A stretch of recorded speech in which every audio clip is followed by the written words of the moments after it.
Fang Yuan was just your average overworked programmer. Late nights, endless bugs, and takeout for every meal. Until one day, he snapped. He quit his job, and thought his life was over. But then, ding! The ultimate street vendor system is now bound to you. Weekly vendor locations and food assignments will refresh automatically. Week 1. Under the blazing 40 degrees Celsius sun, Fang Yuan found himself at Peace Square, selling roasted sweet potatoes. He looked up at the sky, sweating bullets. System, are you serious right now? Yet somehow, he sold out by noon. Week 2. A bustling night park full of joggers, and the system told him to sell fried skewers. Week 3. A tech park full of overtime workers. This time, secret duck dishes. Week 4. On the edge of a mountain cliff. Handmade milk tea with a view. Each week, crazier than the last. Angela, boss. Selling sweet potatoes in 40 degrees Celsius? You're insane. Wait, give me 10 more. Lin, boss Fang. I've licked the plates clean again. Li Ting, low calorie? Forget it. Delicious means 0 calories. Zhang Yang, boss. You've taken business to the brink of disaster and made a fortune doing it. From random stalls to gourmet chaos, from struggling coder to local legend, Fang Yuan's story proves one thing. Sometimes, quitting your job is just the first step to tasting true freedom. He quit his job to sell food, but his random food stall system made him a millionaire. A cozy, heartwarming slice of life with laughs, flavor, and a dash of system magic. Only on Manhwa Recap Haven. A repository for saliva and brains. Noon. Peace Square, Zhongcheng. The air shimmered under the summer sun. Bright umbrellas dotted the square, vendors shouting over each other ice jelly, fried yogurt, lemon tea, anything cold enough to survive the heat. Fang Yuan pedaled his shiny tricycle through the crowd and stopped in an open spot. He hopped off, unloaded his massive oven, and started setting up. The metal beast looked absurd next to stalls of pastel drinks and shaved ice, like someone had parked an industrial furnace at a beach party. Hey, bro, what are you selling? The ice jelly vendor next to him leaned over, squinting. Roasted sweet potatoes, Fang Yuan said matter-of-factly. The man blinked, then burst out laughing. Sweet potatoes? In this weather? You trying to steam the customers to death or yourself? Someone will buy it, Fang Yuan replied, brushing him off. The fried yogurt guy on the other side leaned over too. Wait, you're serious? Otherwise what? Fang Yuan shrugged, unloading charcoal from his cart. Truth was, even he thought this was insane. If his so-called strongest street vendor system hadn't forced him to sell 200 roasted sweet potatoes in a week, there was no way he'd be doing this in 40-degree heat. The system had even prepared the materials, glossy fruitwood charcoal and perfect, uniform Yinsha 25 sweet potatoes. He lit the charcoal, preheated the oven, and started roasting. Soon, waves of heat rolled out, warping the air. Fang Yuan's clothes clung to him like wet paper. He wiped the sweat pouring down his face and muttered, if this system wanted me roasted too, it's doing a damn good job. Just then, a pink food truck pulled up next to him. The new stall was run by a lively girl with pigtails, bright eyes, and the kind of energy that made tired people glance up. Fang Yuan gave her a quick look before returning to his sweet potatoes. Good afternoon, everyone, the girl chirped. Your Angela is here at Peace Square, right on time. Ah, a streamer. She was live, phone stand, and ring light in hand, smiling like the sun itself. Her long brown hair bounced as she worked, slicing pineapples with practiced ease. Her pink setup was almost too perfect, matching outfit, cute signage, and a cooler filled with her signature plum pineapple ice. Professional. Seasonal. Cool. Everything Fang Yuan's sweaty nightmare wasn't. He flipped a sweet potato in silence. Angela chatted with her viewers, her tone bright and teasing. Family, the sun's brutal today. If you're nearby, come grab some plum pineapple ice. One bite and you'll forget what heat feels like. Then she frowned, noticing how the air around her suddenly felt hotter. Weird. She was under a tree, but it felt like she'd stepped into a sauna. She turned and froze. A metal oven was blasting waves of heat next to her pastel paradise. Her chat noticed immediately. Summer is for hot pot, holy crap, your neighbor's running a crematorium. Angela no one fan, maybe he's paying tribute to Lao Zi's alchemy furnace? Cheese is power, I bet he's forging magical gear. Looks legit. Angela bit her lip, trying not to laugh. Family members, I think I've discovered a performance artist. Let's investigate. She turned her camera toward Fang Yuan, a young man in a black shirt, sweat dripping down his sharp jawline, staring into the furnace like it held the meaning of life. Then, a carnival effect burst across her screen, fireworks, sparkles, the works. Her top fan had just dropped a 3,000 yuan gift. On the list, Angela, go ask that guy what he's doing. I'll send another if you do. Angela's eyes lit up. Thank you, big brother. Your fifth leg is 2 meters and 80 centimeters long, she sang, half joking, half thrilled. Phone in hand, she strutted toward Fang Yuan. Family, let's do some live on the ground reporting. But 3 meters from his stall, the heat hit her like a wall. She flinched back, eyes watering. Her ponytails felt like they were about to frizz into smoke. Fang Yuan hadn't noticed her at all. He was laser focused. The first batch was almost ready. This was the critical moment. Then the sunlight dimmed slightly. He looked up. A girl stood in front of his stall, framed by a haze of heat and perfume sweetened by pineapple. Angela, smiling through the burn, holding her phone up.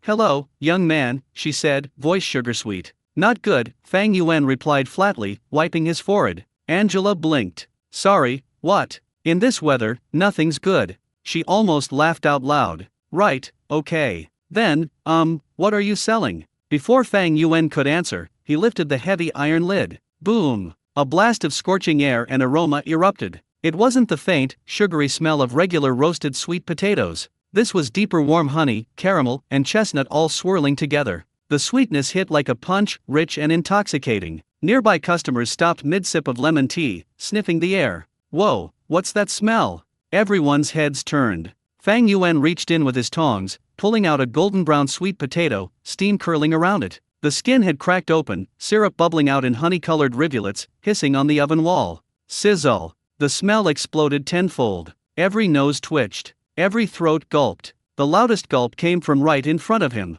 Angela. Sweet Potato Psychology 101. Angela's #1 fan. Holy crap. The anchor needs to rest. I'm practically drooling over here. Strawberry bobo, wah. I really wanna eat it. I swear I can smell it through the screen. How is that even possible? Life is tough. What to sell that's not your average sweet potato? The color, that sugar glaze boss level craftsmanship. I'm not a shill, don't just stand there, streamer. Ask how much it costs. I suddenly need one too. The barrage of comments snapped Angela out of her trance. She blinked, wiped the corner of her mouth. Oh no. She was actually drooling. On stream. In front of a handsome guy. Her face went crimson. Ah, that didn't happen. Nope. Nobody saw that. Fang Yuan calmly placed a few roasted sweet potatoes onto a parchment-lined plate, glanced up at her, and asked flatly, Do you want to buy one? Angela's mouth worked before her brain did. Yeah wait, no, I'm just curious. Fang Yuan just stared at her, expression unreadable. His silence was loud. The kind that made you question your entire existence. He turned back to the oven, pulling out more golden brown sweet potatoes, 10 in total. Each one glistened like it had been brushed with honey, the sugary syrup dripping in slow motion. The nearby vendors and customers couldn't stop staring. The smell alone was criminal. But one glance at the blazing sun and the steam rising off those sweet potatoes, and everyone backed off. They all had the same thought, it looks delicious, but eating that in this heat? I'll spontaneously combust. So everyone hovered nearby, pretending not to be interested, waiting to see who'd be the first to risk it. Of course, that someone was the streamer now sweating bullets in front of thousands of viewers. Strawberry bobo, go for it, streamer. For the people. White radish with wine, the top donor already sent rockets. Don't back out now. Angela's #1 fan, buy one. Buy one. We'll crowdfund it if we have to. Angela exhaled through her nose, steeling herself. Fine. For science. She looked up at Fang Yuan. Boss, how much for one? He held up 2 fingers. 20 yuan? Her voice cracked. For one. She blinked again, waiting for him to say it was a joke. He didn't. Her chat exploded. Economy in shambles, girl, that's black market pricing. Inflation is real, must be sweet potatoes grown in heaven. Sweet potato gang, at that price, it better sing me a lullaby. Angela crossed her arms. Boss, that's daylight robbery. Can't you make it cheaper? I'm your first customer, at least give me a discount.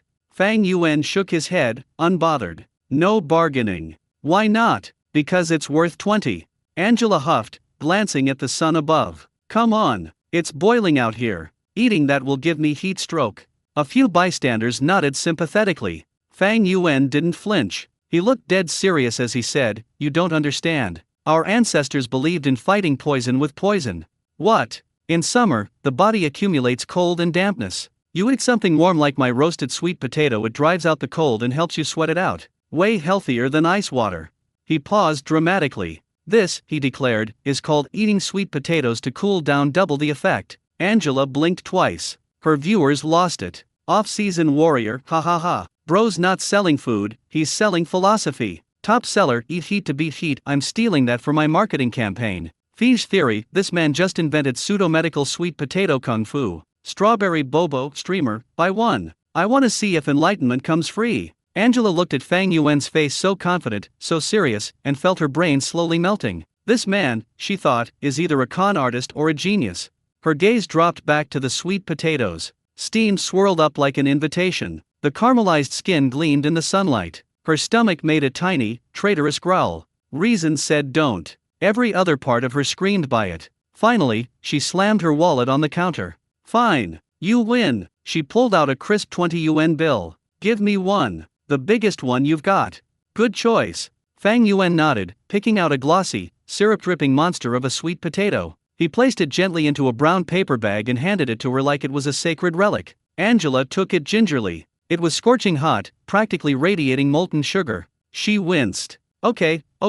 She looked into her camera, grinning through the pain. Family, I'm about to risk my life for you. Behold the legendary 20 yuan summer cooling sweet potato. Let's see if it's worth it.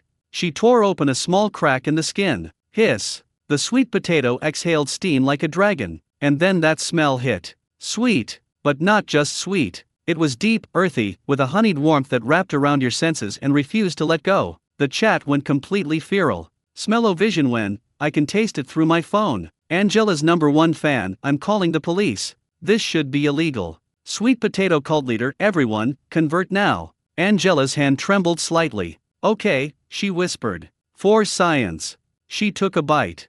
The sweet potato uprising. That aroma was simply unfair. If the earlier scent from the oven had been a sweeping wave that covered the entire square, then this delicate wisp from the torn skin was a sniper shot. It struck straight into Angela's face, right through her nose, and detonated in her brain like a sensory bomb. Her pupils contracted. Her mind went blank. It was as if that fragrance had short-circuited her entire nervous system. The scent of honey and roasted chestnut she'd smelled before was now fused into something deeper, richer, more layered, warm but not heavy. The sweetness rolled through the air with surgical precision, every molecule whispering eat me. She forgot she was streaming, forgot the audience, forgot dignity. Instinct took over. She tore open the paper bag like a starving raccoon. The dark brown skin of the sweet potato cracked open, tiny fissures running along its surface. Amber sugar syrup had cooled into glassy shards that sparkled under the noon sun. Angela's hands trembled as she gently pried open one of the cracks. SSSZZ. The sound was soft but lethal. Steam burst out, carrying with it the purest, most seductive sweetness she'd ever smelled in her life. The inside was glowing, literally glowing golden yellow with a hint of red, glistening and smooth like molten gemstone. Her throat moved on its own. Gulp. She wasn't thinking anymore. Just acting. Forget the live stream. Forget the crowd. Forget being the cute, elegant streamer. All she wanted was to eat. Angela didn't even bother with utensils. She bit straight into it. Wah! Her first reaction, hot. Her second, dear heavens. Because the moment the sweetness hit her tongue, her soul ascended. The potato flesh practically melted in her mouth. No chewing needed, just warmth and smooth, buttery sweetness that dissolved into a syrupy flow sliding down her throat. It wasn't just good. It was transcendent. The taste wrapped around her like a warm blanket on a winter night. Every cell in her body sighed in happiness. Is this even food? She'd eaten Michelin-star desserts, imported ice creams, trendy bubble teas, none of them came close. This wasn't a roasted sweet potato. This was enlightenment in carbohydrate form. Her thoughts tangled. Did he put something in this? Drugs? Happiness essence? It didn't matter. Her body was already betraying her, moving on pure instinct. Like a tiny squirrel with its first nut in weeks, she clutched the potato to her chest and devoured it with single-minded intensity. Her lips glistened with sugar. Her face flushed from the heat. Tiny beads of sweat rolled down her temples. But that expression, pure, unfiltered joy, was almost divine. Meanwhile, her live chat exploded. Holy crap! Holy crap! Holy crap! This can't be acting, look at her eyes. That's real hunger. Is this a mukbang or a spiritual awakening? I can smell it through my screen, someone help me. Host, slow down. At least pretend to chew. Fang Yuan couldn't help but smile faintly. Watching her eat like that, all flustered and blissed out, it was kind of funny, kind of endearing, kind of dangerous. He quietly went back to rearranging his stall, the corner of his mouth twitching upward. And just like that, Angela's heavenly mukbang combined with the still lingering aroma finally broke everyone's last shred of resistance. A young man in a crisp white shirt and gold-rimmed glasses, definitely an office worker, was walking across the square, planning to grab some cold noodles for lunch. Then he smelled it. His steps faltered. He followed the scent like a moth to a flame, and found Fang Yuan's stall, right next to the pink streamer booth. Angela was sitting off to the side, chewing with the blissful face of someone who'd just tasted nirvana. That was it. His brain shorted out. "Boss, how much for one sweet potato?" he asked, trying to sound casual, but his voice cracked halfway through. 20, Fang Yuan replied calmly, not even looking up. The man blinked. 20? That was his entire lunch budget. He hesitated, thumb hovering over his phone. But the smell in his nose, the expression on Angela's face, those two devils whispered in stereo, "You only live once." "All right, fine. One. Just one." He scanned the QR code. Ding. Payment received, 20 yen. Fang Yuan wordlessly handed over the sweet potato. The man found a shady corner, tore the bag open like he was unwrapping treasure, and took a cautious bite. His eyes widened instantly. First, disbelief. Then, shock. Finally, bliss. He didn't stop until he'd devoured every last bite, including the caramelized skin. When he finished, he licked his lips, turned around, and marched right back to the stall. "Boss, one more." This time, no hesitation. Just hunger and pure conviction. A passerby saw him and swallowed hard. "Is it really that good?" The man nodded solemnly, as if sharing a divine secret. "It's insanely good." That one sentence was all it took. Like dominoes, the crowd caved in. "Boss, give me one. I want one too. Save one for me." A little girl tugged on her grandma's hand, her eyes brimming with tears. "Grandma, I want that yummy smelling thing. I want it now." The square was chaos. Meanwhile, a young couple who had just stepped out of an office building nearby stopped at the commotion. The girl, Li Na, tugged at her boyfriend's sleeve. "What's going on over there? Why's everyone crowding like that?" Chen Yang squinted in the sunlight, frowning. "Looks like roasted sweet potatoes?" Li Na blinked. "In this heat?" He stared for a beat longer, then sighed. "Yeah, roasted sweet potatoes. A 40 degrees Celsius summer day. A mysterious boss with an oven. A viral streamer in a pink dress devouring carbs like a maniac." Chen Yang could only shake his head. This world's officially gone crazy. The crowd's collective groan almost seemed to shake the air itself. A middle-aged uncle who had just jogged over from across the street stood frozen, sweat still dripping down his temples. "You're kidding me, right? I literally ran here." Fang Yuan shook his head calmly, still wearing that infuriatingly composed expression. "Not kidding. The oven can only bake 10 at a time." The uncle clutched his knees and sighed in defeat. "This is worse than trying to get concert tickets." Meanwhile, the smell of caramelized sugar and honeyed heat still hung thick in the air, teasing everyone's sanity. The crowd wasn't dispersing, instead, more people were arriving, drawn in by the scent and the buzz online. Angela's livestream chat was going absolutely insane. "Smells so good I can taste it through my phone." The moment he said "sold out," my soul left my body. "Boss Fang, you can't just light our appetites on fire and then walk away. This is psychological warfare, not business." Angela panned the camera toward the scene, her tone half joking, half defeated. "You guys see that? He just sold out in less than 20 minutes. I've been selling pineapple ice all day, and I haven't even sold one cup." Her viewers spammed laughing emojis, but some were genuinely encouraging. "Don't be sad, host. Maybe collab with the sweet potato boss? Sweet potato plus pineapple ice combo. Yeah, call it Fire and Ice Special. Oh, that's actually a genius idea." Angela blinked. The idea didn't sound half bad, but before she could say anything, Fang Yuan spoke again, voice steady and calm. "The next batch will take 30 minutes. Instantly, the crowd surged with new energy. 30 minutes? Fine. I'll wait. I'm not leaving, even if the sun kills me first. Boss, I'll pay a deposit now. Just save me one." Some people even started sitting cross-legged near the stall like it was a concert line. Angela couldn't help but laugh helplessly. "You guys are seriously camping for sweet potatoes now?" The chat erupted again. "If the boss opened pre-orders, I'd buy 5 right now." This is what happens when food transcends logic. Someone start a fan club for Fang Yuan already. Meanwhile, Chen Yang, the skeptic boyfriend, was quietly finishing off the last bits of Li Na's sweet potato, pretending he wasn't enjoying it as much as he clearly was. "Hey," Li Na teased, poking his cheek, "didn't you say only idiots would buy this in 40-degree weather?" Chen Yang coughed, looking away. "I was just testing it for you. You know, making sure it's safe to eat." Li Na burst out laughing. "Oh really? Then I guess I should buy the next batch, for safety testing, right?" Chen Yang scratched his head, trying to act indifferent, but his eyes kept darting toward Fang Yuan's stall. "Maybe 2. Just in case." Angela caught that exchange on camera, and her viewers lost it. Ha ha ha, caught in 4K. The man's pride didn't survive one bite. They came to argue, left converted. Fang Yuan stayed quiet through the commotion, calmly wiping the counter, refilling his supplies, and adjusting the oven temperature. Even his movements had a kind of deliberate grace, unhurried but efficient. Every gesture seemed to say, I know you'll all be back for more. And sure enough, as the aroma of the next batch began to build again, drifting out like a slow, sweet siren song, the square fell silent. Then someone whispered, it's starting again. Angela swallowed hard, her camera zooming in on the golden glow flickering from the oven. In the livestream chat, messages flooded in like a tidal wave. Round 2, let's go. I swear, if I lived nearby, I'd be in that line already. Someone bottle that smell and sell it, please. And under the glaring afternoon sun, surrounded by laughter, livestream lights, and the hypnotic scent of caramelized perfection, Fang Yuan calmly opened the oven again. The legend of the 20 yuan summer sweet potato was just beginning. The moment Fang Yuan straightened up again, the crowd erupted with fresh anticipation. Boss, third batch soon, right? Don't tell me it's sold out again. Bro, my girlfriend's been talking about that smell for 15 minutes. I can't go home empty-handed. Fang Yuan's lips curved slightly. All right. Third batch coming up.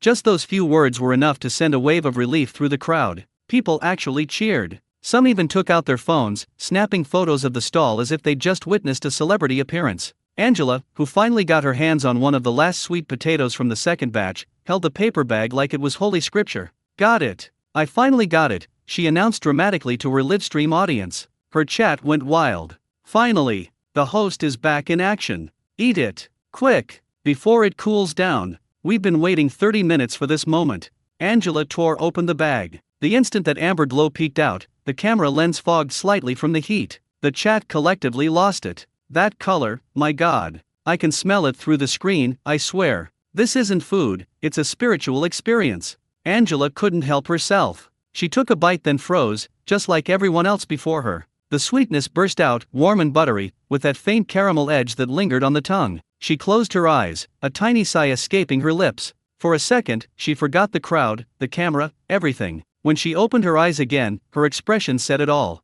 Family members. She murmured weakly into the camera, her voice trembling just a bit. I think I've fallen in love. The live chat exploded in laughter and emojis. Best product review ever. Now I believe the hype. Someone ship one to me. I was skeptical before, but she looks like she's been blessed by the food gods. Meanwhile, Chen Yang and Li Na sat on the curb nearby, sharing one of their 3 precious sweet potatoes like it was treasure. Li Na giggled, her cheeks puffed with food. See? Didn't I tell you? Chen Yang nodded solemnly, chewing like a monk in meditation. This isn't just food, it's art.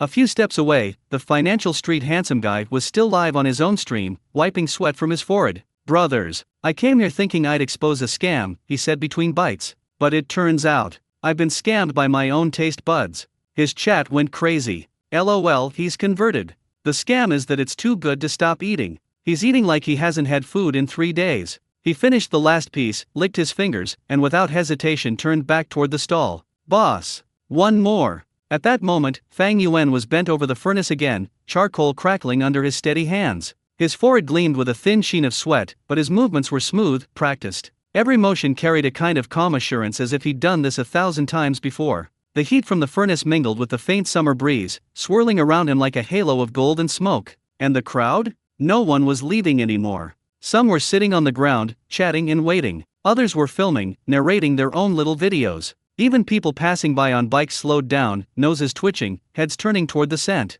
It was no longer just a food stall. It was a phenomenon. Angela's camera zoomed in, capturing Fang Yuan's face illuminated by the orange glow of the charcoal fire. He didn't say much, he didn't need to. The calm in his eyes, the focus in his hands, told the story better than words ever could. The chat went quiet for a second. Then, one simple comment appeared. This guy was born to cook. As the sun dipped lower and the smell of roasted sweetness filled the square once more, Fang Yuan reached for another batch of sweet potatoes, sliding them gently into the furnace. The fire flared briefly, the coals sizzling with a crisp, musical hiss. He straightened up, exhaled softly, and murmured to himself, almost inaudibly, "Let's make it perfect this time."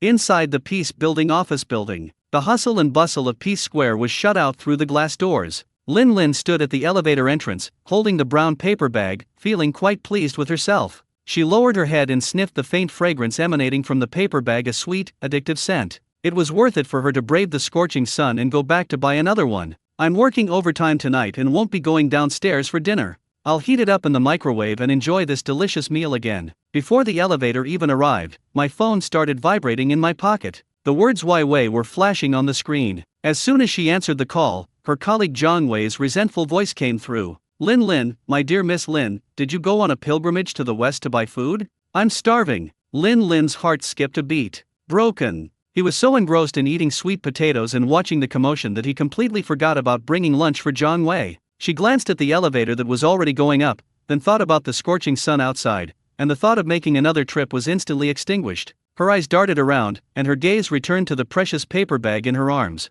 Wai Wei. Lin's voice was a little weak. The pork chop rice was sold out today, so I brought you something else. It's really delicious. Although I felt a little heartbroken and reluctant to part with her, what could I do? She had food and forgot about her sisters. If she finds out, she'll tear me apart.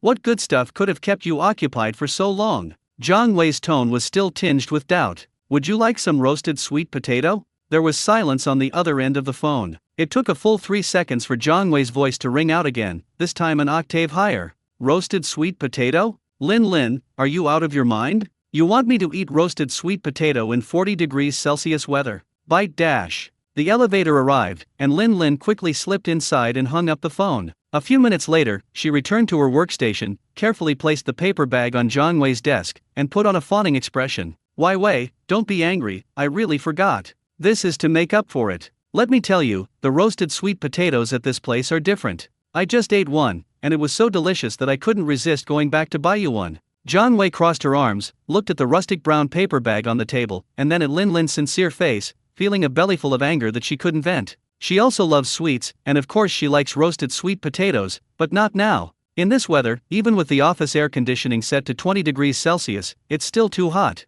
And then there's a piping hot sweet potato. Is this because they think she's not warm enough? Seeing Zhang Wei's "Are you kidding me?" expression, Lin understood immediately. She knows it all too well. Just half an hour ago, she was exactly the same way. Without saying a word, Lin opened the bag and gently peeled off the wrinkled skin of the roasted sweet potato. Boom dash. The sealed, intensely strong fragrance, almost tangible, instantly broke free from its restraints. Like an invisible cat, it darted out lightly yet domineeringly, instantly dispelling the stuffy smell of air conditioning and printer toner in the office. The entire office area fell silent for a moment. The colleague who was closest to him reacted first. He suddenly raised his head and twitched his nose a few times. My God, what smells so good? It smells like caramel? No, it's much more fragrant than that. Did someone order afternoon tea? It's been delivered so early. One head after another popped out of the cubicle, looking around like groundhogs, searching for the source of the fragrance. Ultimately, all eyes were drawn to Zhang Wei's workstation.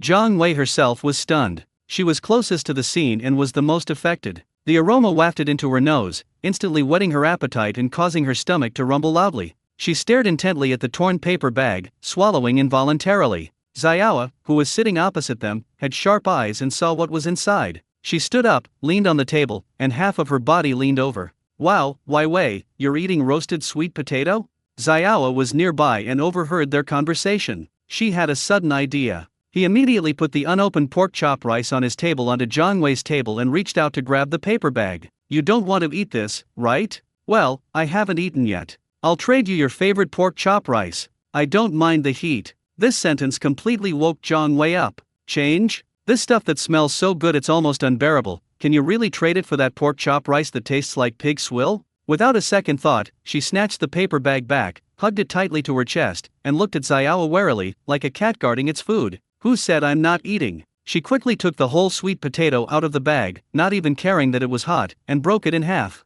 When the ruby-like interior, oozing with honey-like oil, was revealed to everyone, a few small gasps rippled through the crowd. Zhang Wei could no longer hold back. She blew on the sweet potato briefly and then took a big bite without waiting. Ouch, it's so hot. She mumbled incoherently, but couldn't bear to utter it. That smooth and soft texture, that sweet aroma that hits you right in the head, instantly conquered all her taste buds. She completely forgot about the high temperatures and the pork chop rice. She gasped for breath from the heat while swallowing large gulps without a care for her image, her face bearing the same silly, blissful expression as Angela. This completely unsettled the onlookers. The way he wolfed down his food didn't seem like he was acting at all. Holy crap, is it really that delicious? Wai Wei's expression, it's like she's ascended to heaven. I can't take it anymore, my mouth is watering, this taste is unbearable. Xiaoa, left out in the cold, looked at the pork chop rice that had been placed back in her hand and wished she had been quick enough. She was the first to rush to Lin Lin's side. Lin Lin, where did you buy this amazing sweet potato? Tell me quickly. Yes, give me the address quickly. Is it still available? Let's go as a group. The entire office was in an uproar because of a roasted sweet potato. Looking at her colleagues with their eyes shining, Lin Lin felt like Tang Santang, surrounded by monsters who wanted to devour her. Pitiful and helpless. Peace Square, it's right downstairs. She gave the name of the place, trembling. That stall with so many people around, oh yeah, the owner is kind of handsome. Lin Lin added. The moment Lin Lin finished speaking, the entire office area fell into an eerie silence. The next second, everything exploded. Peace Square? I'm going there right now. Xiaoa was the first to jump up from her workstation, her face full of impatience. She was just a fraction of a second away from grabbing that incredibly fragrant sweet potato. This regret has now transformed into boundless motivation. Sisters, brothers, this is a golden opportunity. We still have plenty of time during lunch break, let's go now. Xiaoa shouted, her voice carrying the air of someone about to rise up in rebellion. Jiang Wei had already finished off half a sweet potato in a few bites, licking even the sugar and oil off her fingertips. She had become Fang Yuan's most loyal follower of roasted sweet potatoes and immediately responded upon hearing this. Yes, let's go now. If we're late, they'll definitely be gone. She said, she could eat 10 more. But, the meeting this afternoon, a male colleague wearing glasses raised his hand timidly. What meetings? Nothing's more important than eating. Another colleague slammed the folder on the table. I'm going first, you guys can do whatever you want.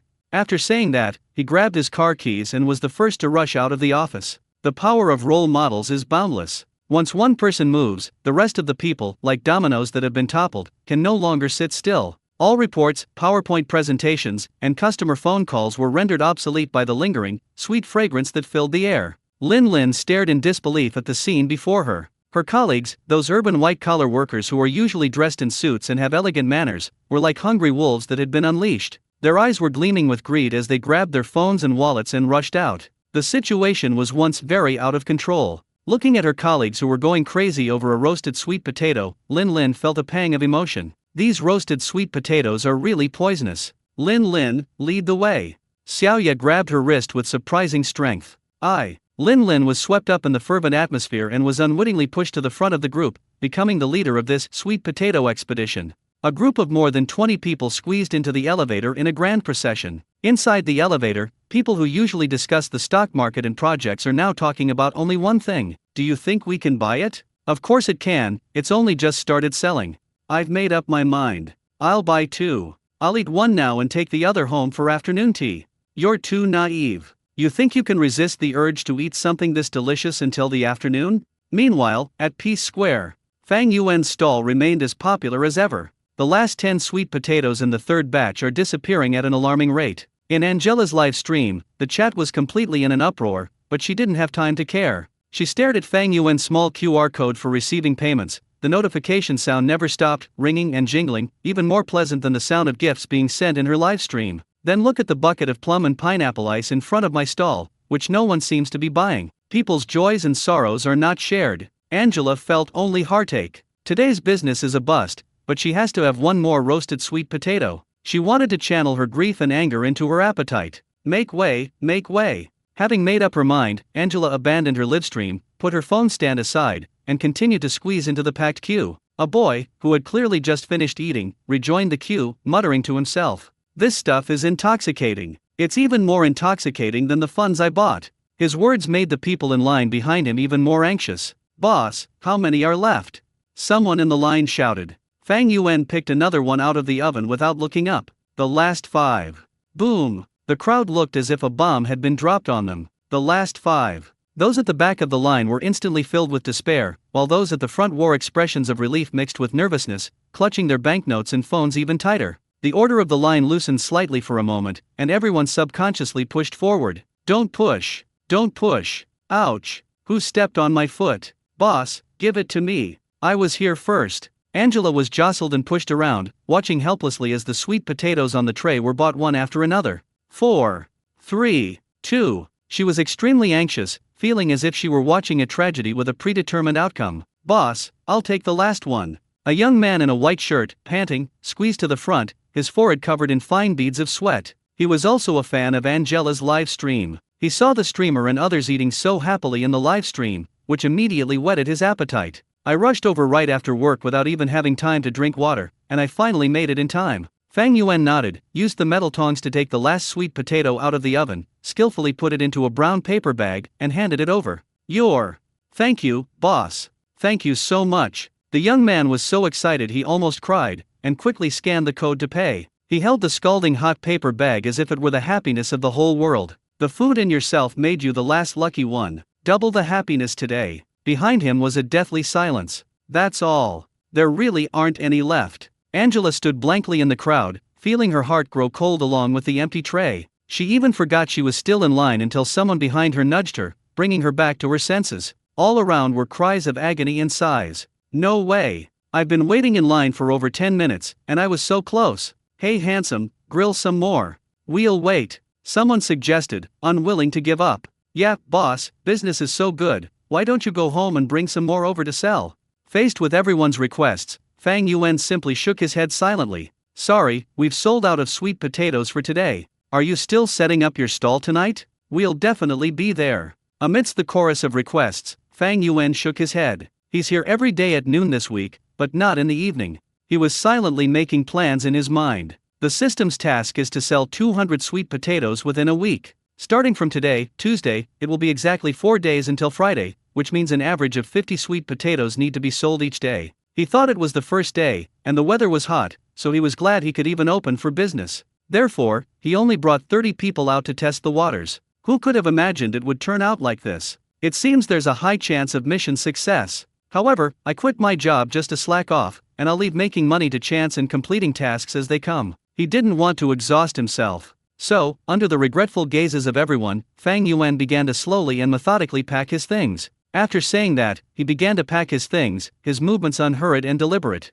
Wipe the table, collect the money box, and cool down the oven. The onlookers exchanged bewildered glances, all seeing the same confusion on each other's faces. Isn't this boss a bit too laid back? Are they not going to make money even if they have the chance? Finally, under everyone's watchful eyes, Fang Yuan leisurely pedaled his tricycle into the traffic and disappeared around the street corner. A few minutes after he left, a large group of men and women dressed in business attire poured out of the office building and headed straight for the stall where he had just been. It was Lin Lin and her group. Lin Lin took the lead, followed by her colleagues who were completely captivated by the fragrance. However, they were dumbfounded when they arrived at the location. All I could see was an empty street corner and a few fallen leaves blown by the wind. Where are they? Where's the stall? Xiao was dumbfounded. Didn't you say it was right here?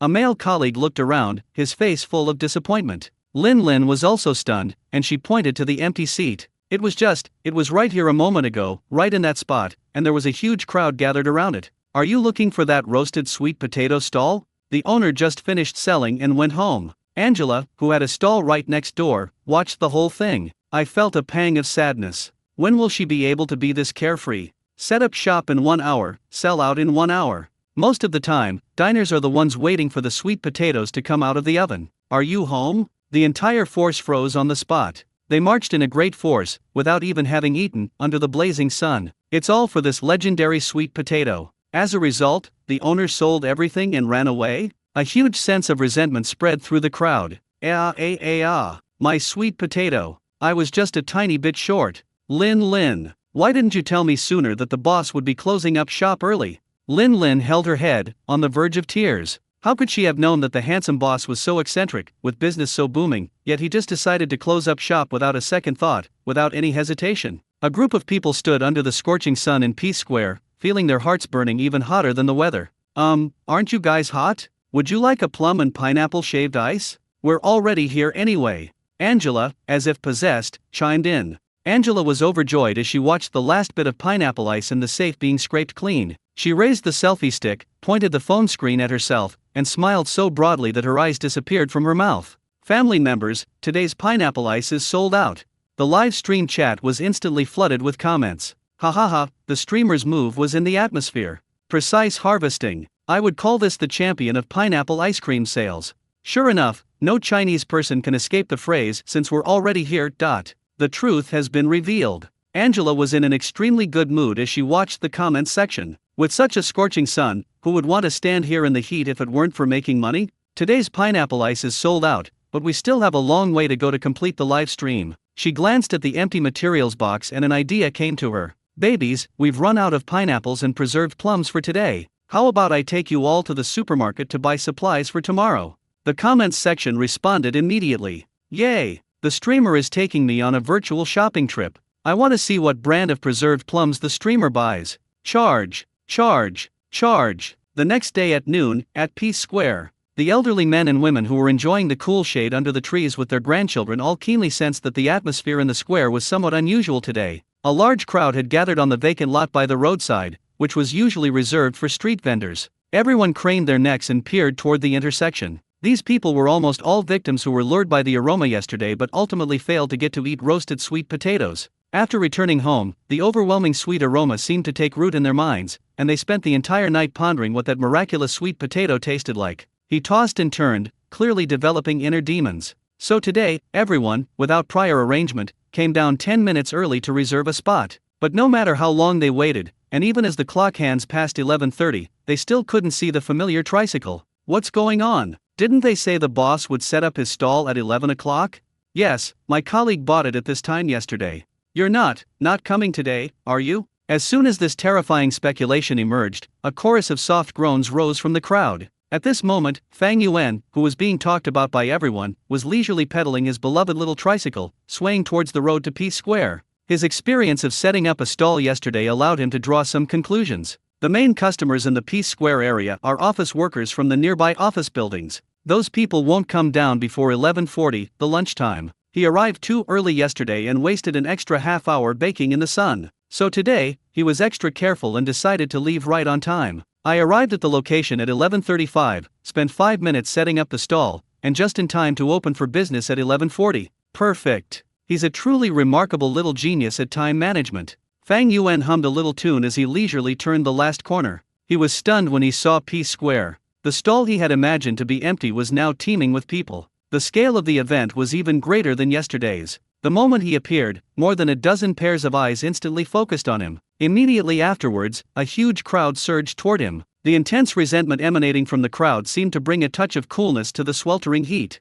Boss, you've finally arrived. Lin Lin was the first to rush to the front, her voice trembling with tears. Yesterday, she was bombarded with all sorts of suggestive and explicit glances from her colleagues because she couldn't get them sweet potatoes. Today she made a point of being the first to rush downstairs, but still couldn't find anyone. She felt that if she had arrived any later, her colleagues would have stared her down. Fang Yuan was utterly speechless as he looked at the face in front of him that was on the verge of tears, and at the group of ambitious business elites behind her. He's just a roasted sweet potato. Is it really necessary? It's as if he's some kind of heartless man who abandoned his wife who had shared his hardships. He silently parked his tricycle, ignoring the urging from those around him, and continued to slowly and methodically move the grill down, set up the small table, and start a fire. Everyone line up, one at a time. He cleared his throat, his voice wasn't loud, but it reached everyone's ears clearly. I brought 100 today, that's enough. The room fell silent the moment those words were spoken. 100. There's plenty. The combination of these two words seemed to possess a magical power, instantly soothing all the anxiety and resentment on the scene. The crowd that was noisy just a moment ago suddenly dispersed like an army, forming a long line in front of the small stall. The queue stretched for miles, from the stalls all the way to the sycamore trees at the edge of the square. Lin Lin stood at the very front of the line. She glanced back at her colleagues who had fallen silent. I let out a long sigh of relief, feeling my nerves, which had been tense all morning, finally relax. Fang Yuan ignored this. He put the first batch of sweet potatoes into the oven, put the lid on, and then leaned against the tricycle, waiting patiently. His leisurely demeanor contrasted sharply with the long, anxious queue behind him. As the crowd quieted down, the chirping of cicadas in the square and the sounds of traffic on the road not far away became exceptionally clear. The sun was blazing, and waves of heat were hitting them, making the people in line feel increasingly uncomfortable. Some people were fanning themselves with their hands, some were tugging at their collars, and others were constantly checking their phones, calculating the time. Just then, a clear and sweet voice broke the sultry silence. Would you like some plum and pineapple shaved ice? I'd like a sweet and sour, refreshing plum and pineapple shaved ice. It's Angela. She had been keenly observing the movements on this side. Seeing the long queue, she knew her chance had come. Yesterday it was, since we're already here, today it's, we're just waiting anyway. Angela fully learned from yesterday's successful experience. Her words had an immediate effect. The person who was just feeling a little hot suddenly felt their mouths watering after she shouted that, and the feeling of heat was amplified several times over. A young man in the middle of the queue wiped the sweat from his forehead and glanced back at Angela's safe filled with golden pineapple chunks and ice shards. He swallowed hard and shouted towards the front of the line, "Who's going to buy one? Bring one back for me too. I want some too. I want some too. Count me in." In an instant, the crowd responded enthusiastically. The person at the end of the line had the easiest time. They could simply break away from the line and run to Angela's stall. "Boss lady, 5 servings of pineapple shaved ice, please." "Okay." Angela beamed with joy as she deftly filled cups, added preserved plums, and poured on sugar syrup, quickly handing out bowls of cool and tempting pineapple ice. The person who received the pineapple shaved ice couldn't wait to take a bite. The sweet, sour, and refreshing taste exploded in their mouth, instantly dispelling the summer heat, and a comfortable expression immediately appeared on their face. This further spurred on the others who were still observing. Thus, a very peculiar scene unfolded in Peace Square. A long line stood quietly and orderly in front of a roasted sweet potato stall. Everyone in the line was holding a cup of plum and pineapple ice they had bought from the stall next door. They ate small bites of ice, enjoying the momentary coolness, while craning their necks and gazing longingly at Fang Yuan's oven. The air was filled with the sweet aroma of sweet potatoes and pineapples. Ice and fire are perfectly combined. Fang Yuan opened the stove lid and used iron tongs to turn the sweet potatoes inside. The rich, sweet aroma of caramel wafted out with the steam, eliciting gasps of amazement from the crowd at the front of the line. He looked up and glanced at the spectacular scenery and the busy live streamer next to him. For a moment, I felt a unique sense of peace. The signal that the first batch of sweet potatoes was ready was the suddenly intense aroma. Previously, there were only faint wisps of sweet fragrance, but the moment the stove lid was lifted, it carried the scorching air and unreasonably rushed into everyone's nostrils. The flavor was domineering and rich, like an invisible hook that made people itch with desire. Lin Lin, who was at the front of the line, subconsciously swallowed. Fang Yuan picked up a sweet potato with a slightly charred skin, sizzling with sugary oil, wrapped it in a paper bag, and handed it over. "Here, yours." Lin Lin quickly reached out to take it, while simultaneously raising her phone to show the payment code. "Boss, I want 15 more," she said quickly, afraid that if she was even a second too slow, she would be pushed out of the line by the people behind her. "Our whole department is waiting." Her colleagues behind her nodded, their faces full of anticipation. However, her words displeased the diners at the back of the line. "Little girl, how could you buy 15 at once?"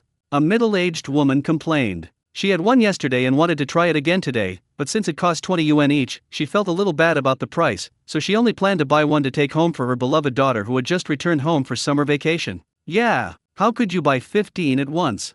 There are so many people queuing up behind us."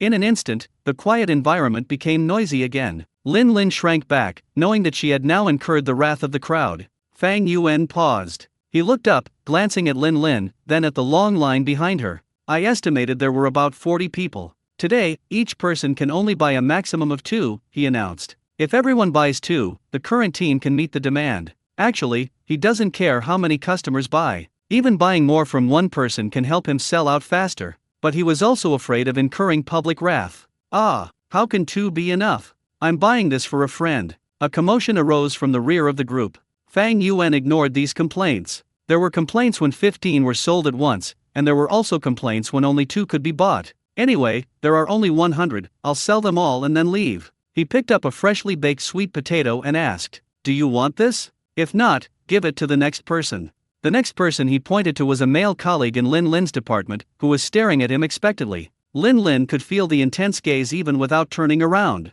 "Yes, yes, yes, yes. I want this one too." She practically snatched the piping hot sweet potato and quickly scanned the code. Ding! Alipay payment received, 40 yuan. Transaction completed, mission progress, 32/200. The system notification sounded in my mind. Lin Lin held the precious sweet potato and quickly moved it to the side. She turned around and shouted to her colleagues in the line, "There's nothing we can do. Brothers and sisters, good luck to yourselves. Buy your own." Then they just slipped away. A small commotion broke out in the queue as people complained about the boss's inhumanity while also being thankful that the rule at least ensured that those at the back of the line also had a chance to buy something. The team moved forward one by one. Fang Yuan mechanically repeated the actions of picking up sweet potatoes, bagging them, and collecting money, his face expressionless, like an emotionless sweet potato roasting machine. Those who bought it held the paper bag as if it were a treasure and walked to the side. She couldn't wait to tear open a small opening, carefully blew on it, and then savored it little by little, her face instantly beaming with a silly, happy expression.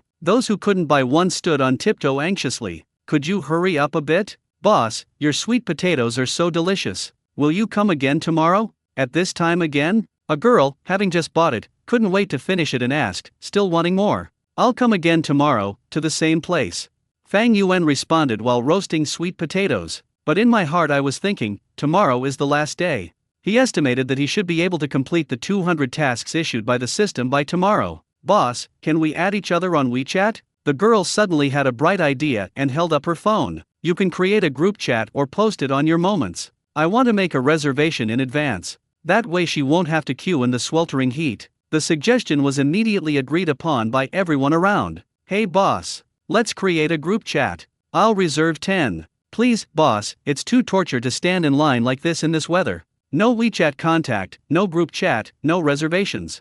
Fang Yuan refused the three-part refusal. Decisive and efficient, without the slightest hesitation. This completely dampened everyone's enthusiasm. "That's so heartless. This boss is practically offending customers through sheer force of will." But the sweet potatoes he roasted were so delicious. Indeed, those with ability can be capricious. The girl left dejectedly. In the crowd, Angela was holding up a selfie stick, broadcasting the entire scene live. Her live stream chat was going crazy with comments. "Ha ha ha, the most arrogant stall owner I've ever seen. I'm a fan now. This boss is good at socializing. Am I the only one who feels sorry for that girl who wanted to add me on WeChat? It's just like me when I'm a fan of a celebrity. Hey upstairs, you're not alone. This boss is even harder to deal with than my idol." Angela was grinning from ear to ear as she watched the rapidly scrolling comments and the ever-increasing popularity. She never expected that her normal posing for photos would result in another wave of traffic. This sweet potato vendor is truly her lucky star. The line gradually shortened. 100 sweet potatoes were sold out in less than an hour and a half. Fang Yuan handed the last sweet potato to a middle-aged businessman at the end of the line. "Transaction completed, mission progress 130/200. Fang Yuan looked at the numbers on the system panel, his heart unmoved. "I've finally paid off my Alipay bill." He straightened up, facing the 7 or 8 people who still hadn't bought anything, and the group of people around him who had finished eating but were still staring at him longingly, and uttered 2 words succinctly. "It's gone." After saying that, he began to pack his things and move the oven onto the tricycle. The practiced packing up movements were exactly the same as yesterday. Disappointed groans erupted once again from the crowd. "No way, boss. That's it. I stood in line for over an hour. Bake another batch, please." Fang Yuan ignored him, threw the last clamp into the toolbox, closed the lid, and rode away. All that remained were the creaking of the chains and the wailing of the diners. Wang, a middle-aged woman, went home satisfied after buying roasted sweet potatoes. When she opened the door, she was greeted not by her daughter's smiling face, but by the stifling air in the living room and a tightly closed bedroom door. Sister Wang changed her shoes and placed the precious paper bag on the dining table, but her brows furrowed unconsciously. That brat, he slept until the sun was high in the sky again. Since returning from university for summer vacation, he stays home all day. All he does is play that game called King of Glory. And he plays it until midnight every night. They don't even bother to tidy up the room. She finally managed to go out, but it was to attend some kind of comic convention, where people were dressed in all sorts of bright colors and bizarre outfits that she couldn't understand at all. Sister Wang shook her head, walked to her daughter Lin Anran's door, and knocked. Knock knock knock. "Lin Anran, get up. The sun's already high in the sky." There was no sound from inside. Sister Wang raised her voice, her tone full of complaint. "You brat, all you do is stay at home all day, never tidy up or go out. When are you going to find a boyfriend? So lazy and sloppy, who would want to date you in the future?" Sister Wang muttered to herself, and finally a sound came from inside, the sound of her daughter turning over. "Get up. Mom bought you your favorite roasted sweet potato." Lin Anran was so annoyed by her mother's incessant nagging. She played with her friends in a 5-player team until 3 a.m. last night, and now is the time when she needs her beauty sleep. They argue every day. And he keeps nagging his partner. Isn't that annoying? She simply buried her head in the blanket and buried her head in the sand like an ostrich. Roasted sweet potato? When did sweet things become her favorite thing? She doesn't dislike it, but she doesn't particularly like it either. Especially on such a hot day, she really wanted an ice pop. She let out a muffled protest from under the covers. "What a lousy roasted sweet potato. You can eat it yourself, I just want to sleep. What a terrible roasted sweet potato. Even a dog wouldn't eat it." This sentence completely exhausted Sister Wang's patience. That brat, she doesn't sleep at night and doesn't get up during the day, and she doesn't do any housework. I stood in line for over an hour under the scorching sun, finally managing to snag one. I couldn't bear to eat it because of the delicious aroma, so I brought it back for her to try. And what was the result? They didn't appreciate it at all. Sister Wang got angrier and angrier, so she simply stopped trying to persuade her. She walked to the dining table, picked up the paper bag, and angrily tore open the seal. Fine, don't eat it then. I'll eat it myself. As the paper bag was torn open, an indescribable aroma burst forth from the opening. The sweetness of caramel, the smoothness of honey, mixed with the rich aroma of chestnuts, domineeringly occupied the entire living room, and then brazenly slipped through the door crack into the bedroom, permeating Lin Anran's bed. What does it taste like? Why does it smell so good? Lin Anran sniffed hard, and her sleepiness vanished instantly. She suddenly sat up in bed, wearing a pink bear-patterned pajama set, and without even putting on slippers, she hopped barefoot out of the bedroom. Her gaze precisely locked onto the source of the fragrance. It was the golden, oily roasted sweet potato in my mom's hand. Sister Wang was holding a corner of a sweet potato, eating it with her mouth full of oil, looking completely blissful. In just a few seconds, half of a sweet potato was gone. Seeing that the fragrant roasted sweet potato was about to disappear, Lin Anran panicked and rushed over in one stride. Mom! Her face was plastered with a sly smile, and her voice was sickeningly sweet. Mom, what are you eating? Can I have some? Sister Wang glanced at her sideways and deliberately moved the sweet potato closer to herself. Oh, isn't this our young lady who only wants to sleep? What brings you up? What kind of lousy roasted sweet potato is this? Didn't you say you wouldn't eat it? I was just talking in my sleep. Lin Anran stared longingly at the sweet potato, her mouth practically watering. I woke up because of the smell, didn't I? Mom, you're the best. Just one bite, please. Looking at her daughter's pathetic state, Sister Wang felt both angry and amused, but she didn't hold back her words. One bite? Not a chance. You called it a lousy sweet potato, whoever wants to eat it can eat it. As she spoke, she made a gesture as if she were about to take a big bite. Don't. Lin Anran was so anxious she was almost in tears. She grabbed Sister Wang's arm and shook it vigorously. I was wrong, Mom. I was really wrong. Please forgive me, I'm begging you. Sister Wang still felt sorry for her daughter after all. With a stern face, she stuffed the remaining half of the sweet potato into her daughter's hand. Eat up, I'll make you drool.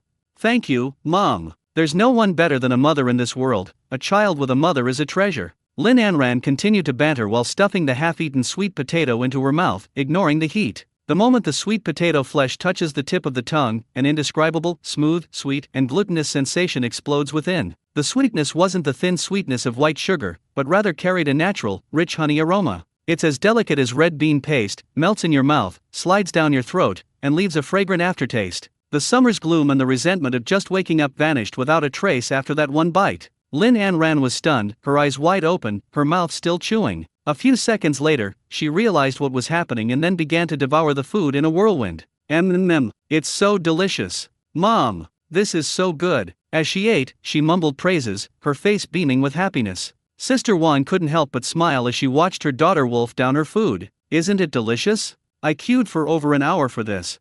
Worth it. So worth it. Lin Anran stuffed the last bite into her mouth, licking even the sugar and oil off her fingers, and then looked at her mother with lingering satisfaction. Mom, will you still have any tomorrow? Let's buy a few more. No, I'll go with you to queue up tomorrow. He. She walked up to Sister Wang and grabbed her hand. Sister Wang was amused by her gluttonous appearance. Didn't you want to sleep in? Sleep. Get up and let's party. Lin Anran said with high spirits. For sweet potatoes, I can overcome any difficulty. We'll go at 10 o'clock tomorrow. No, 9 o'clock. We'll go. I don't believe we won't be able to get some. Look at you, so pathetic. Sister Wang rolled her eyes at her, but she was secretly overjoyed. The boss said he'll still be there tomorrow, at the same time as noon. Seeing the light rekindled in her daughter's eyes, Sister Wang smiled with relief. This roasted sweet potato is not only delicious, but it can also cure laziness. It's simply amazing. Day 3, Peace Square. Fang Yuan's stall still had a long queue, and it had become a popular spot for online influencers. He only brought 100 sweet potatoes with him today, and he'll call it a day once they're sold out. Over the past 3 days, the other vendors around the square have truly had their eyes opened. They had never seen a single stall in Peace Square have a long queue, not even once. Some people were envious, some were curious, but most were jealous. Especially not far from Fang Yuan's stall, there is a couple selling cold noodles and cold rice noodles. You're sick, you're really sick. The man, Wang Qian, looked at the endless line in front of Fang Yuan's stall, then at his own empty cold noodle stall, and spat sourly. In 40 degrees Celsius weather, instead of eating something cool and refreshing, they go and eat scalding hot roasted sweet potatoes. They must be out of their minds. His wife, Zhang Xia, was wiping the stainless steel countertop with a damp towel when she heard this and sighed. Keep your voice down, it's not good if someone hears you. In the past 3 days, we haven't sold as much cold noodles as we used to in a single day. Isn't that all because of him? What's wrong with me saying a few words? Wang Qian became increasingly angry. This used to be his busiest time of day. 7 out of 10 office workers coming down from nearby buildings would choose his cold noodles or cold rice noodles. But now, they all head straight for his roasted sweet potatoes. Zhang Xia is reasonable. Their business is doing well because of their own abilities, they can't blame anyone else. But she was also extremely worried. Before, there would always be a long queue in front of their stall during mealtimes. But now, all their regular customers had been lured away, not even glancing in their direction. Upon hearing this, Wang Qian became even angrier. What kind of skill is that? It's just some crooked gimmicks, right? I've been selling my cold noodles in Peace Square for 3 years, and everyone says my sauce is the best. I don't believe this crooked trend can last long. Zhang Xia put down the towel and suggested worriedly, honey, how about we go somewhere else tomorrow? To that intersection to the south. There are a lot of office buildings there, and it's far away, so we won't be affected. No way. Wang Qian refused without even thinking, his neck stiffening. Why should I leave? He's the one who should leave. I want to see how long he can sell his out-of-season stuff. Seeing her husband so fixated on his problem, Zhang Xia opened her mouth, but in the end, she could only swallow her words and sighed heavily. On the other hand, Angela, the girl who runs a stall, feels that she has had incredible luck these past 2 days. That handsome guy who sells roasted sweet potatoes is practically her lucky charm. People queuing for roasted sweet potatoes were hot and thirsty, so her plum and pineapple ice became the best choice. Sales were increasing day by day, and today she specially changed to a super large insulated container, but it was almost empty in the blink of an eye. Alipay payment received, 5 yuan. Alipay payment received, 5 yuan. As Angela listened to the constant notification sounds on her phone, her smile stretched almost to the back of her ears. She glanced instinctively at the busy figure to her side, a smile she couldn't hide on her face. Her smile caused an instant uproar in the live stream. I really will thank you, host, stop laughing, your infatuated look is practically overflowing the screen. Angela's #1 hater, tisk tisk tisk, it's over, the streamer's fallen for him. Wake up. He's a cool and aloof god, do you think you can get him to send you a roasted sweet potato just by smiling? Sister loves me, the streamer's expression perfectly illustrates what it means to be a waiting for husband stone, ha ha ha. What to eat today? Although you are somewhat good looking, if you think you can win over this guy with your looks and then dine and dash every day, I advise you to just wash up and go to bed early. You can have anything in your dreams. Angela's smile froze instantly as she watched the scrolling comments on the screen. What the heck? I'm happy about my skyrocketing sales. It's all about the money. It's all about the money. She took a deep breath and forced a professional fake smile at the camera. At the same time, silently repeat to yourself, don't get angry, don't get angry, getting angry will make you ugly and will also affect your fortune. Fang Yuan knew nothing about this. He was like a precisely operating machine, picking up sweet potatoes, bagging them, and collecting money in one smooth motion, without a single superfluous movement or expression. Just as he was handing a roasted sweet potato to the customer in front of him, that mechanical voice suddenly rang in his mind. System notification, main quest, summer roasted potatoes has been completed. Task requirement, sell 200 roasted sweet potatoes within 1 week. Current progress, 200/200. Mission accomplished, rewards being calculated. Congratulations, host, for obtaining the new title Rising Star in Business and receiving 1 chance to win a prize. Is it finished? Fang Yuan paused slightly. Then he continued to turn the roasted sweet potatoes over and over, as if he hadn't heard the system notification sound. He glanced at the oven. There were only 30 sweet potatoes left, sizzling and oozing sugar and oil. Although the task was completed, the roasted sweet potatoes in the oven were not yet sold out. He is not someone who gives up halfway. Fang Yuan looked up and addressed the next customer. How many would you like, sir? Cash or QR code? After selling the last 30, he called it a day and went home. Time passed second by second, and the sun grew increasingly scorching. Wang Qiang sat on the plastic stool at his stall, looking at the queue across the street that had hardly shortened. The anger in his heart was as intense as the sun in the sky, making him feel uncomfortable all over. He picked up a palm leaf fan and fanned himself irritably, but all he got was a wave of heat mixed with that sweet fragrance that made him both jealous and annoyed. Just then, a man in a suit, sweating profusely, ran past their stall, shouting into his phone as he ran, "Sister Lu, don't worry, I'm almost at my turn, I'll bring it back to you right away." The man rushed straight to the end of the line for roasted sweet potatoes. Wang Qian slammed the palm leaf fan onto the table with a bang. He recognized the man. He worked at a nearby bank. He used to come here almost every day for cold noodles at lunchtime to save time. Now, they've betrayed us too. Looking at her husband's ashen face, Zhang Xia steeled herself and took off her apron. "Where are you going?" Wang Qian asked warily. "I'm going to buy one," Zhang Xia said calmly. "I want to see what kind of magic this thing has that can steal a person's soul." "Are you crazy?" Wang Qian suddenly stood up. "You're going to give him money? We haven't had a single customer all morning, and you're going to fund the enemy?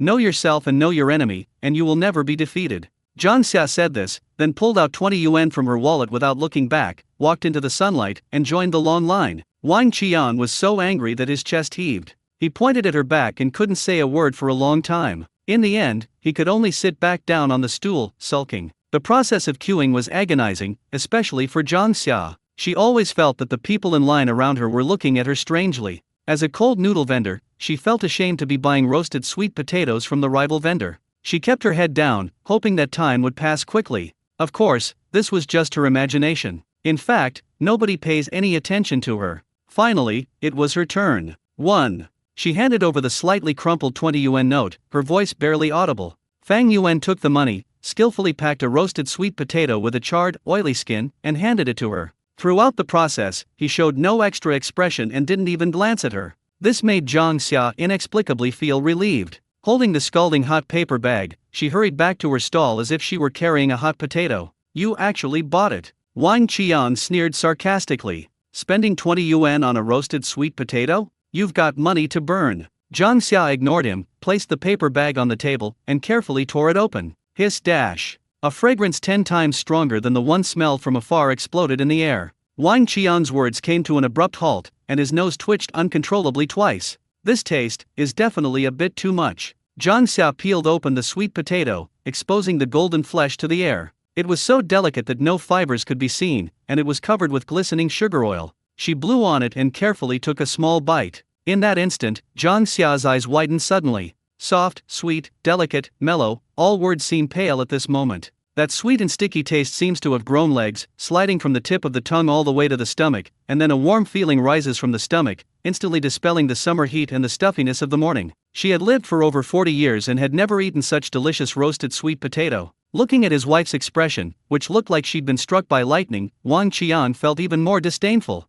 Is it really necessary? They acted like it was real. Zhang Xia came to her senses, didn't say anything, but simply handed the remaining sweet potato in her hand to Wang Qian's mouth. "Try it." "I won't eat it." Wang Qian turned his head away, his attitude resolute. "Even if I, Wang Qian, starve to death or jump off this cliff, I will never eat a single bite of his roasted sweet potato." Zhang Xia held up the sweet potato and stared at him intently. "Wang Qian, you have to try some. If you don't, you'll have to run this stall by yourself from now on." "I'm quitting." Wang Qian was stunned. He knew that his wife always meant what she said. The two remained locked in a stalemate for over 10 seconds, as if the surrounding air had frozen. In the end, Wang Qian gave in. He glared angrily at Zhang Xia, then, as if he had suffered a great injustice, opened his mouth and took a big, vicious bite. He wants to prove with his actions that this thing is nothing special. However, the moment the potato melted in his mouth, Wang Qian froze completely. His mind went blank. That irresistible sweetness, like a torrent,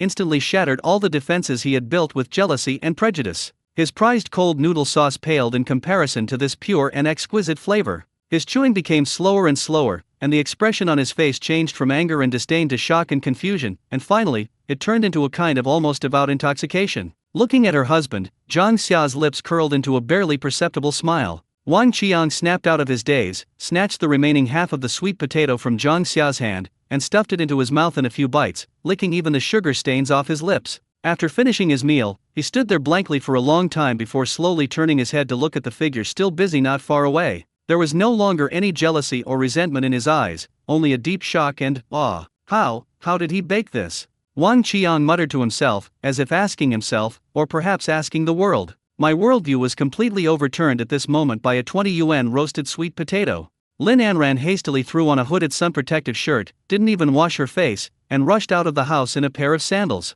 However, when she arrived at Peace Square, breathless, she was completely stunned. The square was bustling with people, but there wasn't the long queue that her mother had described, the one that seemed to stretch endlessly. She looked around at each stall in the vendor area, back and forth, but they didn't sell roasted sweet potatoes. Just as she was getting so anxious she was about to spin around in circles, a crisp sound rang out from behind her. "Hey beautiful, are you here to buy roasted sweet potatoes too?" As Angela packed up her stall, she immediately saw through the confusion and longing on Lin An Ran's face. She'd seen that expression far too many times in the past 2 days. Another unlucky soul who came because of its reputation, only to arrive late. Lin An Ran nodded vigorously, as if she had found a savior. Yes. Where's that stall? Where's the owner? Angela shrugged with a sympathetic look. You're too late. The owner's business was so good that he sold out and went home a long time ago. Boom. Lin An Ran felt like something had exploded in her head. Sold out? Are you home? She just lingered in bed a little longer than yesterday. Her mother had originally planned to come with her, but something came up at work and she had to come alone. She also confidently assured that she would definitely be able to buy it. And what was the result? Lin An Ran was on the verge of tears, her little face scrunched up in a bitter expression. On the other side, Fang Yuan rode his tricycle back to the old-fashioned residential building without an elevator that he rented. He locked his car downstairs, then slowly climbed to the 6th floor and went into his 48 square meter rented room. He tossed his shoulder bag, which held change, onto the table, then slumped into his chair and let out a long sigh. I'm so exhausted. As a programmer, I'm still too weak. After a short rest, he recalled that when he set up his stall, there seemed to be a lottery when he was prompted to complete the task. Fang Yuan was somewhat expectant, but I didn't take it too seriously. After all, he's always had bad luck with lotteries. He has already started using this system as a tool to cultivate a master chef. The real reward is nothing other than this. It was precisely when the task was assigned that a series of god-level culinary skills were injected into his mind. Judging by his current sweet potato roasting skills, he must be considered a top-tier sweet potato roasting master in Japan. Therefore, it doesn't matter what you get from the system's lottery now. He calmed himself down and said to the system with his mind, "System, start the lottery." "Okay, host. We're drawing a prize for you." Ding! "Congratulations, host, you have won the grand prize, a detached villa in Linjiang No. 1 courtyard. Congratulations, host, you have received an extra reward, stamina +5. Property ownership certificates and other relevant documents have been automatically generated and stored in the system space, which the host can view at any time." The system then added a playful comment. Surprised? Unexpected? Fang Yuan's eyes widened. What is that? Villa? He paused for a few seconds, then sat up straight in his chair. I took out my phone and, with my fingers stiffly, typed Linjiang No. 1 courtyard into the search bar. The search results popped up. It was a name he had only seen in financial magazines and real estate news, the most upscale residential area in Zhangcheng. One news headline stood out: Linjiang No. 1 courtyard sets new record for transaction price, single villa value exceeds 100 million yuan. 100 million. Fang Yuan stared at the glaring number on his phone screen, his mind blank. Even if he didn't eat or drink for 100 years, he still couldn't afford a toilet there. Now, the system is telling him that he won a set in the lottery? That stingy system that only ever gave him $1? Fang Yuan unconsciously tightened his grip on his phone. Snap! A spiderweb-like crack appeared on the phone screen. He actually crushed the tempered glass screen protector on his phone. The inner screen is also damaged. He slowly loosened his grip and looked down at his palm. Nothing special, just 6 years of typing on a keyboard. These past 2 days of setting up a stall have given me some calluses. But this very hand, just because of my emotional outburst, almost destroyed the phone with a little force. Physical strength +5. This is comparable to 2 lists losing everything, isn't it? Just as his mind was filled with random thoughts, his phone, whose screen was already distorted, suddenly rang. Although the screen is scratched, the caller ID is still legible. An unfamiliar number. Fang Yuan swiped to answer the call. "Excuse me, are you Mr. Fang Yuan?" A middle-aged man's voice came from the other end of the phone. His voice was steady and had a well-trained politeness and respect. "I am Fang Yuan, and who are you?" "Hello, Mr. Fang. I am your personal housekeeper at Linjiang No. 1 courtyard. My surname is Chen. You can contact me at any time to handle any matters you may have. I am calling to ask when would be a convenient time for you to come and receive the keys to your new home." Housekeeper? Linjiang No. 1 courtyard? He held his phone and subconsciously glanced at his 48 square meter rented room. The walls were damp and peeling, the furniture was old and worn, and there was a dusty smell in the air. "I plan to move in now." He is not one to drag things out. Since the housekeeper has already called, what's the point of being coy? "Okay, Mr. Fang, would it be convenient for you to tell me your address now? I will send a car to pick you up shortly. Butler Chen's tone remained respectful on the other end of the phone. Such efficiency, such service attitude. It's truly beyond words. Nanshanj District, Kinjin Road, Xingfulai Community, Unit 3, Room 602. He gave the address directly. After briefly taking notes, Butler Chen on the other end of the phone replied immediately. Okay, Mr. Fang, the address has been confirmed. The car is expected to arrive at your building within 15 minutes. Please take a short rest. See you shortly. The call ended. The room returned to silence. Fang Yuan stood there, holding his phone, looking at the rented room where he had lived for 3 years. All his belongings could fit in a single suitcase. A few changes of clothes, a 6-year-old laptop, and a shoulder bag on the table containing today's sales figures. 15 minutes. He's about to move from this old, run-down neighborhood with a monthly rent of 1,500 yuan into a villa worth 100 million yuan. Fang Yuan let out a long breath. Life is unpredictable. The large intestine encloses the small intestine. 12 minutes later. Tap, tap, tap. He knocked 3 times on the door, neither too loud nor too soft, with great tact. Fang Yuan opened the door, and standing outside was a well-dressed middle-aged man with his hair neatly combed and a professional smile on his face. Behind him stood 2 other young men, also dressed in suits, but significantly more robust, standing with their hands at their sides and serious expressions. Hello Mr. Fang, I am your housekeeper, Chen Hai. Butler Chen bowed slightly, his gaze casually sweeping across the room. Although surprised that Fang Yuan lived in such a place, he showed no surprise on his face. His excellent professional qualities allow him to focus on only one thing, serving the homeowners well. Oh, please come in. Fang Yuan stepped aside to let them in. Mr. Fang, do you have any luggage that needs to be moved? I brought 2 security guards from the community to help you with the moving. Butler Chen gestured to the 2 people behind him. Fang Yuan remained silent. What else could he possibly need 2 strong men to move? These 2 men in suits look like they're good fighters. However, I'm not necessarily incapable of defeating them now. Thanks, but I only have those few things, nothing much to move. Fang Yuan pointed to the already packed suitcase and the notebook on the table. Okay, Mr. Fang, please hand these over to them. Please come with me to the entrance of the residential area, your car is here to pick you up.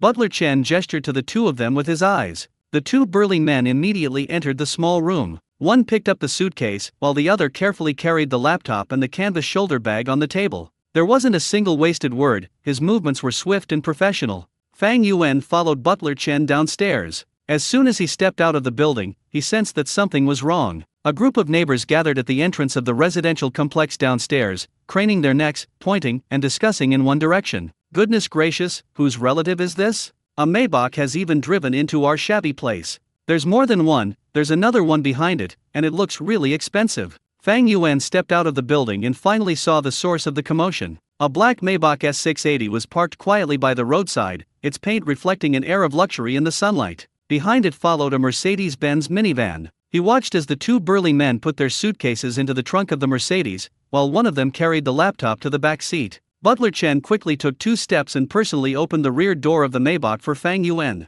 Mr. Fang, please. Fang Yuan sat down in the incredibly soft leather seat, smelling the unknown perfume in the car, with only one thought in his mind. The world of the rich is truly simple, unpretentious, and boring. He still had over 1,000 yuan in his pocket from selling roasted sweet potatoes that day, but now, he owns a villa worth 100 million yuan. Thinking about it this way, the initial awkwardness I felt upon first seeing a luxury car immediately eased considerably. The car smoothly drove away from the old, dilapidated apartment in the southern district and headed towards the prime location of Zhangcheng. All that remained was a chorus of wow. The name Linjiang No. 1 Courtyard itself is a passport to success. From the heavily guarded gate to the lush greenery along the way, and the exaggerated spacing between each villa, everything here exudes a sense of prestige and privacy. The car eventually stopped in front of a 3-story modern villa with a huge garden and outdoor swimming pool. Mr. Fang, we've arrived.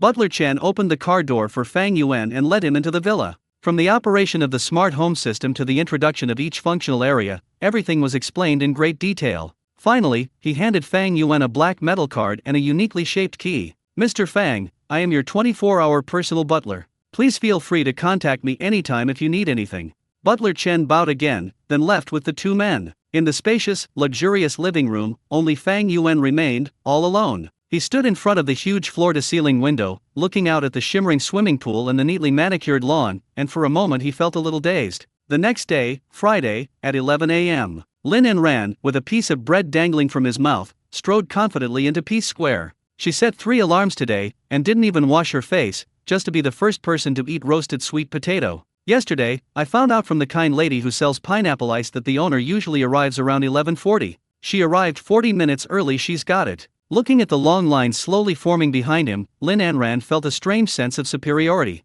Look at these mortals, you'll only be able to smell them soon. Time passed second by second. 11:40. The road ended in emptiness. 11:45. A slight commotion began to break out in the group. Why is the boss late today? Did they oversleep? 11:50. The familiar tricycle still did not appear. The crowd was completely agitated, and anxiety began to build. Does anyone have the boss's contact information? Yeah, let me ask what's going on. I have a meeting at 2 p.m. Does anyone know where the boss lives? Let's go straight to his house and ambush him. The crowd was chattering, but after asking around, they finally received a despairing answer. Apart from a few people who knew the boss's surname was Fang, no one had his phone number, and no one knew where he lived. The crowd erupted in uproar. Some office workers who couldn't afford to waste time sighed and cursed a few times before leaving in disappointment. Lin and her colleagues, belonging to the group that doesn't believe in superstition, are still persisting. But even after waiting until 12:30, not a single tricycle or even a shared bicycle appeared at the end of the road. The remaining people finally gave up completely and left one after another. The atmosphere at Peace Square was particularly somber today. Even the usually lively Angela, seeing this group of resentful customers, didn't dare to loudly promote her pineapple ice business. The most tragic case is Lin Anran. She felt like she was going to go numb. Everyone else had left, but she remained standing there like a statue, unwilling to accept this cruel reality. She waited until 1:30 p.m., when Angela had sold out and packed up her stall, but she was still standing there all alone, completely exhausted. Fang Yuan, the one who started all of this, was completely unaware of it. He was sprawled out on the luxurious bed in his new home, big enough to sleep 5 people, with the air conditioning on, engrossed in playing King of Glory. Defeat. The word failure popped up on his phone screen. He pursed his lips and casually tossed the phone aside. The week's tasks are complete, so from now on, I can do whatever makes me comfortable. Giving up is the true meaning of life. As for those diners who were left out, there probably aren't many people. On Saturday at noon, at Peace Square, Fang Yuan did not come.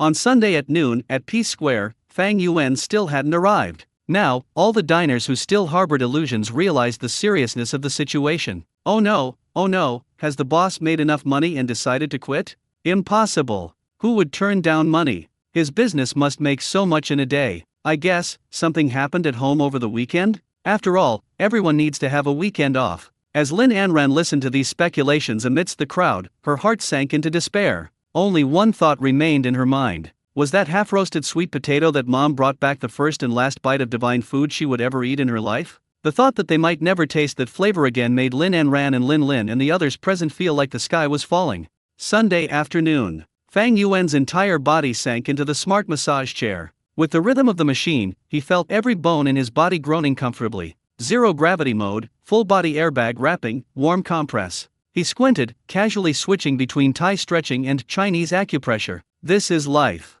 During those 3 days, he completely collapsed. Just as Fang Yuan was about to fall asleep comfortably, a familiar yet cold mechanical voice suddenly rang in his mind. Bite. Next week's tasks are released. Task name, Night Market Rising Star. Mission location, Starlight Sports Park. Task objective, set up a stall at night to sell fried skewers, and earn genuine praise from at least 200 customers after they taste them. Task deadline, 1 week. Task rewards, determined based on task completion rate. New recipes for secret recipe fried starch sausage, golden fried rice cake, and tornado gluten have been unlocked. Related cooking techniques and exclusive sauce recipes have been provided. The brand new intelligent temperature-controlled frying cart has been delivered to the villa's B2 garage. After processing the information, Fang Yuan opened his eyes, walked to the floor-to-ceiling window, and looked at the azure swimming pool outside. Fried skewers? Or should we set up a night stall in the sports park? It sounds more humane than selling roasted sweet potatoes in the square on a hot summer day. He was somewhat unaccustomed to this strange system suddenly becoming so normal. But the first week's roasted sweet potato task rewarded a villa worth hundreds of millions. Surely they can't give another one for this fried skewers task? Without thinking further, Fang Yuan picked up his phone and dialed the number of his butler, Chen Hai. Butler Chen, could you help me purchase some ingredients? Chen Hai, on the other end of the phone, spoke with the same respectful and polite tone. Mr. Fang, please give your instructions. High gluten flour, 50 kilograms. Okay, 50 kilograms of high gluten flour. Sweet potato starch, 20 kilograms. Okay, 20 kilograms of sweet potato starch.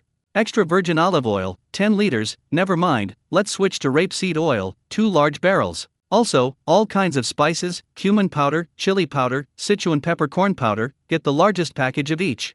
Fang Yuan rattled off a long list in one breath, and finally added, oh, right, another 100 catties of pork hind leg meat, skinless and boneless, just pure lean meat. That's right, Fang Yuan plans to make the starch sausages, rice cakes, and gluten he needs for his stall himself. This is knowledge that the system directly instilled in him. Chen Hai was silent for a moment on the other end of the phone. Despite his highly professional training, his mind was still full of questions. High gluten flour? Starch? And 100 kilograms of pork? Is Mr. Fang planning to open a food processing workshop at home? He was curious, but he wouldn't ask too many questions. Meeting the demands of the homeowners was his only task. Okay, Mr. Fang, I will arrange the purchase immediately and guarantee that everything will be delivered to your residence within 1 hour. After hanging up the phone, Fang Yuan changed into some loose-fitting pajamas and strolled to the underground parking garage. Sure enough, a brand new food truck appeared in his garage. This vehicle is several levels more advanced than the previous tricycle used for roasting sweet potatoes. Made entirely of stainless steel, it features a built-in canopy and LED light strips. On the work table are 2 huge square deep fryers on the left and right, with a sauce preparation area and a work area in the middle. Below are storage cabinets and a small freezer. Not bad, we've upgraded from a slingshot to a cannon. Fang Yuan nodded in satisfaction. Meanwhile, at Peace Square, Lin Anran sat listlessly on the floorbeat at the edge of the square, looking like a wilted eggplant. Today is the 4th day that she has gained nothing. Starting from noon last Thursday, she missed Mr. Fang because she overslept. For the next 3 days, she was the first to arrive at Peace Square every day. I arrived at 11 o'clock, but waited until exactly 2 p.m. For 3 whole days, not a single day was missed. However, the tricycle that sold roasted sweet potatoes seemed to have vanished into thin air and never reappeared. In the square, there were still a few old customers who, like her, were unwilling to give up. People gathered in 2s and 3s, sighing and complaining. Oh no, I think the boss is really not coming. The sky has fallen. What hope is there for the rest of my life? I really want to eat roasted sweet potatoes. Lin and her colleagues were also there. She picked up her phone and looked at the groans in the department group chat, feeling immense pressure. Sister Lin, how about we call the police? A female colleague suggested timidly. Just say it's a missing person case. Lin rolled her eyes at her. This girl must be out of her mind from being so greedy. Missing my foot. You don't even know Boss Fang's full name? Do you think Uncle Hat will believe you? Angela's pineapple ice stand is still open, but business is noticeably different from before. Without the sweltering crowds queuing up for roasted sweet potatoes at Fang Yuan's stall, her pineapple ice business has returned to its previous state of just a handful of customers. She casually interacted with a few fans in the live stream while listening to the complaints of the people around her, and she felt worried too. As soon as that man left, she immediately reverted to her original state. After Fang Yuan left, she realized that the popularity of her live stream had increased several times over during the few days Fang Yuan was still there. Even now, people are still asking questions in the live stream. Sweet potato, host, isn't that handsome boss coming today? My roasted sweet potato DNA is kicking in again. No love on Financial Street, I feel like I have a sweet potato withdrawal syndrome. Now everything I see looks like that man's back. The coolest kid in the whole kindergarten, host, you'd better catch this windfall. Hurry up and bring him back to set up your stall. Did the boss run away today? He came, he left, he took away my stomach, and he also took away the streamer's KPIs. A heartless man. I love gossip, stop selling your lousy pineapple shaved ice. Hey streamer, think of something. Don't you miss that man? No, I have to think of something, Angela muttered to herself. She could have adapted to the darkness, but she had once possessed the light. The difference in current sales and livestream popularity between having Fang Yuan and not having him is like night and day. Fang Yuan equals traffic equals small money. Her brain was working at lightning speed. How can I find that man? All she knew was that his surname was Fang and that he rode a tricycle every day, nothing else. Wait, riding a tricycle. Suddenly, something occurred to her. She immediately announced it loudly in the live broadcast room. Family members, I've decided that starting tomorrow, I'll be stopping my livestream selling pineapple shaved ice. The new livestream theme will be, the whole city is searching for the missing sweet potato vendor. The live stream chat paused. Then, it instantly boiled over. In the kitchen of Linjiang No. 1 courtyard, Fang Yuan was standing in his kitchen, which was even bigger than his previous rented apartment, wearing an expensive custom-made apron, and began his food processing business. The ingredients delivered by Butler Chen filled the central island counter. Fang Yuan rolled up his sleeves, poured 50 kilograms of flour into a huge stainless steel basin, added water, and began kneading the dough. His movements were fluid and effortless, without the slightest hint of unfamiliarity. The techniques instilled in him by the system made him seem like a master who had been immersed in this field for decades. Knead, pat, awaken, wash. Soon, a large lump of highly elastic gluten was created in his hands. Fang Yuan tore off a strip of gluten and quickly wrapped it around a bamboo skewer. The gluten swirls and stretches at his fingertips, layer upon layer forming a perfect spiral pattern. Fang Yuan then tore off another strip from the dough and continued the above actions. Soon, rows of large gluten skewers were completed and neatly stacked. Although they were handmade, they were filled with the beauty of an industrial assembly line. Next, we made the starch sausage. High-quality pork hind leg meat is put into a meat grinder. As the machine rotates at high speed, it instantly turns into a fine paste. Following the system's secret recipe, Fang Yuan mixed minced meat, sweet potato starch, and various spices. Then the pink meat paste is poured into the sausage stuffer. As the machine starts, an extra-long starch sausage is extruded at a uniform speed, covered with an orange plastic skin, without any printed markings or labels, making it a product with no manufacturer, no production date, and no quality certification. Click! With a crisp sound, the machine precisely cuts and seals the intestines with an aluminum ring. The movements were fluid and graceful. Soon, rows of starch sausages of exactly the same length and thickness were produced. Having dealt with the first two items, Fang Yuan turned his attention to the final ingredient, the golden fried rice cake itself. The carefully selected premium round glutinous rice is washed, soaked, and each grain is plump, white, and translucent like jade. Fang Yuan placed the processed glutinous rice into a German-made built-in steamer worth 6 figures. He set the time and temperature, and then, with a ding, the steamer rang out. Remove the steamed glutinous rice. Then it was poured into a huge stone mortar. Yes, the all-powerful Butler Chen even managed to get him this thing. Next comes the most primal and soulful step, tteokbokki, rice cake. Fang Yuan swung the matching wooden mallet, striking gently and rhythmically, one blow after another. After the system's +5 stamina boost, Fang Yuan simply said, "So easy." Soon, a lump of snow-white, delicate, and bouncy rice cake paste was born in his hands. He casually rolled it into a uniform long strip, then used a wet cotton thread to cut it cleanly and neatly with a sizzle. Each piece of rice cake looks like it was copied and pasted. Even someone with OCD would cry out, "So satisfying," upon seeing it. Looking at the 3 rows of neat and uniform white jade strips in front of him, Fang Yuan nodded in satisfaction. Handmade? No, this is art. Fang Yuan spent the entire afternoon busy in the kitchen. He neatly arranged the prepared whirlwind gluten, golden rice cake strips, and secret recipe starch sausage on a food-grade tray and then put them in the freezer. By the time I finished all that, it was already dark. He wiped the sweat from his brow, looked at the fruits of his labor, and felt a unique sense of satisfaction. He took off his apron, poured himself a glass of ice water, and walked to the French windows in the living room. As night falls, the underwater lights in the swimming pool in the yard illuminate, creating a shimmering, dreamlike scene. I hope everything goes well tomorrow. Fang Yuan took a sip of water and muttered to himself. However, what he didn't know was, at this moment, messages in a WeChat group called Potato Light Action are being refreshed at a rate of 99 plus per second. The group has grown rapidly from just a few people to nearly 100. This is Angela's masterpiece. Let's rewind to 2 p.m. at Peace Square. In Angela's live stream, the phrase, "the whole city is searching for the missing sweet potato vendor," was like a bombshell, instantly exploding the interest of all the viewers who were watching. The barrage of comments was more dense than ever before. "Sweet potato, the host is awesome. Count me in. I'd take a year off just to roast sweet potatoes. No love on Financial Street. I suspect the boss was abducted by aliens because his skills are not from Earth. We must bring him back. I love gossip, hurry up. I'm going to print out a missing person notice right now." Description: an incredibly handsome man riding a tricycle. Did the boss run away today? Support? I would call this Operation Potato Light. Angela glanced at the scrolling comments and a smirk played on her lips. This is exactly the effect I wanted. She made a quick decision and immediately created a WeChat group, posting the QR code in the live stream room. If you want to find Boss Fang, join the group and we'll discuss our strategy. The live stream included people who had tried Fang Yuan's roasted sweet potatoes, people who hadn't tried them but were tempted by the comments, and people just watching the spectacle. They all flooded into the WeChat group. The number of group members skyrocketed. The group name was chosen based on a fan's suggestion: Potato Light Action.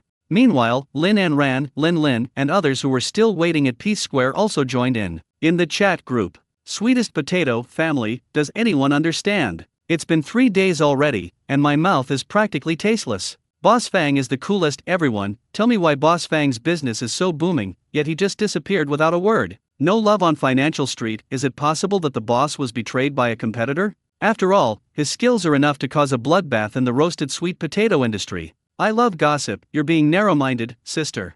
I'm betting 50 cents that the boss is definitely the heir of some reclusive family, out experiencing life, and now his time is up, being picked up by his butler in a Maybach to inherit his billions. The coolest kid in the whole kindergarten. Goodness, upstairs sister, I suspect you install the security camera at your boss's house. Add $5 more, update faster, I love it. Did the boss run away today? Is it possible that the boss is actually a culinary god who descended to earth, successfully passed his tribulation, and ascended to heaven on the spot? Potatoes must die. Lin and Ran, can you guys be serious for once? The main problem is we can't find anyone. Although, the boss looks kind of cool pedaling his tricycle. Upon hearing this, the atmosphere in the group instantly changed completely. Sweet potato, he's more than just handsome. He's practically a walking hormone generator. Those broad shoulders and narrow waist, that jawline, that focused gaze on roasting sweet potatoes. Mom, I think I'm in love again. Wang Meili or not, it started with her taste, captivated her talent, and made her loyal to her looks. I don't care, her tricycle didn't just head towards the square, it ran over my heart.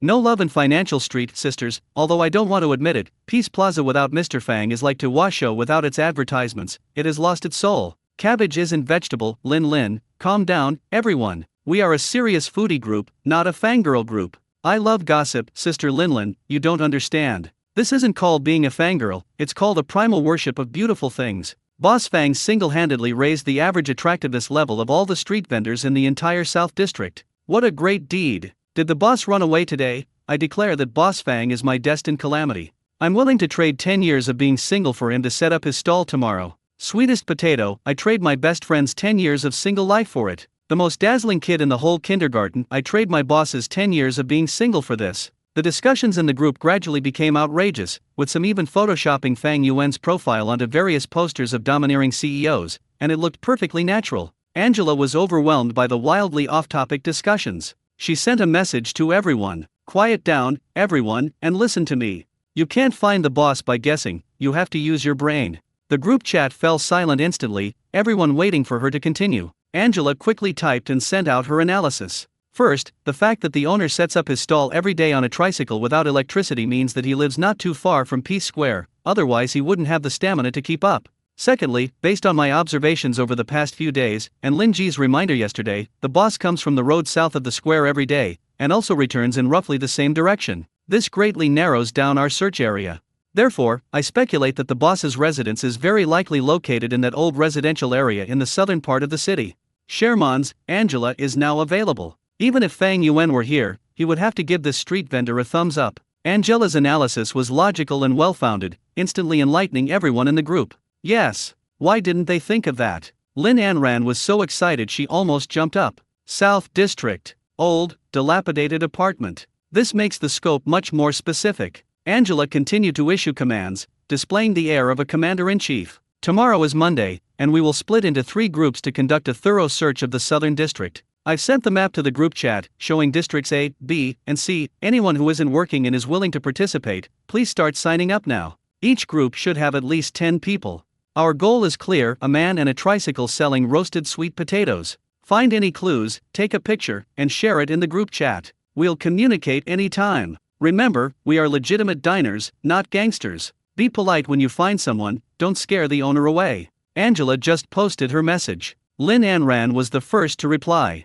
1. Lin Anran, sign up for Area A. I'm available. I'm available all day. I'm a college student, on summer vacation. Her message was like a signal flare. 2. Lin, register for Area A. I'll be bringing 3 colleagues from my department. We can arrive before 9 a.m. P.S. Leave application has already been submitted. Times 4. 3. Zhaoqiang, Area B, I'll drive my own car there, I can be part of the mobile team. 4. Wang Meili, District C, I live in the south of the city, I know it well. Everyone was full of energy. Within just half an hour, 3 search teams had assembled, with even more personnel than required. Everyone agreed to meet at Peace Square at 9 o'clock tomorrow morning, and then split up to do their own thing. Seeing the high level of enthusiasm in the group and the detailed search plans that went down to the street level, Angela put away her phone with satisfaction. She could almost see the man's bewildered expression when he was found. They also seemed to see their own soaring sales and live stream popularity.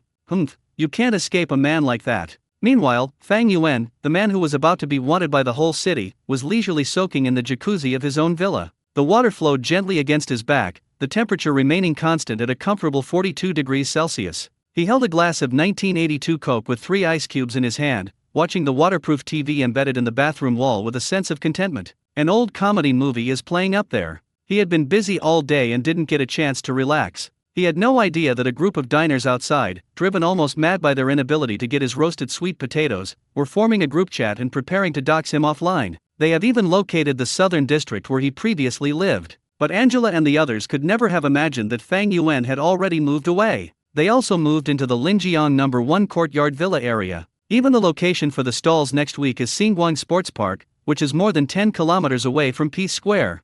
Monday, 9 a.m. Peace Square was unusually crowded with people. Angela stood at the front of the crowd, holding a selfie stick. The live stream title prominently displayed Operation Potato Light in progress. The chat messages in the live stream were scrolling so fast that the content was almost impossible to read. Family members, can you see that? Our Potato Light operation team has assembled. Angela scanned the determined faces behind her with her camera. According to the meticulous plan we formulated last night, Groups A, B, and C will set off simultaneously to conduct a thorough inspection of the old residential areas in the Southern District. Angela spoke loudly to the camera, looking every bit like a commander-in-chief. Our slogan is, "We won't give up until we find the boss." The crowd shouted in unison, their momentum unstoppable. Unsuspecting passers-by might have thought it was some new type of pyramid scheme organizing a team-building event. With Angela's command, the 3 teams set off in a grand procession. The WeChat group was constantly updating with new messages. Potato Light Group A Lin and Ran, we have entered Nanchang 2nd Street and started checking the first building. Shuguang Group B Zhao Qian Group B vehicles are in position and are responsible for patrolling the outer streets.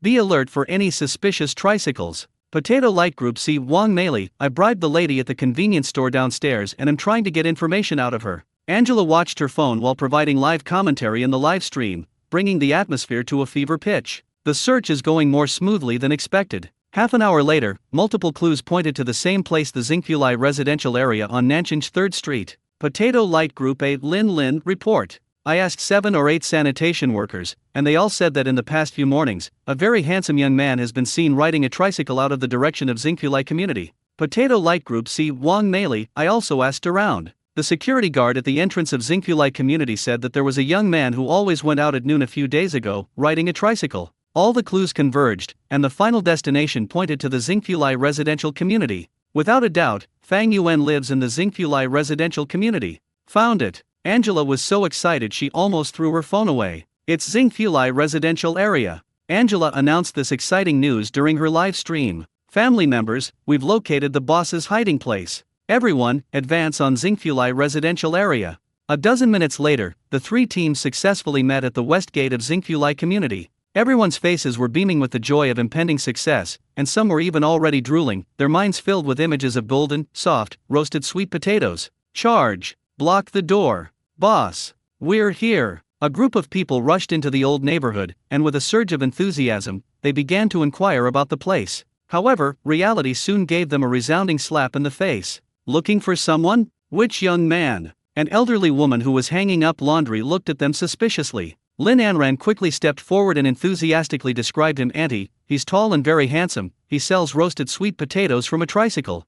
Roasted sweet potatoes? The woman frowned, thought for a moment, then shook her head. Never heard of it. Are there roasted sweet potatoes for sale in our neighborhood? Where are they? The first nail, it hit. They then approached the security guard in the residential complex. Selling roasted sweet potatoes? The security guard looked bewildered. We don't allow street vending here. Are you sure you haven't made a mistake? Angela was not giving up. She opened her phone and found a photo of Fang Yuan's profile that she had secretly taken before. Brother, look, is this the person? Does he live here? The security guard leaned over and looked at him for a while. He looks familiar. I think I've seen him before. He looks like he's from our neighborhood. Lin Anran and her group were instantly filled with renewed hope. Is he there? Who are you to him? What do you want with him? The security guard's eyes sharpened instantly as he sized up the group, his face full of vigilance. Protecting homeowners' privacy is part of his professional ethics. Angela quickly stepped forward, revealing what she thought was her most sincere and harmless smile. Hello, big brother, we are his customers. We just wanted to eat his roasted sweet potatoes. We haven't seen him set up his stall for several days, so we wanted to ask him about it. Roasted sweet potato? The security guard's expression froze, he almost lost his composure. Little girl, you mean he sells roasted sweet potatoes? Before Lin Anran could answer, he waved his hand dismissively, his tone sarcastic. Don't even think about it, they don't live here anymore. They moved out last Friday. Their driver was driving a Maybach. Just last Friday, many people in the neighborhood saw it. The spectacle was astounding. They even used a Mercedes-Benz to transport people when they moved. Maybach? A Mercedes-Benz? They moved away? These words struck like 3 heavy blows, leaving everyone stunned. The crowd fell silent instantly, exchanging bewildered glances, each face displaying a blank expression of who am I? Where am I? What did I just hear? This is quite a far cry from the script they imagined, a tragic heroine from a poor family, forced by circumstances to bravely pedal a tricycle. The user I love gossip typed a line with trembling hands in the group. Family, is my mouth blessed? I'm probably destined to be a prophet. A group of people stood in the courtyard of Xingfulai residential area, as if they had been collectively frozen in place, their brains completely shut down. After searching all day, they finally discovered the truth: the clowns were actually themselves. Reality gave them a performance titled "I Thought the Boss Was a Poor Boy Struggling to Make a Living, but it turns out he's a rich young master experiencing the life of an ordinary person." This kind of overwhelming force is unstoppable. Lin Anran's head was buzzing. Boss Fang equals drives a Maybach equals is rich equals no longer needs to set up a stall equals will never eat roasted sweet potatoes again. The logical chain ends here, leading straight to the abyss of despair. No, that's not how it was written in the script. Then, where did he move to? Do you know? Lin asked in a trembling voice, with the last bit of stubbornness in her voice. The security guard shook his head, looking helpless. That boss is very quiet, leaves early and comes home late, and doesn't know anyone. How would I know? The last spark was mercilessly extinguished. The potato light operation has now suffered a crushing defeat. At the same time, night fell. The Xingguang Sports Park, located more than 10 kilometers away from the South District, is brightly lit. This is not a park in the traditional sense, but a modern amusement park designed specifically for urban sports enthusiasts. On the fluorescent running track, night runners wearing professional sports equipment came in an endless stream. On the open lawn, some people were practicing yoga, and others were playing frisbee. The air was filled with the smell of sweat and energy. A brand new 3-wheeled food cart slowly came to a stop in the designated vendor area by the park management office. Fang Yuan got off the bus. He looked around and then froze. At the stall on the left, a woman was selling light-up bracelets and glow sticks. At the stall on the right, a young man is selling chilled mineral water and sports drinks. Further away, there are also shops selling towels and sports headbands. None of them sell food. More accurately, none of them sell fried skewers, which are high in calories, fat, and carbohydrates, the 3 great enemies of fitness. Fang Yuan glanced at the signs on his food cart that were about to light up, which read Whirlwind Big Gluten, Secret Recipe Starch Sausage, Golden Rice Cake Strips, and then looked at the night runners who were running past him, each with a more muscular physique than the last. He seems to have come to the wrong place. This task from the system seems to be a bit of a trap. However, Fang Yuan did not feel anxious. Since we're already here, what else can we do? He slowly opened the back of the food cart and laid out rows of neatly arranged semi-finished products. The whirlwind-style gluten is layered, with even gaps between the gluten strands. The secret recipe starch rice rolls are tender and plump, clearly made with high-quality ingredients. The golden rice cake strips are as white as jade, with smooth and even cuts. He plugged in the oil pan, set the temperature, then moved a small stool, sat down by the car, took out his phone, and started scrolling through short videos. They neither hawked nor sold their wares. However, Fang Yuan's out-of-place food cart quickly attracted the attention of some people. A young couple taking a walk walked by. "Boss, what do you sell here?" the girl asked curiously. "Fried skewers." Fang Yuan didn't even look up. The boy glanced at the small price tag next to him and read it aloud: Whirlwind Gluten, 3 yuan a skewer. Secret Recipe Starch Sausage, 3 yuan a skewer. Golden Rice Cake Strips, 3 yuan a skewer. 3 skewers for 10 yuan. He couldn't help but laugh. "Boss, did your math teacher teach you PE? Buying 3 skewers is $1 more expensive than buying them individually?" Fang Yuan finally raised his head, glanced at them, and smiled. "You can buy just 1 skewer." He wrote this so that people wouldn't buy 3 skewers. His goal was simple: the task required 200 diners to give him genuine praise. No matter how much one person ate, it would only count as 1 quota. This pricing is designed to discourage customers who want to buy a lot at once. This maneuver left the young couple completely bewildered. Is this how business is conducted? The girl's interest was piqued. "Okay, boss, give me a skewer of that. Tornado Big Gluten." "Good." Fang Yuan got up, picked up a skewer of gluten, and put it into the oil pot that had reached the optimal temperature. Sizzle. A soft sound. The gluten skewers quickly unfurled in the boiling hot oil, the originally firm gluten layers blossoming open. The aroma of fried food mixed with the wheat scent of flour unexpectedly entered the nasal cavity of everyone around. The girls who were stretching paused. The young man, who had just finished running 5 kilometers and was drinking water, swallowed hard. The young couple was the first to be affected, and the boy's stomach let out a rumbling sound. Fang Yuan focused intently, gently turning the gluten with long chopsticks to ensure each side was heated evenly and fried to a perfect golden brown. Remove from the water and drain the oil. Sweet or spicy? Fang Yuan raised his chin, gesturing to the sauces in the 2 metal trays next to him. One is a secret recipe spicy sauce, glistening with red oil. Just looking at it makes you feel like your tongue is about to take a driving test. The other is a special sweet sauce, so thick it can be stretched into threads, sweet but not cloying. This sauce would probably taste great even when used to scrub shoe soles. Gurgle. The girl swallowed hard. Damn it. Such captivating colors. That irresistible aroma. Do you want spicy food? Fang Yuan asked again. Oh, boss, I want it spicy. Fang Yuan nodded. Then pick up the brush, lightly dip it in the chili sauce area, and brush it evenly onto the surface of the gluten. Finally, sprinkle on a pinch of dry seasoning mixed with cumin and white sesame seeds. The entire process was smooth and fluid, full of a pleasing rhythm. All right. He handed the gleaming golden heat assassin to the girl. The girl took it, it was steaming hot, and the aroma hit her head. She carefully blew on it, then eagerly took a small bite. Snap! A crisp popping sound exploded between my teeth.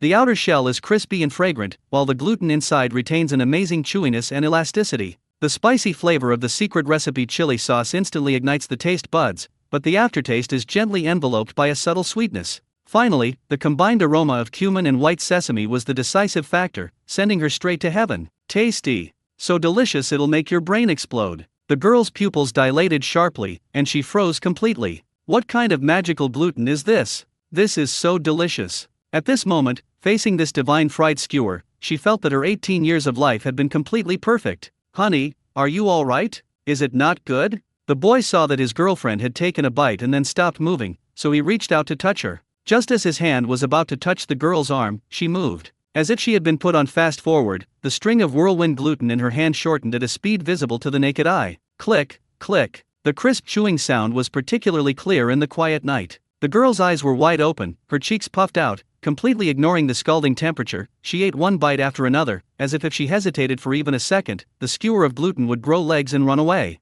The boy was stunned. How long have we been starving? He didn't even have a chance to say, is it really that delicious? Let me try some. That long gluten skewer was now reduced to a bare bamboo stick. The girl licked the remaining sauce from her lips and exhaled a long breath of hot air carrying a spicy aroma. Then, she suddenly turned her head and stared at Fang Yuan with shining eyes. His eyes looked as if he wanted to devour Fang Yuan. Boss! She practically shouted, 3 more skewers, please. The sound was so loud that it startled several young people who were jogging by, and they all turned to look. Fang Yuan instinctively shuddered. Then he gave the girl a strange look. Behind her stood her boyfriend, who looked utterly incredulous. It was as if he was getting to know his girlfriend, who usually had a soft, delicate voice like Lin Dayu, for the first time. There was only one thought in my mind. Is this fried food really that delicious? Gurgle. 3 strings for 10 yuan. Fang Yuan pointed to the price on the screen, prompting them. Ha! The girl was stunned. The boyfriend next to her also realized what was happening and repeated, half laughing and half crying, Boss, we know it says 3 skewers for 10 yuan, but if you buy 1 skewer, it's only 3 yuan. If we buy 3 skewers 1 by 1, isn't it 9 yuan? 3 skewers for 10 yuan.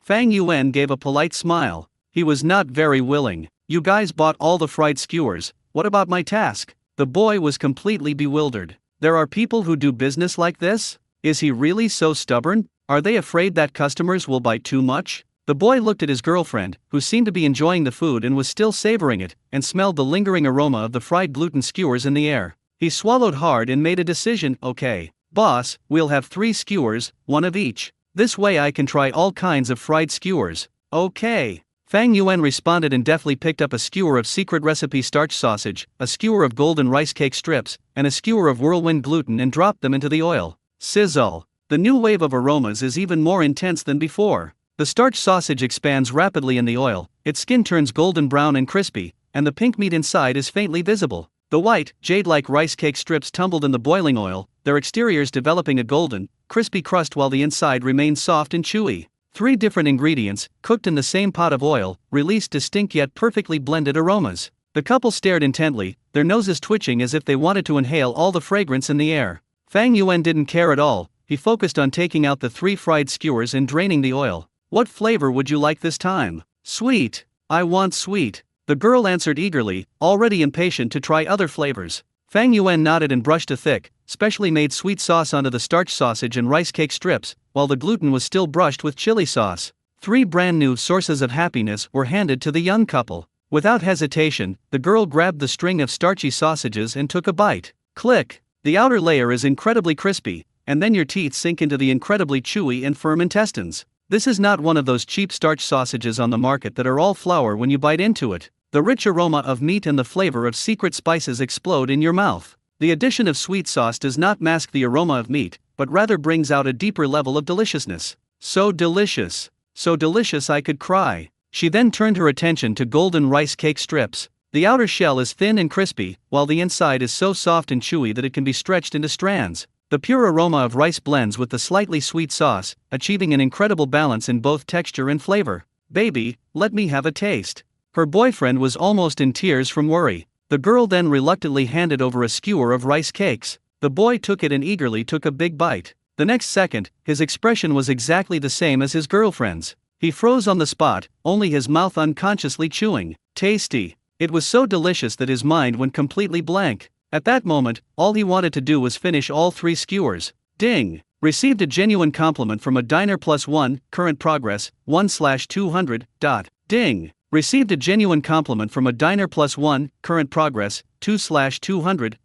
A system notification sounded in Fang Yuan's mind. He glanced up at the young couple in front of him, who were completely absorbed in their meal, and a slight smile appeared on his lips. A great start. Boss. 3 more skewers. The boy mumbled, completely hooked. Sorry, there's a limit of 3 skewers per person per day, Fang Yuan said with a smile, declining the offer. Ha! Why? The young couple exclaimed in unison, their faces filled with despair. So that more people can taste it. Fang Yuan casually made up a reason that sounded very noble. Actually, he just didn't want to sell so many copies to the same person. After all, the task only considers the number of participants, not the sales volume. Then can we buy 2 more skewers? The girl had a sudden inspiration. She had only bought 1 skewer of whirlwind gluten earlier. Before Fang Yuan could respond, the girl's boyfriend had already slammed his wallet onto the small table. Boss, what are we waiting for? 2 more skewers, please. His eyes were fierce and hungry. It was as if they would devour the person in front of them if they didn't agree. Has it revealed its true form? You vicious and hungry thug. Good. Fang Yuan agreed, and then asked, what should we fry for these 2 skewers? 1 skewer of rice cake, 1 skewer of starchy sausage. Spread with chili sauce. The girl answered first. Fang Yuan nodded, then took out a string of starch sausages and a string of rice cake strips from the freezer and threw them into the oil. Sizzle. The aroma rose again, more domineering and aggressive than ever before.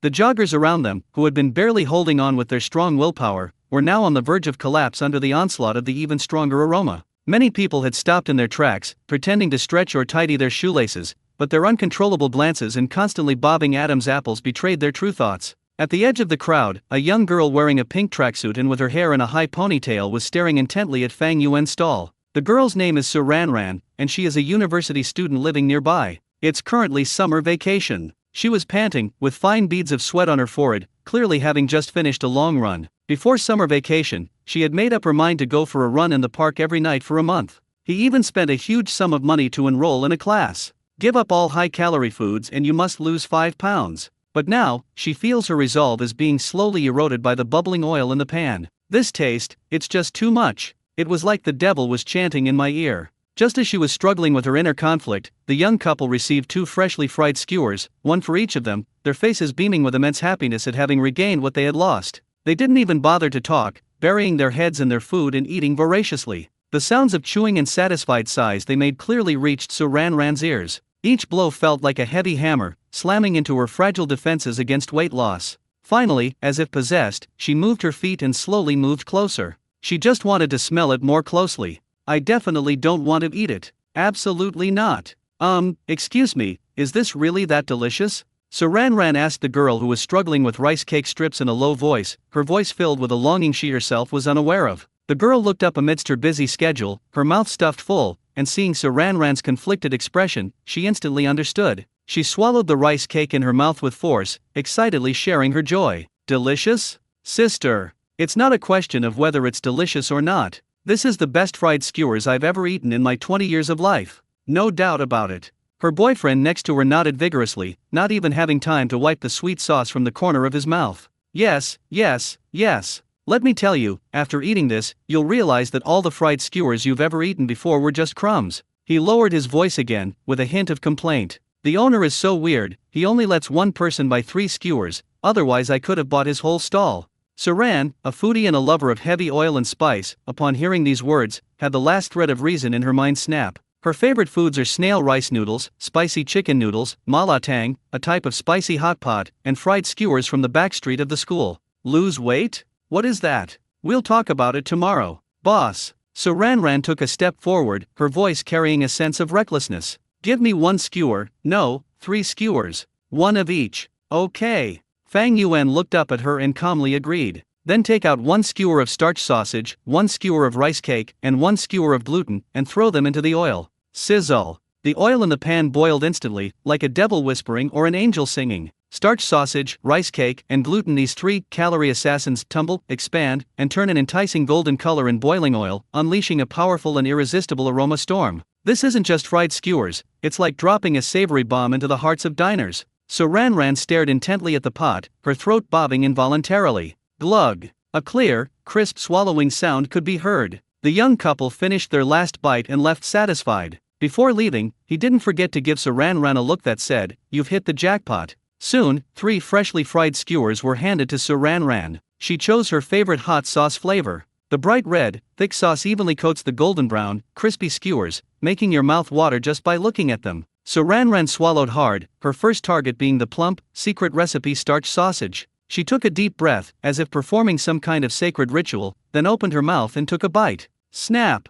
A sound so crisp and clear. Saran Ran's eyes widened instantly. The outer layer is crispy. It's not that hard, crumbly texture, but rather a thin, flaky crumbly texture. Immediately afterwards, her teeth felt unprecedented resistance. It wasn't the powdery and hollow texture of a low-quality starch sausage, but rather an incredibly firm, chewy, and meaty feel. With each chew, the rich, pure aroma of meat, mixed with the unique fragrance of secret spices, explodes in your mouth. The spiciness of the chili sauce follows closely behind, not only without masking the original flavor of the ingredients, but also like an explosive force, completely igniting the fresh and fragrant taste, sending it straight to the top of your head. Tasty. It was so delicious that her mind went completely blank. What? You promised to lose 5 pounds, and you can't eat fried food at night. At that moment, she forgot everything else. In her world, all that remained was the starchy sausage in her hand. She even forgot to breathe, mechanically and frantically chewing and swallowing, devouring the whole thing in a matter of seconds. After finishing her meal, she licked the remaining sauce and minced meat off the bamboo skewers, still wanting more.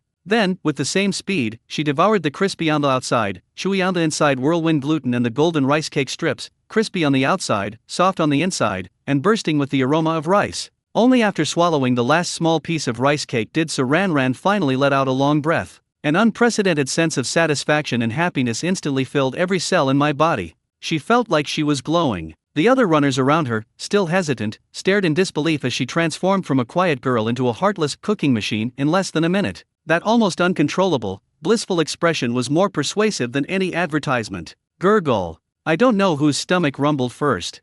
It was 10:30 p.m. After returning from the park, Saran Ran took a shower, dried her hair, and felt cheerful. Although the results of my night run were negated by 3 fried skewers, and I even had a fat surplus, the mental satisfaction is irreplaceable. The thought of spending several thousand yuan on a night running class, I felt incredibly guilty. But, fried skewers are really delicious. Swoosh. Saran Ran wiped away non-existent drool and stopped thinking about it. She lay on the bed, opened WeChat, and sent a video call invitation to her pinned friend. The video call connected quickly, and a slightly haggard face appeared on the screen. It's Lin An Ran. Saran Ran and Lin An Ran were classmates in college and also the closest of best friends. An Ran, what's wrong? You look terrible. She was startled when she saw Lin An Ran's appearance. Saran Ran only wanted to chat with her best friend. But to my surprise, I saw a face that was completely different from what I remembered. On the other side of the screen, Lin Anran had disheveled hair, slightly red eyes, and looked utterly hopeless. Ran. Lin Anran's voice was hoarse. I've broken up with my boyfriend. Heartbroken. You brat, when did you start dating? You didn't even tell me. You hid it so well. So Ran raised her voice. It's not that kind of heartbreak. Lin Anran's cheeks flushed slightly as she rubbed her eyes and explained, I'll never be able to eat that roasted sweet potato again. So Ran was completely confused. What roasted sweet potato? Lin Anran sighed and briefly recounted the failure of today's potato light operation. From a hopeful, exhaustive search to the harsh truth that the boss moved house in a Maybach. He moved away and disappeared completely. Lin Anran covered her face. I thought I had found the light in my life, but the light has run away. So Ran was stunned. The Lin Anran she knows isn't a foodie either, is she? Organizing a citywide search for a sweet potato vendor. This is too fantastical. Anran, it's just a roasted sweet potato, is it really that big of a deal? So Ran didn't understand. You don't understand. Lin Anran lowered her hand, her expression serious. That's not an ordinary roasted sweet potato. That's faith. You can't even imagine how delicious it is. How delicious can it be? Better than a Michelin 3-star restaurant? Michelin? Michelin isn't even worthy of carrying his shoes.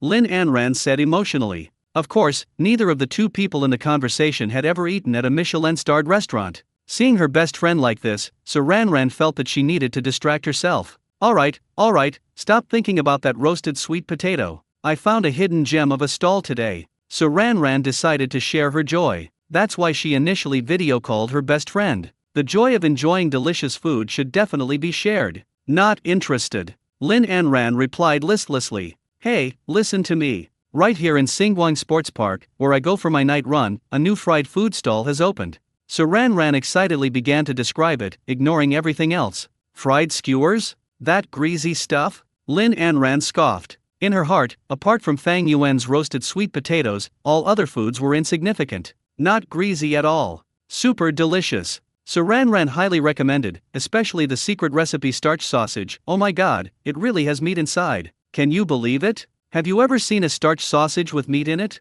Not only is it made of meat, but the meat flavor is so rich it's explosive. So Ran became more and more excited as she spoke. She savored the taste of the starch sausage and unconsciously swallowed. And that golden rice cake strip, the outer skin is crispy, the inside is soft and chewy, and it's absolutely delicious with the sweet sauce. The whirlwind gluten noodles are chewy and flavorful with a spicy sauce that will leave you wanting more. So Ran switched into food blogger mode, praising Fang Yuan's fried skewers to the skies. I swear, this is the best fried skewers I've ever eaten in my 20 years of life, bar none. In conclusion, here's the summary. Lin Anran looked at Ran's excited expression, but felt nothing, no matter how eloquently she spoke. Fried skewers are fried skewers. No matter how delicious the fried skewers are, can they compare to Boss Fang's divine roasted sweet potatoes? Impossible. Oh, Lin Anran replied perfunctorily. And Ran, don't disbelieve me. I'm not exaggerating this time. Why don't you come stay with me for a few days? I'll take you to eat those fried skewers. I guarantee you'll forget about roasted sweet potatoes.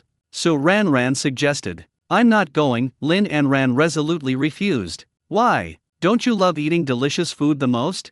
All I want to eat right now is roasted sweet potato, Lin Anran said stubbornly. She cannot accept other foods. In her opinion, Ran's description of the god-level fried skewers was nothing more than an exaggeration from someone who had never seen the world. She's someone who's tasted Fang Yuan's cooking before. Hey, come on over. That fried food vendor is kind of handsome.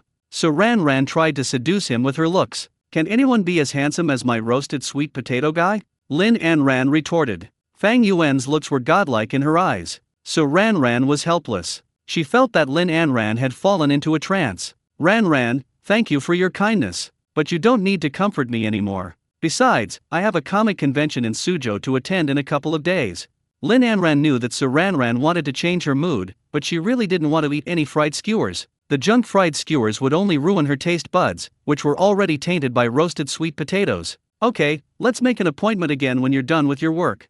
The two ended the video call. So Ran put down her phone and sighed. Anran seems to have suffered a really big blow this time. I hope she can get over this soon. That fried skewer was really delicious, why wouldn't she believe it? On the other side, Lin Anran turned off the video and threw herself onto the bed. She opened the WeChat group for Potato Light Action, where cries of despair still filled the air. Everyone misses the taste of roasted sweet potatoes and grieves the disappearance of Fang Yuan. Lin Anran looked at the messages in the group and felt heartbroken again. Fried skewers? Oh, how could it possibly compare to Boss Fang's roasted sweet potatoes? It's a pity it's gone forever. Otherwise, she would have had to give her naive best friend a taste of the finer things in the world. Meanwhile, at Linjian No. 1 courtyard, Fang Yuan was in the luxurious kitchen of the villa, checking the ingredients for tomorrow. He knew nothing about the potato light action and was unaware that a girl had already regarded him as the light of her life.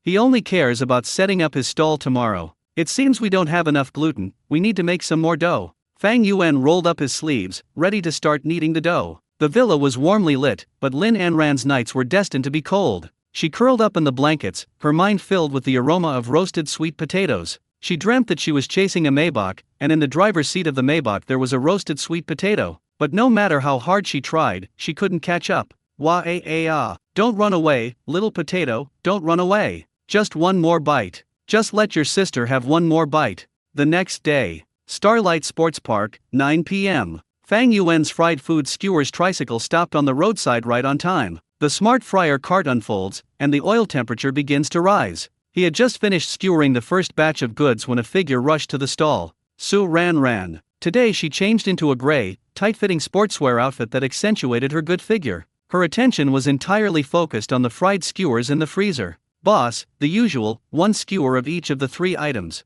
Su Ran took out her phone to scan the code. Fang Yuan looked up at her. The girl who was struggling with dieting yesterday was unusually decisive in placing her order today. 10 yuan. Fang Yuan pointed to the QR code for receiving payments. Su Ran paid the money and stood aside to wait. Fang Yuan moved swiftly, grabbing starch sausages, rice cake strips, and large gluten balls, and throwing them into the oil. Sizzle. The sound of oil popping open rang out. That domineering, complex aroma, a blend of oil, meat, and flour, exploded in the air instantly. It was much more eye-catching than the surrounding stalls selling sports drinks and light-up toys. Su Ran's throat bobbed. This taste is absolutely awful. Fang Yuan quickly scooped out the fried skewers, drained the oil, and brushed them with sauce. What kind of sauce do you want? Starch sausage and sweet rice cake sauce, gluten chili sauce, Su Ran replied quickly. After receiving the 3-calorie bombs, Su Ran did not start eating them on the spot as she had yesterday. She glanced around, like a secret agent making a rendezvous,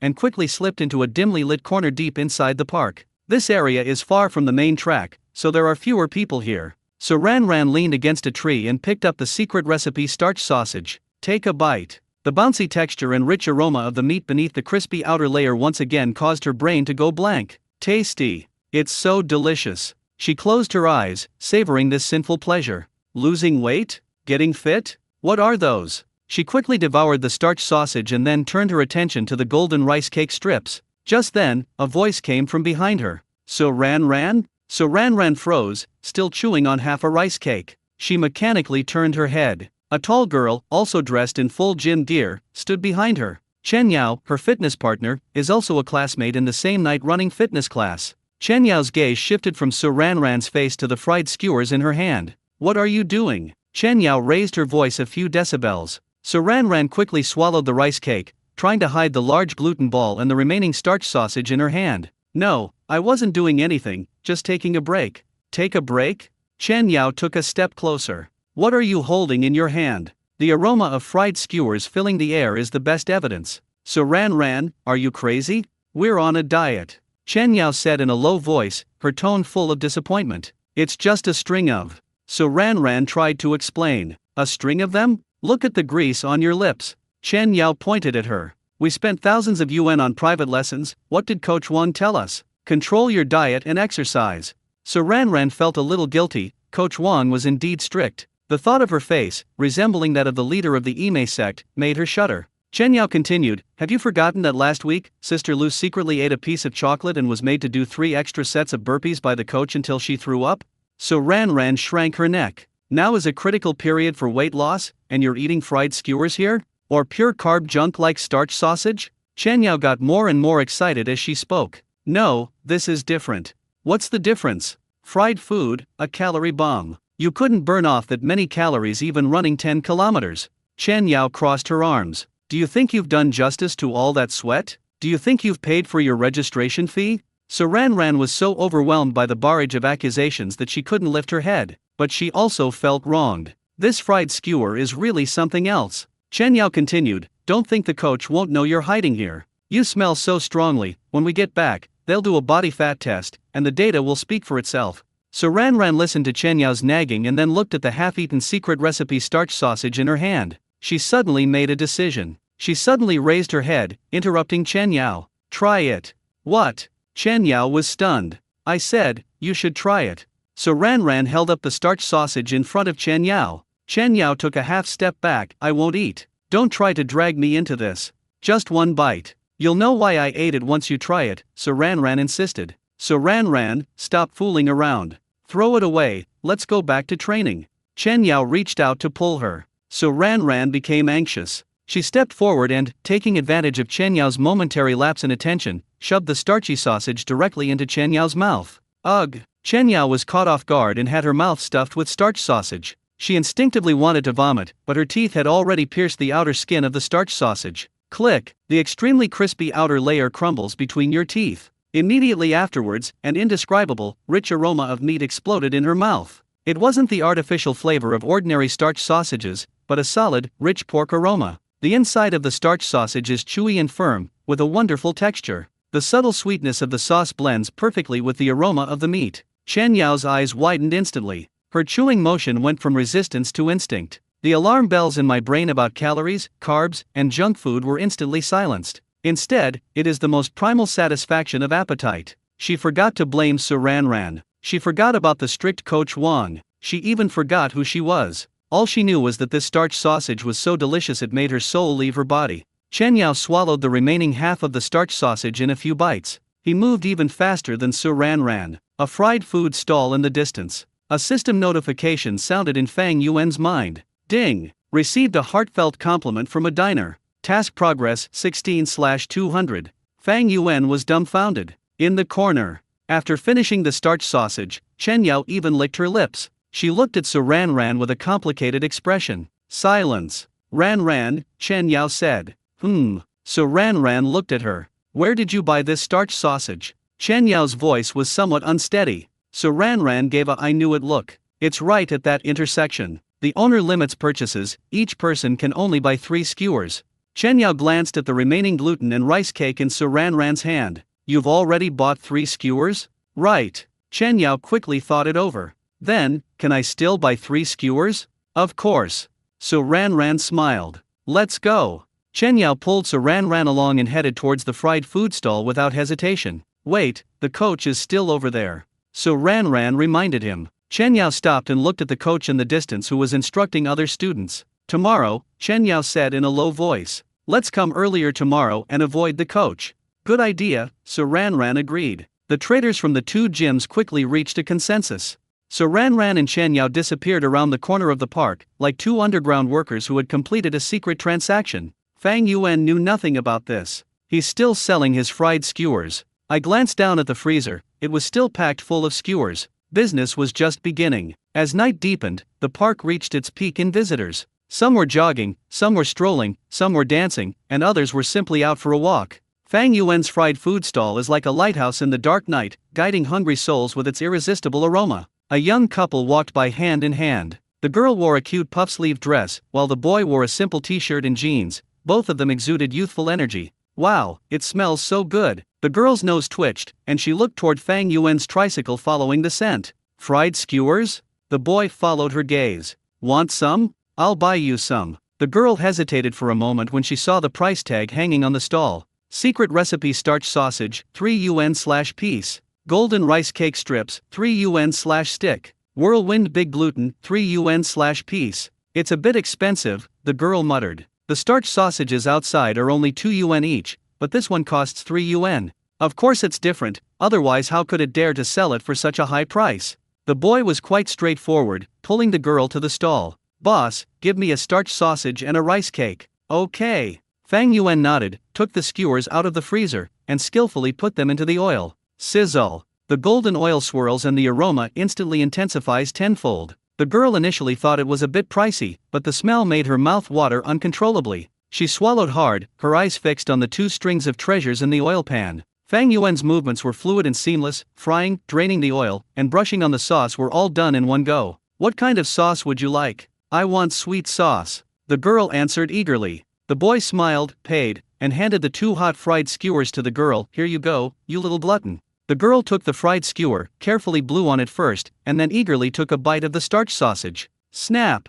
A crisp sound rang out. The girl stopped moving. Her brain felt as if it had been struck by an electric current, and all her thoughts were occupied by the explosive aroma of meat in her mouth. This is a starch sausage? The firm yet chewy texture and the rich, irresistible meaty aroma completely overturned her 20 years of understanding of the word starch sausage. How is it? Is it delicious? The boy asked curiously, seeing his girlfriend's stunned expression. The girl didn't answer, but instead quickly took another big bite, her cheeks bulging like a hamster hoarding food. She mumbled indistinctly, you should try some too. As she spoke, she held the rice cake strip in her hand to the boy's mouth. The boy took a bite with some skepticism. The outer layer is incredibly crispy, with a fragrant aroma of oil. Inside, however, is a completely different soft and chewy texture. The rice cake is fried to perfection, and can even be stretched into long strands. Paired with a sweet but not cloying sauce, the layers of flavor instantly explode on the taste buds. Holy crap! The boy swore, this rice cake is amazing. He looked at the starch sausage in his girlfriend's hand, which was already half-eaten, and couldn't resist taking a bite.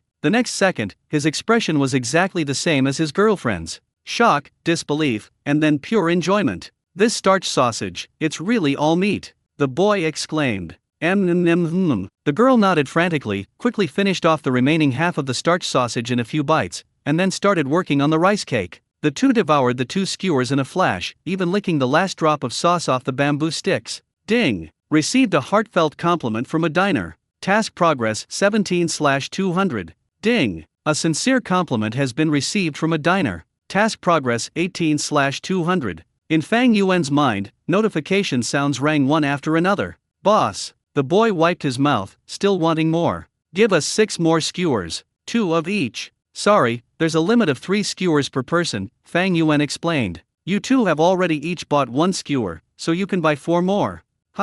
There's a purchase limit? The girl asked in surprise. It's alright, the boy immediately changed his mind. Then we'll have 4 more skewers, 2 starch sausages, 1 rice cake, and 1 gluten. The boy promptly took out his phone to scan the QR code. Ding! 12 yuan has been credited to your account via Sifubeo.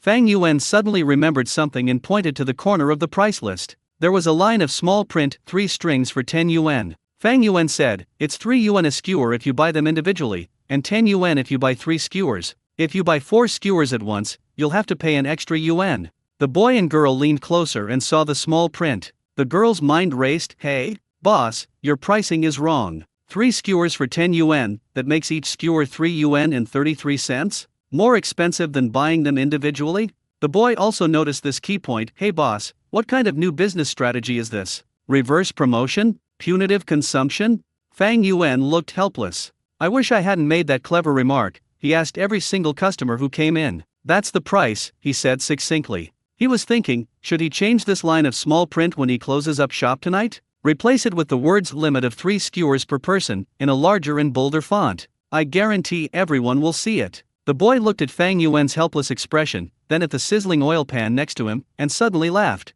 Okay, you're awesome.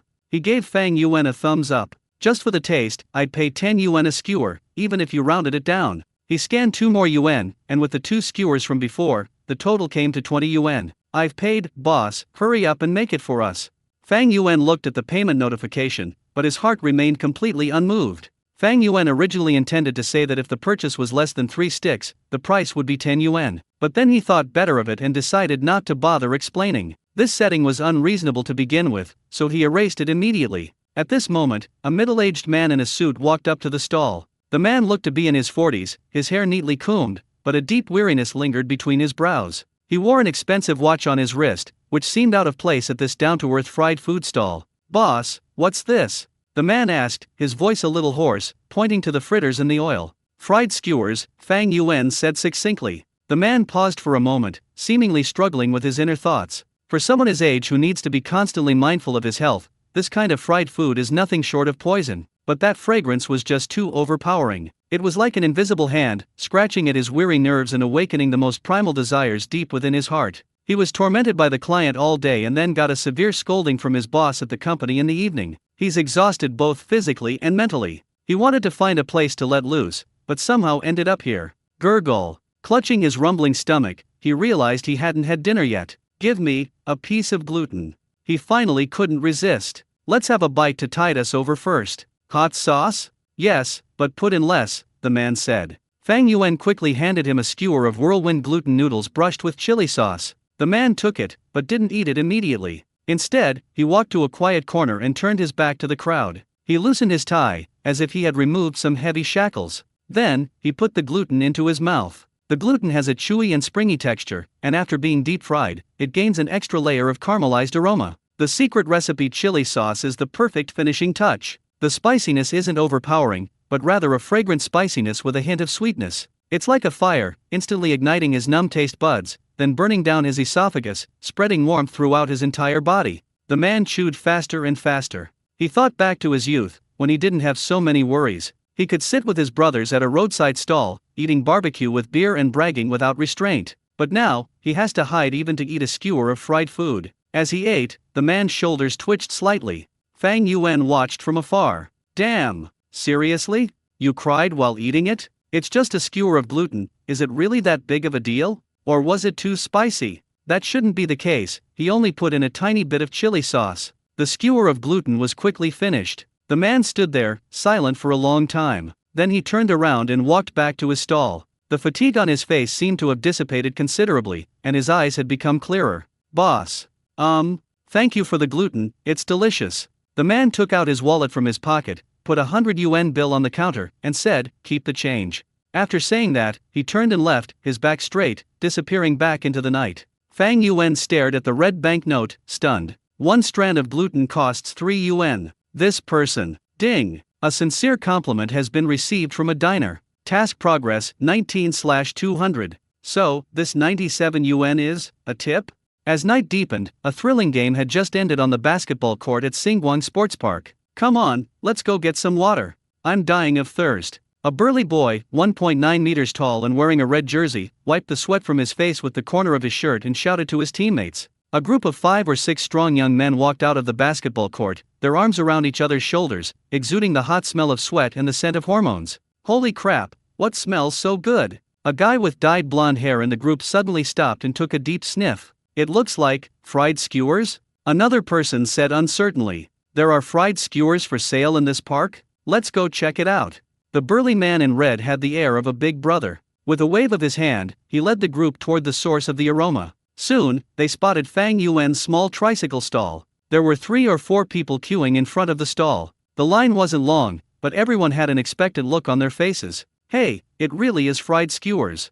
The blonde guy stepped forward, glanced at the price list, and immediately exclaimed, holy crap, is this robbery?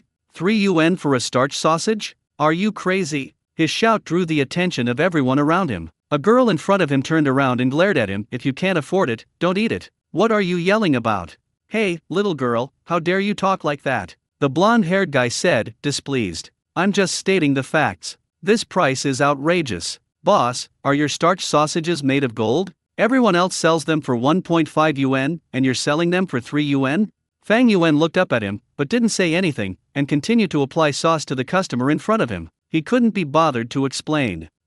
Stop yelling. The burly man in red pulled the blonde man aside. Although he also thought it was expensive, picking a fight in public wasn't his style. No way, brother Fang, this is outrageous. The blonde-haired guy protested. A 3 yuan starch sausage only costs a few cents to make. His teammates echoed his sentiments. Exactly, this price is unreasonable. It's probably just a gimmick, the taste is probably just average.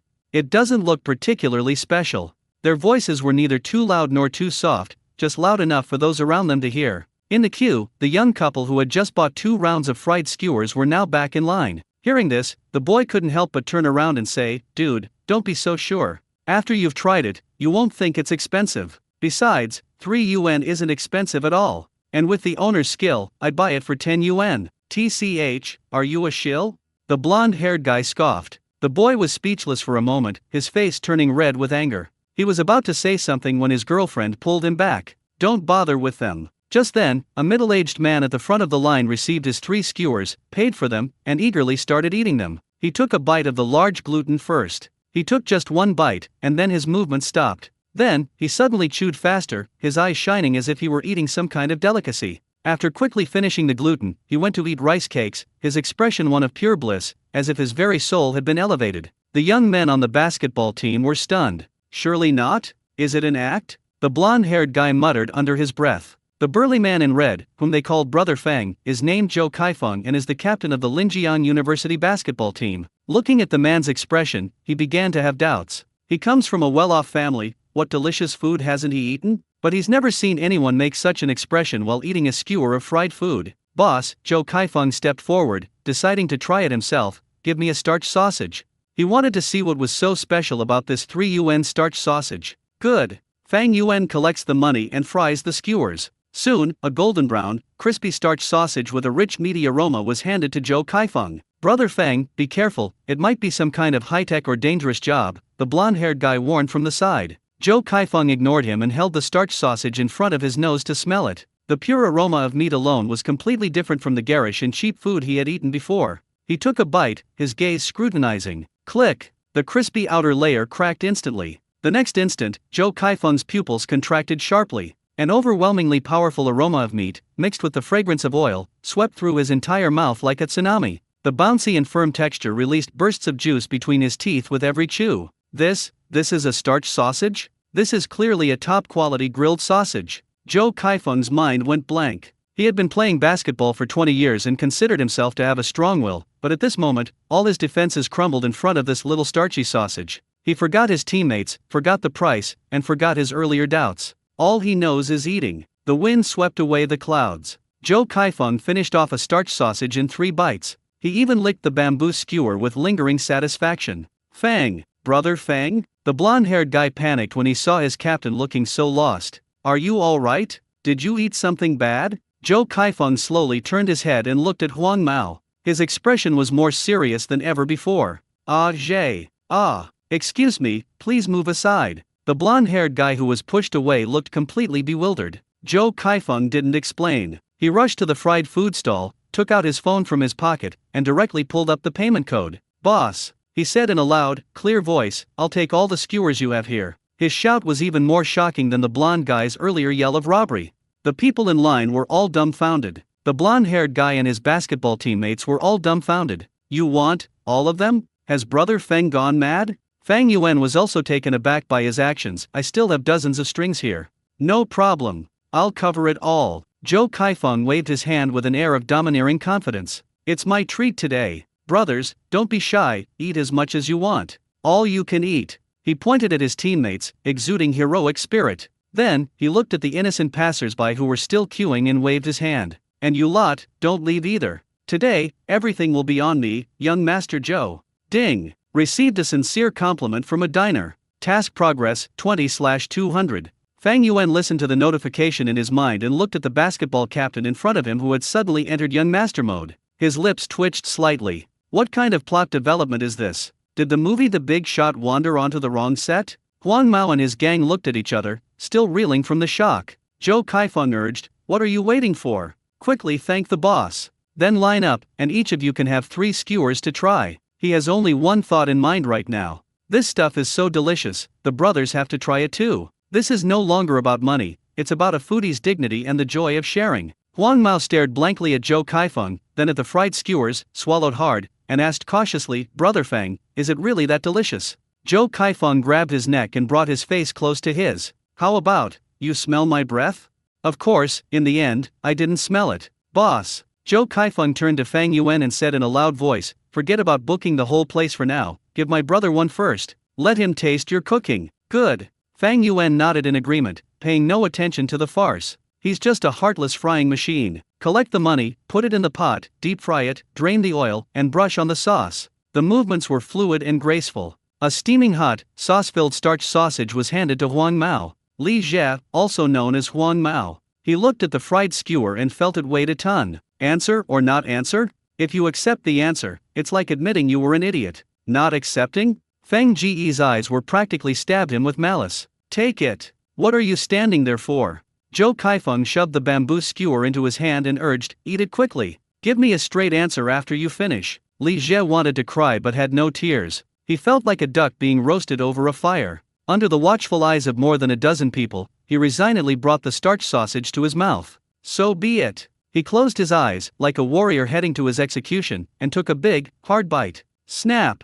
The crisp sound was especially loud in the quiet night. Li Zhe's body trembled violently. Time seemed to stand still at that moment. It was as if countless atomic bombs were exploding simultaneously in his mind, creating a massive wave. Beneath the crispy outer layer lies an unimaginable chewiness and firmness. It's nothing like the soft, lumpy texture he was used to. Every fiber screams, "I'm meat. I'm pure meat." The rich aroma of meat, mixed with the sweet and spicy flavor of the secret sauce, was like an ancient beast awakening, instantly devouring all his reason and senses. Tasty. This word is no longer sufficient to describe how he feels at this moment. This is the taste of heaven. Li Zhe's eyes snapped open, filled with shock, confusion, disbelief, and an almost pious light. He forgot about the people around him, forgot the awkwardness of just now, and forgot who he was. In his world, there was only the ultimate deliciousness in his mouth. He began to chew frantically, his cheeks bulging out like a groundhog that hadn't eaten for 3 days. He wanted to speak, but he couldn't utter a single word. He could only let out muffled sobs. He devoured a whole starch sausage in the blink of an eye. He even put the bamboo skewer in his mouth and slurped it twice carefully to make sure not a single drop of sauce was wasted. How about that? Zhou Kaifeng looked at him with a smug smile on his lips. Li Zhe slowly turned his head, looked at Zhou Kaifeng, and then looked at the other brothers on the basketball team. His lips trembled, and after a long pause, he finally managed to squeeze out a few words from his throat. "Boss, could I have another one? I can't really taste anything." The basketball team members looked at each other in bewilderment. "Is this the same blonde guy who just defied us, spoke rudely, and yelled things like it's robbery? And whoever eats this is brain dead? They've changed the person." Zhou Kaifeng was also taken aback by Li Zhe's actions, then burst into laughter, patting him on the shoulder. "Ha ha ha, plenty of food. So, now, do you still think the boss is shady?" "Not at all. Not at all." Li Zhe shook his head vigorously. 3 yuan a skewer, this is practically charity. Boss, you're a living saint in the park. This isn't just fried skewers, it's art. I'd pay 300 for it. These words were spoken with genuine feeling and from the bottom of their hearts. The onlookers covered their mouths and chuckled. I never thought that the boss's fried skewers could actually cure a person's sharp tongue. After this farce, the basketball team members began to stir, their Adam's apples bobbing, their eyes filled with longing. "Brother Feng, I want to try some too. I want to eat that rice cake. The gluten is mine." Zhou Kaifeng waved his hand grandly, exuding an air of extravagance. "Line up. We have them all. Boss, let's see, we'll take the rest of the place. How much?" Fang Yuan glanced at the freezer. After the previous round of sales, there are now about 40 skewers left. 13 starch sausages, 15 rice cakes, and 14 gluten sticks, for a total of 42 skewers.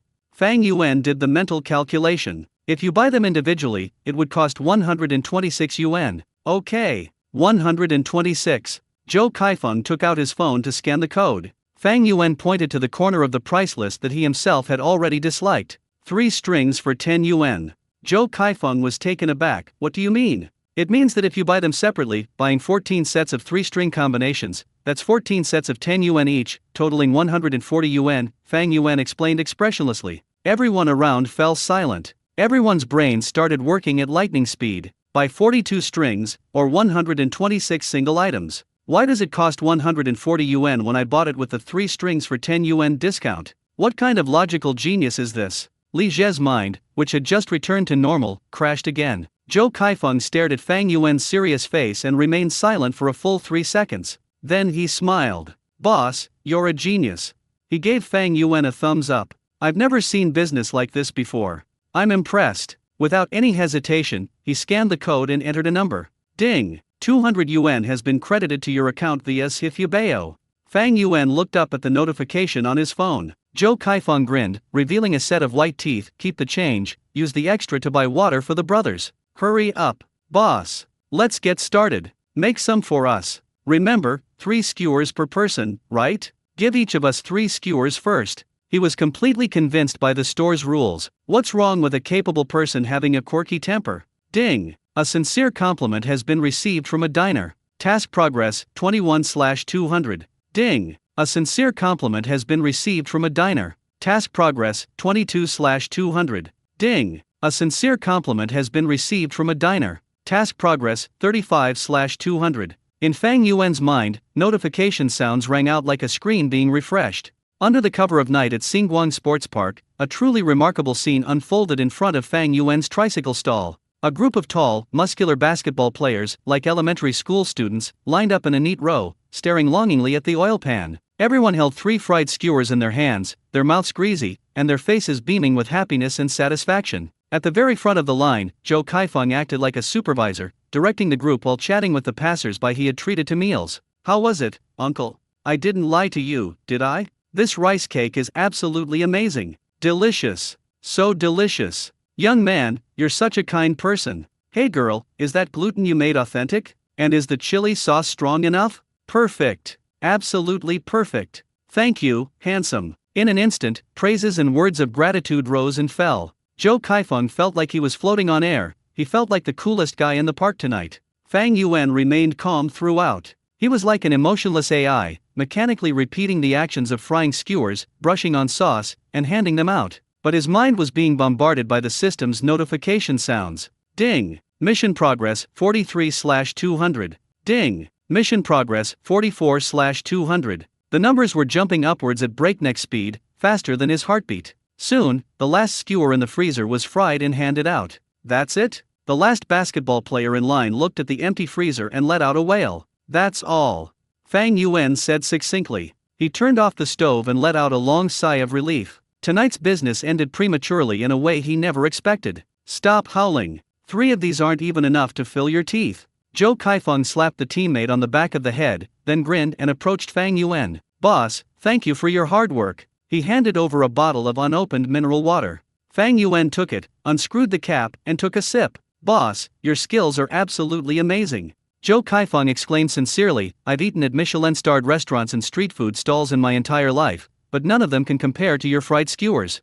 Our Linjiang University is nearby. After our team finishes training, can we come here for a snack every day?" Li Jie also came over, looking expectant, his attitude completely different from when he first arrived. "Not necessarily." Fang Yuan started tidying up, putting the lid on the oil pan and wiping the work surface. "It depends on my mood." "Depends on my mood?" Zhou Kaifeng and Li Jie exchanged a glance, both seeing a hint of helplessness in each other's eyes. This boss is incredibly skilled, but his personality is truly bizarre. "Well, boss," Zhou Kaifeng rubbed his hands together, somewhat embarrassed, and took out his phone. "Could we add each other on WeChat? If you're setting up a stall next time, please let us know in advance on your WeChat moments so we can come and support you. Otherwise, in this vast sea of people, where will we find you next time?" That was his real purpose. It would be a great regret in life if we couldn't eat such delicious food again. Fang Yuan paused for a moment while wiping the table. "Add me on WeChat?" He's not setting up his stall here next week. Did he add customers on WeChat so they could bother him? He looked up and saw Zhou Kaifeng's sincere face, which was filled with the pleading look of please. "No, I won't add it." Fang Yuan refused decisively. He didn't want his future life to be bombarded with phone calls every day. Freedom in doing whatever he wants is the state he desires. "Ha!" Zhou Kaifeng's expression instantly fell. "Boss, please stop." Li Jie cried out anxiously. "We really didn't mean anything by it, we just wanted to eat your fried skewers. Don't worry, we definitely won't bother you." "Exactly. Our team has dozens of players. They're all your potential clients." Fang Yuan remained unmoved. He won't say, "Thank you for your kindness, but you'll do more harm than good," because they can no longer provide Fang Yuan with mission progress updates. He tidied up the trash, put it into a large bag, and prepared to take it with him. Seeing Fang Yuan's unyielding attitude, Zhou Kaifeng calmed down. He felt that this was the demeanor a master should have. Adding someone on WeChat casually would be a bad move. "All right then." Zhou Kaifeng sighed and put away his phone. "The boss has a personality, which I like. We won't force him then." He paused, then said, "Boss, when do you usually set up your stall here? Can you give me a definite answer?" "Here at night," Fang Yuan pointed to the ground, "but I can't guarantee I'll come every day." "Okay, got it." Zhou Kaifeng nodded. "Then we'll come here every night to stake out. We'll definitely be able to catch you." Fang Yuan rolled his eyes. All he wanted to say was, "Thank you. Looks like I'll have to prepare a lot more ingredients tonight." He always remembered that this task was to count heads, not sales. Fang Yuan didn't say anything more, he had almost finished tidying up. He hopped on his tricycle and prepared to leave. "Take care, boss." Zhou Kaifeng and his team waved goodbye to his retreating figure, as if they were seeing off some important person. Fang Yuan rode his tricycle and disappeared at the end of the park path. The evening breeze, cool to the touch, dispelled the fatigue of a busy night. A gentle night breeze dispelled the daytime heat. Fang Yuan pedaled his fried food tricycle at a leisurely pace along the wide, flat asphalt road. The streetlights cast long shadows of him, and the sound of the wheels rolling was exceptionally clear in the quiet night. Ahead, the magnificent gate of Linjiang No. 1 courtyard can be seen in the distance. The gilded and ornate iron gate, the solemn and dignified guard post, and the security guard standing ramrod straight inside all demonstrate the prestige and extraordinary nature of this place. Fang Yuan rode his bike familiarly toward the vehicle entrance gate. Just then, a young security guard suddenly jumped out of the guard booth and shouted to block his car. "Hey! Stop right there! What are you doing?" The young security guard was in his early 20s, wearing a brand new uniform that didn't quite fit him yet, and his face carried a naive air that hadn't been worn down by society. He rushed to Fang Yuan's car, stretched out his arm, and assumed a standard blocking posture, his eyes full of vigilance. His gaze swept back and forth between Fang Yuan and the tricycle with the sign that read 3 yuan a skewer, 10 yuan 3 skewers. "This is a private residential area, setting up stalls is prohibited. Get out of here." The young security guard spoke with righteous indignation in a harsh tone, his words clearly conveying a sense of urgency. Fang Yuan squeezed the brakes, and the car came to a steady stop. He looked at the righteous-looking, clueless young man in front of him and was about to explain. Another middle-aged security guard rushed out of the guard booth, his cursing preceding his arrival. "Xiao Li, are you blind?" The middle-aged security guard darted forward and delivered a resounding thud to the back of the young security guard's head. Smack! A crisp sound. Young security guard Xiao Li covered his head, his face full of grievance and confusion. "Brother Wang, I was just doing my duty, wasn't I?" The old security guard, known as Brother Wang, completely ignored him, took 3 steps at a time to walk around the front of the car, and came to Fang Yuan's side. His serious face instantly turned into a respectful smile, and he even subconsciously bent his waist a little. "Boss Fang, you're back from packing up?" Fang Yuan nodded. "Thank you for your hard work, please take care." Brother Wang immediately turned around and gestured with his chin towards the guard post. The automatic barrier gate rose slowly and silently. Fang Yuan pushed off with his feet, and the tricycle creaked as it leisurely drove past the dumbfounded young security guard, Xiao Li, and quickly disappeared into the tree-lined path deep in the residential area. Xiao Li froze on the spot. He stared blankly at the back of the dilapidated tricycle, then turned to look at Brother Wang beside him with a fawning smile, and his brain completely shut down. "Mr. Fang? Mr. Fang? Is the guy selling fried skewers on a beat-up tricycle the owner of this place? What a joke! Brother Wang, are you sure you're not mistaken? That person, You're kidding me." Brother Wang flicked him on the head again. "I don't blame you for being a newbie and not knowing the ropes, but can't you use your brain for once? This is Linjiang No. 1 courtyard, the most secure community in the city. Do you think street vendors can just ride their beat-up bikes and wander right up to the gate?" Li clutched his throbbing head, still unable to understand. "But, his car. What's wrong with the car?" Brother Wang glared at him and pulled him back to the guard post. "Let me tell you, the man who just passed by is the owner of Villa No. 3, Fang Yuan, Mr. Fang." "Villa No. 3. Villa No. 3. Xiao Li gasped, his whole body trembling. Each of the detached villas in Linjiang No. 1 courtyard is worth over 100 million yuan, and Villa No. 3 is the king of kings, with the best location and the largest area. He had received training before coming, and these basic facts were etched in his mind. But he just couldn't connect the ordinary-looking young man riding the broken tricycle with the legendary mysterious owner of Villa No. 3. "Now do you know where you went wrong?" Brother Wang slammed a thick booklet out of the drawer and onto the table. The cover prominently displays 6 large characters, Owner's Information Manual. "Before I leave work today, memorize the faces, surnames, and license plate numbers of all the detached house owners, especially those special vehicles that aren't registered in the system, like Boss Fang's tricycle." Xiao Li's face turned pale when he saw the brick-thick booklet. He couldn't contain the turmoil in his heart and asked tremblingly, "Brother Wang, that Boss Fang is so rich, why does he still need to ride a tricycle to set up a stall?" Brother Wang glanced at him, but this time he didn't make a move. Instead, he sighed meaningfully. "Little Li, you're still young. Remember this, the world of the rich is beyond our comprehension. If they just feel like experiencing life and want to collect scraps, that's their freedom, and it's none of your business to interfere.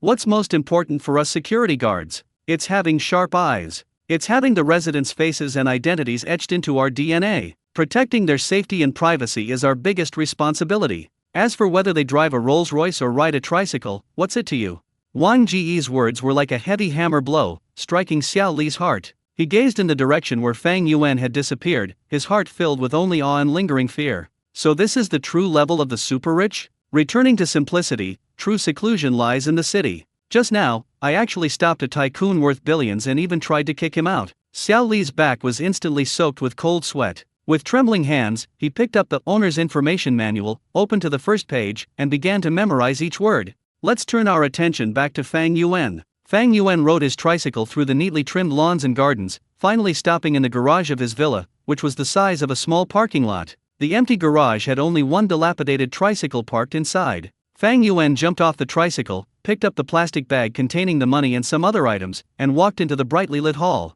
Fang Yuan let out a long sigh of relief as he sank into the soft leather sofa. He dumped the contents of the plastic bag onto the gleaming glass coffee table. Splash! A pile of loose change was scattered around, mostly 5 yuan and 10 yuan bills, and some coins. Fang Yuan stretched and began to slowly sort through the money. He liked the feeling of counting money, regardless of the amount. It was the solid sense of accomplishment that came with it. 1, 2, 3. As he was sorting through the loose banknotes, a brand new red banknote suddenly appeared among the pile of change, standing out conspicuously. It's 100 yuan. Fang Yuan stopped moving. He picked up the 100 yuan bill, and his fingertips could feel the crisp, new texture of the paper. The image of that man involuntarily surfaced in his mind. A middle-aged man dressed in a suit and tie, with his hair neatly combed, but with an unyielding weariness between his brows. He remembered the man's hesitation when ordering, and how he walked to a corner alone after receiving the noodles, loosened his tie, and let down his guard. Fang Yuan even remembered the man slightly shrugged back after he finished eating the gluten.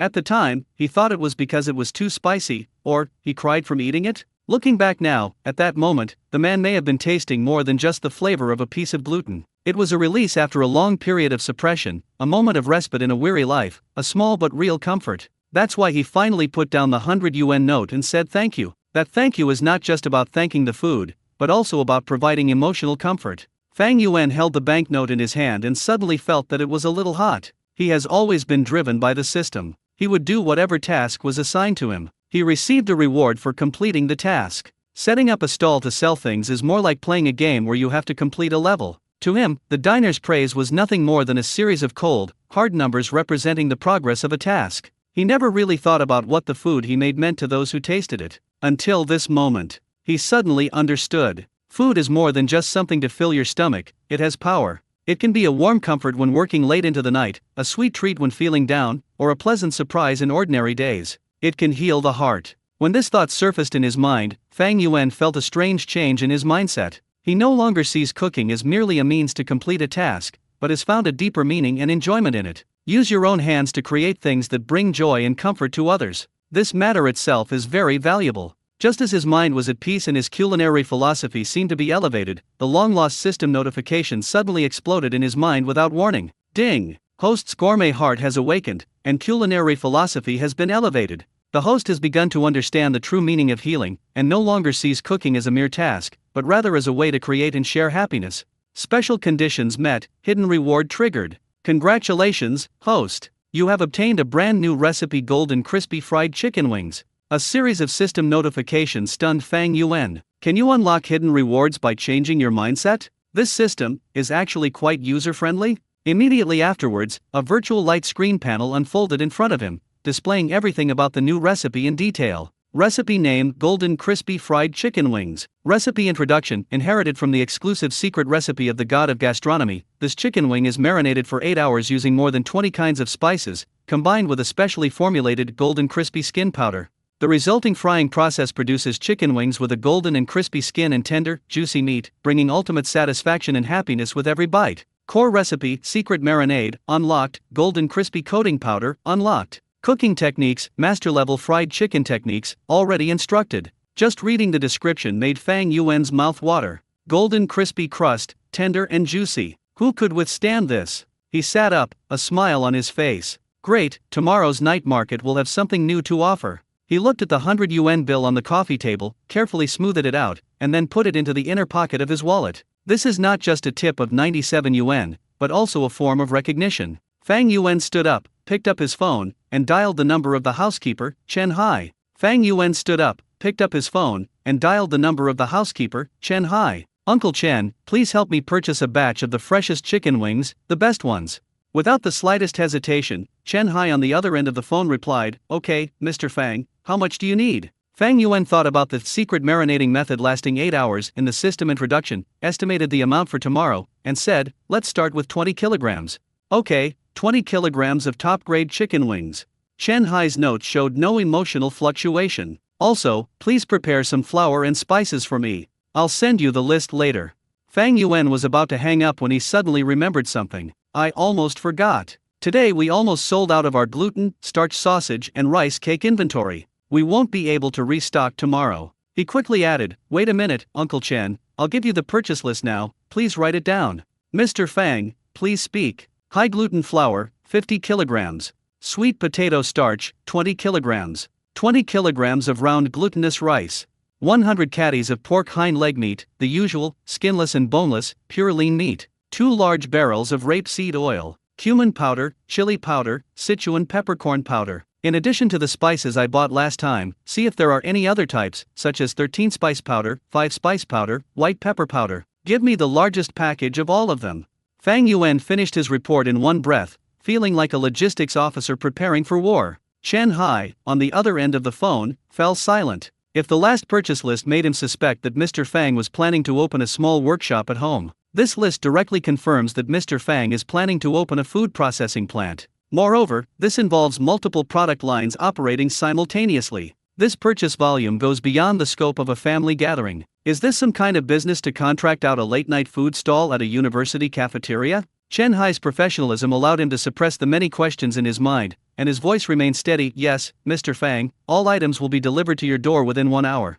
Fang Yuan. Goodness. It's almost 10:30. And it still says it'll be delivered in an hour. This is top-notch service. Less than an hour after hanging up the phone, a small refrigerated truck quietly drove into Linjiang No. 1 courtyard and stopped in front of Fang Yuan's villa. Chen Hai personally led 2 staff members to carry boxes and bags of ingredients into the kitchen. 50 kilograms of flour were piled up in the corner, like a small mountain. 100 pounds of tender, fresh pork hind leg meat was stacked in a huge insulated box. And those 20 kilograms of chicken wings, each one was of uniform size and of excellent quality. Fang Yuan, the factory manager of the food factory, inspected his production materials and nodded in satisfaction. After seeing Chen Hai off, Fang Yuan closed the kitchen door, and the entire space instantly became his independent kingdom. He started by replenishing yesterday's inventory with practiced ease. Kneading dough, washing gluten, mincing meat, stuffing sausages, steaming rice, making rice cakes. The entire process was seamless and fluid, brimming with industrialized, violent aesthetics. Soon, rows of neatly arranged whirlwind gluten, 3-no starch sausages, and white jade rice cake strips once again occupied a corner of the freezer. Having dealt with all that, Fang Yuan turned his attention to today's main attraction: golden crispy fried chicken wings. He opened the system panel and carefully studied the complex recipe. More than 20 kinds of spices. It took him several minutes just to identify all the bottles and jars. System, are you sure this isn't alchemy?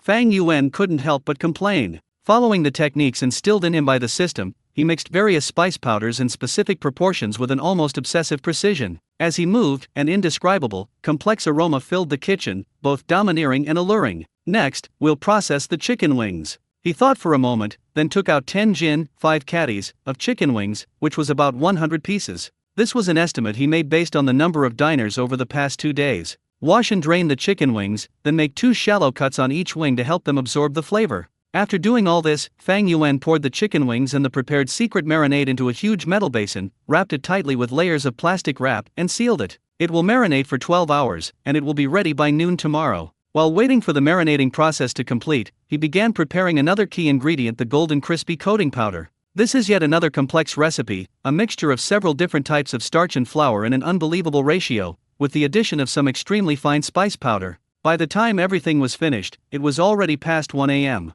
Fang Yuan took a quick shower and lay straight on the big bed in the bedroom, looking forward to the diners' reactions to the fried chicken wings tomorrow. The next day, in the evening, night had just fallen over Xinguang Sports Park, and the lights were just coming on. Fang Yuan pedaled his chariot leisurely towards yesterday's old spot. Even from dozens of meters away, he could see a small group of people gathered in front of his stall. They craned their necks, peering towards the intersection like a flock of fledglings eagerly awaiting food. Seeing this scene, Fang Yuan's previous irritability disappeared. Before his mindset changed, seeing so many familiar faces would have definitely made him feel uneasy. Regular customers equals unable to provide new customer numbers equals affects task efficiency. But now, looking at those familiar figures, a strange warmth welled up in his heart. It's my food, and people are so looking forward to it and thinking about it. This feeling seems pretty good. Here he comes. The boss is here. Among the crowd, the sharp-eyed Saran was the first to spot Fang Yuan. She jumped up excitedly and waved her hand vigorously. Her shout immediately drew everyone's attention to Fang Yuan. The intense gaze made Fang Yuan feel as if he were holding a concert, not setting up a stall. "Boss, you've finally arrived. We've been waiting for you for ages." The young couple from yesterday also squeezed in. The boy looked very excited. "Yep, boss, my girlfriend started nagging me this afternoon, saying she can't concentrate at work if she can't eat your fried skewers." The girl blushed and playfully punched her boyfriend, but her eyes sparkled as she stared at Fang Yuan's food cart with such longing that she practically wanted to stick her head into the frying pan. Fang Yuan parked the car, skillfully pulled down the roof, and turned on the LED light strip. The soft light instantly illuminated the entire stall, and also the slightly reserved girl next to Saran. "Hello, boss." Saran shoved the girl next to her forward as if showing off her spoils, and introduced her with a smug look. "This is my gym buddy, Chen Yao. I successfully turned her to my side yesterday. She's here today to support you." Chen Yao stumbled from the push, then smiled somewhat embarrassedly at Fang Yuan. "Hello boss, I tried it yesterday, it was especially delicious." "Welcome." Fang Yuan nodded to her. "It feels good to be recognized like this. Boss, the usual, 1 skewer of each." Saran eagerly pulled out her phone. "Me too, 3 skewers." The young couple quickly followed suit. Just as Fang Yuan was about to accept the order, Saran's eyes suddenly widened, as if she had discovered a new continent. Her finger pointed straight to the bottom of the price list, her voice trembling with excitement. Chicken wings. Crispy golden fried chicken wings. Holy crap. Boss, you've released a new product. This exclamation instantly drew everyone's attention. Everyone crowded around to look at the price list, and when they saw that line of brand new small print, the crowd instantly erupted in excitement. Holy crap. They really do have fried chicken wings. 5 yuan a skewer. My god. This wasn't available yesterday. Boss, you're doing something big behind the scenes. Fried chicken wings. Just hearing the name makes my mouth water. If the owner's fried skewers are so amazing, how delicious must the fried chicken wings be? No, I have to try it. Saran was the first to react and immediately changed her mind. Boss, give me a skewer of fried chicken wings. No, I want everything I ordered before. The young couple got anxious, and the boy asked, "Boss, we've already ordered 3 skewers, can we still buy these fried chicken wings?" This was a question on the minds of everyone present. After all, Fang Yuan's rule of limiting each person to 3 skewers was deeply ingrained in people's minds yesterday. Everyone looked at Fang Yuan with a mixture of anticipation and nervousness, afraid that he would coldly shake his head. Fang Yuan found it somewhat amusing to look at the longing in everyone's eyes. He cleared his throat and calmly announced, "We have new products today, so we'll be changing the rules. Limit of 4 skewers per person. Perfect, 1 skewer of each." There was a moment of silence after he said that. Immediately afterwards, thunderous cheers erupted. "Long live the boss. Boss, you're an angel. I hereby declare that from today onwards, you are my only brother." Saran was so excited she almost jumped up, and quickly scanned the code to pay. "Thank you, boss. Love you." Fang Yuan ignored the flattery and calmly began to operate. He first put the starch sausage, rice cake, and gluten into the pot. Sizzle. The familiar, overpowering aroma rose once more, causing the surrounding waiting crowd to collectively swallow hard. After frying the 3 skewers, Fang Yuan did not hand them out immediately. Instead, he took out a box tightly sealed with plastic wrap from the small freezer next to him. Upon opening the box, rows of uniformly sized chicken wings, coated with some kind of mysterious powder, were neatly arranged inside. Even in its raw state, it exudes a unique and exotic fragrance that blends various spices. Fang Yuan picked up a chicken wing and slowly placed it into the boiling oil. Sizzle, sizzle. This time, the sound was more intense than ever before. The golden oil slick surged violently, as if cheering for the arrival of a king. A fragrance 10 times stronger and 100 times more domineering than before, like an olfactory bomb detonating, instantly swept through the entire corner. It was a complex fragrance that was difficult to describe in words. It has the smoky aroma of fried food, and the layered flavor of more than 20 kinds of spices brought out by the hot oil. At its core is the pure, irresistible aroma of meat. Gulp. All around, the sounds of swallowing saliva rose and fell, forming a continuous chorus. Everyone's eyes were fixed on the chicken wing in the oil pan, which was undergoing a miraculous transformation. The crispy coating on its surface quickly solidified and took shape in the hot oil, turning into a tempting golden yellow shell with tiny bubbles on it, making it look extremely crispy. A few minutes later, Fang Yuan used long chopsticks to scoop out the chicken wings and drain the oil. Its golden luster, under the light, makes it look like a work of art. He handed the 4 fried skewers to Saran, who stared at them with wide eyes, her mouth practically watering. "Please enjoy your 4-piece bedding set. Thank you, boss. So Ran took the fried skewers and immediately set her sights on the most dazzling golden crispy fried chicken wing. She didn't even bother to find a corner, she stood in front of the stall and eagerly opened her mouth. Snap! A crisp, clear sound, transmitted distinctly through the vibration of her teeth, reached her eardrums. The outer shell is so crispy. The crispy outer layer bursts open with a snap, and the scalding hot meat juices explode in your mouth. So Ran's eyes widened suddenly. Fresh, tender, juicy. The perfectly marinated chicken is incredibly tender, falling off the bone with the slightest touch. The complex flavors of the spices have permeated every fiber of the chicken, creating an unparalleled sensory explosion when combined with the irresistibly crispy outer crust. Sweet, salty, fragrant, spicy, she chose hot sauce, and dozens of spices layered on her taste buds, eventually blending into an ultimate, blissful satisfaction that brought tears to her eyes. Tasty. It's so delicious that my brain goes completely blank. It's so delicious it makes your soul tremble. Those around her, seeing Ran's expression as if she had been struck by lightning and was completely petrified, were filled with curiosity. Ran, how is it? Give me a response. Chen Yao anxiously nudged her from the side. So Ran seemed to finally come to her senses. She looked at the chicken wing in her hand, then at Fang Yuan's calm expression, and finally, in an almost dreamlike voice, murmured, "It's over. I feel like I can't live without the boss's chicken wings anymore." As night deepened, more and more people began to jog and stroll in the park. A long queue had spontaneously formed in front of Fang Yuan's stall, and the air was filled with a rich aroma that made people feel guilty. In the grove of trees not far from the stall, two furtive figures were crouching under the dim light. Delicious. So delicious. So Ran's mouth was stuffed full of golden rice cakes, and she mumbled her praises, her face beaming with a happy, silly smile. Chen Yao, sitting next to her, wasn't doing much better. She was focused on eating the secret recipe starch sausage in her hand, and her mouth was covered in sauce. Ran, I think we've found the true meaning of life. Chen Yao swallowed a big mouthful and exclaimed sincerely, forget about dieting, forget about ABS, they're all just fluff in the face of the boss's fried skewers. Exactly. So Ran wholeheartedly agreed. Don't talk to me about calories, if it tastes good, it's 0 calories. The two traders from the gym exchanged a knowing smile, each seeing the decadent pleasure in the other's eyes. Just as they were about to devour the last golden crispy fried chicken wing, a cold and serious voice rang out behind them like a ghost. So Ran, Chen Yao, what are you two doing? The two of them froze instantly, their smiles freezing on their faces. That sound. They turned their heads mechanically, inch by inch. A tall girl with a neat high ponytail, dressed in full professional sportswear, stood behind them with her arms crossed and a blank expression. Her gaze, like a sharp sword, made both of them feel uneasy. Li Ting. In their fitness group, she is known as the discipline committee member for her self-discipline and strictness. Ting.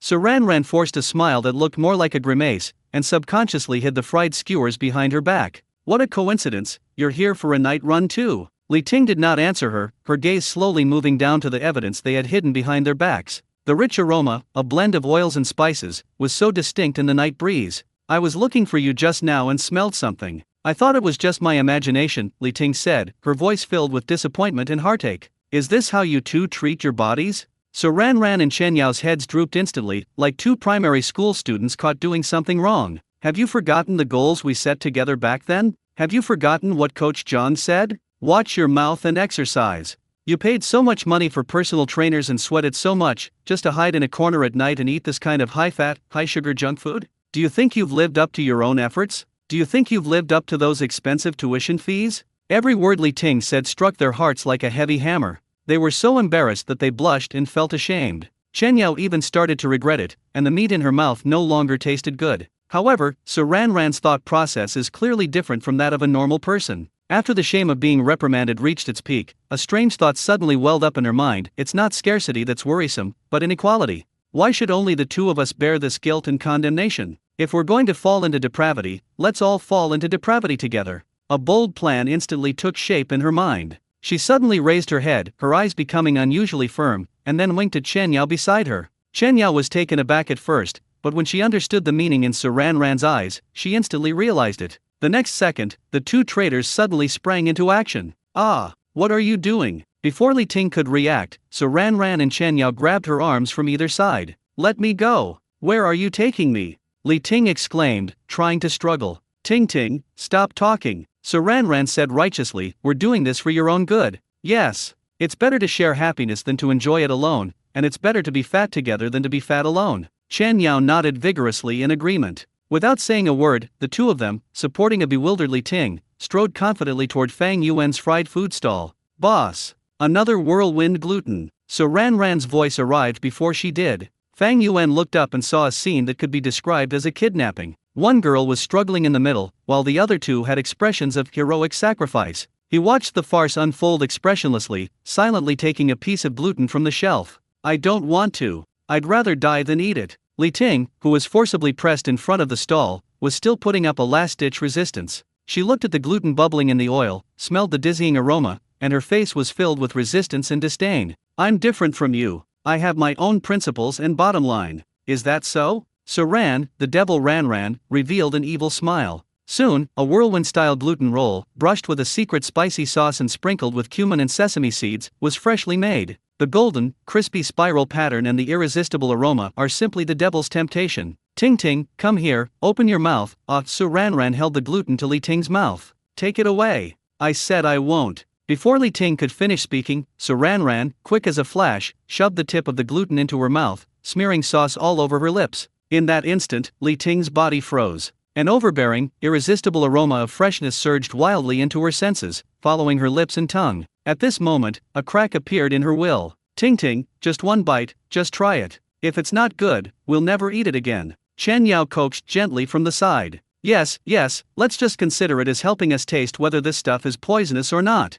Under the combined coaxing and deception of her two friends, and the double attack of that deadly fragrance, Li Ting's defenses finally began to crumble. She looked at the gluten so close to her, and her throat involuntarily bobbed. Finally, as if she had made up her mind, she closed her eyes, and with a sense of recklessness, took a small bite. Crack! The crispy outer layer broke open. Next comes the unique, elastic, and chewy texture of the gluten. Then, the flavor of that secret sauce, like a flash flood, instantly overwhelmed her entire taste buds. Li Ting's eyes suddenly snapped open. The pupils were contracting violently. What does this taste like? Why is it so delicious? Her brain completely shut down at that moment. All principles, self-discipline, weight loss goals, everything was shattered in the face of this astonishingly large bite, leaving not even a trace. Under the shocked gazes of Sir Ran and Chen Yao, Li Ting, who had just been vehemently defiant, suddenly snatched the gluten and then, the wind swept away the clouds. She ate faster and ate with more relish than anyone else. In no time at all, she devoured the entire huge gluten strand, even licking off the last drop of sauce from the bamboo skewer with a reserved yet swift action.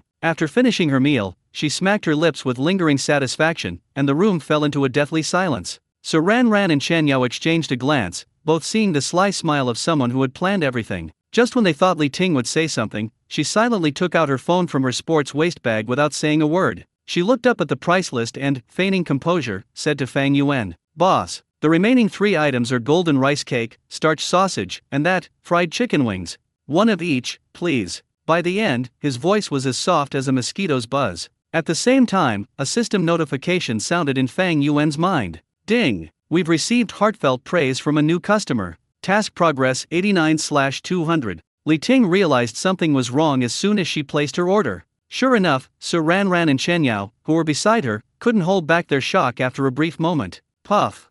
Ha ha ha ha. Ting Ting. You were so funny just now. Ha ha ha ha. Sir Ran laughed so hard she couldn't straighten up, and tears streamed down her face. I recorded it. Chen Yao held up her phone, the screen showing a video of Li Ting saying "I don't want it" while honestly opening her mouth, and finally snatching the gluten and wolfing it down. In the video, the gym discipline committee member, who is usually stern and disciplined to an outrageous degree, is now eating with his mouth full of sauce, his eyes shining, and his face radiating a pure, even somewhat foolish, happiness he has never experienced before. Chen Yao, you deleted it. Li Ting's face flushed red instantly, from her neck to her ears. A wave of shame overwhelmed her. She snatched Chen Yao's phone, pretending to delete this embarrassing history. No, Ting Ting. Memories of your youth. This is the beginning of your downfall, how memorable. Su Ran fanned the flames from the side, laughing even louder. Su Ran, you still dare to talk. Enraged, Li Ting put down her phone and lunged at Su Ran with her claws outstretched.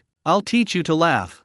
I'll teach you to corrupt me. Oh dear. I was wrong. Ting Ting, please have mercy. And you, Chen Yao, you traitor. The 3 girls laughed and chased each other in front of the stall, attracting the attention of the diners in line, who all wore kind smiles on their faces. Youth is wonderful. Fang Yuan, expressionless, fried the three-piece set meal that Li Ting had ordered and handed it to her. Your meal is ready.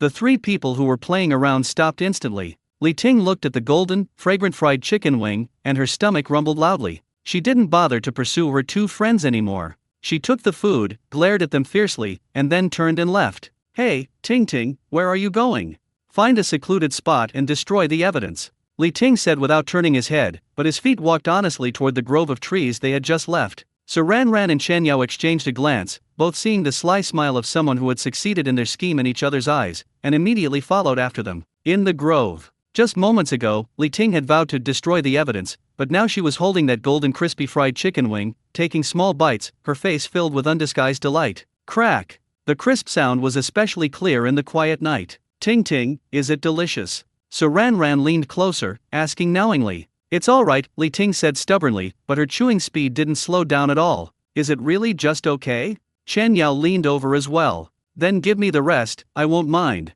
You wish. Li Ting immediately clutched the chicken wings to her chest, watching them warily. Ha ha ha ha. Seeing Li Ting's adorable possessive expression, the two burst into laughter again. After the laughter and joking, the three sat side by side on the flower bed, and the atmosphere became somewhat subtle. Li Ting finished the last bite of her chicken wing, even licking her fingers clean, before speaking somewhat awkwardly about today.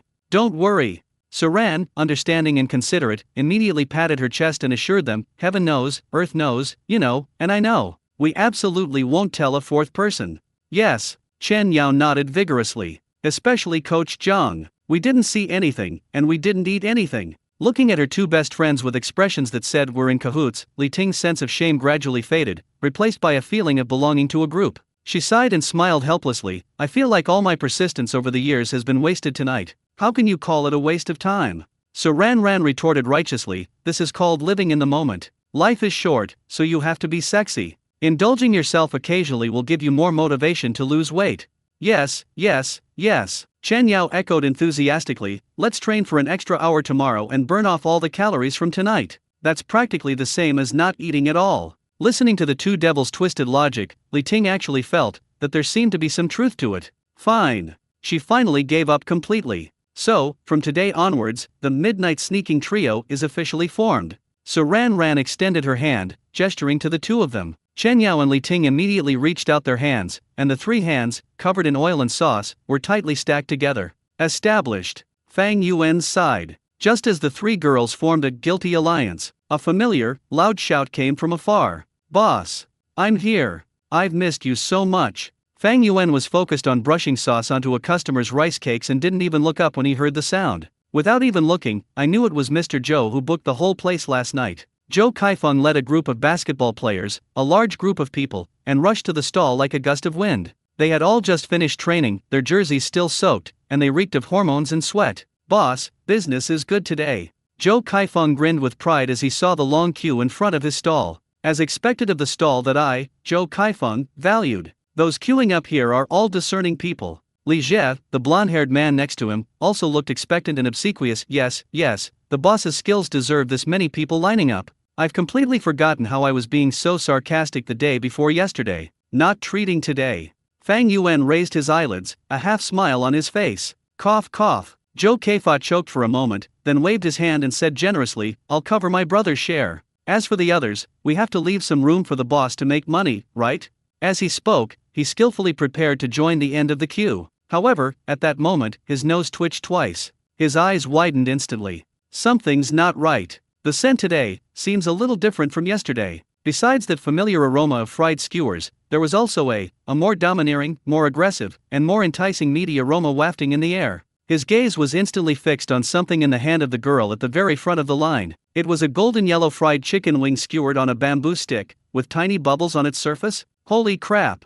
Zhou Kaifeng rushed forward, ignoring the queue, and pointed at the chicken wings in the girl's hand, asking in shock, beautiful lady, this is from the owner's stall? The girl was startled by him, nodded, and then eagerly took a bite. Snap! The crisp sound, like a small hammer, struck Zhou Kaifeng's heart hard. Boss! Zhou Kaifeng suddenly turned his head and looked at Fang Yuan with an expression that said, you actually did something big behind my back. You've released a new product. His shout drew the attention of the entire basketball team. What? New products? Holy crap, it's fried chicken wings. They look amazing. Oh no, I feel like my wallet is going to be lost again. The basketball players instantly stirred, craning their necks and staring longingly at Fang Yuan's control panel, their mouths practically watering. Fang Yuan ignored their clamor and calmly said to Zhou Kaifeng, "Get in line."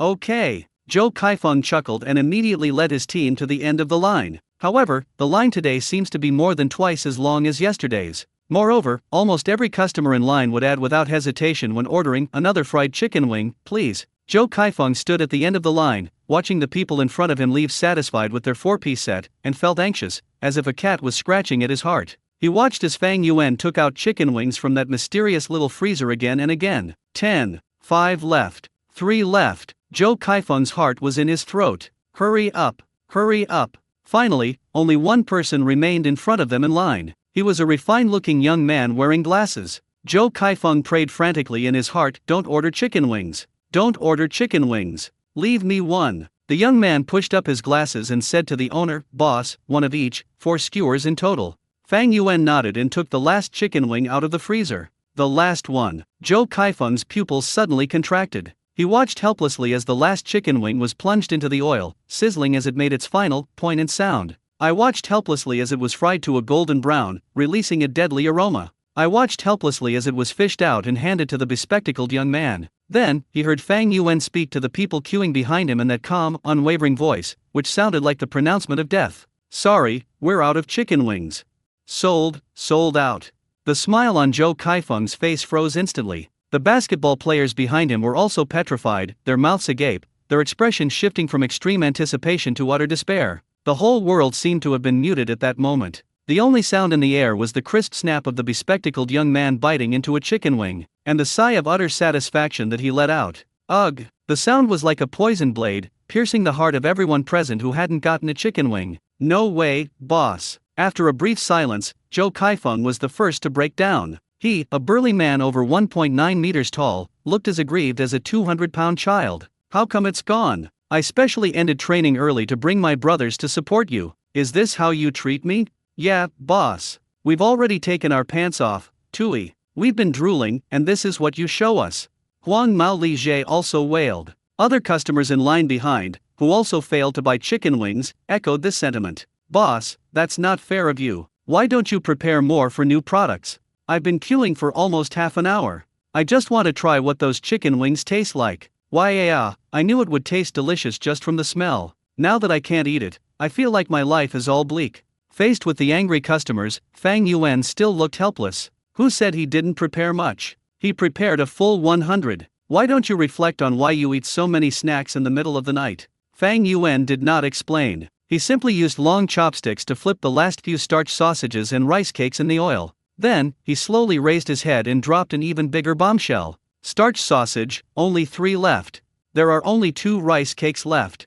There are only 4 strands of gluten left. The people behind you don't need to wait in line." Upon hearing this, the wailing at the scene abruptly ceased. Everyone was stunned. Immediately afterwards, a wail 10 times stronger than before instantly spread throughout the entire team. "The chicken wings are gone, that's bad enough. Now, even the 3 most basic things are gone." The crowd erupted in cheers. Me, boss. Give me a starch sausage and a gluten stick. I want a rice cake. Please, boss. Don't grab it. I was here first. Boss. I'll take the rest. The once orderly queue instantly turned into complete chaos. Those who had originally planned to buy just 1 or 2 skewers to try the taste went completely crazy at this moment, scrambling forward to squeeze in, afraid that they wouldn't even get to drink the last bit of soup. This is no longer just buying fried skewers. This looks like a scramble for the last survival supplies before the apocalypse. Zhou Kaifeng and his teammates also became anxious. Taking advantage of their height and size, they managed to squeeze a path through the crowd.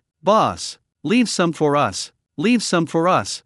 Zhou Kaifeng was sweating profusely with anxiety. Fang Yuan ignored the scene that resembled Train to Busan and continued to hand out the last few skewers of fried food to the first few customers in order of arrival. Soon, the oil in the pan was empty, and the raw food on the shelf was also gone. Fang Yuan casually tossed out, "That's all, everyone can go now." He picked up a clean rag and slowly wiped the work surface. Time to pack up and leave. Everyone at the scene who failed to buy a ticket felt a pang of despair, their hearts breaking. Looking at the empty stall and then at the lucky ones next to him who were eating with their mouths full of oil and looking happy, Zhou Kaifeng completely lost his composure. People's joys and sorrows are not shared. he only found them noisy. Boss. Joe Kaifeng took a deep breath and, representing all the victims, walked to the stall. He didn't get angry or complain, instead, he spoke in an extremely sincere tone, even with a hint of pleading. Boss, can we talk about something? Fang Yuan looked up at him. Tomorrow. Can you prepare more for tomorrow? Especially those fried chicken wings. Joe Kaifeng's voice was full of eagerness. How much do you want? Name your price. Can I pre-order? I'll pay a deposit first. Yes, boss. Please, we promise we won't cause any trouble, we just want a bite. Boss, look at the sincerity in our eyes.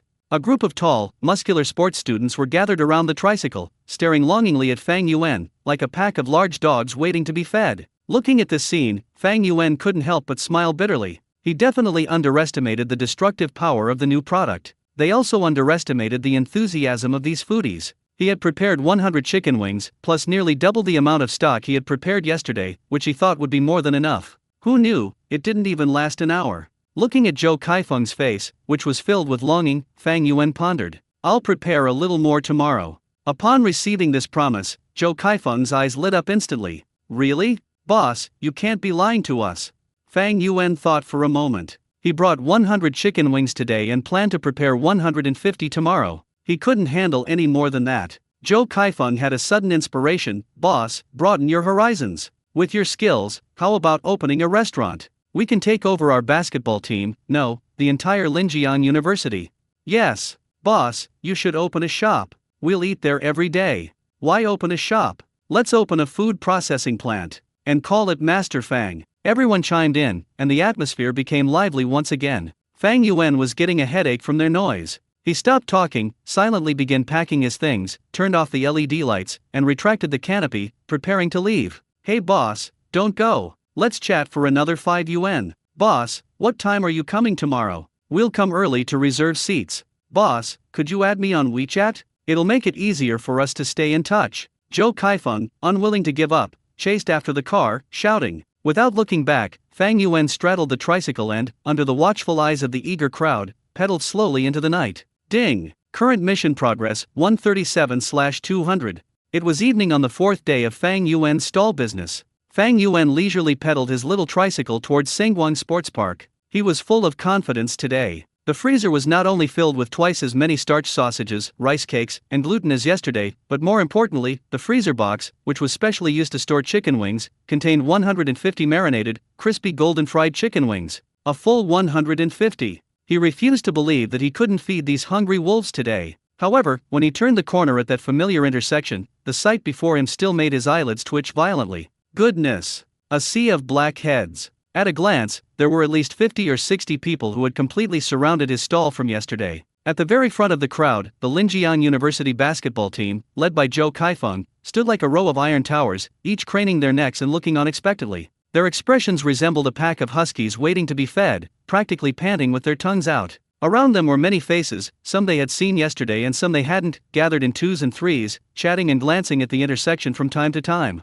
The whole scene felt less like waiting for a fried food stall and more like waiting for a celebrity to make a surprise appearance. Here he comes. The boss is here. I don't know who shouted that. Whoosh! More than 100 eyes instantly focused on Fang Yuan. Those burning gazes, filled with expectation and longing, made Fang Yuan feel as if he were under a spotlight. Boss! Joe Kaifeng's voice was as loud as thunder. He led his basketball team brothers and rushed over in a flurry. The sight almost made Fang Yuan think they were there for revenge. Boss! You've finally arrived. Joe Kaifeng slammed on the brakes in front of the tricycle, his face beaming with relief. We've been here since 6 p.m. to reserve a spot. We were so worried we wouldn't get a table. Behind him, the blonde-haired Li Zhen nodded repeatedly, his face full of flattery. Yeah, boss, Brother Fang said that if anyone dares to compete with us for first place today, he'll fight them. We're your die-hard fans.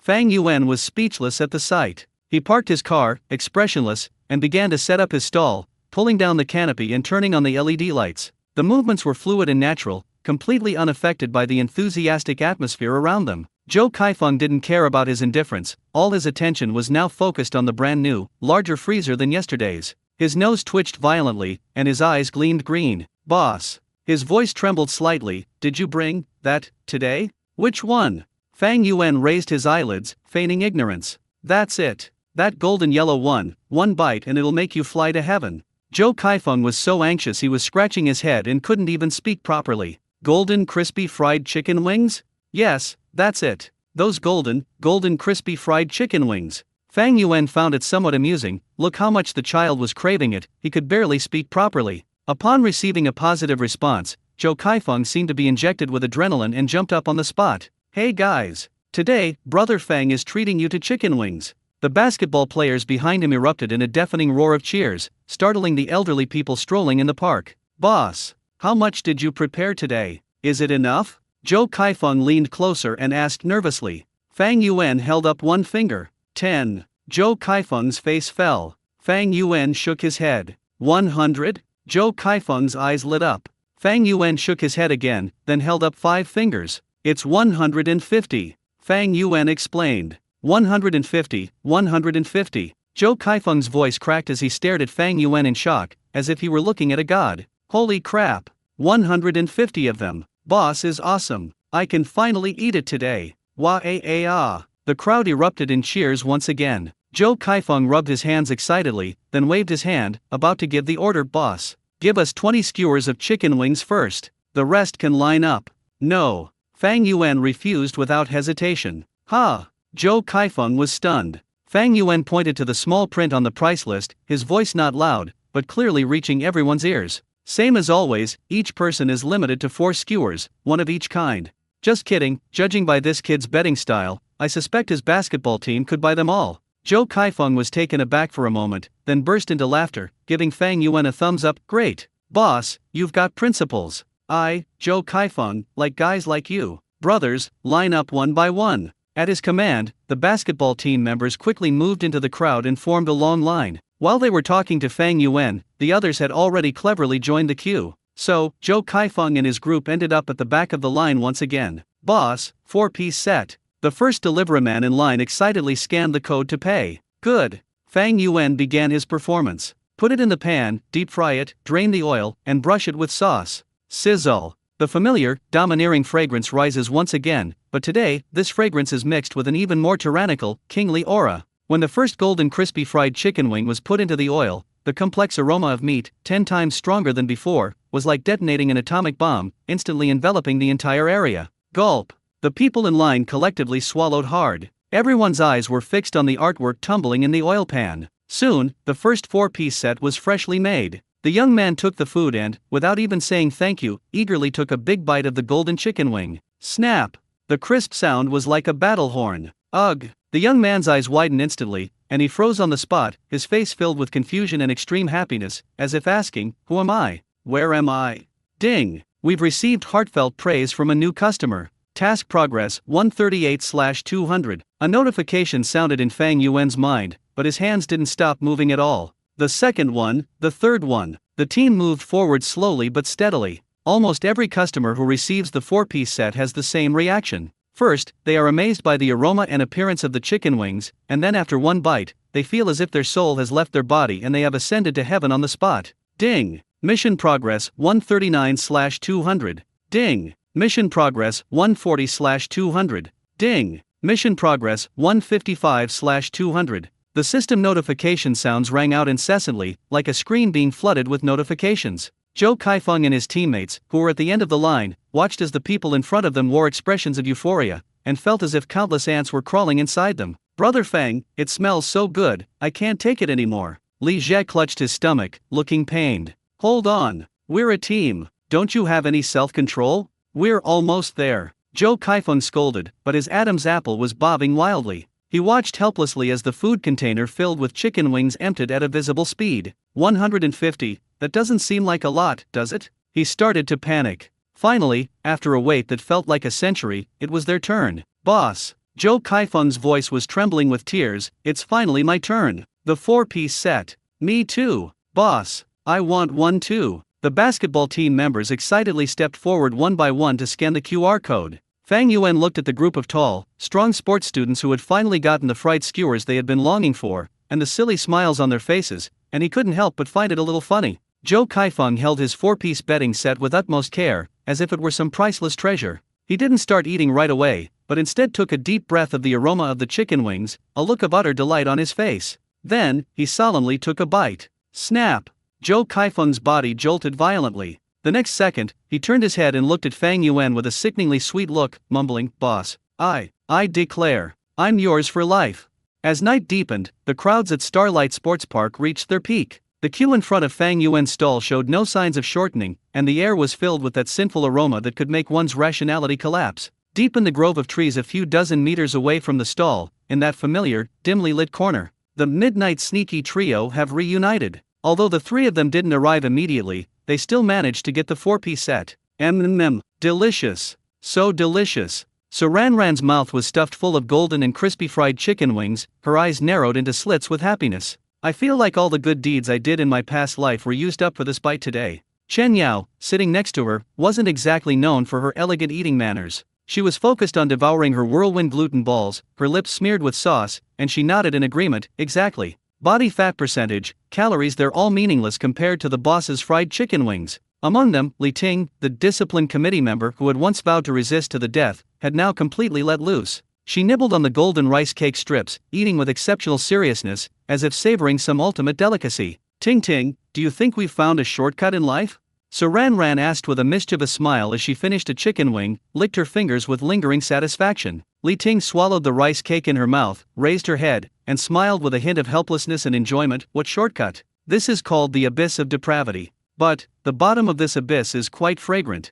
Ha ha ha ha. The three girls exchanged smiles, each seeing in the other's eyes the joy of going along with the wrongdoing. They've gotten the hang of it now. Every day after training, they use the excuse of going to the restroom to touch up their makeup to slip out of the gym and head straight for Fang Yuan's fried food stall. After buying their four-piece set, they expertly hide in this secret hideout to enjoy the happiest time of the day. Perfect. The three of them were immersed in the pleasure brought by carbohydrates and fats. Vigilance has been reduced to a minimum. However, what they didn't know was that danger was approaching. Next to the main track not far away, Wang Yin stood with her hands on her hips, scrutinizing the students who were doing their final stretches. She has a fit physique with clearly defined abs, making her a typical iron-blooded coach. The students secretly called her the Avis Miju. She has extremely high standards for her students, especially regarding diet control. "Sister Lu, your pace is too slow today." Wang Yin glanced at her sports watch. "Coach Wang, I tried my best." "An excuse. The point of a weight loss period is to push your limits." Wang Yan's gaze swept across the room, then suddenly stopped. "Where are Sir Ran, Chen Yao, and Li Ting?" The other trainees looked at each other in bewilderment. "Coach," they said, "they went to the restroom," one of the students whispered. "Going to the restroom? You were gone for half an hour?" Wang Yin frowned. She'd felt something was off about those three people over the past few days. He was distracted during training, but ran faster than anyone else at the end. Moreover, they always have a faint smell of oil on them. Wang Yan's nose twitched. There was indeed a smell in the air that didn't belong in the sports park. The aroma of fried food. "You guys keep stretching, I'll go check on you." Wang Yan strode off, following the scent. The deeper she walked into the park, the stronger the fragrance became. Domineering, alluring. As a professional coach, she loathed the smell of this junk food. This is a desecration of fitness. In the corner, the trio's sinful midnight snack was coming to an end. "I want to eat starch sausage again tomorrow," Chen Yao said, licking a bamboo skewer. Burp. So Ran let out a satisfied burp. A cold voice suddenly rang out behind them. "Is it tasty?" The three of them froze, as if struck by a spell. The smiles on their faces instantly vanished. That sound, it's the voice of the devil. They turned their heads mechanically, inch by inch. It was Wang Yan's face, which looked particularly stern in the dim light. "Teach, coach." So Ran's hand trembled, and half a piece of gluten fell to the ground. Wang Yan's gaze swept over the bamboo skewers in their hands, the grease on their lips, and the strong smell of fried skewers in the air. She was listless during training, but she was quite energetic when eating fried skewers. Wang Yin crossed her arms. "Coach, Li Ting tried to explain." "Don't explain," Wang Yin interrupted her. "So Ran, your body fat increased by 0.5 last week. You promised me you would strictly control your oil and carbohydrate intake. Is this your promise?" So Ran lowered her head. "Chen Yao, you said you were going to prepare for the half marathon, and this is how you're going to prepare?" Chen Yao didn't dare to say a word. "And you, Li Ting, I remember you said yesterday that you wanted to stick to a healthy diet." Wang Yan's tone became increasingly stern. "You paid thousands of dollars in tuition just to come here and eat fried skewers after your run? Do you realize that this meal will make all of this week's training a waste?" Wang Yan felt a sense of betrayal and anger. She painstakingly devised a plan for them, while they indulged in a feast here. "Coach, no," Chen Yao mustered her courage. This fried skewer is different. What's the difference? Fried food is high in oil, salt, and calories. Can it really be turned into protein? Wang Yin retorted. It's really delicious, Li Ting added softly. Delicious. Wang Yin raised her voice. Just because it tastes good, you can abandon your goals? Abandon self-discipline? Is your willpower really that weak? The trio were so scolded they couldn't lift their heads, but they also felt wronged. The coach had never eaten it before, she had no idea how delicious it was. Seeing their expressions, Wang Yin knew that talking wouldn't do any good. She paused, her gaze sweeping over the three unconvinced faces. Tell me, who's selling this junk food in the park? She decided to address the problem at its root. It's right at the intersection. So Ran pointed in Fang Yuan's direction. Very good. Wang Yin turned around. You three, come with me.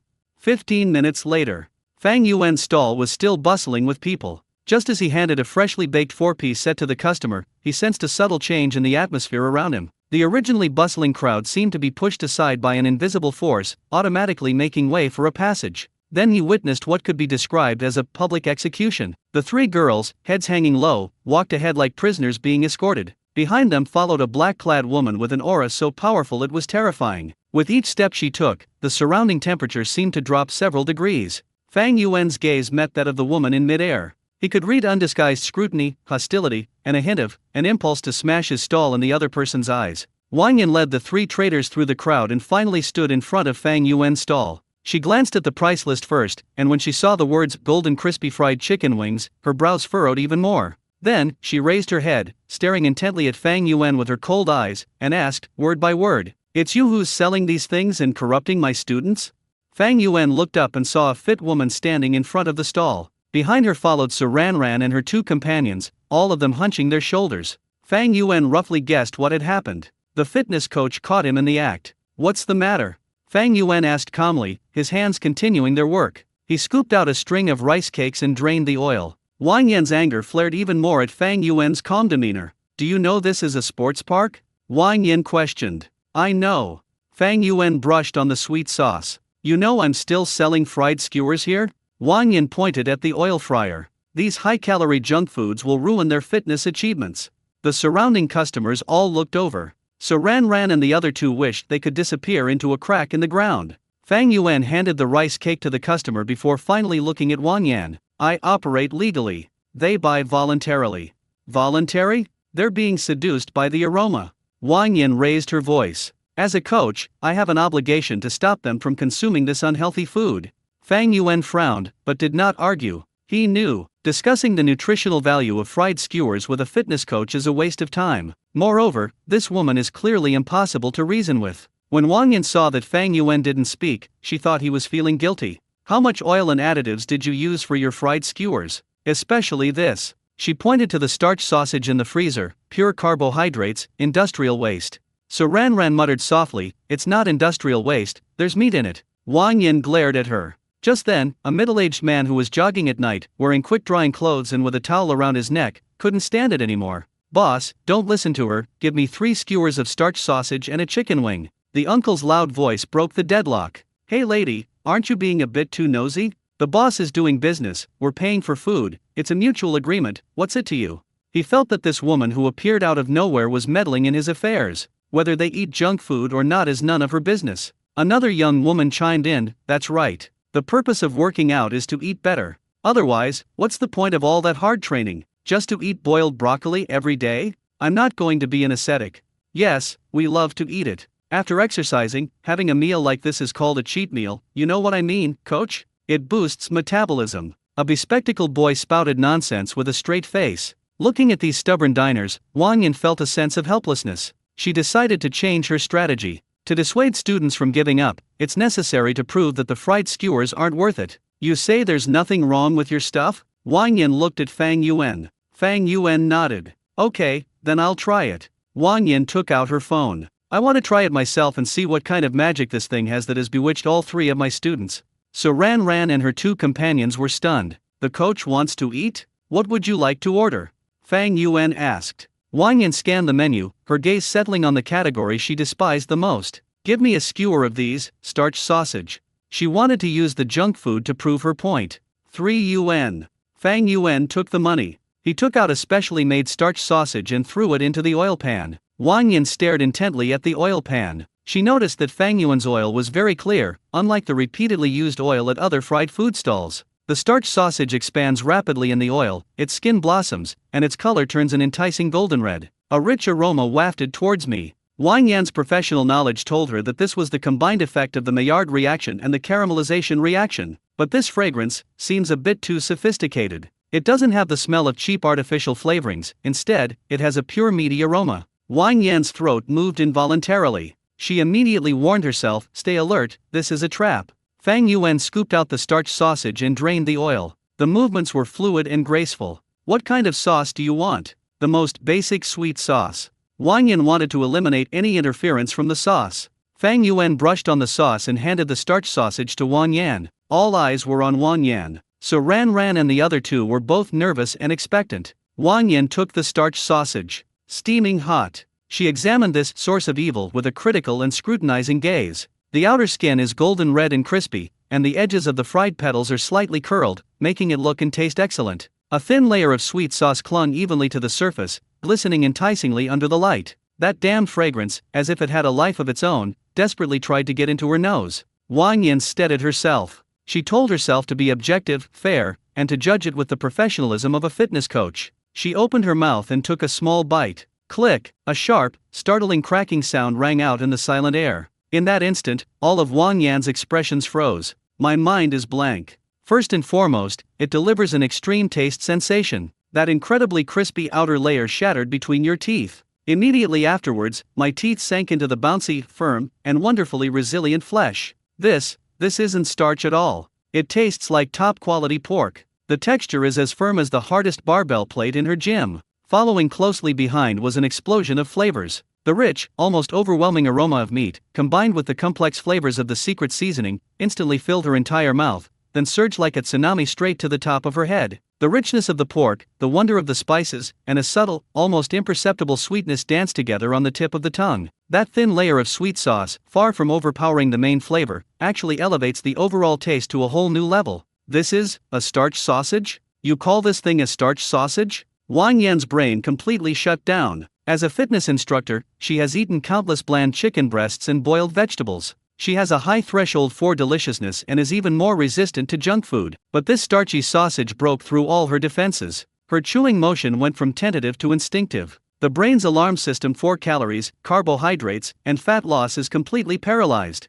Dopamine is being secreted in a frenzy. She forgot that she came to cause trouble. She forgot that there were 3 students watching behind her. Their eating habits gradually became more fierce. She swallowed the whole starch sausage in a few big bites. Their movements were swift, even tinged with greed. Fang Yuan, who was in the distance, heard the system notification in his mind. Ding! We have received a sincere compliment from a diner. Task progress 161/200. Wang Yin finished eating. She stood there, holding the empty bamboo skewer, her eyes somewhat unfocused. She was savoring the moment. That sense of satisfaction is something that salad and chicken breast can never provide. Silence. The atmosphere was a little awkward. Coach. So Ran began cautiously. Wang Yin suddenly came to her senses. She realized what she had just done. In front of her students at a fried food stall, she wolfed down a starch sausage. Her cheeks felt slightly flushed, but the memory of its taste buds was so vivid that she couldn't deny its deliciousness. Wang Yin looked at Fang Yuan. This young stall owner's skills are unfathomable.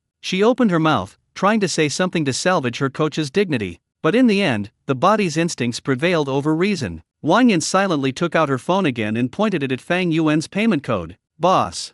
Wang Yan's voice was a little hoarse. Fang Yuan looked at her. 1 skewer each of the golden rice cake strips and the tornado gluten. Sure enough, no one could resist Boss Fang's culinary temptations. Even Abbess Miju was no exception. Wang Yan's drastically different behavior before and after the event made everyone at the scene burst out laughing. Holy crap! What did I just hear?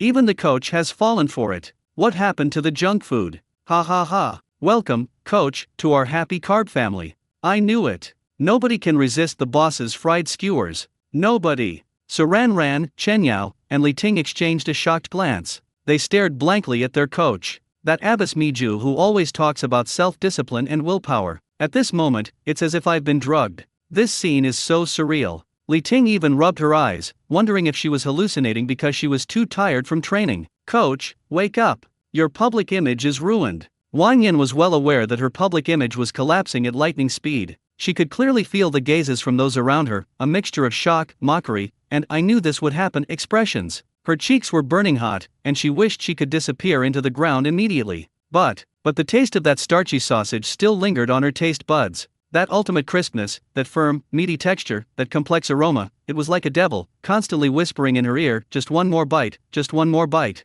Reason and instinct were locked in a fierce battle in her mind. Ultimately, instinct prevailed with overwhelming force. What does dignity matter? What does a persona matter? When faced with absolutely delicious food, everything else pales in comparison. Fang Yuan ignored the commotion around him and calmly handed the freshly fried rice cakes and gluten to Wang Yan. Wang Yan took the two strings of things that exuded a deadly fragrance and almost instinctively wanted to put them in her mouth. But her remaining rationality made her stop. She turned around, with her back to the crowd, and quickly took a bite of rice cake in what she thought was a very discreet manner. The outer skin is crispy, the inside is soft and chewy, the sweet and spicy sauce is just right, and the fragrance of glutinous rice melts in your mouth. Tasty. It's so delicious. She quickly took another bite of the gluten. It's incredibly chewy, with a rich sauce, and every bite is a delightful experience. Wang Yin completely surrendered. She stood in the corner, eating rapidly, as if a ferocious beast was chasing her. Her demeanor was completely different from when she had just scolded Sir Ranran and the others. Sir Ranran and the other two exchanged glances, and in each other's eyes they saw four words: kindred spirits. Coach. Sir Ranran cautiously leaned closer. How about another chicken wing? Wang Yin paused in her chewing motion. She looked up, a little sauce still on her lips, and glared fiercely at Sir Ranran. What are you eating? Don't you know this stuff is high in calories? While scolding her, she stuffed the last bite of gluten into her mouth. Just then, at the back of the line, a man dressed in understated but high-quality sportswear was watching all of this with great interest. His name is Li Qing, and he is the owner of a venture capital firm. My biggest hobby is browsing various live streaming platforms, sending gifts to streamers I like, just for fun. Angela is one of the streamers he's been watching a lot lately. As a result, he became a member of the Potato Light Action WeChat group, and his group nickname was on the list. However, he was not one to join in the fun, so he never spoke in the group chat, but just silently watched the group go crazy for a sweet potato vendor. He lives in an upscale residential area near Xinguang Sports Park. Tonight, he decided to take a walk to digest his food on a whim, and ended up being attracted by the lively crowd. He waited in line for almost 20 minutes, just in time to witness the coach and his men causing trouble, only to be turned against him in the end. Interesting. Li Qing's lips curled up slightly. He had seen too many so-called gourmet foods, Michelin-starred restaurants, private kitchens. He had tried everything, but none of the dishes he tried really caught his eye. Today's performance has made him even more interested in the food he's about to taste. Finally, it was his turn. Li Qing's gaze swept over the small tricycle. His steps paused subconsciously for a moment. This stall is almost too clean. The stainless steel countertop was polished to a shine, reflecting the light. There wasn't a speck of grease in the corners, and all the ingredients were neatly categorized and stored in clean food containers. This is truly a breath of fresh air among roadside stalls. His gaze fell on the ingredients that were about to be cooked. One plate contained starch sausages, not the kind with glaring chemical powder, but a light pink color with a meaty texture, which looked very substantial. Next to it were marinated chicken wings, plump and uniform in size, with slightly tightened skin and a thin layer of brownish-red sheen, clearly showing that they had been prepared with care. There was also perfectly soaked gluten and neatly cut, evenly sliced rice cakes. Even the oil used for frying was a clear, pale golden color, without any impurities or burnt smell. Li Qing felt a little more confident. A true expert's skill is immediately apparent. The respect for ingredients and meticulous preparation alone puts this stall to shame, surpassing 99% of roadside vendors. Boss, one skewer of each of the four. Li Qing's voice was gentle. Fang Yuan nodded, said nothing more, and immediately took action. Pick up the ingredients and put them into the pot. Sizzle. Golden bubbles instantly rose from the clear oil in the pan, and a fragrant aroma immediately wafted out. Li Qing just watched. Watching Fang Yuan's movements, unhurried and deliberate, each step was so precise it was as if measured with a ruler. When to flip the noodles, when to drain the oil, when to scoop them out, all were done in one smooth motion, full of a certain rhythm. Just then, Li Qing's mind went blank. This profile view, that focused expression, that sharp jawline. Soon, four steaming hot fried skewers were placed in front of him. Li Qing took it and first picked up the most controversial starch sausage. He took a bite. His pupils contracted slightly in an instant. The outer shell is extremely crispy, you can even hear a soft crunch when your teeth cut into it. Inside, however, it's completely different, firm and tender. It has no cheap taste from any technology or greasy work, only the pure aroma of meat and the unique caramelized fragrance of starch after being deep fried at high temperature. This taste is amazing. He took another bite of the chicken wing. The skin was fried until crispy and fragrant, but the chicken inside miraculously retained its tender juices. The marinade was just right, savory with a subtle sweetness that perfectly complemented the chicken's natural flavor. This craftsmanship, Li Qing made up her mind. This is not at the level of a roadside stall at all. The control of the heat and the skill in seasoning are absolutely top-notch. Even in those star-rated hotels where the average cost per person is thousands, it would definitely be competitive. Just as he was savoring the chewy, richly sauced whirlwind gluten, an image suddenly flashed through his mind. It's that profile picture of the sweet potato vendor in Angela's live stream, which fans have been frantically screenshotting and photoshopping into all sorts of domineering CEO posters. Li Qing's movements came to a complete stop. He suddenly looked up and stared again at the young owner who was frying skewers for the next customer. That's right. That's him. The sweet potato vendor who made Angela's live stream explode in popularity and then suddenly disappeared, sparking the citywide sweet potato lightning action. Li Qing's brain started working at lightning speed. He recalled the Potato Light Operation Group, where people deduced from scattered clues that the boss lived in an old, dilapidated apartment in the Southern District, and then mobilized a large group to conduct a thorough search. And what was the result? The only thing they found was the cruel truth: they moved away in a Maybach. Li Qing almost burst out laughing. Who would have thought that the wealthy heir they imagined as experiencing life after his family's decline never returned to the family business at all, but instead changed his business and went from selling roasted sweet potatoes to selling fried skewers? If those people in the group found out, how interesting would their expressions be?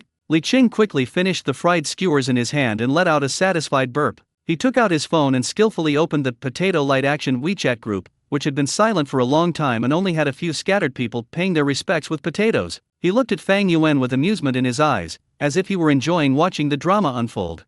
The atmosphere in the Potato Light Action WeChat group was as somber as ever. Since the last search operation ended in a disastrous failure, this once bustling group of 100 people has become deserted. Occasionally, a few persistent old customers will pop up and grumble a few words. Sweetest potato, it's been 10 days, and I miss him. I feel like my taste buds have turned into stagnant water, everything tastes bland and tasteless. Did the boss run away today? Don't even mention it. The day before yesterday, I passed by Peace Square and almost burst into tears looking at that empty corner. I even had hallucinations, as if I could still smell that caramel aroma. My boyfriend said I'm obsessed and wants to take me to see a psychologist. No love on Financial Street, sisters. I've started researching how to roast sweet potatoes at home. I bought a top-of-the-line air fryer and also ordered the supposedly same Yinsha No. 25 brand from online stores. Guess what? They turned out either charcoal lumps or raw sweet potato chunks oozing syrup. I've realized, the end of science is metaphysics, and my end is Mr. Fang, a famous Chinese businessman. Happy sweet potato, yah. If only I had been braver back then and rushed up to ask for her WeChat. Then, I could be eating roasted sweet potatoes now. Ugh, I hate it. I hate my damn introverted nature. I love gossip. I told you long ago that he was a wealthy heir, that his life experience was over, and that he was going back to inherit the family fortune, but you still didn't believe me. Lu Clan member, enough with the nonsense. I'm putting this out there. Anyone who can let me have another bite of Boss Fang's roasted sweet potato, I, Lu Fengchun, will recognize them as my godfather right here and now. I mean it. The group chat was filled with lamentations, yet the sentiments were so abstract. Just then, someone with the ID ranked on the list suddenly popped up in the group. He's a top influencer. Since joining the group, the big shot hasn't said a word, remaining as quiet as a mannequin. On the list, at Lu Clan member. On the list, although there is no roasted sweet potato from Mr. Fang, there is fried skewers made by Mr. Fang. Would you still eat them? The group chat fell silent. A few seconds later, the group chat started flooded with messages.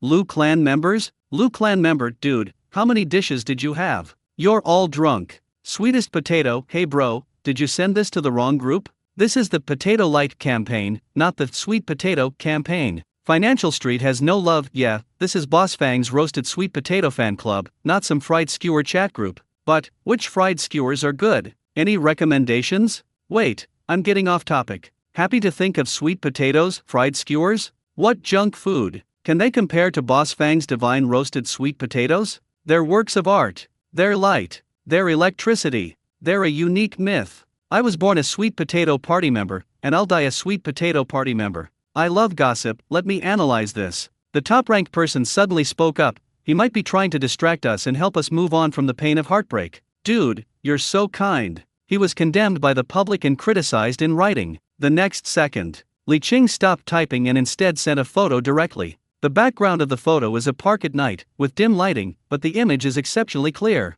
A familiar profile, intently scooping a string of golden yellow things out of the oil pan. In front of him was a tricycle stall with an LED sign. The signboard prominently displays the words, "Secret Recipe Fried Skewers." Below that is a line of smaller print, "Tornado Wonton Noodles, Secret Recipe Starch Sausage, Golden Rice Cake Strips, Golden Crispy Fried Chicken Wings." The photo was released. The entire WeChat group exploded instantly, as if an atomic bomb had been dropped on it. After the deathly silence came an overwhelming flood of posts. "I love gossip, holy crap. You read the sweetest potato, aha. It's Boss Fang. It really is Boss Fang's profile. I'd recognize this face even if it were burned to ashes.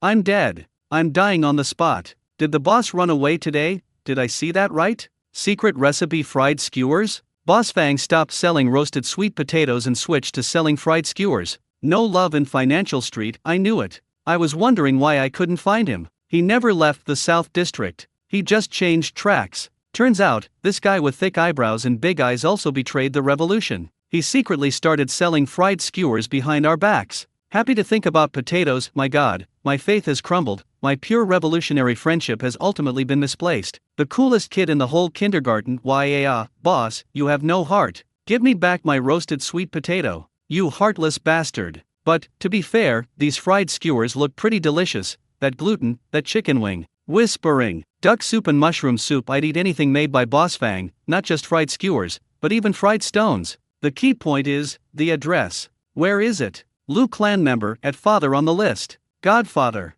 Biological father. Address. Give me the address now. I'm driving my beat-up Jetta over there right now. I've already floored the gas pedal. Wang melee or not, that's not the point. The point is, where is the boss? Top fan. I need the address. I need the coordinates. I'm begging you. What do you want? As long as I have it, you can pick anything except my Alipay Huobi. Everyone in the group has gone crazy. Boss Fang has appeared, although in a way that no one expected. 1 second they were crying and wailing, the next they all transformed into Sherlock Holmes, frantically analyzing every pixel in the photo. I love gossip, look at the background. There's the lighthouse of the sports park, and that unique curved street lamp. This is Xinguang Sports Park. It's definitely the east gate of Xinguang Sports Park. No love on Financial Street, that's right. I just went for a run there last week. It was right there. Sweetest potato, sisters. What are you waiting for? The war horn has sounded. Everyone in the South District who is mobile, immediately.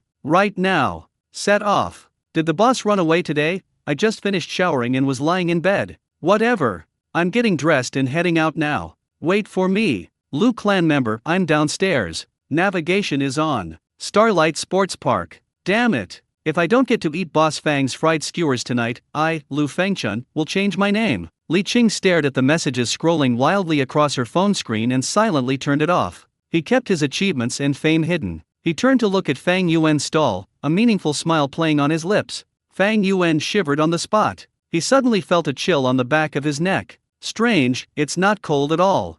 Fang Yuan muttered something, handed the fried skewers to the customer, and then continued to repeat the actions in his hands with a blank expression. Next.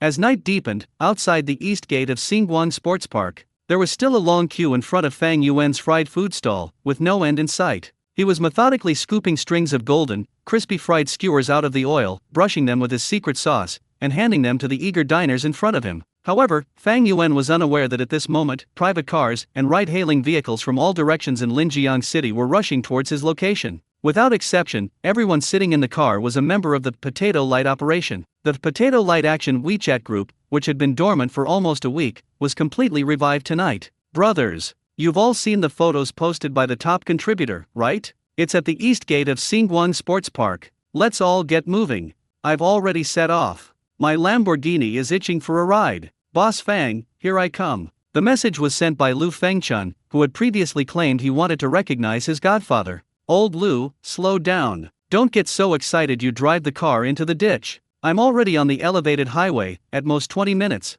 Nobody can take the first spot from me. I'm not working overtime at the company anymore. Nothing's more important than Boss Fang's delicious food. I'm off to eat. I'm on my way too. Ladies, anyone live nearby? We could carpool. Me. Me, I'm in the west of the city. Any ladies going that way could give me a ride? The group chat was refreshing at a rate of dozens of messages per second, with each person's avatar followed by an exciting setting off or on the road. They were like sharks that had smelled blood, or soldiers who had heard the rallying cry clear in their objectives and incredibly efficient in their actions. In one of the speeding ride-hailing cars, Angela was holding up her phone, excitedly live-streaming to the camera. Her live-stream title was simple and direct: Citywide Manhunt. The missing sweet potato roaster has been captured. At this moment, the number of viewers in the live stream has exceeded 200,000. And the barrage of comments is so dense that it is almost impossible to see the screen. Family members, did you see that? Our Operation Potato Light Army has been mobilized. Angela's cheeks flushed with excitement, and her voice trembled slightly. Thanks to the top-ranked expert in the group for the accurate information. That guy we've been dreaming about has actually switched careers and is now selling fried skewers. We are on our way now. On the live chat, countless longtime fans who rushed over upon hearing the news and new viewers attracted by the title were frantically spamming the screen.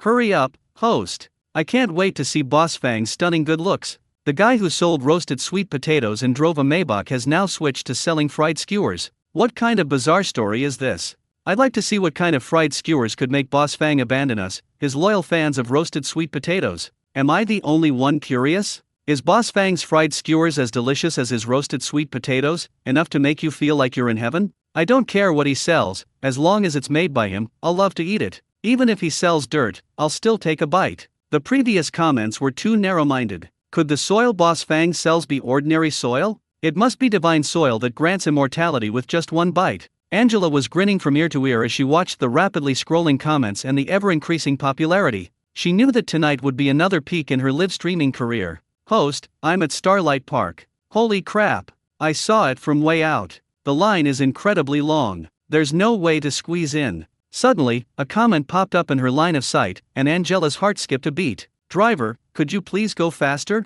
She urged the driver. She certainly didn't want to end up as the initiator of Operation Potato Light without even getting to meet Boss Fang. She knew Fang Yuan's true nature all too well. Sell it all and get out. Late at night, near the east gate of Xinguang Sports Park, traffic conditions suddenly started to become strange. Luxury cars, ride-hailing vehicles, and even shared bicycles all converged in the same direction as if they had gone mad. Unaware of the situation, passers-by turned to look, thinking it was some big star holding a concert there. What's going on here? Why are there so many cars? I don't know, it seems like they all go to the east gate of the park. I just overheard someone driving a sports car on the phone talking about something like boss or fried skewers, but I couldn't hear clearly. Fang Yuan, the instigator of all this, was focused on dealing with the crowd queuing in front of him. He had just handed a skewer of fried chicken wings to a girl with a happy expression when the system's task progress bar in his mind jumped forward another notch. Task progress, 188/200, there are 12 more to go. Fang Yuan thought to himself that if 12 more newcomers ate his fried skewers, he would have completed his task for the week. Just then, out of the corner of his eye, he caught a glimpse of a large group of people rushing towards them in the distance, their momentum overwhelming, like a zombie siege. Although I was a little curious, I had other work to do. Before he could even put the gluten into the oil, a roar like a mountain collapsing and a tsunami erupted from the group, soaring into the sky. Boss Fang, we've found you. The voice was filled with grievance, excitement, and ecstasy, a complex mix of emotions that sent chills down one's spine. Boss Fang, we're here. Boss, we've been looking for you for so long. The people in line were all taken aback by this sudden scene. What's going on? Why did such a large group of people suddenly appear? And they were all acting like madmen, crying and shouting at Boss Fang. Fang Yuan was also a little confused by this scene. Fang Yuan stopped holding the gluten and stood there blankly. At this moment, Boss Fang, a woman dressed in a business suit and with exquisite makeup, suddenly pushed her way to the front, and tears streamed down her face. Lin Lin is a key member of the Potato Light Action Group. Do you know how hard we've been looking for you? Her crying was like flipping a switch. The men and women around her instantly lost their composure and began to cry their hearts out. That's right, boss. How could you just disappear like that? We thought you'd been kidnapped by your colleagues. We even skipped work to look for you, conducting a citywide search, and you just drove off in a Maybach. My roasted sweet potato. I dream of eating another bite of your roasted sweet potato. Cries, accusations, and sobs mingled together, creating a chaotic scene. So Ran, Chen Yao, and Li Ting, who were standing nearby, were all stunned. What's going on? Chen Yao asked, her mouth still agape with half a rice cake in her mouth. I don't know, Li Ting said, equally bewildered. Judging from their appearance, they seem to be former customers of the boss? The boss used to sell roasted sweet potatoes? Former customer? What former customer could make you this excited? It's like you've seen your long-lost father. So Ran complained. Roasted sweet potato? That sounds familiar. She suddenly remembered her video call with her best friend Lin Anran a few days ago. Lin Anran cried her heart out back then. Wasn't it because her light of life selling roasted sweet potatoes had disappeared? Could it be? An absurd and outrageous idea popped into Su Ran's mind. Could it be such a coincidence?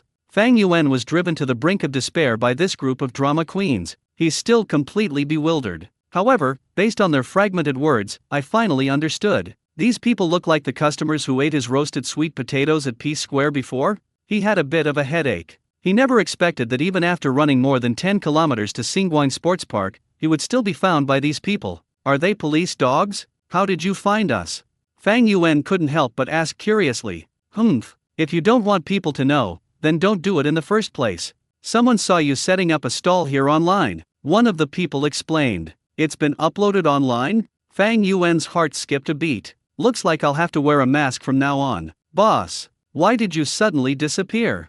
Yes, we've been looking for you for so long. We've searched the entire southern district. Everyone was talking at once, making the scene noisy and annoying.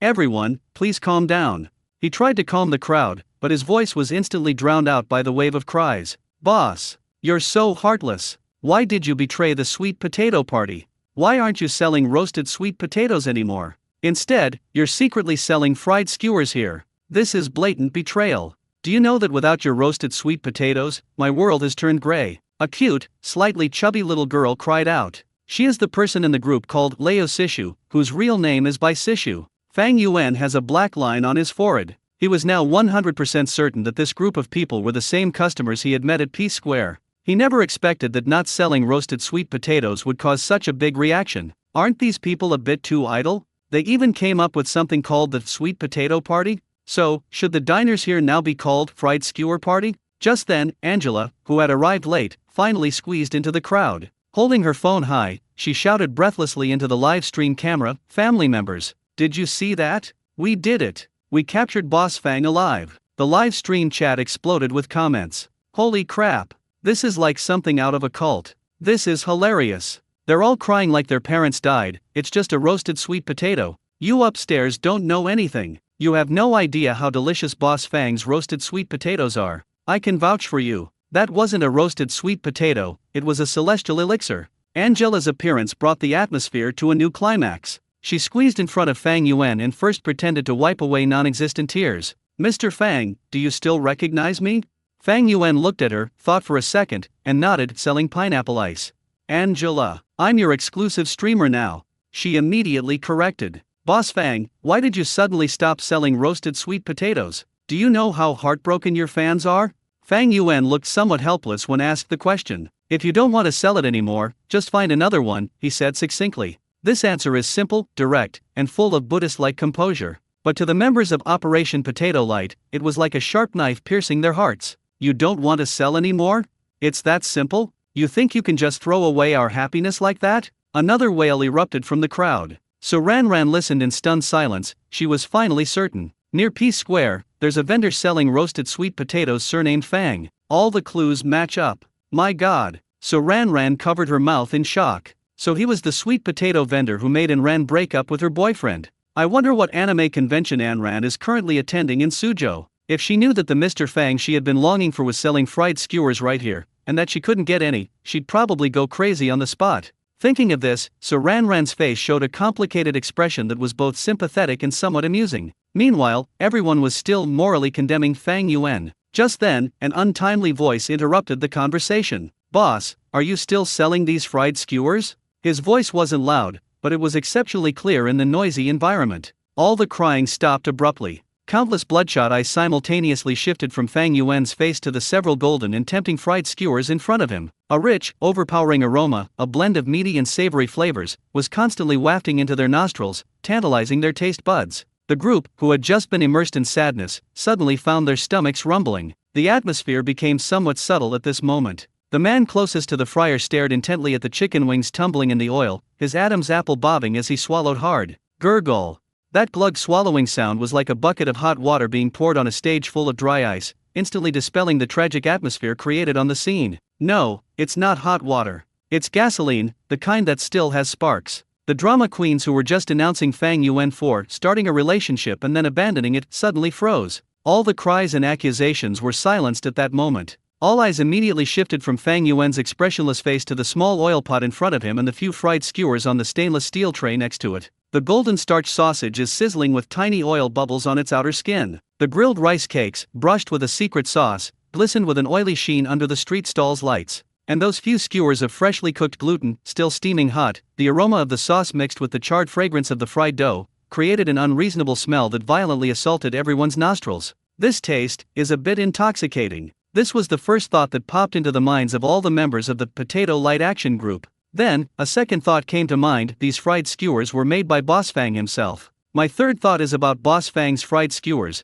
Just how damn delicious must they be? Gurgle, gurgle, gurgle. The sounds of swallowing saliva rose and fell, blending into a symphony in the quiet night. Lin Lin, who had just been crying her eyes out, was now staring intently at a string of fried chicken wings in Fang Yuan's oil pan. She felt her tears were about to spill over from the corners of her mouth. Slurp. If you want some, go line up yourself. This is mine. A little girl at the front of the line blocked my view as if she were protecting her food. She was the one who interrupted everyone. As soon as she said that, the people in Angela's live stream were the first to react. Stop acting, anchor. If you keep going, it'll be too late. Look at the stock in the pot, boss. I estimate no more than 20 skewers. Are you staging the birth of an actor here? Wake up. What are we here for? We're here to eat, not to watch you mourn. If the streamer doesn't move soon, I'm unfollowing. Their intelligence is just too touching. Wanted by Boss Fang, then starve yourself to death in front of him? What kind of performance art is this? Angela only realized what was happening after seeing the notification in the live chat. She looked up abruptly, her gaze precisely fixed on Fang Yuan's control panel. Her heart skipped a beat. Damn it! There really aren't many left. She drove over 10 kilometers so late today, not to put on some melodramatic, searching for her husband 1,000 miles away show. She did it for the food.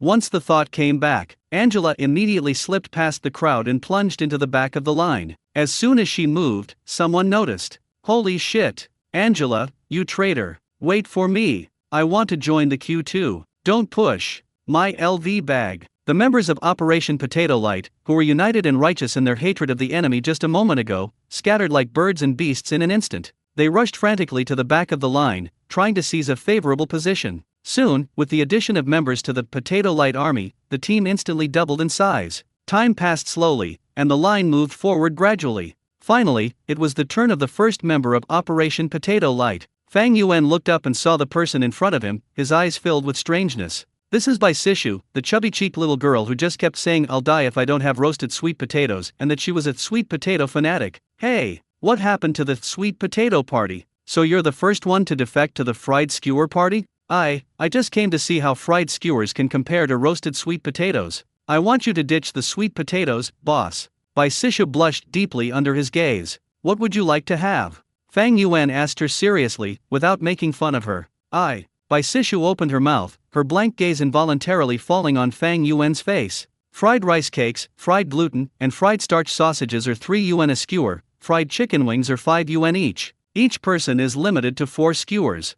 Fang Yuan took the initiative to introduce himself. Oh, there's a purchase limit. Fang Yuan pretended not to hear the person in front of him muttering and just quietly looked at her. Fried rice cakes, fried gluten, fried starch sausages, fried chicken wings, give me one of each. Good. Fang Yuan nodded and deftly tossed a string of starch sausage, a string of rice cake, and a string of gluten into the oil. Sizzle. The sound produced when food comes into contact with hot oil is like the most beautiful music in the world. The aroma was completely ignited at that moment. Gurgle. Bai Sishu felt that her saliva secretion rate had increased 3 times. She stared at the oil pan, watching those few ordinary ingredients quickly turn golden, puff up, and crispy under Fang Yuan's control. Remove from the water and drain off excess oil. Then, Fang Yuan picked up a small brush and evenly brushed a layer of dark brown secret sauce onto each skewer. Finally, he took out a chicken wing that was fried to perfection from another small oil pan. He put the 4 skewers of food into a small paper bag. 14 pieces in total. Bai Sishu mechanically scanned the code to pay, her hands trembling slightly as she accepted the warm paper bag. Then, stepping aside, and under the watchful eyes of countless people, he took out the first skewer fried starch sausage.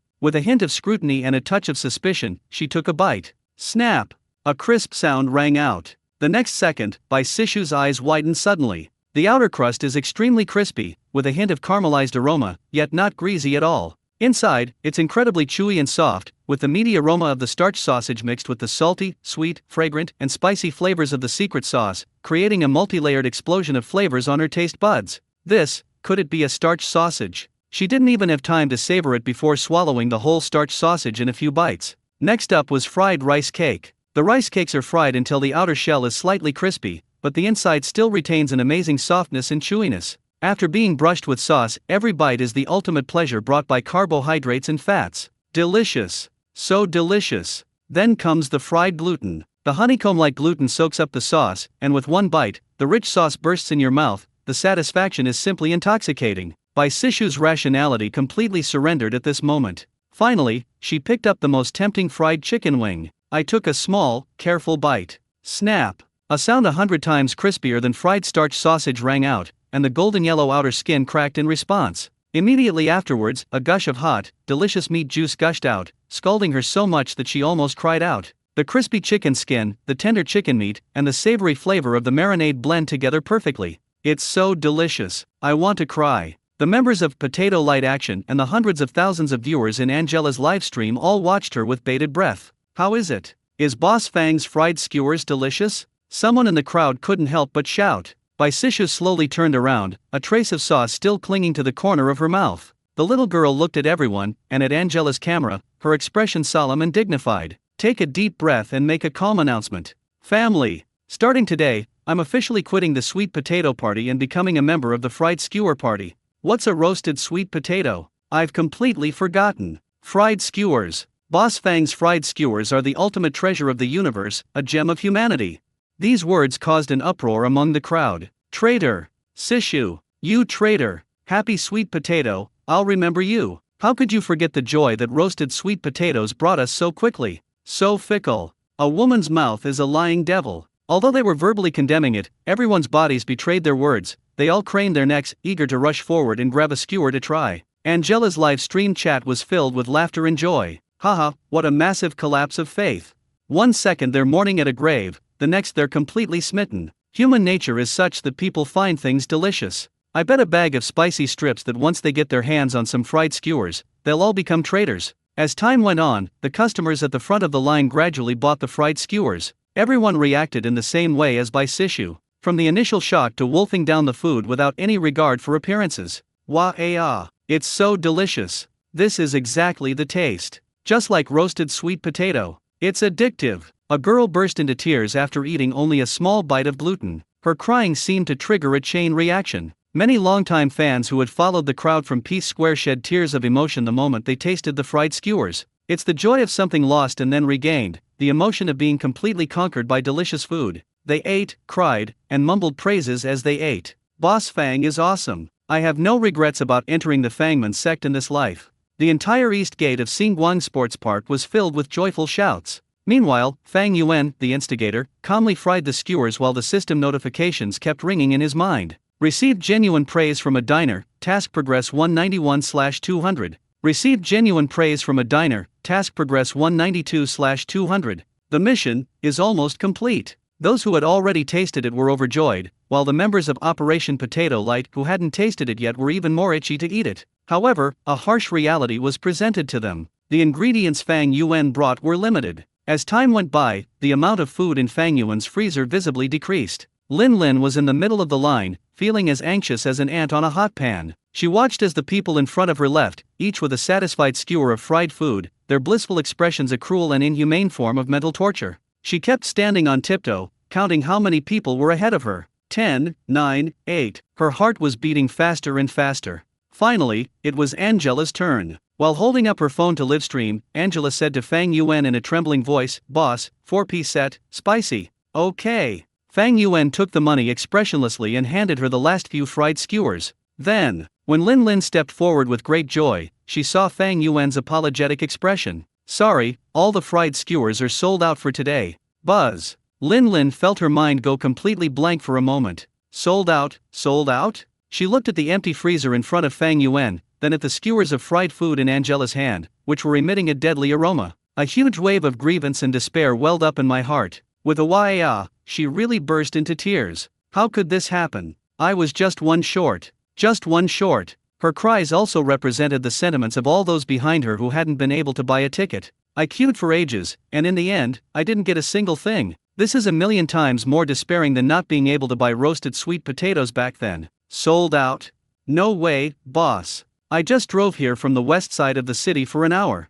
I've already taken my pants off, ugh, I'm drooling all over the floor, and this is what you show me? Boss, you can't do this. Make some more. We'll pay you extra. Boss, I beg you, please make a little more, just a little more. Lin Lin sobbed, looking at him pleadingly. Fang Yuan was very apologetic, but he didn't stop cleaning up the mess. At that moment, a notification sound came from my mind. Ding! Received genuine praise from a diner. Task progress 197/200.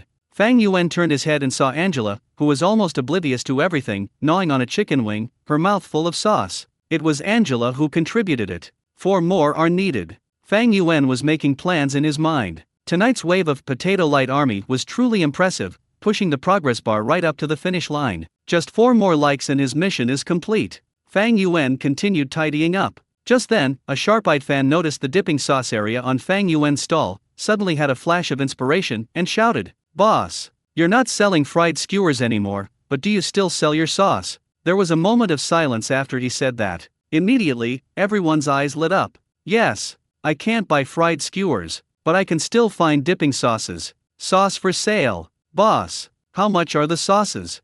I'll pay 50. I'll even cover the chili sauce. I'll offer 100. I'll take the sweet sauce. Fang Yuan stopped wiping and stared in astonishment at the group of diners. Buying sauces? Is this necessary? He ignored it and continued to pick up the metal tray covered in sauce, preparing to pour out the remaining breadcrumb crumbs and wash it. Looking at the golden breadcrumb crumbs on the plate, it still smells of golden, crispy fried chicken wings. Lin Lin, who hadn't gotten any fried skewers, suddenly felt controlled by something. In a moment of madness, he uttered a famous line that is worthy of being recorded in history. Boss, don't spill it. This, can I lick the plate? The entire east gate of Xinguang Sports Park fell into a deathly silence. The rustling sound of the wind blowing through the leaves seemed particularly jarring. Everyone was petrified. Everyone present, including Angela and her more than 200,000 fans in her live stream. The entire system crashed. Lick the plate? What kind of insolent and lewd words are these? Angela nearly dropped her phone. She felt like she was witnessing history.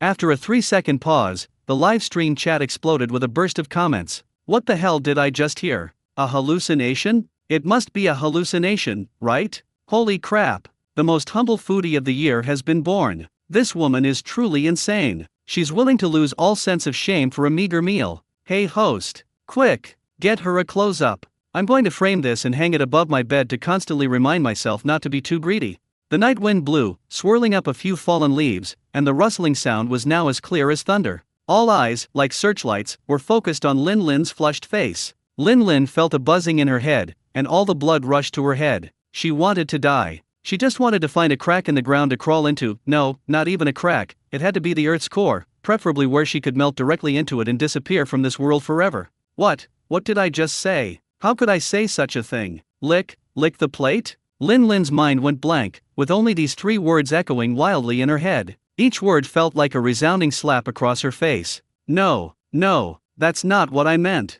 Her survival instincts kicked in, and her brain rebooted after a half-second lapse. She waved her hands wildly and stammered as she tried to explain. What I mean, those crumbs on your plate look so delicious, it's such a waste to throw them away. Yes, we're being thrifty. We're participating in the Clean Plate campaign. Ha ha ha. Her laughter was more unpleasant than crying. This weak and feeble explanation only elicited I understand expressions from those around him. Puffed. I don't know who couldn't help but laugh out loud first. That laugh was like lighting the fuse of a powder keg. Ha ha ha ha. Sister, don't explain. Explaining is just covering up. We all understand you. Yes, we understand. After all, it's Boss Fang's fried skewers. I'd be willing to lick the bamboo skewers even if it meant licking the plate. Ha ha ha. I'd love to too. Me too. The crowd burst into laughter instantly, filling the air with a joyful atmosphere. Fang Yuan also snapped out of his daze. He glanced at Lin Lin suspiciously.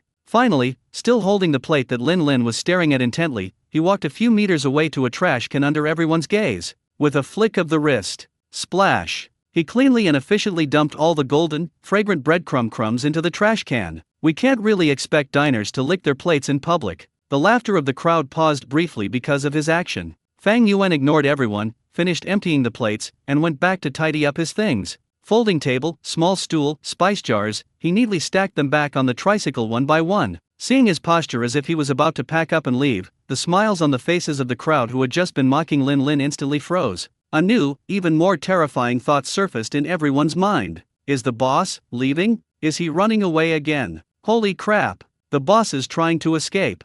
Quick! Stop him! We can't let him escape again. The tragedy at Peace Square must never be repeated. The Potato Light Army, who had been watching the show just a moment ago, instantly realized what was happening. They stopped mocking Lin Lin and, in a flash, dozens of them surrounded Fang Yuan's tricycle. The manner of the operation was as if they were not trying to retain a stall owner, but rather surrounding a wanted criminal who was about to escape. Fang Yuan had just loaded the gas cylinder onto the car when he looked up and found himself surrounded. Every face was filled with tension, anxiety, and panic. Boss, are you coming again tomorrow? Lin Lin, who had just been teetering on the brink of social humiliation, no longer cared about losing face. The craving for delicious food once again overwhelmed my sense of shame. She squeezed to the front of the crowd, staring longingly at Fang Yuan, her voice trembling slightly. Her question echoed the sentiments of everyone. Yeah, boss. Give me a straight answer. You didn't just move to a different place again without saying a word, did you? Boss, look at us. We chased you from the south of the city to the east.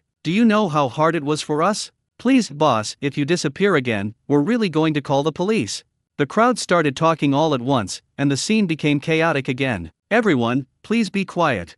Fang Yuan had a headache from the noise. The noisy crowd instantly fell silent. Everyone held their breath, waiting for what would happen next. Looking at the sincere and enthusiastic faces before him, Fang Yuan sighed helplessly. He just wanted to set up a stall quietly and complete his task, so why was it so difficult? He calculated that he still needed to meet 3 targets to complete the task. So I'll definitely have to set up a stall tomorrow. Moreover, judging from the way this group is acting, I'm afraid I won't be able to leave until they give me a definite answer today. Thinking of this, he stopped what he was doing and left a promise to everyone present. I'll be setting up my stall again tomorrow. Fang Yuan thought for a moment and realized that he hadn't prepared enough ingredients for today, so he would have to increase the amount for tomorrow. Tomorrow, at 9 o'clock in the evening.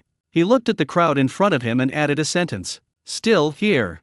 Oh yeah. Once the time and location were confirmed, a thunderous cheer erupted from the crowd. The joy was no less than winning the lottery. Great. The boss promised it himself. Guys, set your alarms for tomorrow. 7 o'clock tonight. No, 6 o'clock, get here and line up. Nobody can beat me to being first. Boss, you can't lie to us. We're staying here tomorrow. Having received a definite answer, the crowd that had been blocking the way finally dispersed, satisfied. The tense atmosphere that had enveloped the east gate of Xinguang Sports Park dissipated, replaced by a joyous atmosphere. People left in 2s and 3s, excitedly discussing how to seize advantageous positions the next day. Angela, satisfied, gave a triumphant ending to the live stream. Family. Mission accomplished. We've successfully located Boss Fang. Tomorrow night at 9 p.m., at the east gate of Xinguang Sports Park, see you there. As the crowd gradually dispersed, Fang Yuan finally breathed a sigh of relief. He quickly packed up the last of his belongings and got on his tricycle.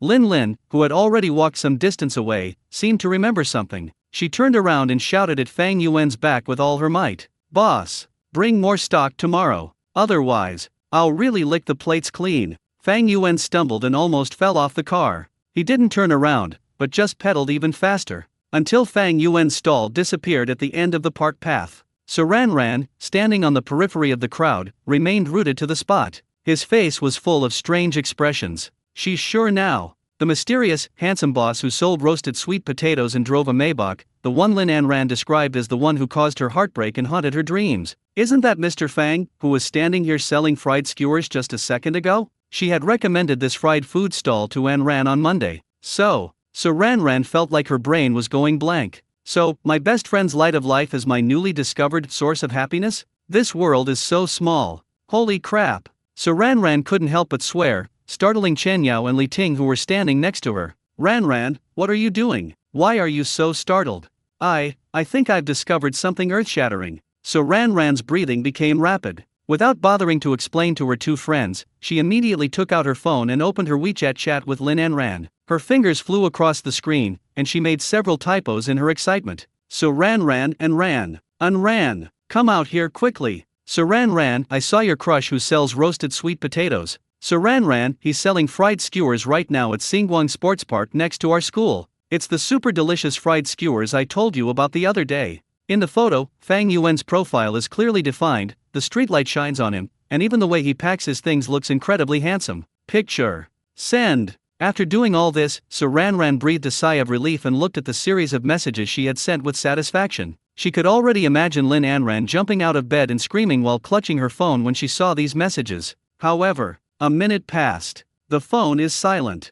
3 minutes have passed. There wasn't even a typing is in progress indicator on the chat interface. 5 minutes passed. It remained deathly silent. Saran Ran's smile gradually froze. She glanced at the time in the upper right corner of her phone, 10:37 p.m. For a seasoned night owl like Lin Anran, this should be the prime time to be full of energy and ready to explore the canyon. Why isn't it responding? She dialed Lin Anran's WeChat number directly. Beep, beep, beep. The receiver played a long, monotonous waiting tone, one after another. Then, no response from the other party, message has been transferred to voicemail. Saran ran. Undeterred, she switched to her phone's contacts and dialed Lin Anran's number directly. There was only an endless busy signal in the receiver. All messages disappeared without a trace. Meanwhile, at this moment, in a hotel in Suzhou, hundreds of kilometers away, in the dimly lit room, Lin Anran was fast asleep, with a suspicious trace of drool even hanging from the corner of her mouth. On the bedside table, her phone screen lit up again and again in the darkness, displaying missed calls from Saran Ran, then quietly went out, repeating the cycle.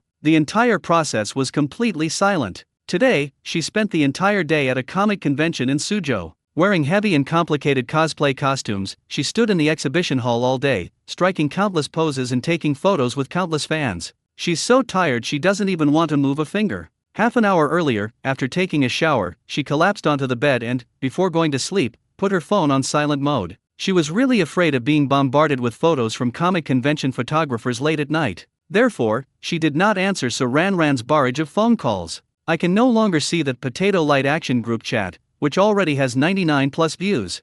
The next day, at noon, a large bed in a hotel in Suzhou. Lin Anran opened her eyes groggily. Sunlight streamed through the gaps in the curtains, casting a blinding beam of light into the room, while tiny dust particles floated in the air. She felt as if she had been repeatedly run over by a road roller, and every bone in her body ached. My back. Lin Anran groaned, rolled over like a salted fish, and habitually reached for her phone on the bedside table. The screen lit up, and the time was displayed, 12:08. And, a whole string of missed call notifications. Saran Ran, 18. Lin Anran's sleepiness was instantly halved. 18 missed calls. Is something wrong at home or is the earth about to explode? She didn't dare to delay, so she quickly unlocked her phone and immediately called Saran Ran back. The call was answered almost instantly. Lin Ran, you're finally alive. A deafening roar came through the receiver from Saran Ran. Did you fall into the Mariana Trench last night? You weren't answering your phone or replying to WeChat messages. I thought you'd been kidnapped and sold to Suzhou to be used as a cosplay prop.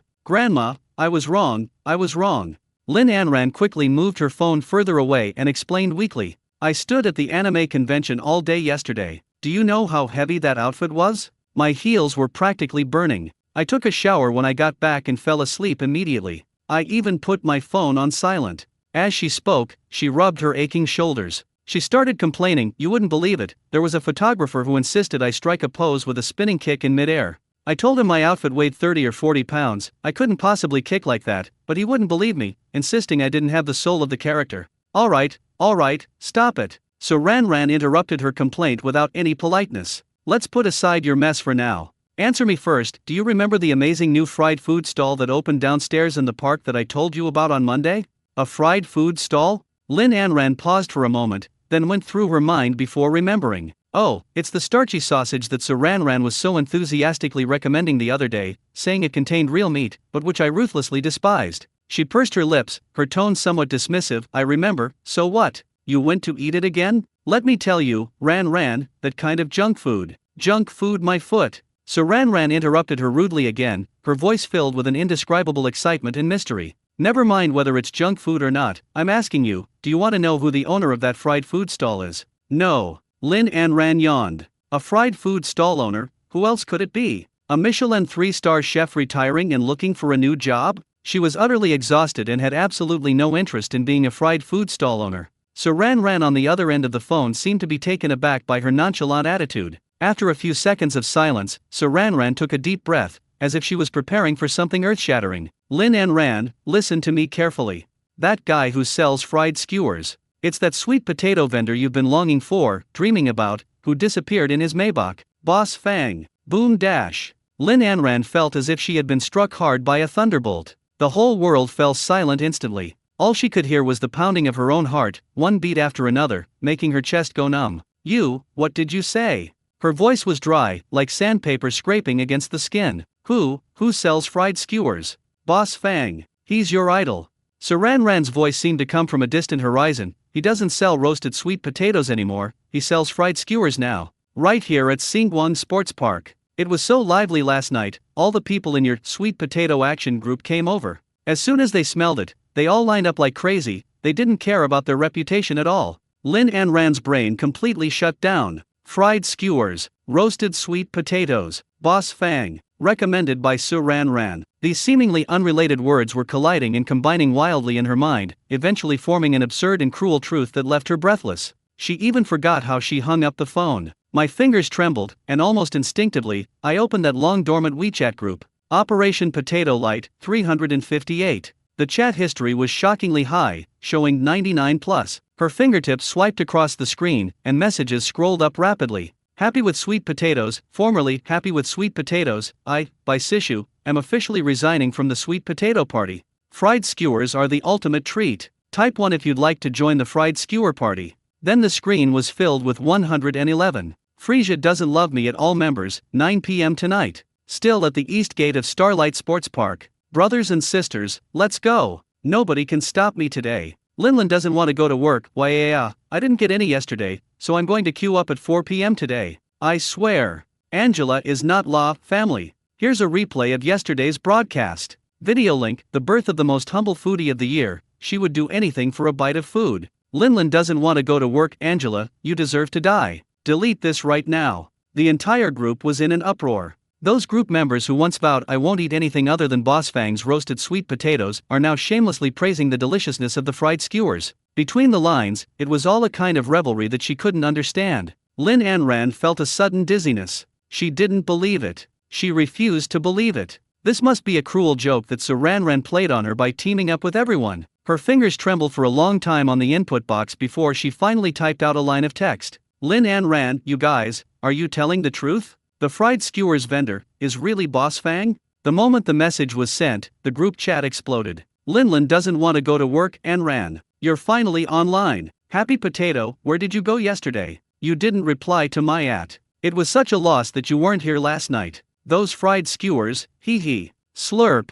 Angela is not La, at Lin Anran is real. Absolutely. It's Boss Fang. French fries without salt, what are you talking about without a picture? At Lin Anran, look. Picture. A high-resolution photo popped up. In the photo, the man she had only seen countless times in blurry videos was standing in front of a familiar yet unfamiliar tricycle. He was wearing a simple black shirt, the streetlight shining on his distinct profile, as he carefully brushed sauce onto the fried skewers. That focused expression, that familiar figure. That's him. In the background of the photo, the faces of the people queuing up are filled with fervor and anticipation. Then, more photos and videos were released. Golden and crispy fried chicken wings, sizzling starch sausages, grilled gluten coated in sauce. Each picture was like a sharp knife, stabbing deeply into Lin Anran's heart. The sky has fallen. No, it's worse than the sky falling down. She herself tore down her own world. She remembered her dismissive expression on Monday night when Saranran enthusiastically shared her god-level fried skewers.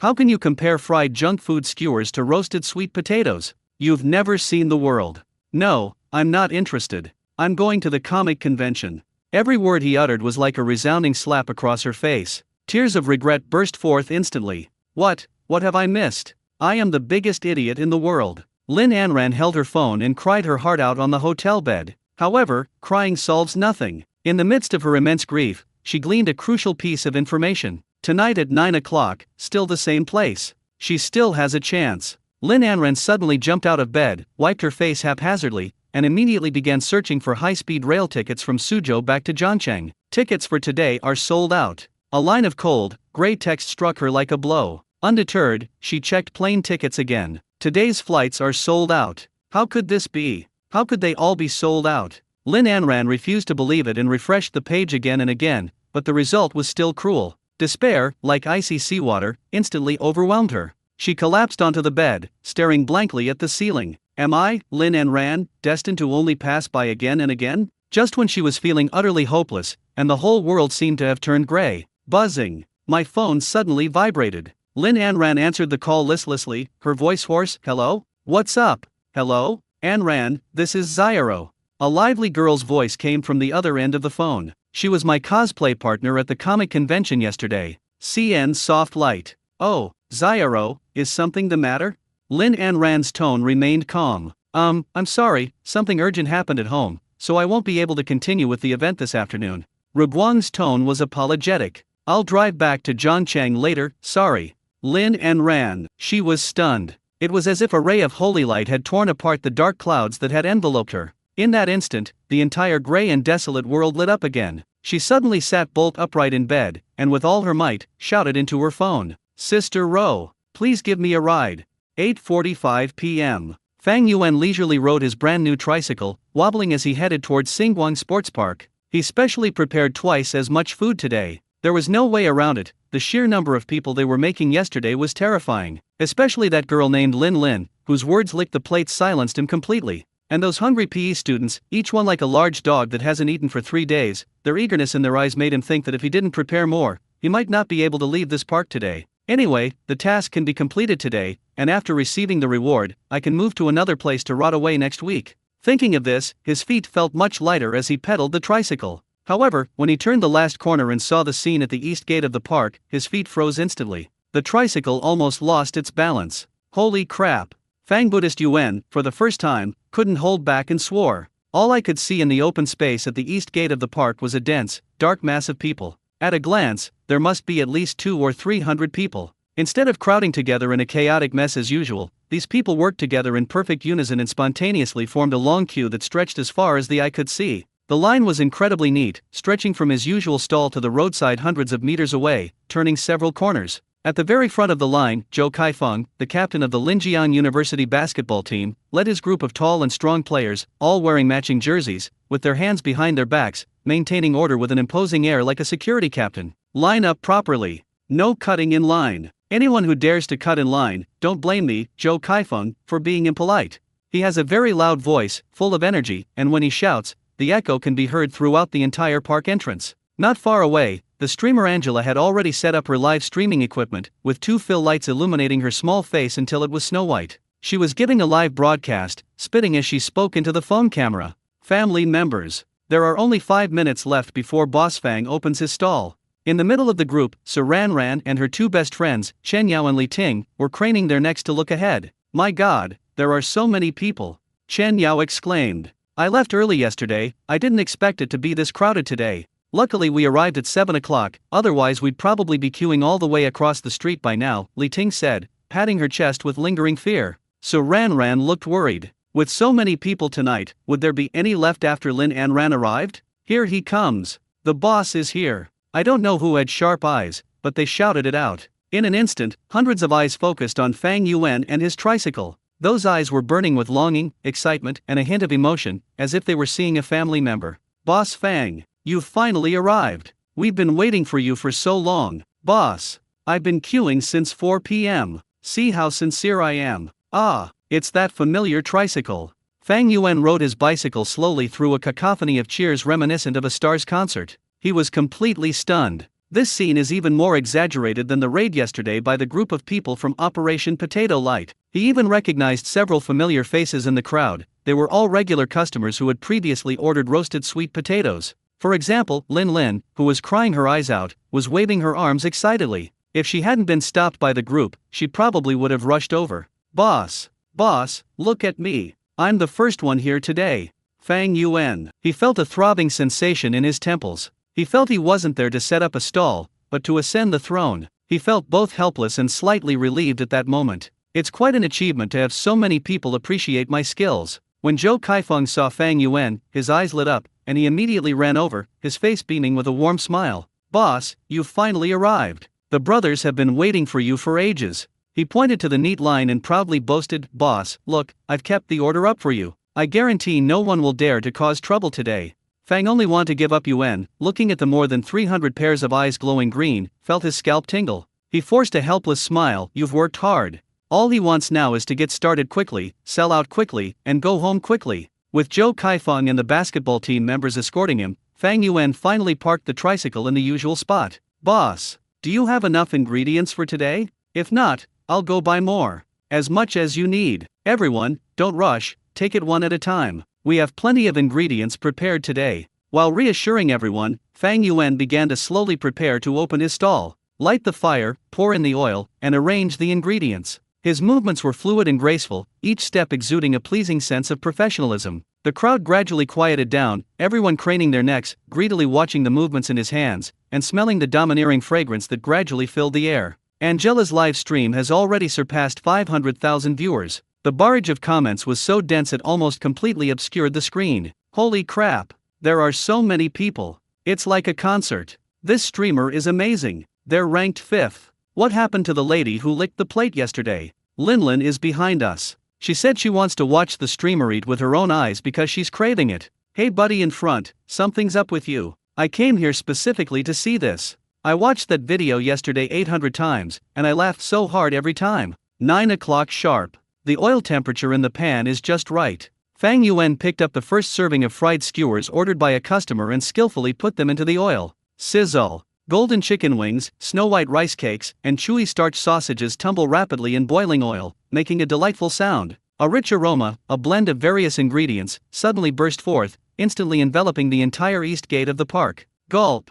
The people at the very front of the line had their Adam's apples bobbing involuntarily, and their eyes were glued to the screen. All right. Fang Yuan took the fried skewers out, drained the oil, brushed them with the secret sauce, and then sprinkled them with a layer of cumin powder. Yours, 14 yuan. The first person in line was a young man wearing glasses. He was so excited that his hands were shaking. He quickly scanned the code to pay and carefully took the fried skewers that seemed to be glowing. He didn't even bother to find a place to sit down. He just stood there, eagerly grabbing a starch sausage and stuffing it into his mouth. Ugh! The young man's eyes widened instantly. The crispy outer layer bursts open between his teeth, followed by the chewy and soft inner core. The rich meaty aroma mixed with the salty, sweet, and slightly spicy sauce creates a flavor storm in his mouth. Tasty. It's so delicious. This isn't some kind of starchy sausage, it's practically nectar. The young man was so excited that tears welled up in his eyes. He finished one chicken wing in a few bites and then went to get another fried chicken wing. The people queuing behind him, seeing his ecstatic expression, drooled even more.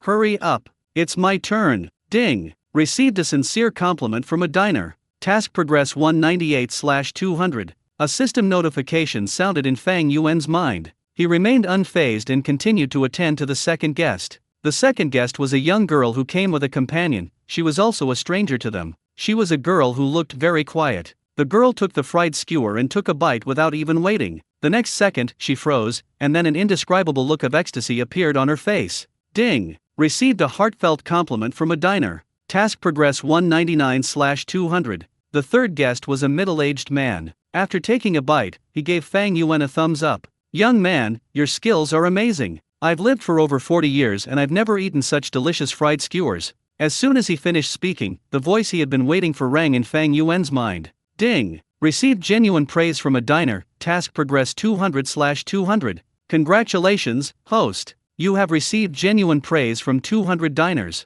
This week's mission, Night Market Rising Star, is complete. Fang Yuan paused in his grip on the clip. It's here.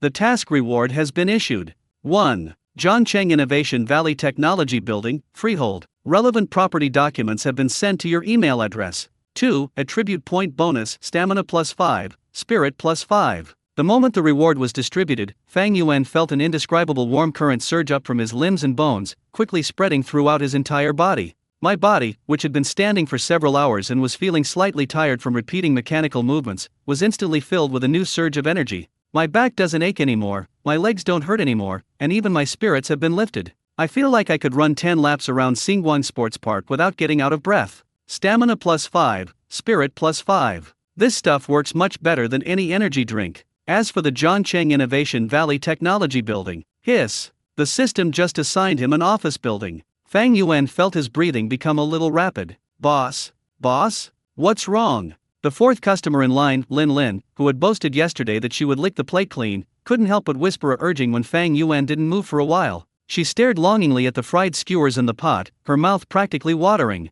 This call finally pulled Fang Yuan back from his immense shock. He took a deep breath, forcibly suppressing the turmoil in his heart, and his face returned to its calm and composed expression. It's nothing, just a moment. He smiled calmly at Fang Yuan, and his hands moved quickly again, but only he knows how fast his heart is beating right now. An entire office building. Mission accomplished. I've received the reward. In theory, he could pack up and go home now to study the newly acquired office building. But Fang Yuan glanced at the seemingly endless queue in front of him, then looked at the ingredients piled high in his tricycle. It seems a bit unfair of me to just leave like this. After all, so many people had waited for so long in the night wind. Moreover, he had promised Zhou Kaifeng and the others yesterday that he would prepare more today. As a person, you should still keep your word. Never mind, consider it a way of giving back to our loyal customers.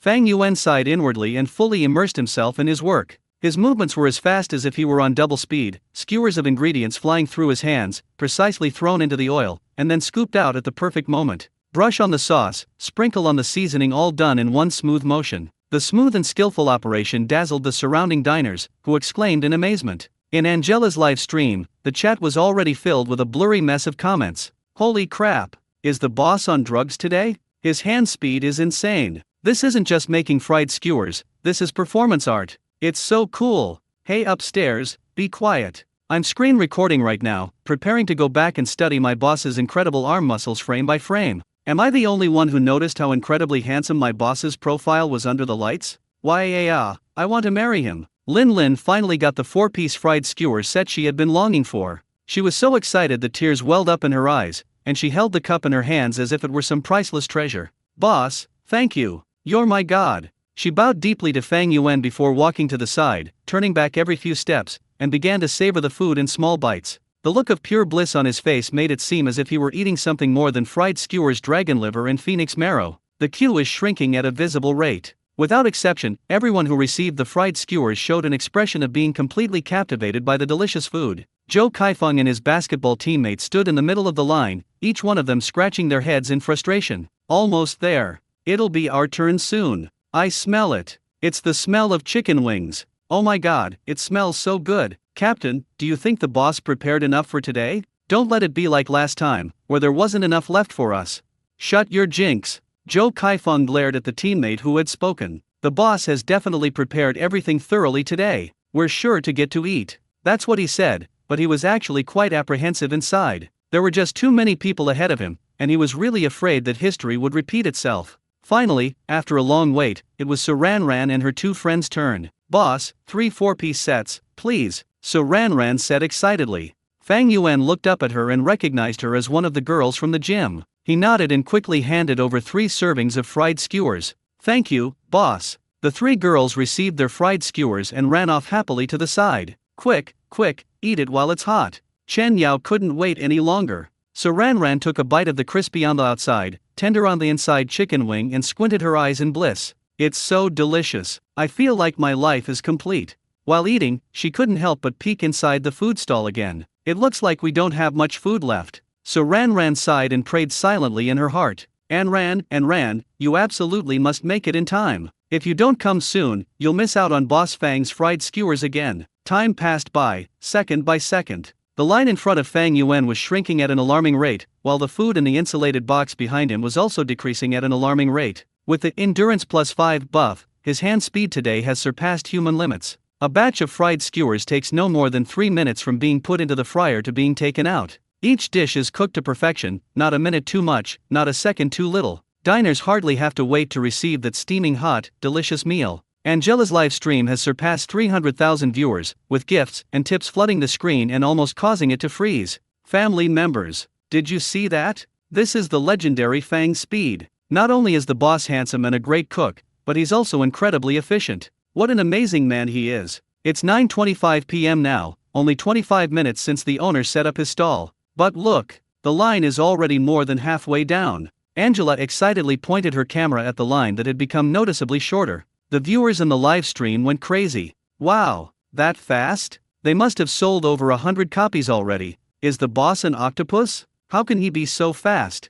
I'm crying. I just took a taxi from the west side of the city, and the driver said it would take another 20 minutes. What if there are no more taxis by the time I get there? Dude upstairs, I advise you to jump out of the car and run over right now, or you're really in trouble. Finally, it was Joe Kaifeng and his basketball team's turn. Boss, 20 sets of 4-piece betting. Joe Kaifeng shouted with great enthusiasm. The team members behind him stood tall and proud, exuding confidence, as if they were there to receive an award, not to buy fried skewers. Fang Yuan raised his head, glanced at him, and said calmly, "Same as always, 1 serving per person."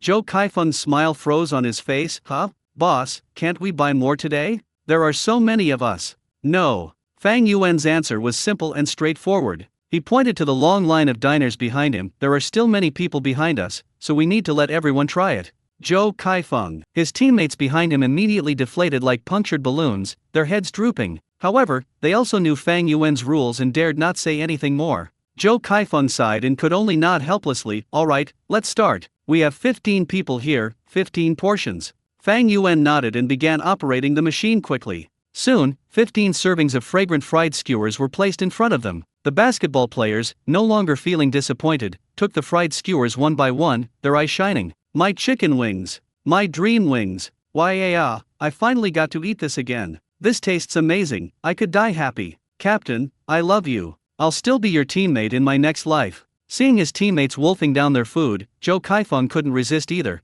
and he picked up a skewer of fried chicken wings and put it in his mouth. A crisp snap sounded. The golden, crispy outer layer cracked open, and the scalding hot meat juices burst in your mouth instantly. The intense freshness, aroma, numbing sensation, and spiciness build up layer by layer, violently assaulting his taste buds. Ugh! Joe Kaifeng let out a satisfied sigh, feeling as if his soul had taken flight. Just as everyone was immersed in the happiness of the delicious food, Fang Yuan glanced at the nearly empty insulated box behind him and calmly spoke. Sorry, we're out of crispy golden fried chicken wings. His voice wasn't loud, but it was like a bomb, exploding loudly behind Joe Kaifeng, who had just received his fried skewers, and in the ears of all the diners still in line. What? A girl standing behind Joe Kaifeng had a distorted voice. Boss, how could this be? I came here specifically for your chicken wings. Yeah, boss. I've been queuing for an hour just to get a bite of chicken wings. The crowd instantly stirred. Fang Yuan remained expressionless and continued, the whirlwind gluten noodles are also sold out. Boom dash. This caused an uproar among the crowd. No, boss. I can't live without gluten. Fried skewers without gluten are soulless. I don't care. I want to eat gluten. However, Fang Yuan ignored the wailing of the crowd. He quickly packed up the last few portions of rice cakes and starch sausages and handed them to the customers in front of him. Then, he looked up and gave an apologetic smile to the group of at least 50 or 60 people behind him. I'm sorry everyone, all the ingredients we prepared for today have been sold out. The time was frozen at 9:31 p.m. It had only been a little over half an hour since he set up his stall. The entire venue fell into a deathly silence. Everyone who failed to buy one was frozen in place.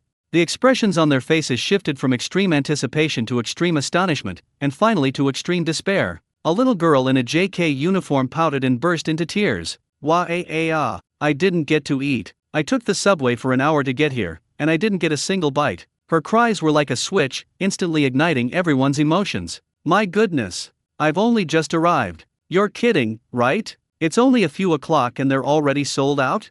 Boss, you can't treat us like this. Please make a little more. I beg you. I'll give you more money. 10 times. 100 times, I'll do it. The scene was filled with cries of agony, and the situation briefly spiraled out of control. So Ran Ran and her 2 friends stood on the outskirts of the crowd, looking at the scene that resembled a disaster movie, and exchanging bewildered glances. It's too tragic, Shen Yao murmured. Luckily we arrived early. Li Ting patted her chest with lingering fear, then took another bite of the fried rice cake in her hand, feeling bubbly with happiness. So Ran Ran couldn't laugh. She had only one thought in her mind, it's over, and Ran definitely won't make it. The crowd grew increasingly agitated, displaying a determination to prevent them from leaving without food. Fang Yuan was surrounded by them, feeling utterly overwhelmed. It's not about the money, it's that we really run out of materials. He patiently explained, these ingredients were all prepared by me that day. If they're gone, they're gone. I can't just conjure them up out of thin air, can I? Just then, Angela, the anchor who had finished her meal and was still savoring the taste, rolled her eyes. Her fans in the live stream are giving her a lot of advice. Angela, Ask him quickly. Ask him if he's coming tomorrow. Yes, yes, yes. That's the key. If we can't eat it today, there's still hope for tomorrow. Quick! Before the boss runs away. Upon receiving the instruction, Angela immediately cleared her throat, held up her phone, and squeezed to the front. Mr. Fang, she called out in a very sweet voice. All eyes were on her. It's okay if we sell out today, everyone, don't worry. Angela spoke to everyone with the air of a caring older sister, then turned to Fang Yuan and asked the question that everyone was concerned about. Boss, we just wanted to ask if you'll be setting up your stall here again tomorrow night? The question immediately silenced the room. Everyone held their breath, staring intently at Fang Yuan with eyes full of intense longing and tension. The entire east gate of Xinguang Sports Park seemed to have been muted. The sounds of the wind, breathing, and heartbeats were amplified infinitely at this moment. Hundreds of eyes, like searchlights, were focused on Fang Yuan's face, awaiting the answer that would determine whether they would be happy or sad in the next few days. In Angela's live stream, the chat also stopped. Everyone held their breath. Fang Yuan, who was wiping the table, was stunned for a moment. Tomorrow? Without even thinking, he naturally shook his head. Tomorrow is Saturday, I won't be coming. Boom dash. If saying sold out was a hand grenade, then saying I won't be coming tomorrow is a bombshell. The mindset of everyone present was instantly shattered. No, not coming? Why, boss? Saturdays are even busier. It's the perfect time to make money. Please, boss. Just for one day. We promise to buy out your entire stall. Fang Yuan shook his head. I need to rest on the weekend. It's perfectly reasonable and justified. Everyone. This reason was so compelling that they couldn't refute it. But, then, what about next week? Will you come again next Monday? Immediately, someone persisted and pressed for more information. This question directly hit the most sensitive nerve of the Potato Light Action members. They are all too familiar with this tactic. Back when he was roasting sweet potatoes, Mr. Fang was the same way. He was selling them for a while, and then he just disappeared. Lin Lin was the first to react. Forget about crying, she rushed to the front and looked at Fang Yuan with a terrified expression. Boss, you're not going to stop selling after this week, are you? Zhou Kaifeng and his basketball teammates were also stunned. They were new fans of fried skewers and didn't know that Fang Yuan had this previous offense. So Ran Ran and her two companions were also dumbfounded. What do you mean? What do you mean you're not selling it anymore? So Ran Ran's heart skipped a beat, and an ominous premonition welled up inside her. Fang Yuan found everyone's nervous expression somewhat amusing, but still answered honestly. Okay, that's all for today. I won't be setting up a stall here to sell fried skewers anymore. If what happened just now was a bolt from the blue, now, it's like a magnitude 10 earthquake, plus a volcanic eruption and a tsunami. No! A piercing scream echoed through the night sky. A burly man, 1.8 meters tall, immediately knelt down, hugged Fang Yuan's tricycle tire, and began to wail loudly. Boss! You can't do this! We just found you. We accept that the roasted sweet potatoes are gone, but now they won't even leave us fried skewers? You're trying to kill us. The members of Operation Potato Light collectively broke down. They felt like a young wife repeatedly abandoned by a scumbag, who had just tasted a little sweetness when she was thrown back into endless hell. Zhou Kaifeng also became anxious. No, boss, your fried skewers are so delicious, why aren't you selling them anymore? It's such a shame. That's right. We can open a chain of stores for you. We'll invest. So Ran Ran forgot about eating and quickly stood up to agree. Boss, are you having some kind of trouble? Tell us, and we'll all help you solve it. Everyone chimed in with their opinions, some offered suggestions, some wanted to invest, and others wanted to introduce him to potential partners. The scene became chaotic at one point. He could only smile helplessly. There's no other reason, it's just that I want to set up my stall in a different location. Everyone, it's that same heartbreakingly Buddhist-like reason again. Just then, someone offered a constructive suggestion. Boss, where will you set up your stall next time? Yes. Boss, what are you planning to sell next time? We'll pre-order. Boss, please create a group chat. Please, create a fan group and let us know in the group before you set up your stall next time. We promise we won't tell anyone. This proposal received unanimous support from everyone. Yeah, create a group chat. As long as they can get first-hand information about Mr. Fang, they'll follow him no matter what he's selling. However, faced with everyone's eager expectations, Fang Yuan shook his head again. No group chats. I don't know where I'll set up my stall next time. I haven't decided what to sell yet. 3 consecutive rejections, decisive and without the slightest hesitation. Amidst the crowd, a sound of heartbreak rang out. How can this person be so carefree? In Angela's live stream, the chat had changed from wailing to admiration. Wow, this boss is so cool. This is true mastery. He treats money like dirt, solely pursuing the true essence of gastronomy. I'm a fan now. Men with personality like this are so handsome. Although it was tough not being able to eat it, I have to say I was captivated by his personal charm. At the scene, some people were also taken aback by Fang Yuan's go-with-the-flow attitude. Looking at Fang Yuan's calm yet handsome face, a feeling suddenly arose in their hearts. Perhaps this is the life that everyone longs for.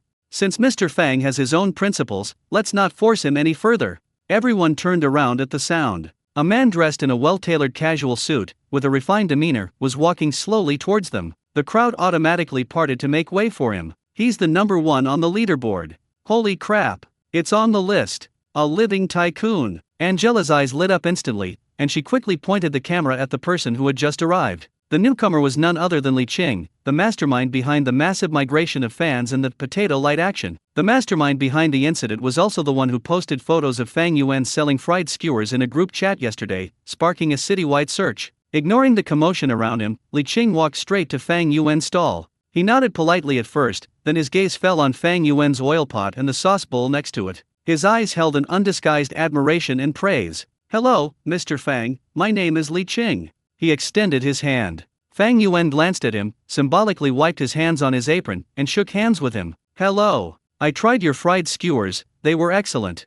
Li Qing got straight to the point. Especially the chicken wings, the cooking time, seasoning, and texture were all perfect. Forgive me for being blunt, but to have this level of cuisine at a street stall is really a waste. Li Qing paused at this point, then continued. "Mr. Fang, let me reintroduce myself. My name is Li Qing, and I am a partner at a venture capital firm. I greatly admire your culinary skills. Would you be interested in discussing a collaboration? Cooperate? Venture capital firm?" Li Qing's words were like a depth charge, stirring up even more turbulent waves in the already surging crowd. Everyone was stunned. The art style changed so quickly that their brains couldn't process it for a while. 1 second ago, everyone was still immersed in the sad atmosphere of, there will be no more fried skewers to eat. The next second, a domineering CEO in a suit and tie stood up and said he wanted to discuss cooperation with the gods. What kind of development is this? Angela was the first to react, her selfie stick trembled with excitement. Oh my god, what an epic storyline. A roadside stall owner caught the eye of a venture capitalist who wanted to invest and collaborate. This is practically a real-life urban fantasy novel. She immediately focused the camera intently on Li Qing and Fang Yuan, even holding her breath, afraid of missing any detail. The viewers in the live stream were completely excited. Holy shit. What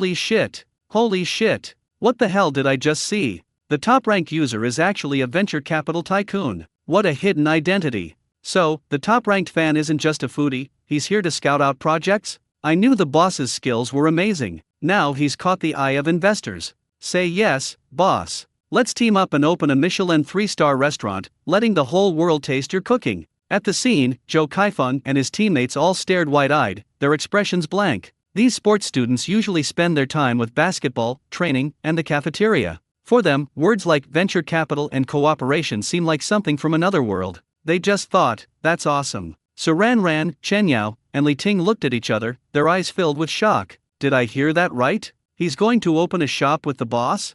Chen Yao murmured. Judging from his clothes and demeanor, he doesn't seem to be joking, Li Ting said calmly, adjusting her glasses. So Ran's heart involuntarily jumped. If the boss really agrees to the partnership and opens a permanent store, does that mean we can eat it any time from now on? Wouldn't that be fantastic news for them? In an instant, everyone's attention shifted from Li Qing to Fang Yuan. Everyone had mixed feelings. On the one hand, they were reluctant to part with this mysterious fairy boss who set up his stall on a whim. On the other hand, they desperately crave a fixed place where they can enjoy delicious food anytime, without having to endure the pain of breaking up after just 1 week. Fang Yuan looked at Li Qing's outstretched hand but did not shake it. He simply looked at the other person calmly, his mind perfectly clear. This guy, he really came for his cooking skills. From the very beginning, Li Qing's purpose in approaching him was different from that of the other diners. Others do it for food, but he does it for profit. Fang Yuan wasn't against it. After all, they were businessmen, and it was perfectly reasonable for them to want to invest in things with commercial value.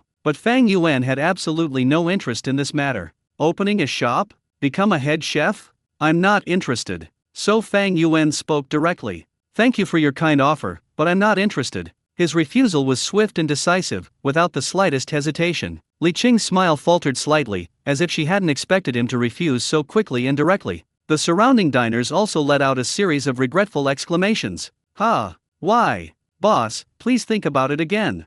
Mr. Fang, don't be in such a hurry to refuse. Li Qing's tone remained gentle, yet carried an undeniable confidence. I know you may be somewhat resistant to business partnerships, or worried about losing your freedom. I can assure you that you will have complete control over the restaurant we partner with. From menu design to kitchen management to ingredient procurement, everything will be up to you. You don't need to deal with any business-related trivialities, you can just focus on your culinary creations. Li Qing's eyes were sincere, and his tone was earnest. As for the compensation, Li Qing paused for a moment, then held up 5 fingers. I'll offer you an annual salary of 5 million. Boom! If the cooperation mentioned earlier was a depth charge, then the phrase annual salary of 5 million is a precision-guided nuclear bomb. Everyone at the scene was blasted to a crisp, completely dazed. 5 million. Zhou Kaifeng's voice cracked, and he rubbed his ears hard, wondering if he was hallucinating. I've never seen so much money in my life. A basketball player muttered to himself. So Ran and her friends were completely petrified. 5 million. What does that mean? They study hard, and after graduation, they're lucky if they can earn 10,000 yuan a month. Earning 120,000 a year, you would have to work for over 40 years without eating or drinking to earn 5 million. Now, someone is willing to spend 5 million to hire the boss as a chef for a year? This world is so surreal. Angela's live stream has completely crashed. The comments were so laggy it sounded like a PowerPoint presentation, with the screen filled with 66,666 and holy crap, I'm insane. A 5 million annual salary to hire a roadside stall owner? This is more audacious than fiction. Boss, say yes. Say yes now. What are you waiting for? Starting today, my dream is to wash dishes at Boss Fang's restaurant. An annual salary of 500,000 is fine with me. Hey everyone, just interjecting. Mr. Fang moved in a Maybach last time, is it possible he's not short of money?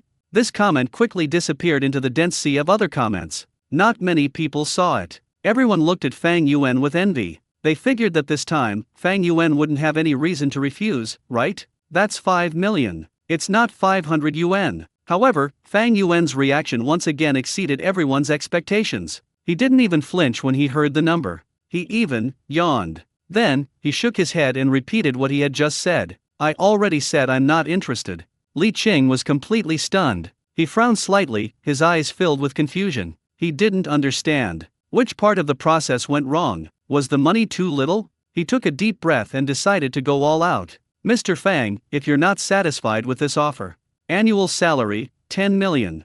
His voice was steady and clear. Boom! The crowd went completely mad. 10 million. An annual salary of 10 million. This is money that many people can't earn in their entire lives. Say yes. Say yes. Boss, are you crazy? That's 10 million. Holy crap, I feel like my heart can't take it anymore. I'm even more excited than if I had received 10 million myself. Angela was so excited she couldn't speak, and could only fix her camera on Fang Yuan to record this historic moment. Everyone thought that Fang Yuan would finally agree this time, right? If you refuse again, that's not being noble, that's having a problem with your brain. However, Fang Yuan maintained his calm and composed expression. He looked at Li Qing and said earnestly, Mr. Li, thank you for your kindness. But this has nothing to do with money. Why? Li Qing was genuinely puzzled. Fang Yuan smiled and glanced at the faces around him, some excited, some puzzled, and some regretful. He spoke slowly, his voice not loud, but it clearly reached everyone's ears. For me, cooking is a pleasure, not a job. I like this feeling of freedom, being able to go wherever I want and sell whatever I want. I don't like being tied to a store.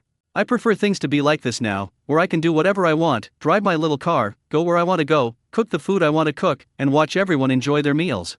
For me, this kind of happiness is something that no amount of money can buy. His words were frank and sincere. There was not a trace of hypocrisy or affectation. The initial goal was indeed to complete the tasks assigned by the system. But now, even without the system, he was willing to continue setting up a stall on the streets and alleys. He wants to make his street food accessible to more people. The entire venue fell silent once again. Everyone was stunned by his words. Looking at the young man before them, they suddenly felt an indescribable sense of admiration. It turns out he wasn't a Buddhist-like person, nor was he cool. He simply loves food and loves sharing. This is a state of being, a realm that ordinary people like them cannot reach. Li Qing stared at Fang Yuan for a long time. Then, he smiled with relief. He bowed solemnly to Fang Yuan. Been taught a lesson. Mr. Fang, you are a true gourmet and a pure sharer. I was being presumptuous. Fang Yuan accepted the bow without hesitation. Li Qing straightened up, his admiration undiminished. He looked at Fang Yuan and said sincerely, Boss Fang, since you are unwilling to be bound, I will not force you. However, I still hope to be your friend. He took out his phone and opened his WeChat QR code. From now on, wherever you set up your stall, whatever new food you sell, you can let me know anytime you want. I will definitely come and try it as soon as possible. These words immediately caused another stir among the surrounding crowd. Yes, boss. You don't need to create a large group, a small group is fine too. Or you could start a Weibo account? Or a WeChat official account would be fine too. We'll just follow you. Yes, boss, please give us a way to find you. I'm begging you. Hope was rekindled among the crowd. They felt that since Boss Fang had already refused a multi-million-dollar annual salary, it wouldn't be right for him to refuse this small request as well. However, Fang Yuan still shook his head. Let it be. He uttered 3 words, extinguishing the flame of hope in everyone once again. Everyone. Well done, Mr. Fang. Unresponsive to both oil and salt, soft and hard approaches. It's practically a walking rejection machine. Seeing this, Li Qing stopped insisting. He put away his phone and smiled nonchalantly. All right, then let fate decide. I look forward to unexpectedly encountering Boss Fang's next culinary creation. After saying that, he turned around and left gracefully amidst the admiring gazes of the crowd. A short while later, Fang Yuan also finished packing and left. The crowd began to disperse one after another. However, at this moment, there was still one person standing there, refusing to leave. It was Su Ranran, who didn't know how to explain it to Lin Anran. Just then, Su Ranran's phone suddenly started ringing incessantly. The name flashing on the screen was the very one she least wanted to face at that moment. My vengeful best friend Anran. Su Ranran's heart skipped a beat. What was bound to happen has finally happened. She took a deep breath, pressed the answer button, and prepared to face the impending storm. Ranran, can you hear me? We're on the highway. As soon as the call connected, Lin Anran's excited voice, as if she had been injected with chicken blood, burst out from the receiver, accompanied by the whooshing sound of the wind on the highway. So Ranran subconsciously moved her phone a little further away. And let me tell you, Zyaro is simply amazing. She drives so fast. We're going 130 kilometers per hour right now. She says we'll be in Zhongcheng in 2 hours at most. Lin Anran's voice was filled with barely suppressed excitement, and she spoke so fast it sounded like she was rapping. Are you still in Starlight Park? Is it crowded? Is the vendor's stall still there? Please check for me. Anran, calm down and listen to me. So Ranran tried to interrupt, but couldn't find an opportunity. I can't calm down. How can I calm down? Just thinking about seeing my crush and eating his homemade fried skewers makes me so excited that I want to do a driving test routine in the car. Su Ranran. She could already picture Lin Anran in the passenger seat, clutching the seatbelt, kicking his legs and grinning foolishly. Ranran, you have to tell the boss for me. Make sure he absolutely saves me one fried chicken wing. Just one. Lin Anran's voice even carried a hint of pleading. I actually looked down on his fried skewers before. I was wrong, I deserve to die. When I get there, I'm going to confess to him in person. I'm going to tell him that whether he sells roasted sweet potatoes or fried skewers, he is the only god in my heart. Su, the culprit Ranran, felt her conscience aching. Anran, things might be a little different from what you think. She struggled to organize her thoughts. What's different? Is it because there are too many people? It's okay. I'm not afraid of queuing. Even if I have to queue until dawn, I'm determined to get a table. Lin Anran's tone was full of determination. It's not a problem with queuing. What kind of problem is that? Is the boss's fried skewers not good? Impossible. Absolutely impossible. Everyone in the group is raving about it. They say it's so delicious it'll make you feel like you're ascending to heaven. Even Sister Linlin, who's socially awkward, almost licked the plate clean just to eat it. It tastes good, but that's fine. Lin Anran decisively interrupted her. As long as it tastes good. Ranran, let me tell you, when I go back this time, I'm definitely going to take a picture of myself with the owner of the fried skewers. I'll hang it by my bedside and look at it every day. So Ranran held her forehead, feeling her temples throbbing. This girl is completely immersed in her own fantasy. Anran, shut up. Let me finish. So Ranran finally couldn't hold back and roared into the phone. There was an instant silence on the other end of the phone. 2 seconds later, Lin Anran weakly spoke, WH. What's wrong? Why are you being so fierce? So Ranran took a deep breath and said earnestly, the boss. Oh, I have to go now. Zyaro said there's a service area ahead. We need to go in and use the restroom. My phone's almost dead. I have to hang up now. Remember to pick me up when I get to the east gate of Xinguang Park. Love you. Mwah. Beep, beep, beep. The phone call was abruptly ended. So Ran stood there, holding her phone, stunned and bewildered. Was she just trying to say that the boss had left? Is she trying to tell her best friend that if she rushes over now, she'll only see an empty space? Was she trying to remind her that her beloved crush had run away again? However, she couldn't utter a single word. So Ran, on the verge of tears, stared at the call-ended message on her phone screen and then looked at the deserted park entrance in the distance. She fell silent. After a long while, she finally let out a soft sigh. Never mind. Let her face it herself. Some pain can only be truly etched in one's memory by experiencing it firsthand. Let this cruel society teach her foolish best friend another heavy lesson. On the expressway from Suzhou to Zhangcheng, a pink Volkswagen Beetle, like a pink lightning bolt, nimbly weaved through the traffic. The speedometer needle was steadily pointing to 140, and it was still trending upwards. In the driver's seat, Zyro looked serious, her hands gripping the steering wheel tightly, her eyes focused intently on the road ahead. There was indeed an emergency at her home. Her mother said on the phone that her golden retriever, which she had raised for 10 years, was critically ill and was being treated at the veterinary hospital. She asked her to come back as soon as possible to see it one last time, so she's eager to go home now. But the person next to her was even more anxious than she was. Ro, can you go any faster? Lin Anran sat in the passenger seat, her entire body almost pressed against the windshield. Ro, just stay within the speed limit. What are you afraid of? I'll cover any tickets you get. Don't worry, as long as I can see my crush before 10:30, I'll cover all the expenses for this car today, including gas, tolls, and parking tickets. As Lin Anran spoke, she took a bank card out of her bag and slapped it on the center console. Xiao Ro's eyes twitched, and she said helplessly, "Sister, this isn't about the money. This isn't just speeding, it's exceeding the speed limit by 20%. Any faster and I'll lose all 12 points on my license. It's gone. I'll get you a new one later." Lin Anran waved his hand, exuding heroic spirit. "If you lose your man, then you lose everything." Zyro. She felt that her worldview had been shaken. If she remembered correctly, Lin Anran was rushing back to eat fried skewers, right? Is it worth risking your life for a single bite? It's still the Belt and Road Initiative. Lin Anran, of course, had no idea that Xiao Ro was now treating her like a fool. She was staring excitedly at the Potato Light Action group chat. The group chat is currently filled with a huge "it smells so good" moment. Brothers, I've finished eating. I'm completely stunned. I'm lying on a park bench now, feeling like my soul is still floating in the sky. Photo.jpg, a close-up of a golden crispy fried chicken wing. Stop talking, I declare, from today onwards, I am a loyal supporter of Boss Fang's fried skewers. What roasted sweet potato? It's not cooked through. +1, I'm switching sides on the spot. Never let anyone mention roasted sweet potatoes in front of me again. Yeah, but the boss said he won't be selling it next week. I feel like I've just broken up with someone again.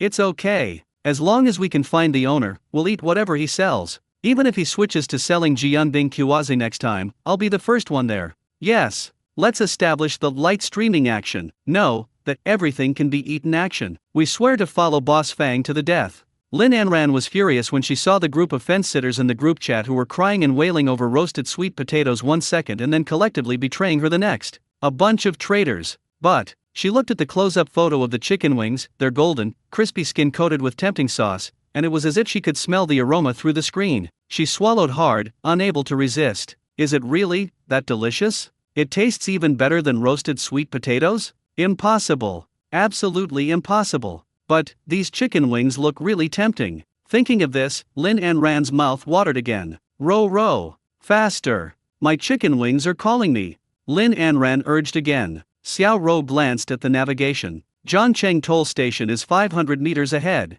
Anran, don't worry, we'll be there soon. She breathed a sigh of relief, at least she could finally slow down. The BMW smoothly drove out of the toll station and officially entered the area of Zhangcheng. Lin Anran's heart pounded with excitement. Zhangcheng, I'm back. Boss Fang, I am coming. Half an hour later, the pink Beetle, guided by the navigation system, slowly drove into the Starlight Sports Park area. We're here.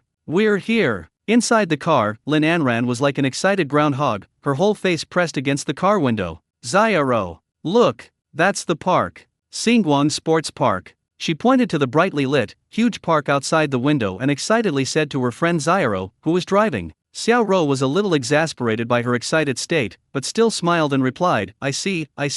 Don't get excited, sit still, we'll be there soon. How could I not be excited? That's Boss Fang's fried skewers. Finally, I'm going to eat them. Lin Anran sat back down, gripping her phone tightly with both hands. Xiao Ro saw her in the rearview mirror, looking like a fanatic fan meeting a male star, and couldn't help but shake her head. This child is hopeless. The vehicle slowly entered the road near the east gate of the park and slowed down. Lin Anran's heartbeat quickened with each turn of the wheels. It's getting closer. We're closer now. She could already see the iconic sculpture at the east gate of the park. She could almost smell the domineering yet tempting aroma of fried skewers wafting through the air. She could even hear the bustling, lively sound of people queuing up. Xiao, stop at the intersection ahead. I'll run there myself. Lin Anran was already quite impatient. Okay, don't worry.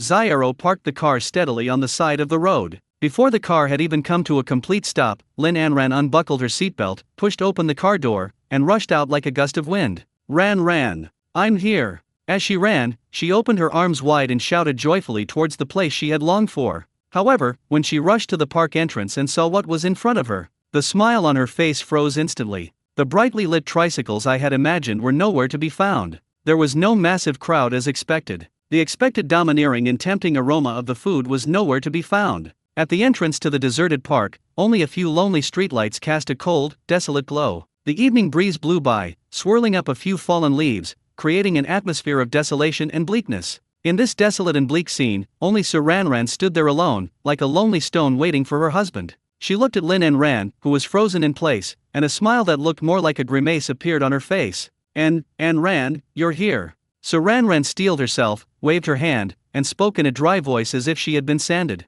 The smile on Lin Anran's face disappeared inch by inch. Her mind was blank. She blinked and then rubbed her eyes hard. The scene before me remained unchanged. It was still that empty entrance, and there was still only that friend with an awkward expression. Where are they? Lin Anran's voice was so soft it sounded like she was talking in her sleep. Where's the stall? Her voice began to tremble slightly. Where are my fried skewers? His voice was filled with disbelief and despair on the verge of collapse. Sir Ranran's heart clenched as she looked at her friend's expression, which seemed to indicate a collapse of her faith. She swallowed hard, feeling as if there was sand stuck in her throat. Anran, don't get agitated, listen to me. Explain. Lin Anran suddenly raised her head, her eyes bloodshot, like a small beast driven to the brink of despair. That roar, filled with endless grievances and indignation, made Sir Ranran tremble. Boss Fang, he closed his stall early today. Sir Ranran's voice grew softer and softer, almost inaudible. He left at 9:30, at 9:30.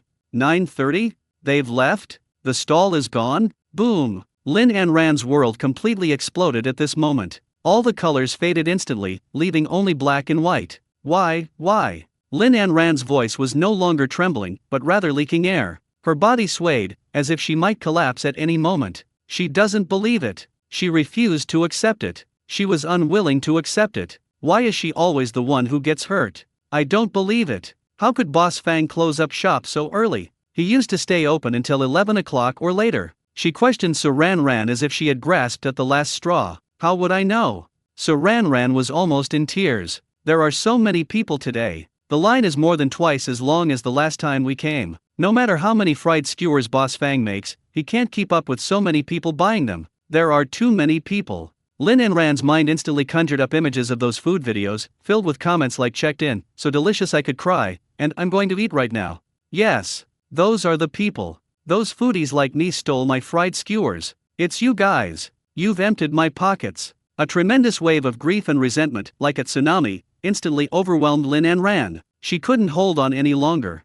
Wow dash. A deafening wail shattered the silence of the night sky above the park entrance. Lin Anran hugged Sir Ranran and cried like a 200-pound child. My chicken wings. Wah-ah-ah. My chicken wings are gone. My starch sausage, my rice cake, my big gluten. Xiao Ro parked her car and looked up to see two people hugging and crying in the distance. To be precise, one person was wailing and crying, while the other was completely at a loss. What's going on?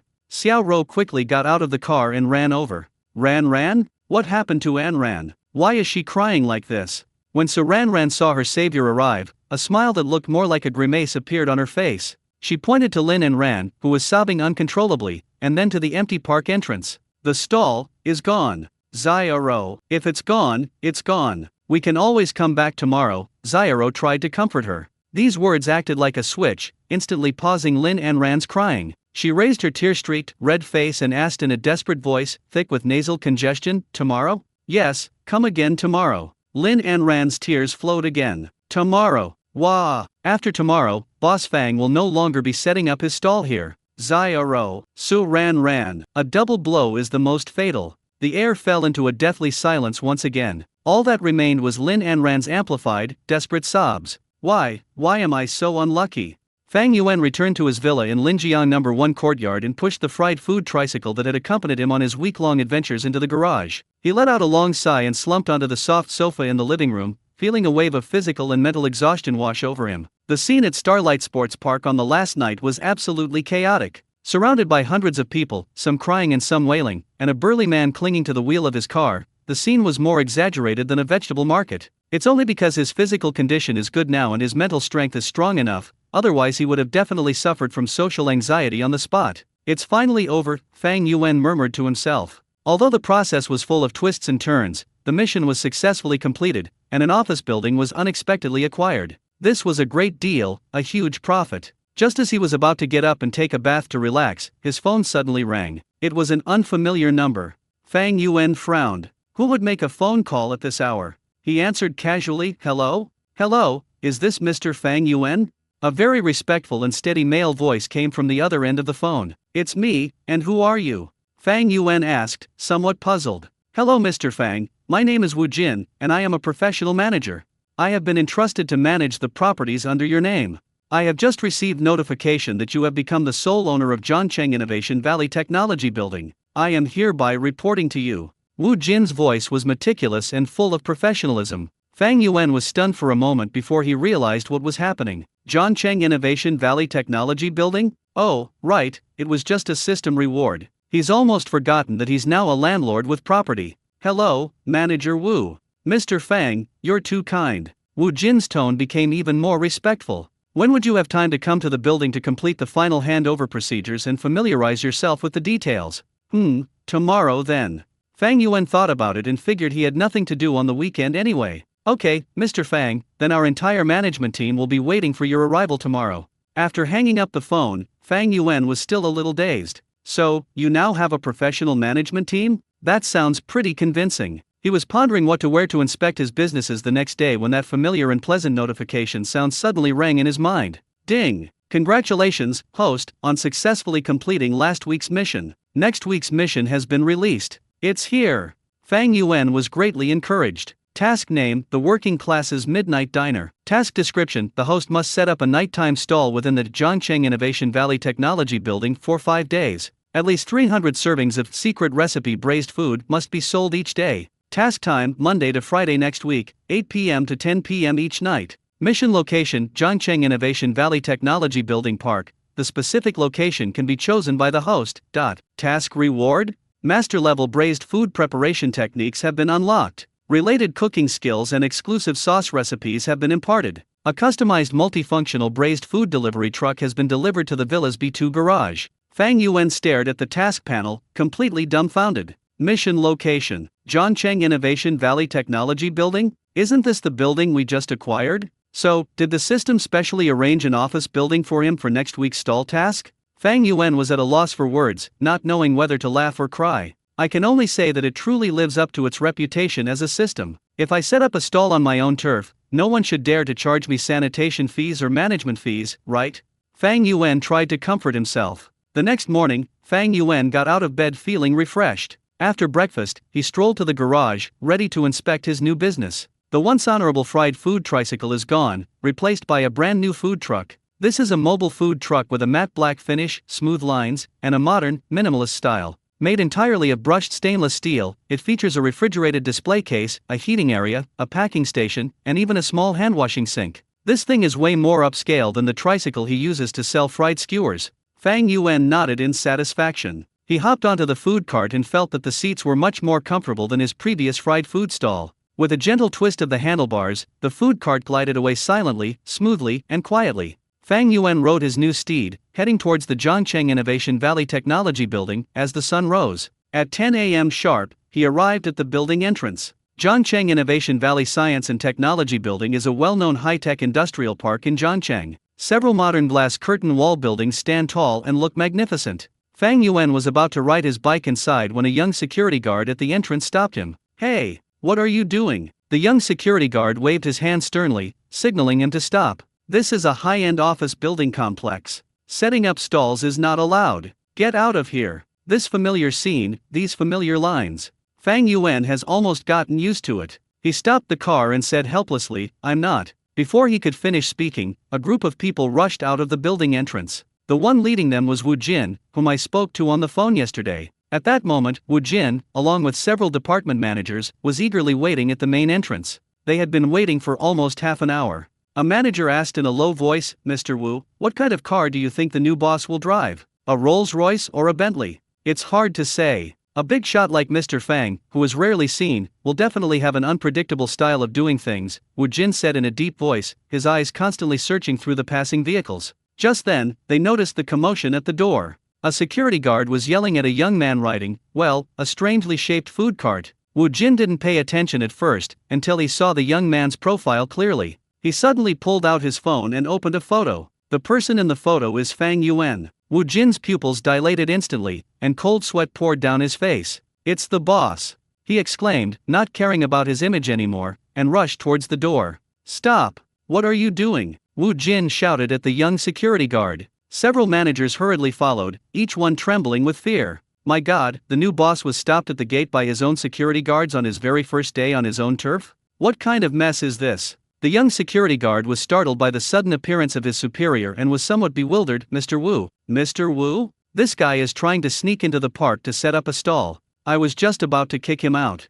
Wu Jin was so angry he almost couldn't breathe. He pointed at the security guard, his hand trembling. "You want to kick him out? Open your eyes and look carefully. This is Mr. Fang. He's the new owner of this building. He's our boss." After saying that, he turned to Fang Yuan and bowed deeply in apology. "Mr. Fang, I am truly sorry. This was an oversight on our part, and I will definitely deal with it seriously." Seeing their boss like this, the other managers also bowed to Fang Yuan. The most bewildered of all was the young security guard. He glanced at the humble-looking general manager Wu, then at the innocent-looking Fang Yuan, and finally at the brand-new, gleaming tricycle. A terrifying thought slowly surfaced in his mind. The person he stopped didn't seem to be a street vendor. Instead, this building, new master? Is he, his boss's boss? With a plop, the security guard's legs went weak, and he almost knelt down on the ground. His face turned as white as an A4 sheet of paper in an instant. Fang Yuan was both amused and exasperated by what he saw. He just wanted to come quietly to complete the formalities and scout out the location.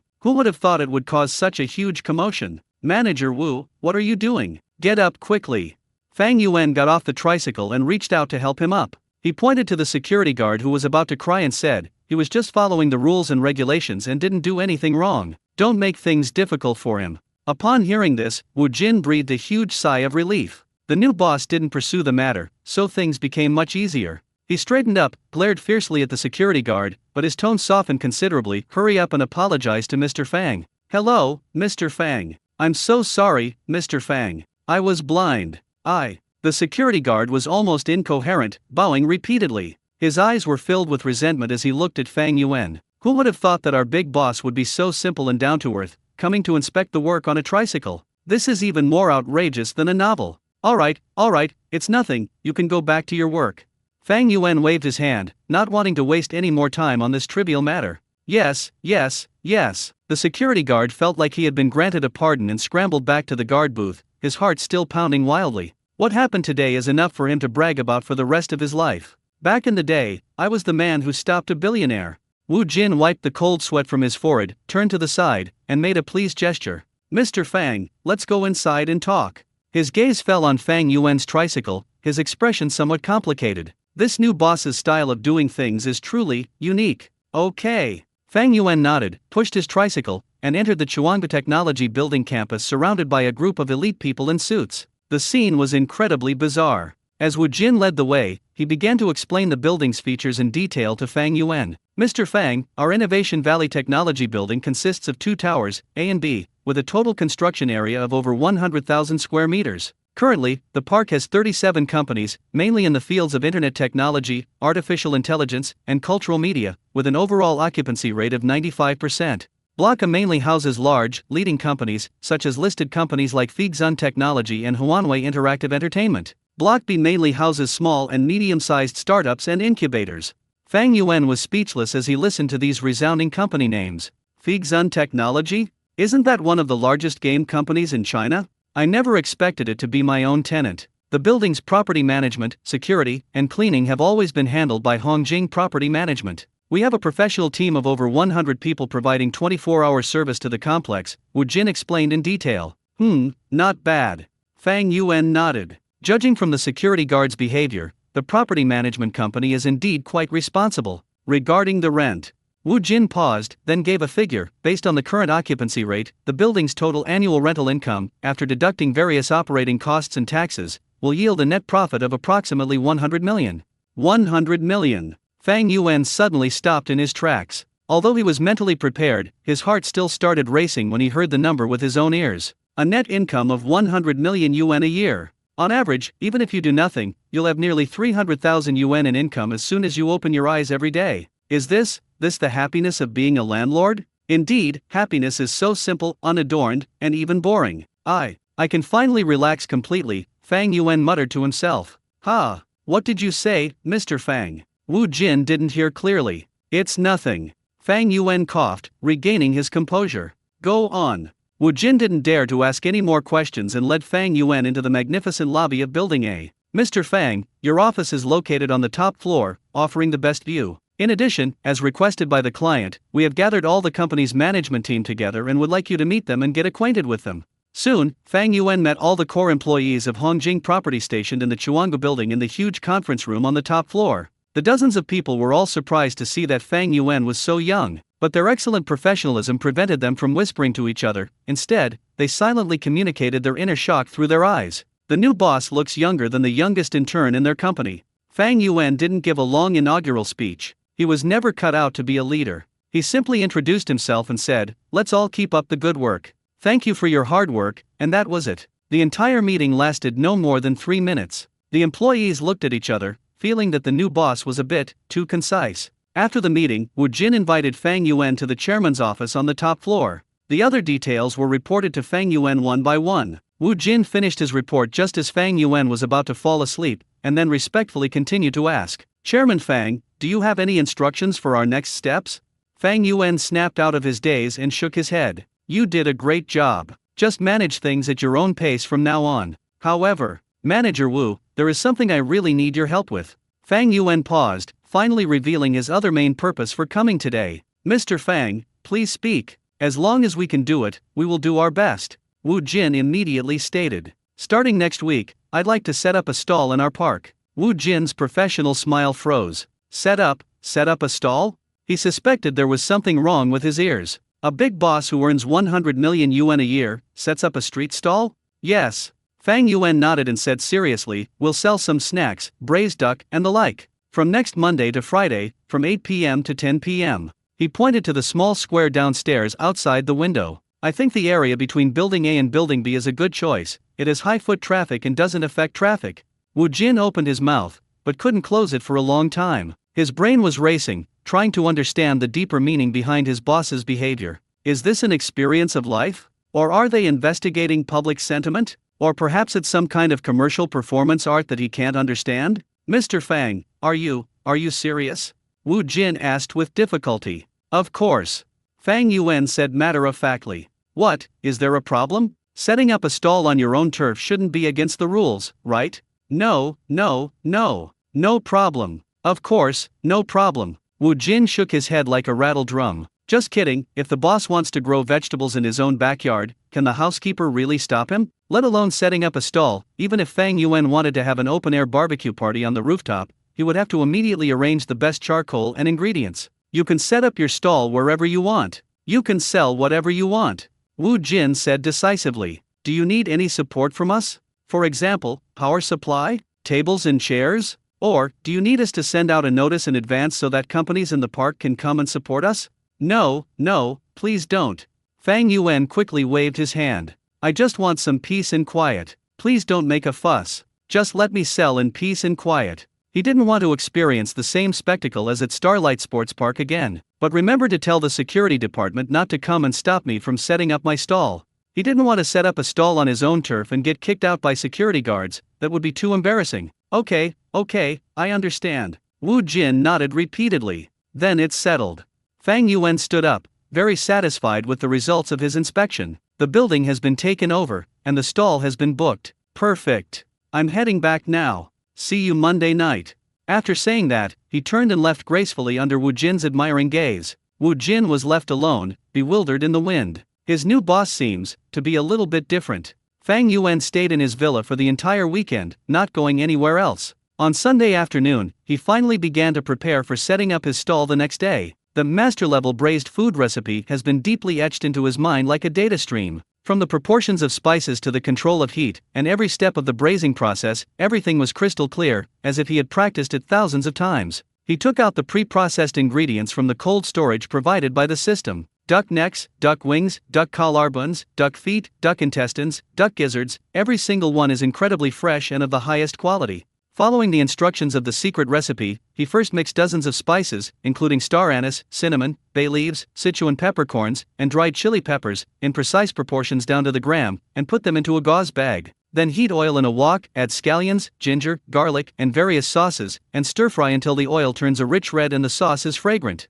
Add broth and a spice packet, then simmer to create a pot of bright red and intensely fragrant braising liquid. The moment the pot lid was lifted, an indescribable, complex aroma instantly filled the entire kitchen. It wasn't just a simple salty or spicy flavor, but a blend of rich spices, sweet sauces, and savory broth, layer upon layer, reaching straight to the top of your head. Just smelling this aroma made Fang Yuan's mouth water uncontrollably. This pot of braising liquid alone is absolutely amazing. He nodded in satisfaction and began to put the prepared duck parts into the pot in batches. Different ingredients require different braising times and temperatures. Duck feet and wings need to be braised until tender and fall off the bone, melting in your mouth. Duck necks and collarbones should be chewed to a certain degree, as they become more fragrant the more you gnaw on them. Duck intestines and gizzards, on the other hand, are prepared with a crisp and refreshing texture. Under the guidance of the master-level braised food recipe, Fang Yuan mastered everything perfectly. Time passed by second. He scooped pot after pot of braised food out of the pot and neatly arranged them on a tray.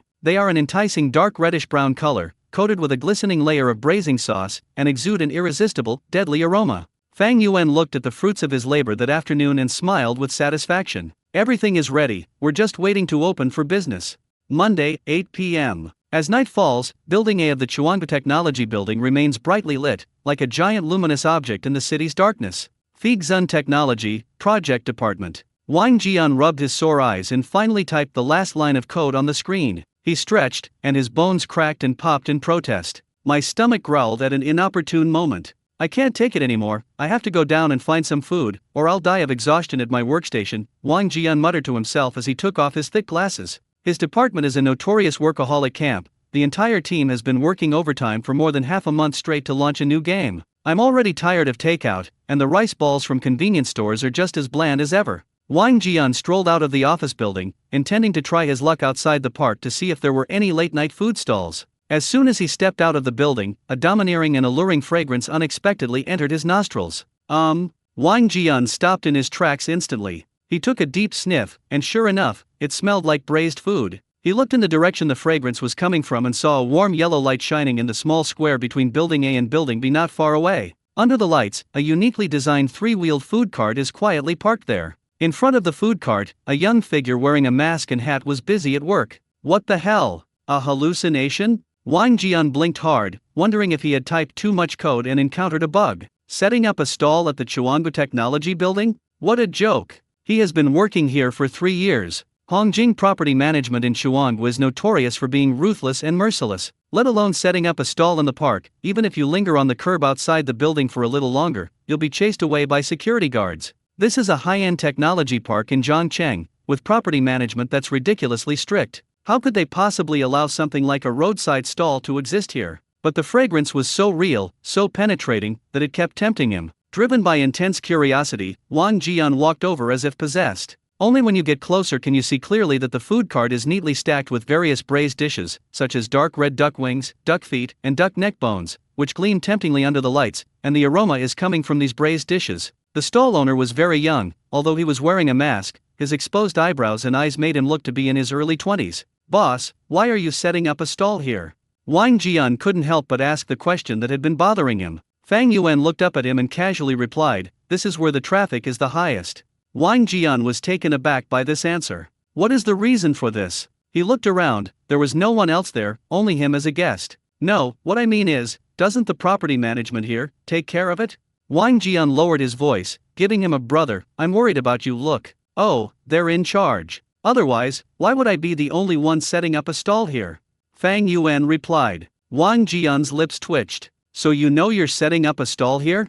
The next moment, Wang Jian's gaze fell on the braised food, and his Adam's apple bobbed involuntarily. "Boss, give me 2 duck wings, 3 duck neck bones, and a serving of duck intestines. How much is that?" He stopped worrying, he was hungry. Duck wings, duck neck bones, 3 pieces each, duck intestines, 10 yuan per serving, total 25 yuan. "Then I'll take these."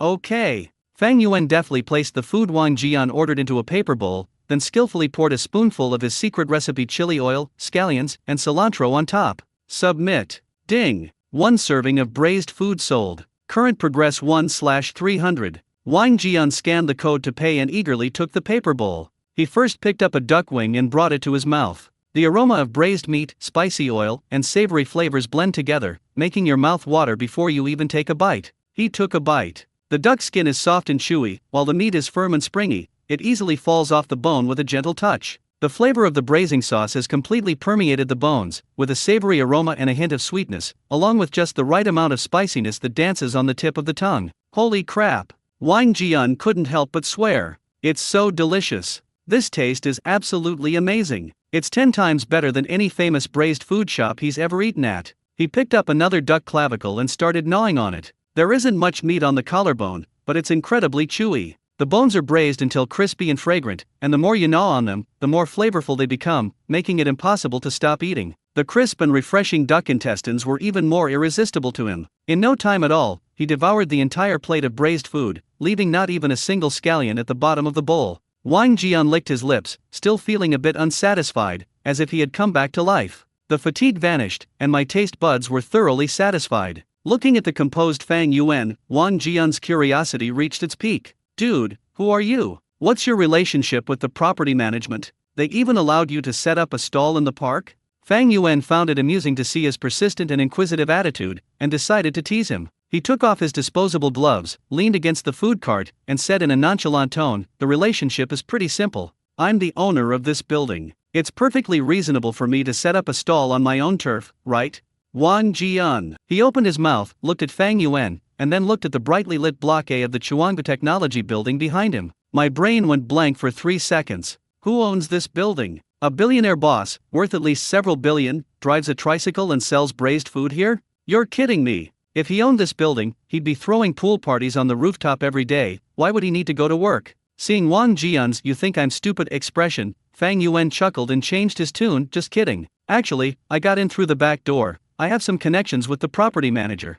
Wang Jian believed this explanation instantly. "Oh, I see," he exclaimed in sudden realization, with an expression that said, "I get it now. Having connections makes things easier. That makes perfect sense. It seems this young man is a relative of the property manager, no wonder he's so assertive." Having figured this out, Wang Jian's impression of this connected guy improved considerably. After all, his braised food is really delicious. Wang Jian took out his phone, snapped a picture of the tempting braised food on the food cart, and sent it to their project team's 4-person group chat. "Code porters never go hairless. Wang Jian, image. Wang Jian, brothers, guess where I am?" After sending the message, he happily bought another serving of duck feet and duck gizzards, intending to take them back to his workstation and enjoy them at his leisure. No sooner had Wang Jian left than the photos he posted in the Code Porters Never Lose Hair group caused an uproar. "Li Tao, holy crap. Lao Wang, that's not fair. What delicious stuff are you sneaking around eating all by yourself? The color alone makes my mouth water." Chen Yu, posting porn late at night, reported, "At Wang Jian, send me the address, or I'll expose all the bugs in your code tomorrow." Zhou Hao, which food delivery company is this? I can't find it on MyTwin. It doesn't look like one of the ones near our company. Wang Jian looked at the condemnation from the 3 hungry wolves in the group and typed a line of text with a smug look on his face. "Wang Jian, take out? It's just a roadside stall, right downstairs. It's the small square between building A and building B, come quick. After the message was sent, there was a full half-minute of silence in the group. Li Tao, Chen Yu, Zhou Hao Lao Wang, have you gone crazy from working overtime? Downstairs, do you want the security guard to open a back door for you to sell barbecue skewers? Li Tao, exactly. Those stern-faced guys at Hongjing make even a female mosquito have to register if it flies in.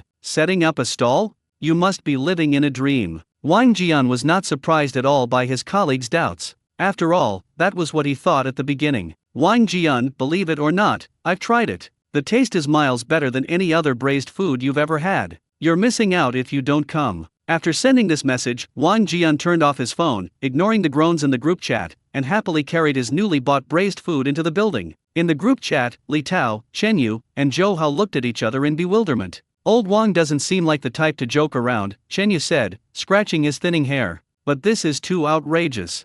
Zhou Hao pushed up his glasses. How about, we go down and take a look? Just to stretch our muscles. Let's go. We have to go. If he really does, he has to treat us. If he doesn't, tomorrow his computer desktop wallpaper will have to be a picture of the three of us. Li Tao slammed his hand on the table and stood up. 3 minutes later, 3 figures peeked furtively out of the door of Building A. When they saw the brightly lit tricycle food cart in the small square not far away, the three of them had the same expression as Wang Jian before. Shock, disbelief, and a slight shattering of my worldview. Holy crap, there really is one. Li Tao rubbed his eyes. What's the background of this stall owner? How can he be so powerful? Chen Yu's mouth was agape, wide enough to fit an egg. Zhou Hao adjusted his glasses and calmly analyzed, let's go take a look. The three of them walked over quickly, and the domineering aroma of braised food instantly enveloped them. Gulp. Someone swallowed hard, I don't know who it was. Boss, give us anything you like. Li Tao pointed at the braised food on the food cart, unable to speak a complete sentence.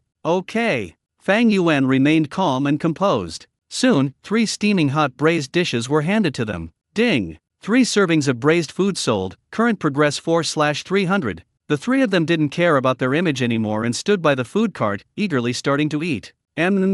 Delicious. These duck feet are so soft and tender. These duck gizzards are so crispy. The taste is amazing. I can't take it anymore, I feel like my tongue is in love. That bastard Lao Wang, why didn't he tell us sooner? For a moment, only the sounds of 3 people wolfing down their food and mumbled praises remained in the small square. Their mouths were greasy from eating, and fine beads of sweat appeared on their foreheads, yet their faces radiated a long-lost, heartfelt sense of happiness. For these corporate slaves who spend their days surrounded by code and bugs, such a delicious late-night snack is more than just filling their stomachs, it is a source of spiritual comfort and healing. Just as they were enjoying their meal, more and more employees who were working overtime came out of buildings A and B. Most of these people were tricked into coming by their colleagues, and each of them had the same doubt and curiosity on their faces as Li Tao and his colleagues had at the beginning. Without exception, when they saw the real food truck and smelled the irresistible aroma, all their doubts vanished instantly, and they all joined the buying frenzy. The once quiet little square gradually became lively. Ding! Braised food sold.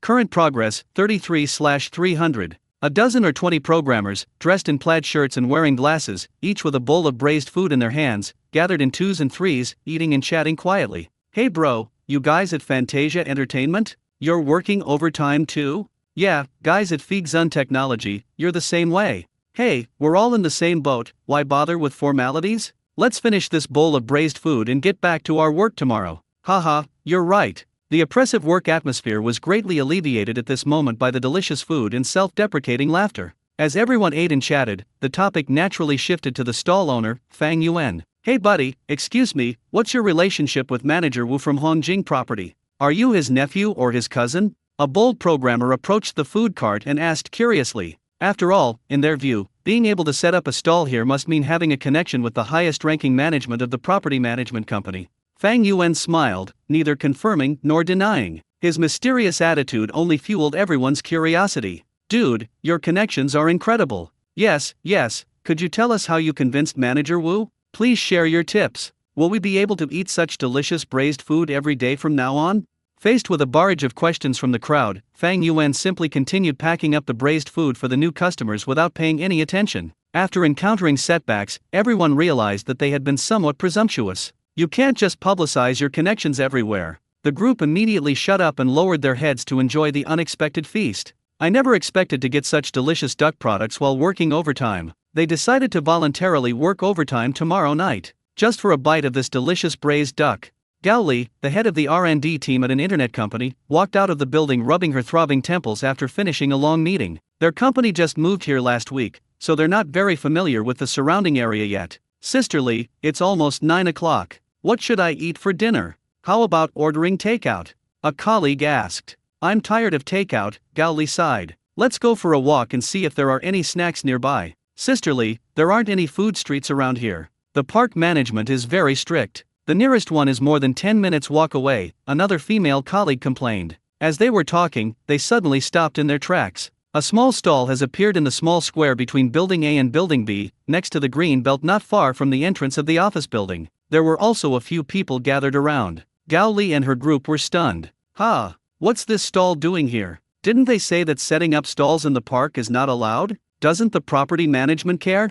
My goodness, this stall owner must have some serious connections. They actually managed to set up their stall right in front of the building. Just as everyone was discussing this, a faint fragrance drifted over on the evening breeze. The aroma is both domineering and gentle, without a trace of smokiness. It is the ultimate mellow fragrance of the braising sauce and meat blended together, like an invisible little hand that tickles the heart and instantly awakens the cravings in the stomach. Gao Li's stomach gave a whine. Let's go take a look, she decided immediately. The group of people curiously gathered around. The stall owner was a young man wearing a black baseball cap and a mask, revealing only a pair of clear, bright eyes. He was looking down, intently using tongs to arrange the braised food in the display case, his movements slow and deliberate. As Gao Li looked at the man's figure and the focused profile of his face as he looked down, she felt a strange sense of familiarity. She stepped forward and asked, "Boss, what do you sell here?" The young man looked up at the sound and his gaze fell on her face. The moment he opened his mouth, his voice was deep and magnetic. "Duck neck, duck wings, duck feet, collarbone,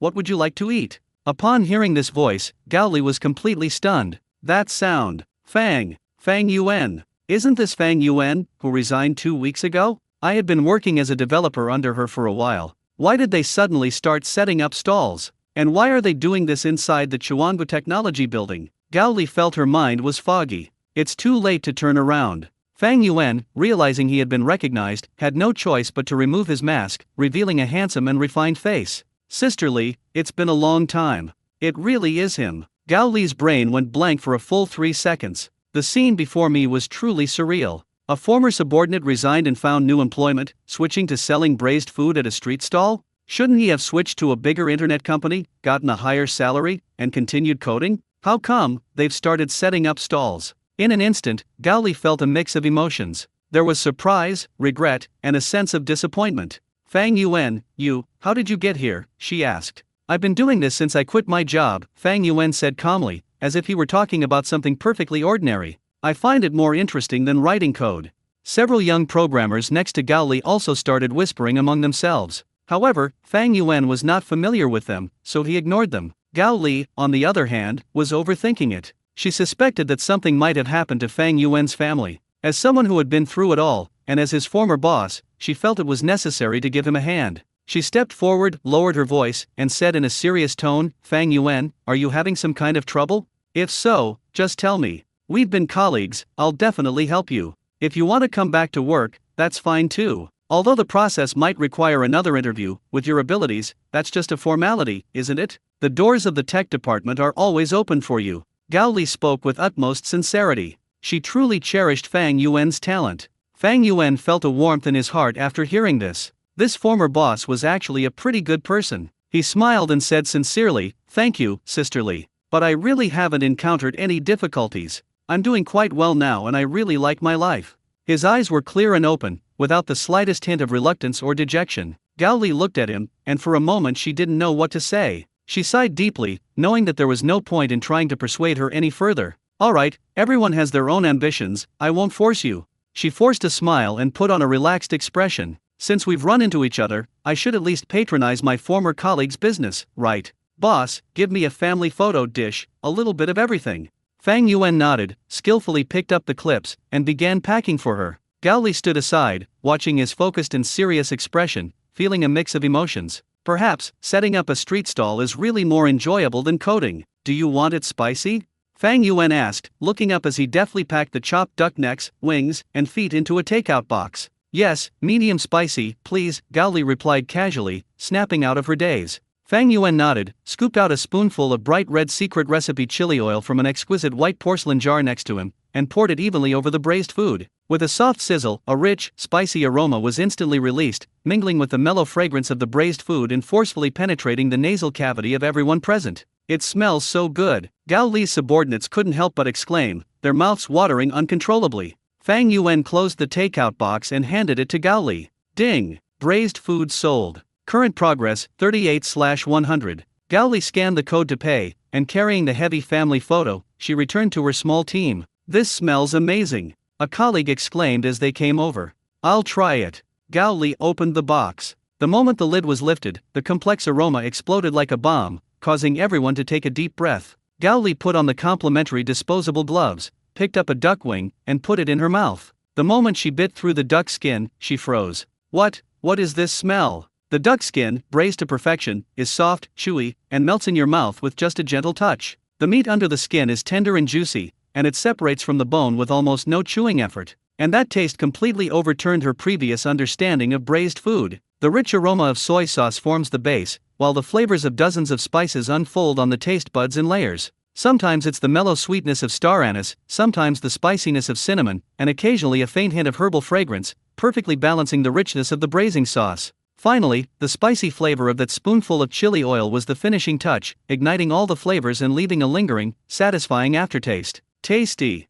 It's so delicious. This is beyond what the word delicious can describe. This is simply a game changer for all braised food on the market. The employees around Gao Li were all dumbfounded by their team leader's detached expression. "Sister Li? What's wrong? Is it not good?" Gao Li didn't have time to answer them. She devoured the braised food in the box as if it had been fast-forwarded, one piece after another, in a whirlwind. The duck neck meat is firm and becomes more fragrant the more you chew it. The duck feet are chewy and springy, and full of collagen. The duck neck bones are especially delicious, with even the crevices of the bones soaked in the rich broth, making you want to chew the bones up and swallow them. After a while, Gao Li was just coming to her senses from the shock of the delicious food when she looked down and saw that the takeout box was completely empty. She smacked her lips with lingering satisfaction, then looked at Fang Yuan's stall where customers were gradually gathering, with only one thought in her mind. "No wonder I quit being a programmer. If I had the skill, I'd set up a stall too." Over the next 2 days, a peculiar scene appeared in the Chuangba Technology Building Park. Every evening at 8 o'clock, a warm yellow light would be lit up on the exquisite tricycle food cart in the small square between Building A and Building B. Fang Yuan's braised food stall has become a hit. The popularity was confined to the small information island of Zhangcheng Innovation Valley Technology Building. Every evening at 8 o'clock, as soon as Fang Yuan's food truck appears, a long line spontaneously forms in the plaza of Building A. The diners are mostly overworked employees in the Chuangba Technology Building. After the initial shock and the flurry of word of mouth, the programmers have accepted this hidden perk in the campus. They no longer make a fuss, but rather it has become an unspoken understanding. Every mealtime, someone will post in the department group chat, "It's open downstairs, wanna team up?" Then, groups of office workers wearing plaid shirts and glasses would tacitly put down their keyboards and swarm towards that small light like worker bees returning to their hive. Gone are the long queues that used to stretch for hundreds of people. The number of people in the queue is now usually around 20 or 30, and the queue moves forward slowly and in an orderly manner. This gave Fang Yuan a long-lost sense of relief. He no longer has to work like a high-speed machine, constantly frying and packing skewers. Now, he even has time to chat with his regular customers. "Old Wan, working overtime again today?" Fang Yuan handed Wang Jian a packaged duck gizzard. "That's right."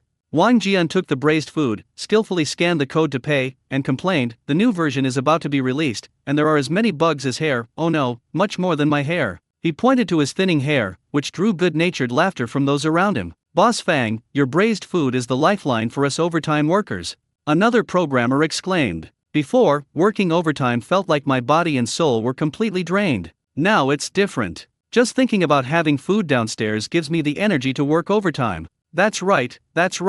Now, what I look forward to most every day isn't getting off work, but seeing you set up your stall at 8 o'clock. Fang, the light of life, smiled, said nothing, and continued to prepare the next batch of braised food. Ding! Received a heartfelt compliment from a diner. Task progress 51/300. Ding! Received a heartfelt compliment from a diner. Task progress 52/300. Listening to the intermittent notification sounds in his mind, Fang Yuan felt that the slow-paced street vending life was quite pleasant. However, while things were peaceful and serene on Fang Yuan's side, Wu Jin, the property manager of Hongjing Property, was walking on thin ice. In the manager's office, Wu Jin sat upright, with a real-time monitoring screen in front of him displaying the park's plaza. He hasn't dared to leave work these past 2 days, personally overseeing the operation, fearing something might go wrong with the boss's stall. Although Fang Yuan had specifically instructed him not to make any special arrangements or send anyone over, Wu Jin dared not actually let it go unchecked. He outwardly agreed readily, but secretly arranged for 2 of his most astute security guards to pretend to patrol nearby while actually providing covert protection. If any suspicious persons approach, or if anyone tries to cause trouble, they will rush to deal with them immediately.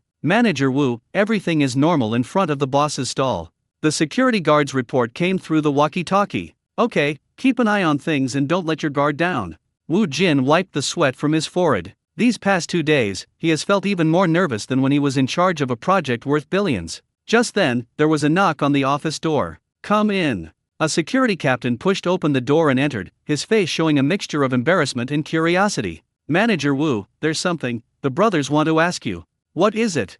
Wu Jin frowned. It's the braised food that the big boss sells downstairs, the security captain said, rubbing his hands together somewhat embarrassedly. The guys have been smelling that aroma every day while on duty these past few days. It's just so delicious. He swallowed hard and continued, we just want to ask, are our property management staff allowed to buy it? Won't that disturb the big boss's enjoyment? It wasn't just the security guards. In the past 2 days, the entire property management department, from the cleaning ladies to the maintenance workers, had been tormented by that overpowering aroma of braised meat. Everyone was whispering among themselves, this is something the big boss made himself. It must taste divine. But no one dared to go over without permission, lest they anger the boss and cause trouble for themselves. Wu Jin was stunned when he heard this. He was so focused on security that he hadn't really thought about this. Should we have the employees buy it?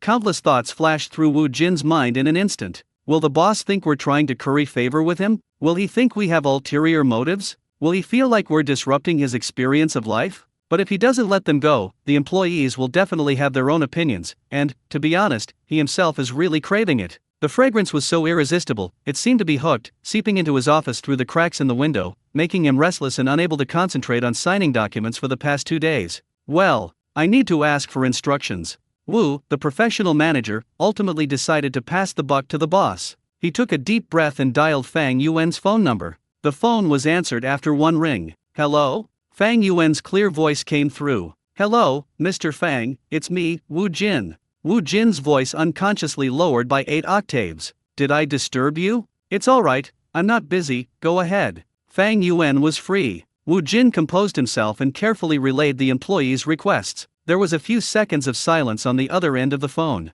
Wu Jin's heart jumped into his throat. Oh no, did I meddle too much? The boss must be annoyed. Just as he was about to apologize immediately, Fang Yuan's cheerful voice came over. I thought it was something serious. If you want to eat, just come and buy it. What's the big deal? My cooking is open to anyone, as long as you queue normally.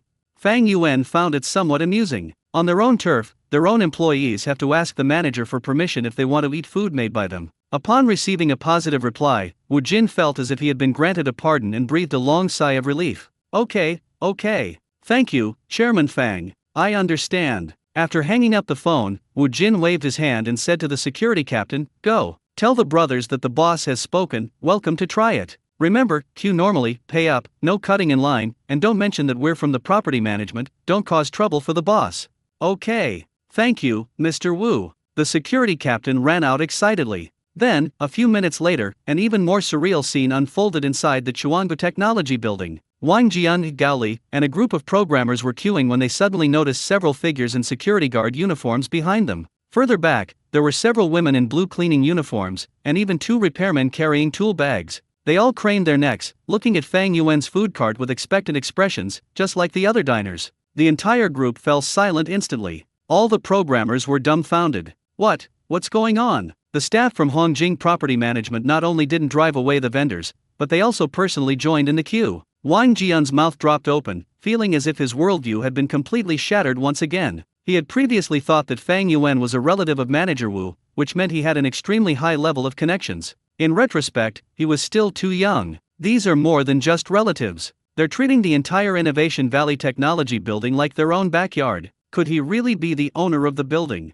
Hongjing Property Management is known throughout Zhongcheng for its iron-fisted approach. Let alone setting up a stall in the square. Even if you ride a shared bike in and park it slightly crooked, a security guard will come over and politely but firmly ask you to set it up properly. But what about now? Not only did they not kick people out, they even lined up themselves. What kind of operation is this? Bribing a manager can give you this much power? That's incredibly powerful. Li Tao and Chen Yu, who were next to Wang Jian, had also stopped talking long ago. The two stared in disbelief at the diverse group of people, their mouths agape. I'm not seeing things, am I? Those are people from Hongjing Property Management? Are they here to buy food too? This is insane, this world must be insane. The programmers around him whispered among themselves, their eyes filled with curiosity and admiration as they looked at Fang Yuan. Who exactly is this young man? Could it be that he's not Manager Wu's relative, but rather, Manager Wu is his relative? Just as everyone was lost in thought, the procession slowly moved forward. Finally, it was the turn of the security captain who was at the front of the line. The security captain's surname is Li, his name is Li Weiguo, he is over 40 years old, he was a soldier, and he has worked at Hongjing Property for almost 10 years. He is known for his stern and impartial nature. But at this moment, Comrade Laoli stood in front of Fang Yuan's tricycle, a slightly stiff, ingratiating smile appearing on his face. Boss. He almost blurted out the proper address, then quickly corrected himself. Boss Fang, give us a few servings. The young security guards behind him also looked tense and didn't dare to breathe. This is a legendary big boss. The kind with a net worth of billions. He personally cooks for you, who would believe such treatment? Fang Yuan looked up at them, his face expressionless, just like he would any ordinary customer. What do you want?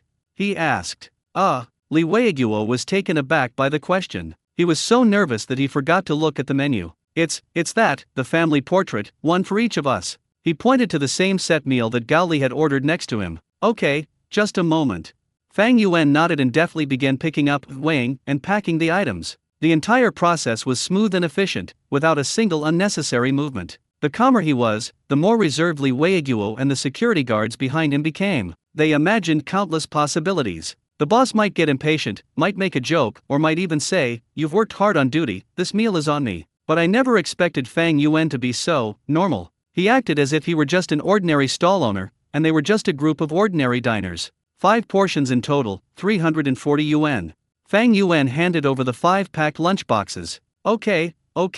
Li Weiguo quickly took out his phone, scanned the QR code to pay, and moved so fast that it was as if he was afraid the boss would change his mind if he was even a second too slow. After paying, carrying the heavy lunchbox, Li Weiguo and his men practically fled, quickly walking to a corner of the square. Several cleaning ladies and repairmen followed suit and bought their own boss special items. In an instant, in a corner of the square, the employees of Hongjing Property spontaneously formed a small circle, surrounding the few portions of braised food in the middle. Captain, quick, open it and take a look. A security guard urged. Li Weiguo took a deep breath and carefully opened the lid of the lunchbox. Boom dash. An aroma even stronger and more overpowering than before burst forth from the lunchbox, like an invisible hand gripping the noses and souls of everyone present. What I smelled from dozens of meters away before was just an appetizer. Now, what we're facing up close is the real trump card. The aroma is complex and layered, with the richness of the braising sauce, the freshness of the ingredients themselves, and a subtle, mysterious fragrance that awakens the taste buds.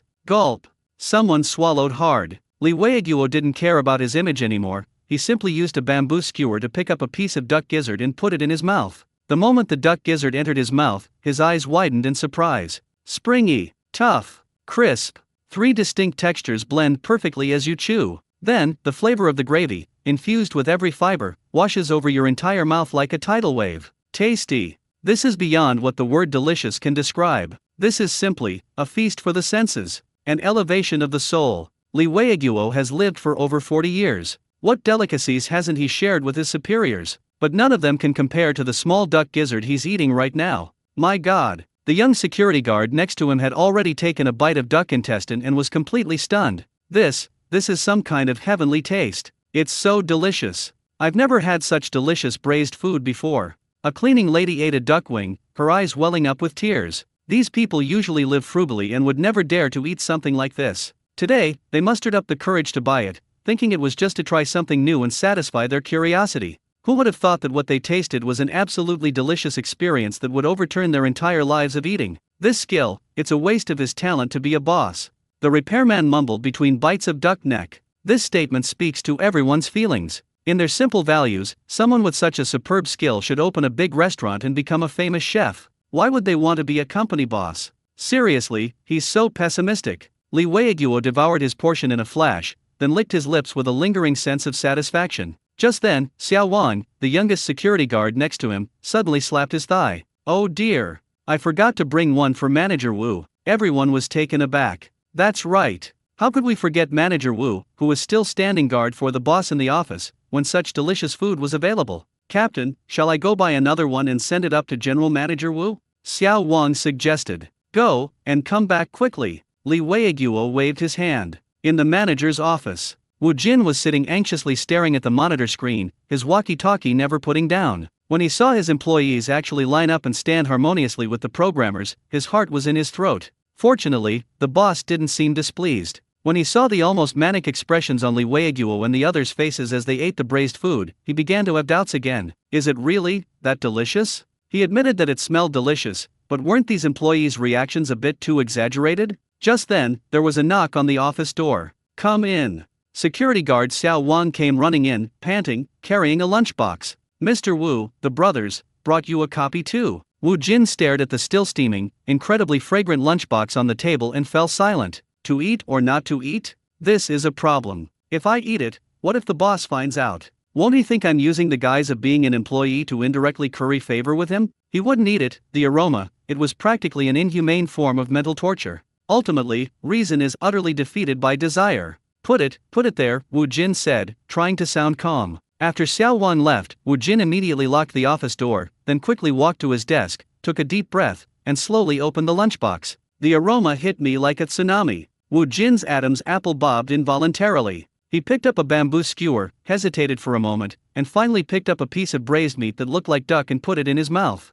The next second, Wu Jin's body froze. He seemed to have been put on pause, with only his pupils contracting violently. As the property manager of Chuanga Technology Building, he has received countless VIPs and frequented the most upscale restaurants and private kitchens in Zhangcheng. He has tasted top-quality ingredients flown in by air and also eaten dishes meticulously prepared by Michelin-starred chefs. He believed that his taste buds had long been trained to be incredibly discerning. But at this moment, the ordinary braised duck meat in his mouth was like a bomb, shattering all his knowledge of food that he had built up over the past 20 years. Tender duck meat, rich duck skin, and an indescribable complex aroma that permeates to the bone marrow. This is fucking. How could a human possibly make this taste? Wu Jin's brain went blank for a good 10 seconds before it started working again. He went crazy, quickly tasting everything in the lunchbox with a bamboo skewer. The crispness of the duck gizzard, the chewiness of the duck intestines, the aroma of the duck neck, the richness of the dried tofu, each one is the ultimate. Each one ruthlessly surpasses other similar ingredients. A few minutes later, he ate the whole box of family reunion food clean, leaving not a single drop of the braising liquid. He slowly turned his head and looked again at the young figure calmly and busily working under the lights on the monitor screen. Previously, he thought the boss was experiencing life, dabbling in it, and had a strange hobby of a rich man. But now, only one thought remained in his mind. What kind of life experience? What kind of quirky hobbies? This isn't just a hobby. This is clearly a deity descending to earth to inspect the suffering on one's own turf. Wu Jin picked up his phone, his hands trembling, and sent a message to his trusted confidant, Security Captain Li Weiguo. Starting today, raise the security level for protecting the owner's stall to the highest level. Also, bring me a whole bucket of duck products every day from now on. Night has fallen. The planning department of Genesis Advertising Company was brightly lit, as bright as day. The sounds of keyboard typing, mouse clicking, and the occasional yawn intertwined to create a somber melody for working people in the dead of night. Lin Lin, sporting panda eyes, stared blankly at the densely packed PowerPoint document on the computer screen. She recognized every single word in the document, but when they were put together, it was like reading gibberish. Her soul has long since drifted away to the highest heavens. No, to be precise, it drifted towards those unforgettable nights in my memory. First, there's the sweet and sticky roasted sweet potato, with its caramelized aroma. Then there are the crispy on the outside and tender on the inside fried skewers with rich sauce, which are irresistible. Gurgle. Lin Lin's stomach growled at an inopportune moment. She turned her head and saw her colleague Xiao Zhang not far away, carefully tearing open the lid of a bucket of braised beef noodles and pouring boiling water over it. A cheap yet familiar fragrance filled the quiet office. Normally, this flavor might even whet your appetite. But now, smelling this aroma, Lin Lin automatically recalled the domineering fragrance of Fang Yuan's fried skewers. Without comparison, there is no harm. The taste of this instant noodles is simply a desecration of her taste memories. Lin Lin scratched her hair in frustration, feeling that she couldn't possibly continue working overtime. She gave up struggling, picked up her phone, and skillfully opened the WeChat group called Potato Light Action. As expected, the group was filled with lamentations. And the one who suffers the most is always Lin An Ran. Lin An Ran image.jpg, a completely black image. Lin An Ran, my life, like this picture, has lost all its color. Lin An Ran, on the first day without Boss Fang, I miss him. Lin An Ran, on the second day without Boss Fang, I miss him so much. Lin An Ran, on the third day without Boss Fang, I felt like I was withering away. Lin An Ran, my taste buds are holding a grand funeral. All the food has come to mourn, and it is bland, tasteless, and repulsive. Lin Lin almost burst out laughing when she saw this. No wonder she's a talented woman from the Chinese literature department. Even when she's being crazy, she's still so eloquent. Angela and Ran, don't get agitated, we're all trying to figure something out. Angela, take a deep breath and think about the roasted sweet potatoes we've eaten. They're so sweet, and life will become sweet too. Lin An Ran, don't mention sweet potatoes to me. Lin An Ran, when you mention it, I think of that honey-like flowing core and that crispy, caramelized outer skin. Lin An Ran, are you trying to comfort me? You're stabbing me in the heart. Angela, a meme of someone crying and burying their face in their hands. Angela, I was wrong, I shouldn't have mentioned it, sob sob. At this moment, another active member of the group emerged. Zhou Kaifeng brothers, I hereby announce that the operation has failed. Zhou Kaifeng, I mobilized all the brothers in our basketball team, divided them into 8 teams, and staked out various night markets in Zhangcheng. Zhou Kaifeng, I told them that the target person is over 1.85 meters tall, devastatingly handsome, with a cool and aloof temperament, and even when pushing a broken cart, he looks like a god descending to earth. Zhou Kaifeng, guess what happened? Zhou Kaifeng, the captain of Team 3 called me and said he had found a super handsome guy, and asked if it was him. Zhou Kaifeng, I was so excited that I sprinted over, and when I saw him, he was indeed quite handsome, but damn, he was putting on a screen protector.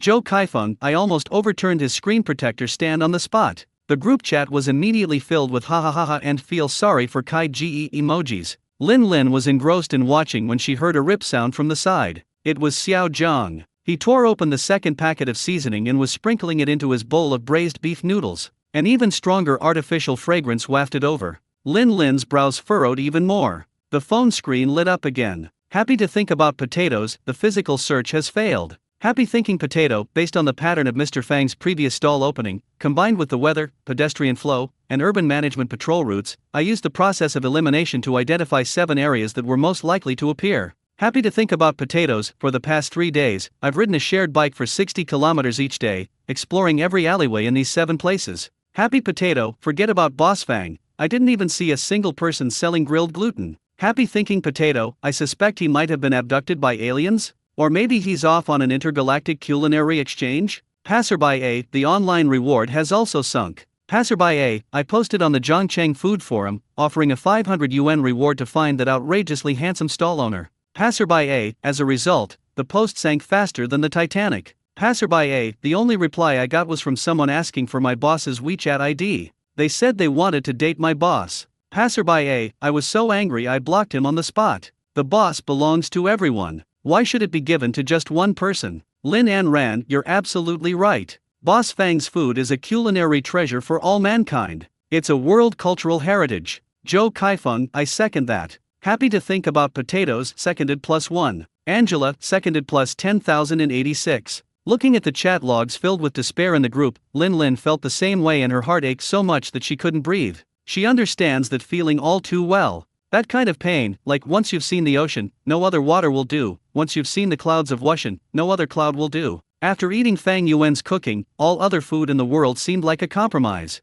But she didn't want to settle. Lin Lin was even somewhat relieved. I'm glad that even though I didn't get to eat the last few skewers, I at least followed the whole thing from beginning to end and had a great time. Unlike that poor little Lin An Ran, who traveled all the way back from Suzhou only to not even see a street vendor. That's so tragic. It was so moving that it brought tears to the eyes of anyone who heard it. Lin Lin recalled her infamous licking the plate moment that went down in history. Looking back now, she doesn't feel ashamed at all. Really, not at all. If she had another chance, she would not only lick the plate, but also ask the owner if it was for sale, as she wanted to buy it and put it on display at home. Well, Lin Lin sighed deeply and closed the group chat. Out of sight, out of mind. If she watched any longer, she was afraid she would be unable to resist imitating that 1.8 meter tall strong man, rushing downstairs to the company and hugging a tire, bursting into tears. She started scrolling through her WeChat moments out of sheer boredom. Like, scroll past. Show off your baby, and you'll see her. Chicken soup, schemed over.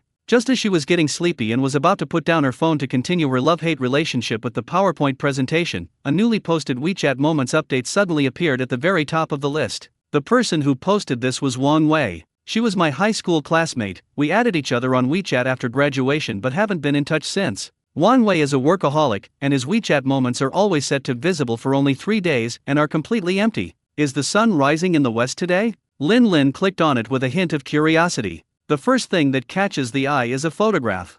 The background of the photo is a familiar office and a familiar desk. The main subject of the photo is a transparent packaging box. The box was filled to the brim with braised food. The duck necks glistened with oil, the duck intestines were cut into small pieces, the tofu was thick and plump, and there were a few other ingredients whose exact nature was unclear, but which were also soaked in the braising sauce and had a deep, tempting color. The photos were taken casually, and are even a little blurry because of shaky hands. But under the pale white overhead light in the office, the braised food seemed to radiate a holy light, exuding an indescribable, fatal attraction. Lin Lin only glanced at it, and her mouth started drooling uncontrollably. What kind of divine braised food is this? This looks so delicious. Immediately afterwards, she saw the text that Wang Wei had added. Brother Wang, even a hard-working knight needs some delicious food to comfort you. Thanks to the surprise downstairs at the company. Lin Lin felt hungry from being stared at. She initially thought that out of sight, out of mind, she would just scroll past it, but suddenly she felt a pang of heartache as if she had missed something. She refocused her attention on the picture.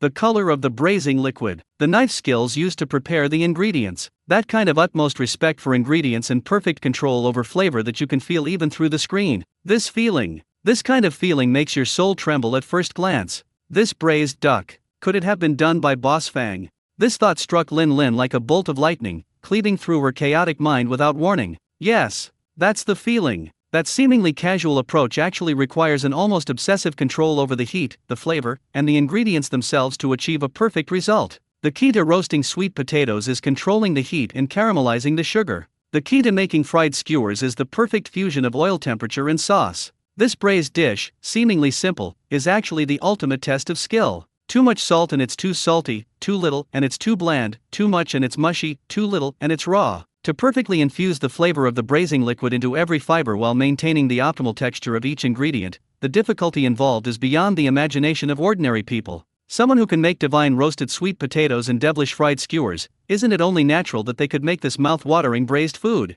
Lin Lin's heart began to pound uncontrollably. Yes, that must be it. This Wang Wei company address. Genesis Advertising Company. No, he changed jobs. It seems he went to some Chuangba Technology Building. Zhongcheng Innovation Valley Technology Building. Found it. Boss Fang's new hideout. Lin Lin was so excited she almost jumped off her chair. Her first instinct was to share this amazing discovery with the Potato Light Action Group so that the hungry wolves could share in the joy. But her finger stopped abruptly just as she tapped the WeChat group. A painful lesson instantly flashed into her mind. The tragic scene at Singguang Sports Park is still vivid in my mind. The endless queue, the faces filled with the same longing for food as hers, and the painful experience that almost made her miss out on her beloved fried skewers. No, absolutely not. The people in the Potato Light Action Group aren't human, they're animals. They're gluttons. They're a bunch of starving ghosts who would sell their souls for food. Last time she almost didn't even get to lick the plate. If she leaks the news again this time, and if it really is Boss Fang,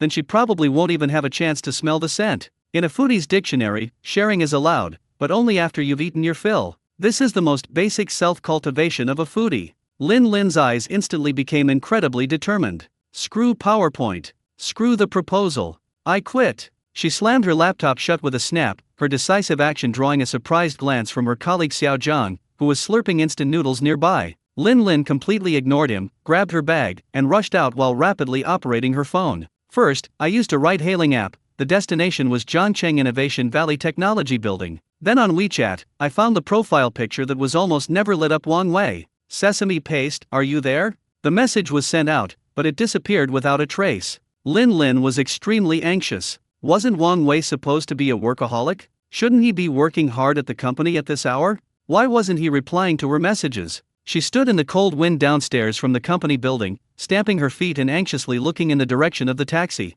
The phone screen lit up. Your brother Wang? A question mark perfectly expresses the other party's doubt. Lin Lin was overjoyed, her fingers flying across the keyboard. Sesame Paste, are you currently at the Chuangu Technology Building? Your brother Wang, yeah, working overtime. What's up? Sesame Paste, I'll be downstairs at your company in about 10 minutes. Could you come down and meet me? I don't have an access card. After the message was sent, there was a full half-minute of silence on the other end. Lin Lin's heart was in her throat, fearing he would refuse. After all, the two were just high school classmates and had no contact after graduation, so this request was indeed a bit abrupt. Your brother Juan, alright. Call me when you get downstairs. Sesame Paste, good bro. Thanks. Macho heart emoji. Done. Lin Lin breathed a sigh of relief. Just then, the taxi she had called arrived. She opened the car door and jumped in, urgently saying to the driver, to Chuangu Technology Building, please hurry. The driver glanced at her in the rearview mirror and saw that she looked anxious. He assumed she was going to catch her husband cheating, so he stepped on the gas and the car shot off. The journey, which should have taken 10 minutes, felt like an F1 race. Thanks to the experienced driver, we arrived in 7 minutes. Lin Lin paid the fare and staggered out of the car. She leaned against a tree by the roadside for a long time before she could calm down the churning feeling in her stomach. She looked up and saw the brightly lit office building in front of her, still illuminated in the night, which was the Chuangu Technology Building. And this is very likely where Boss Fang will set up his stall this week. She couldn't wait to dial Wang Wei's number. Hello? I've arrived, right downstairs at the main entrance. I see, wait a moment. After the phone call ended, a short while later, a man wearing a plaid shirt, black-rimmed glasses, and with thinning hair, who looked tired, walked out of the building's revolving door. It was Wang Wei. Wang Wei pushed up his glasses, walked up to Lin Lin, his face polite yet distant, and with a hint of wariness, Lin Lin? Long time no see. Did something urgent come here so suddenly? In his view, if a female classmate he hadn't contacted in ages rushed to his company building at 10 p.m., it meant either something had happened at home or she had encountered some huge trouble. Lin Lin took a couple of breaths and, forgetting all about pleasantries, stared at Wang Wei with shining eyes, her gaze like that of a wolf that hadn't eaten for 3 days seeing a little lamb. Wang Wei. Her voice trembled with excitement. That braised food you posted on your WeChat moments. Ha! Wang Wei was taken aback by her abrupt question. Braised food? Oh, you mean that? What's wrong with it? Lin Lin grabbed his arm with such force that Wang Wei winced. Where did you buy it? Take me there now. Ha! Wang Wei was completely stunned. He stared at his old classmate, whose eyes were practically glowing green and whose face seemed to say, if you don't take me, I'll eat you up. And his mind went blank for a moment. He imagined a million possibilities, borrowing money, asking for a favor, or even, confessing his feelings. But he never expected that the other party would rush over in the middle of the night like their pants were on fire, just for a box of braised duck? How come I never noticed this old classmate of his when we were in school? Is she really that greedy? Wang Wei was completely dumbfounded. He looked down at his arm, which Lin Lin was gripping tightly. The strength of her grip made him have no doubt that if he said no, his arm would be out of service the next second. Looking up at Lin Lin's face, which was filled with longing and eagerness, and seeing the light shining in her eyes, it was less like looking at an old classmate and more like looking at a walking lifeline. And all of this started because of a box of braised food? Lin Lin, are you alright? Wang Wei asked cautiously, trying to ascertain whether his old classmate, whom he hadn't seen for many years, was still in stable condition in a tactful way. Did you not eat enough for dinner? There are some biscuits in the company's break room, perhaps. Cookies. Lin Lin's voice suddenly rose 8 octaves, as if she had heard some monstrous insult. What kind of time is this to be talking about cookies? Wang Wei, I'm asking you, where did you buy that braised food? Her reaction was so intense that Wang Wei instinctively took a half step back. It's in a corner of the plaza downstairs from the company, Wang Wei answered honestly. A young man was selling it from a tricycle, and a lot of people from our company were buying it, so I bought one too. A tricycle. A young man. These two keywords were like two powerful injections, piercing Lin Lin's heart. That's it. Absolutely. Boss Fang's standard equipment. Take me there. Now. Immediately. Right now. Lin Lin spoke almost in a commanding tone, grabbing Wang Wei's arm as if she were about to drag him away. Hey, let go. Let go. Wang Wei felt his bones groaning. It's so late, they've probably already closed up shop. Impossible. Lin Lin interrupted him decisively. You posted it on your WeChat moments a dozen minutes ago, it should still be there then. Take me there quickly, or it will really be gone. Seeing Lin Lin's aloof and unyielding attitude, Wang Wei was completely at a loss. What else could he do? Reject her? Or will she tear me apart on the spot? He had no doubt that the woman in front of him, who had gone mad for food, was absolutely capable of doing such a thing. Fine, I'll take you, okay. Wang Wei raised his hands in surrender, looking utterly hopeless. But I'm telling you, if they're gone, don't blame me. Don't worry, as long as you take me there, even if he's gone, I'll still respect you as a true man, Lin Lin assured him confidently. Wang Wei twitched the corner of his mouth, thinking to himself, I really thank your whole family. Led by him, the two walked through the empty lobby in front of the office building and circled around to the side plaza of the building. The plaza of the Chuangbu Technology Building is very large, and the main road is brightly lit, but some corners and edges are somewhat dimly lit. Wang Wei pointed to a spot in the distance with a single, dimly lit light and said, Look, it's over there, in that corner near the green belt. Lin Lin looked in the direction he pointed. In the darkness of night, a familiar tricycle is quietly parked in a corner. The warm yellow light on the vehicle shines especially brightly in the cold night, like a lighthouse guiding lost diners. Although they were still some distance apart, Lin Lin could already see a blurry figure busy under the light. More importantly, boom! A familiar, domineering, soul-stirring fragrance, carried by the night breeze, precisely entered her nostrils. This is the taste. It has the aroma of braised food, but it's more than just braised food. The complex aroma of spices, mixed with the fat of meat, and an indescribable, mysterious flavor that seems to awaken the deepest desire in one's heart. Lin Lin's body froze. Her eyes widened as well. This damn intuition can't be wrong. That's him. Can you smell it? Lin Lin's voice trembled slightly as she turned to ask Wang Wei. Wang Wei sniffed blankly. What do you smell? Oh, braised food, right? It smells really good. Our office was completely filled with this smell this afternoon. Several of us even sneaked downstairs early because we were so hungry.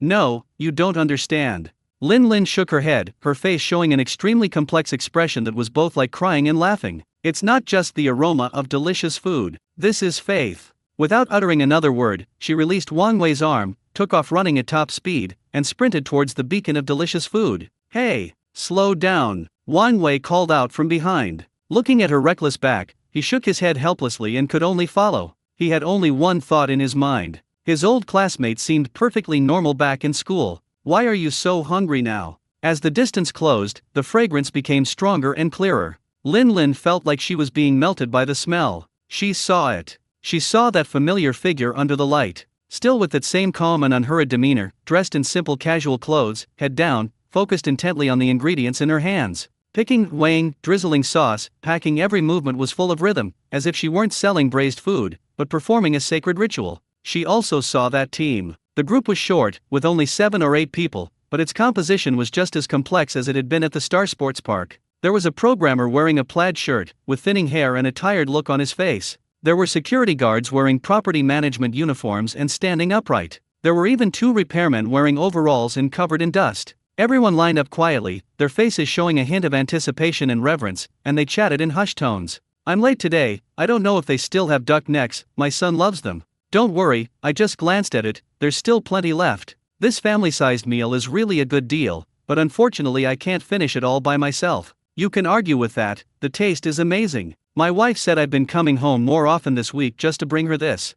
Hearing these comments, Lin Lin felt completely relieved. It's confirmed. It is absolutely, 100%, 1,000th of it, that is Mr. Fang himself. She was so excited that tears welled up in her eyes. She felt like a wanderer who had been away for a long time, who had finally found his organization and his home. Without hesitation, she stood at the end of the line. Wang Wei, who was following behind, ran up panting and was somewhat surprised by the scene before him. Wow, there really is a queue. He scratched his head. Who is this owner? How come his business is so good this late? Lin Lin turned her head and gave him a look that said, you don't understand at all, then focused intently on what was in front of her and ignored him completely. Wang Wei had made a fool of himself and could only stand aside listlessly, sizing up the stall owner. He is indeed very young, looking to be only in his early 20s. And he is, quite handsome. The line moved forward slowly, and soon it was Lin Lin's turn. She took a step forward and stood in front of the familiar and welcoming tricycle, her nostrils instantly filled with that overwhelmingly fragrant aroma. Fang Yuan was giving change to the previous customer when he heard a noise and habitually looked up. What do you want? When he saw the person standing in front of him, his hand paused slightly. The face in front of me looked somewhat familiar. A pair of wide, excited eyes, cheeks flushed red, and an expression that seemed to want to both cry and laugh. Fang Yuan's memory bank was running at high speed, and soon, a famous scene appeared in his mind. At Starlight Sports Park, the brave soul who, because he didn't get to eat the last few skewers of fried food, angrily shouted, I can lick the plate clean. In the crowd, it's her. How did she find her way here? She also works in the Chuangbu Technology Building? For the first time, Fang Yuan's face showed a hint of helplessness and a wry smile. When Lin Lin saw that Fang Yuan recognized her and showed that familiar, slightly Buddhist-like helpless expression, all her emotions finally found an outlet at that moment. "Boss Fang!" she cried out, her voice loud and clear, filled with deep emotion. "I've finally found you! Wah-ah-ah!" This shout stunned everyone around. The people behind them in line, Wang Wei who was watching the commotion, and even the programmers who had just bought their braised food and were about to leave all turned around to look at the woman who had lost control of her emotions. What's going on? A family reunion scene? Or, did the boss's creditors come knocking on the door? Fang Yuan was also taken aback. He hadn't expected such a strong reaction from the other party. Ahem, he coughed, trying to calm things down. Don't get excited. What do you want to buy? Buy. I want them all. Lin Lin waved her hand, her spirit soaring. Family photo. Give me the largest portion. No, give me 2 portions. She was afraid that one serving wouldn't be enough for her, so she would take the other one back to show off in the potato light action group, which was filled with lamentations. Okay, just a moment. Fang Yuan nodded, quickly regaining his composure. He could tell this was a true fan. What else could he do with a customer like that but give in to her? Soon, 2 heavy takeout boxes were handed to Lin Linear. 2 portions, 136. Okay. Lin Lin quickly scanned the code to pay, then hugged the 2 lunchboxes tightly to her chest as if they were rare treasures. She even forgot that Wang Wei was standing next to her.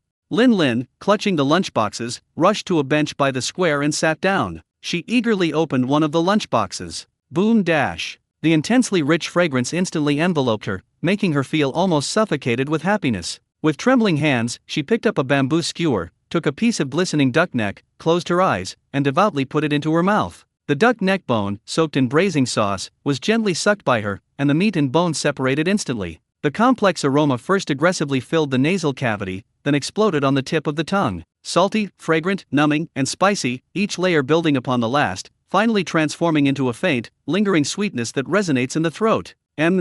It's so delicious. Lin Lin murmured incoherently, her eyes glazed over, as if her soul had ascended to heaven. She completely abandoned her image, using both hands to grab a piece of duck gizzard and stuff it into her mouth. It's bouncy, crisp, and chewy. Every chew is like pressing a switch, causing the rich, savory aroma to surge in waves throughout the mouth. I'm so satisfied. This is what it feels like to be alive. The pain of working overtime, the boss's urging, and the annoying PPT were all thrown to the winds at this moment. In her world, there was only this box of braised food in front of her. The programmers queuing around were dumbfounded. Is this girl all right? Look at how she's eating, it seems 100 times more delicious than what we're eating. She cried? Is it really necessary to cry over eating braised food? Did the boss give her extra food because she's a pretty girl? Wang Wei, who was standing to the side, almost popped his eyes out. He swallowed hard and looked down at the half-eaten braised food in his hand. In the afternoon in the office, although he also thought it tasted good, it was nowhere near as amazing as this.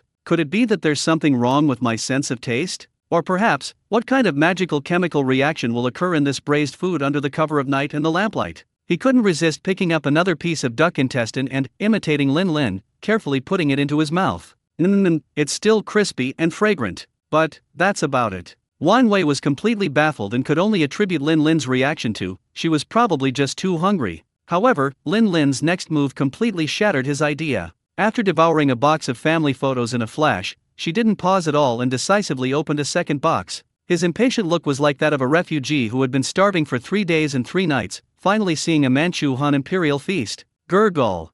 Wang Wei's Adam's apple bobbed involuntarily. Looking at the pure, undisguised happiness on Lin Lin's face, he felt a pang of jealousy. Why is it that when she eats the same food from Boss Fang, she feels a sense of fulfillment, while I just think, delicious, I can have another serving after get off work? That's not fair. Just as Wang Wei was sinking into deep self-doubt, Lin Lin's phone rang at an inopportune moment. She didn't even look at it, just swiped to answer the call and casually pressed the speakerphone button, because both her hands were occupied, one hand holding a duck wing and the other a duck foot, so she couldn't free up any space. Lin, where are you? I've been tagging you in the group chat for ages, why aren't you replying? A girl's exasperated voice came from the other end of the phone. It was Lin Ran, a key member of Operation Potato Light. Lin was gnawing on a duck wing, her mouth full of oil, and mumbled, I'm eating out.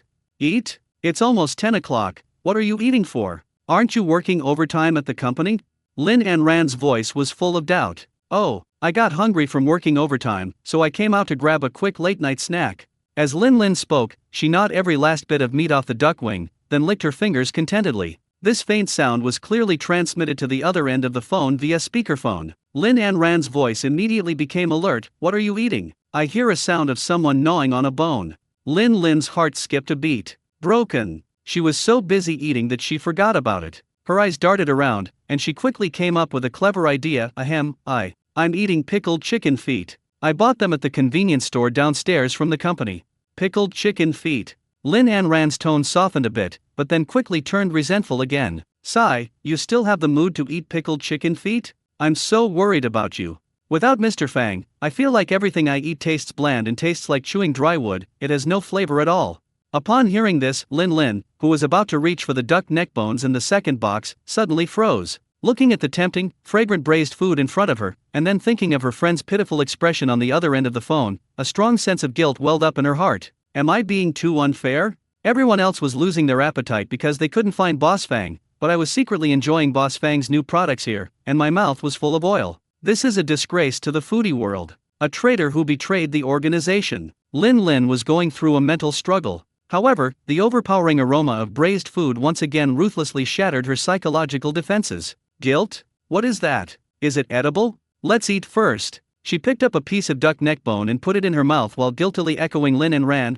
Yes, me too, nothing tastes good, it's so uncomfortable. Lin Anran on the other end of the phone seemed to have found a kindred spirit and immediately poured out her grievances. Right. I knew you understood me. Lin Lin, did you find the pickled chicken feet you ate tonight taste bland and all you could think about was the food Boss Fang made? Lin Lin had already stuffed the duck neck into her mouth, her eyes squinting happily, but she was making incredibly sincere and sympathetic noises. Right. The duck, chicken feet I'm eating now are completely tasteless. Lin Lin hung up the phone and let out a long sigh of relief. Lin Anran's resentful voice still seemed to echo in her ears on the phone, causing a tiny sliver of guilt to rise in her heart. Everyone is worried because they can't find Boss Fang, and nothing tastes good anymore. Meanwhile, he was secretly enjoying Boss Fang's latest delicacies, his mouth greasy with oil. This seems a bit unfair. Lin Lin's chopsticks paused in midair for 0.01 seconds. She glanced down at the bright red, juicy duck wing in the lunchbox, its domineering and unreasonable aroma lingering in the air. Guilt? What is that? Is it tasty? The next second, she swallowed that faint sense of guilt along with her saliva. To hell with guilt. Eating is the most important thing, nothing else matters. She grabbed the duck wing and stuffed it into her mouth without hesitation. Her teeth tore through the firm skin and meat, and the rich, fragrant braising sauce burst in her mouth instantly. Salty, fragrant, numbing, and spicy flavors intertwined and assaulted her taste buds.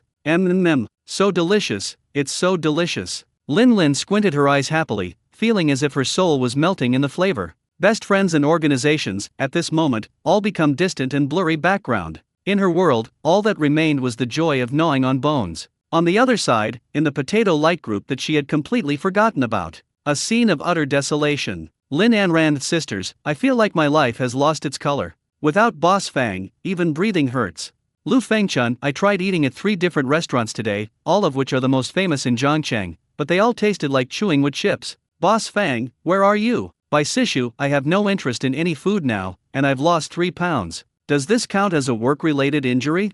Angela, brothers and sisters, hang in there. We will find him. Have faith in hope. Lin Lin had already finished the last bite. She sucked all 10 fingers clean, not wanting to miss a single drop of the braising liquid. Then, she leaned back on the bench, patted her round belly, and let out a very satisfied burp. Belch. That was awesome. This is what it means to be alive. She glanced at the 2 empty lunchboxes and made an important decision. Tomorrow. Let's come back for one last meal tomorrow. Just this once. I'll tell everyone in the group tomorrow or the day after that the amazing secret that Boss Fang set up a stall at the Innovation Valley Science Park this week. Yes, I'll definitely tell everyone next time. Lin Lin was deeply moved by his own sense of righteousness and selfless dedication. She stood up, clapped her hands, and precisely tossed the 2 empty lunchboxes into a nearby trash can. Then, with light steps, she disappeared into the night. On the other side, in front of Fang Yuan's stall, he slowly packed up his things, preparing to close the stall. There weren't many people today, they were mostly programmers from nearby office buildings.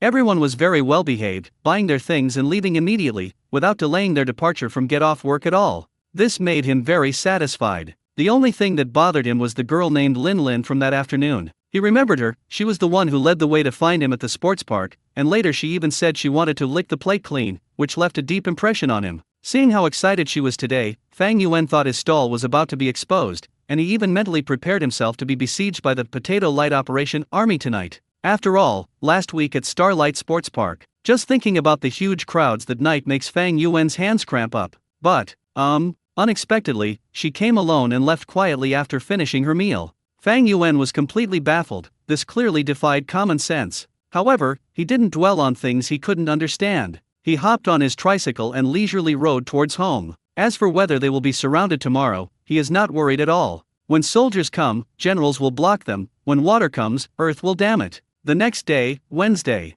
at 7:30 p.m., Fang Yuan arrived on time at the Chuanga Technology Building on his custom-made matte black food cart. Having learned from his previous experience, he made sure to prepare 30% more braised food today. After all, his location was discovered by that girl named Linear. Fang Yuan had reason to believe that she would definitely leak this news to their so-called Potato Light Action Group today. Just thinking about that foodie group, Fang Yuan could almost picture himself being surrounded by hundreds of people. Fang Yuan had a bit of a headache. As he pondered this, he leisurely set up his stall, taking out plates of tempting braised dishes from the refrigerator and arranging them neatly. The rich aroma of braised meat arrived once again as promised, swirling in the air above the square. Soon, the programmers who were working overtime in the office building came downstairs, drawn by the smell. "Boss, you're up so early today." "Here they are. Same as always, a family photo." "Boss, do you have duck intestines today? I didn't get any yesterday, and I've been craving them all night." The guests arrived one after another, and everything was just as orderly as yesterday. While skillfully packing and collecting payments, Fang Yuan discreetly observed his surroundings. Strangeness. Why haven't they arrived yet? Logically speaking, the execution capabilities of the Potato Light Operation Group are quite terrifying. Back then, they were willing to launch a citywide search to find him. Now that we know the exact location, shouldn't we have already razed this place to the ground? Time passed second by second, and people came and went in the square, but it was always the same familiar faces. He couldn't help but feel a little puzzled. Could it be that I guessed wrong? Are his regular customers no longer planning to follow him around? Just as Fang Yuan was racking his brains trying to figure it out, a familiar figure appeared in his field of vision, hopping and skipping. Who else could it be but Lin? She was wearing a pale yellow dress, her hair in a bun, and a bright smile on her face. Like a little bird just released from its cage, she rushed straight toward his stall. Most importantly, there was no one behind her. She came alone again. Fang Yuan was completely stunned. Lin ran to the stall, expertly pulled out her phone, and said expectantly, "Boss, 2 of the largest family photos again today. Please hurry, I'm starving." Fang Yuan paused in his movements, looked up, and stared at her with a rather strange expression. "Are you alone today?"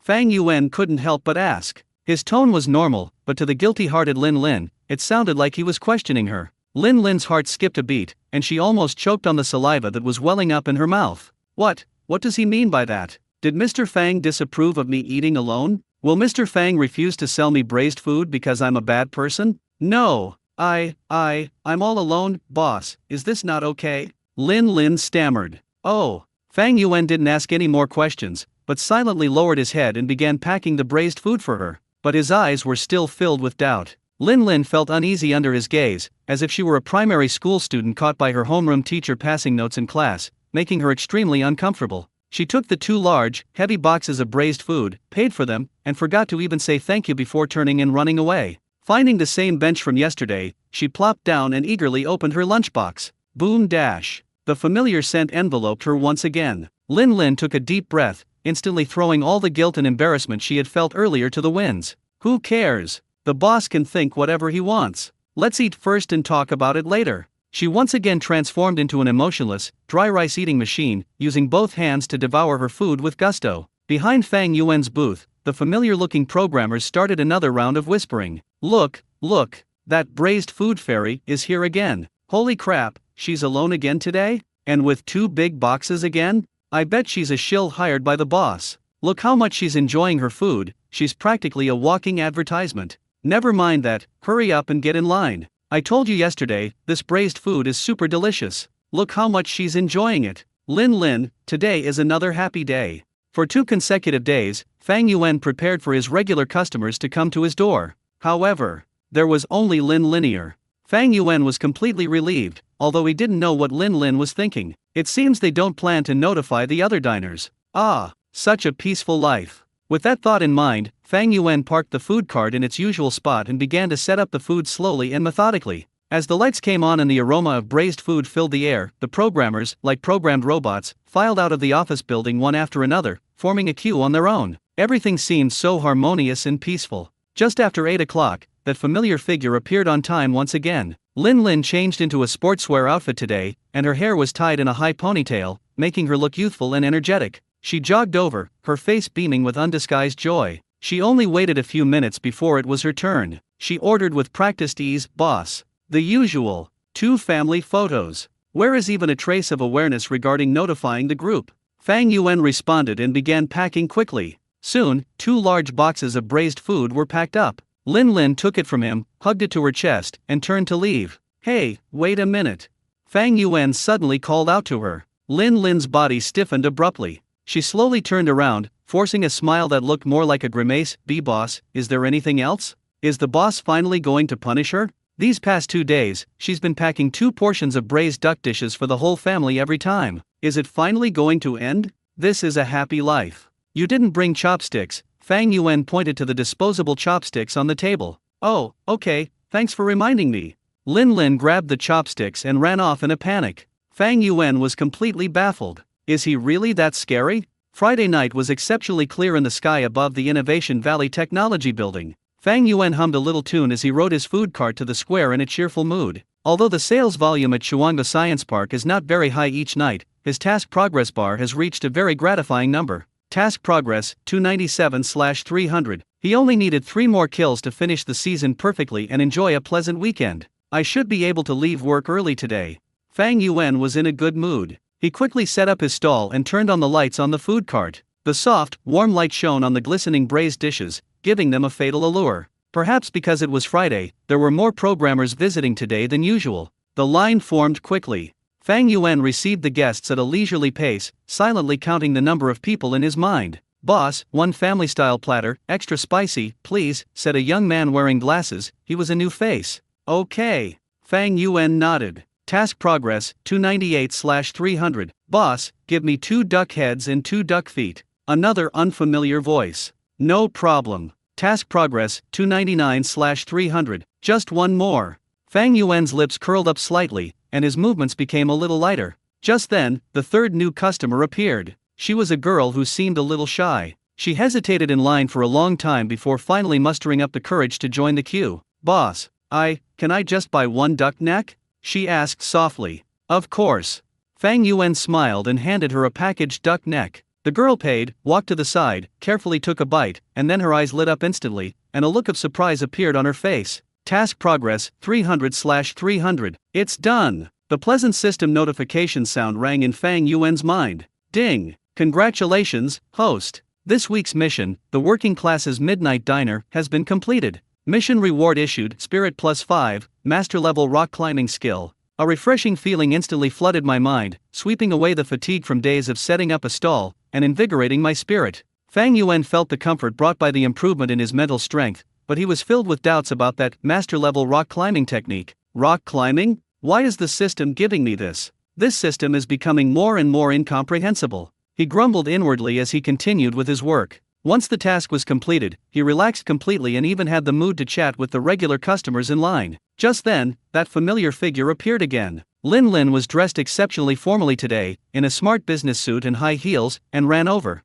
Judging from the looks of it, he rushed over right after finishing overtime. She ran to the stall, first letting out a long sigh of relief, and then looked up at Fang Yuan. Perhaps because of her socially awkward experience a few days ago, she seemed unusually reserved today, quietly standing at the end of the line instead of being as loud and boisterous as usual. Fang Yuan glanced at her but didn't say anything, continuing to busy himself with his own things. After waiting for about 10 minutes, it was finally Lin Lin's turn. As usual, she ordered 2 family-style dishes, paid, and then carried 2 large bags without immediately running to the bench to start eating as she always did. She stood there, hesitated for a moment, as if she had something to say. Seeing her hesitant expression, Fang Yuan roughly guessed what was going on. Sure enough, Lin Lin took a deep breath and asked softly, with a tone that was both tentative and reluctant, "Boss Fang, is tonight the last day?"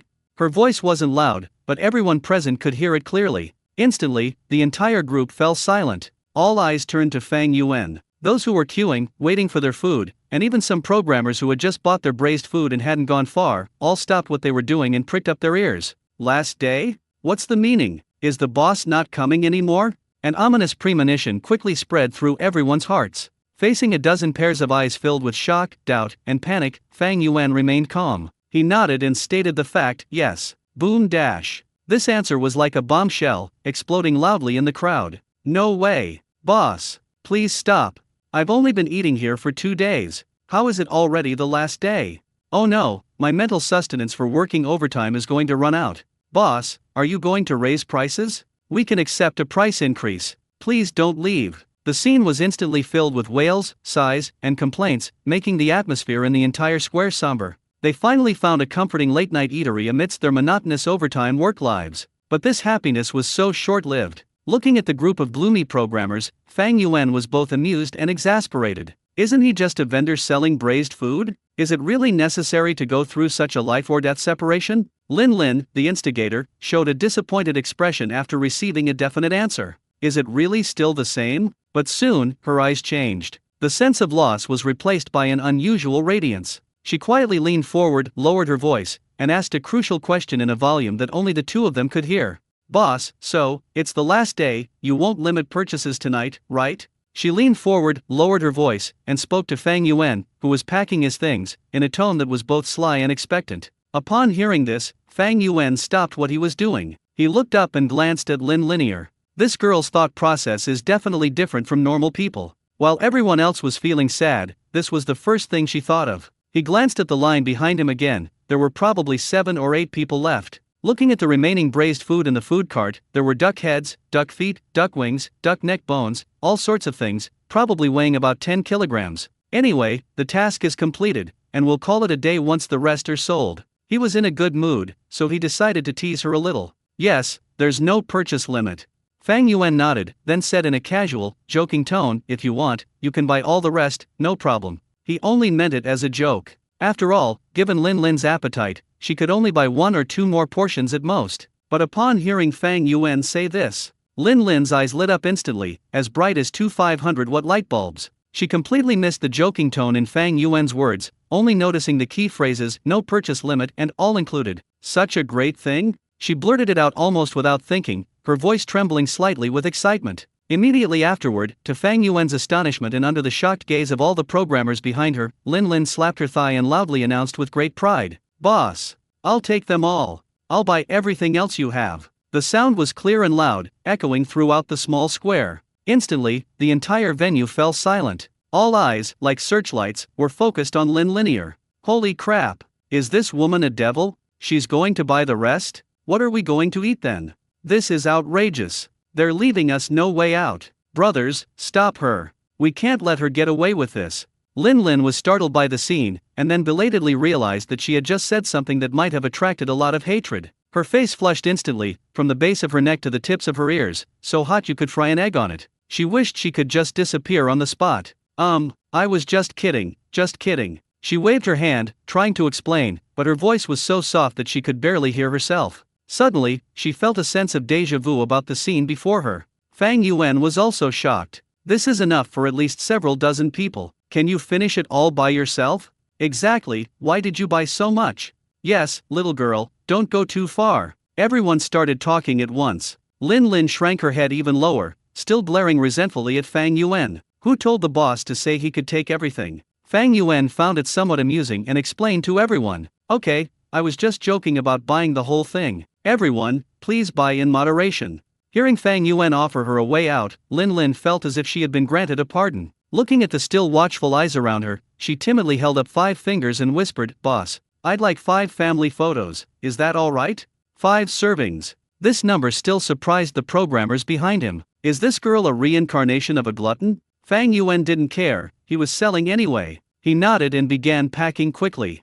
5 family photos were packed into 5 large lunchboxes, which were then placed in a huge plastic bag, making it a very heavy bag. Lin paid the money and took the big bag of braised food, feeling as if she were holding the world's treasure. She dared not look at the eyes of the people behind her anymore. Clutching her treasure, she ran to the roadside as if fleeing, took out her phone, and started calling a car. Soon, a Diddy car stopped in front of her. Lin Lin opened the car door, grabbed her large bag of braised food, and quickly climbed inside. The moment the car door closed, she breathed a long sigh of relief, feeling as if she had escaped from a dead end. The Diddy driver was a middle-aged man. As soon as he started the car, his nose twitched involuntarily twice. An extremely rich aroma was emanating from the huge plastic bag in the back seat, instantly filling the entire carriage. "Young lady, what's in your bag?" The driver couldn't help but ask through the rear-view mirror. "My goodness, it smells amazing." Upon hearing this, Lin Lin instinctively hugged the bag in her arms even tighter, her face showing a guarded expression as if she were protecting her food. She risked her dignity to get this back. Nobody should even think about taking it. The Diddy car drove smoothly through the night. Inside the carriage, the overpowering aroma of braised meat was anything but peaceful. It's like an invisible hand, constantly tantalizing the driver's taste buds and curiosity, making it impossible for him to concentrate on driving. Gurgle. The driver's Adam's apple bobbed involuntarily. He swallowed hard and looked again through the rearview mirror at the girl in the back seat who was holding a large bag of things like she was protecting her own son. "Miss, is it braised food?" he asked tentatively. "Which shop in Zhongcheng is it from? I've been driving for over 10 years and I think I've eaten at all the old established restaurants in the city, but I've never smelled such an overpowering aroma." Lin Lin looked at him warily, gave a vague and refused to say another word. "Joke. Do you want me to give you the address so you can go and rob it too?" "No way. Although Mr. Fang won't be selling here anymore, what if he moves to a different place next week and starts selling braised food again?" Telling one more stranger means creating one more competitor. Especially since this is a taxi driver, who doesn't know that taxi drivers are one of the 5 largest intelligence exporters in China. This is a potential competitor, it must be nipped in the bud. Seeing that she wouldn't say anything, the driver didn't press her further and could only continue driving silently while inhaling the irresistible fragrance. This job was pure torture. My mouth was watering the whole way, and I kept swallowing until I almost had no saliva left. A dozen minutes later, the car stopped at the entrance of Lin Lin's residential compound. Lin Lin paid the money, grabbed her large bag of trophies, and rushed off the bus. Even after her figure disappeared into the residential area, the driver remained in his car, inhaling deeply, savoring the lingering fragrance in the air. The driver returned home and tossed and turned all night, unable to sleep. "My mind is filled with that mysterious aroma of braised meat. What's in that bag? Why does it smell so good?"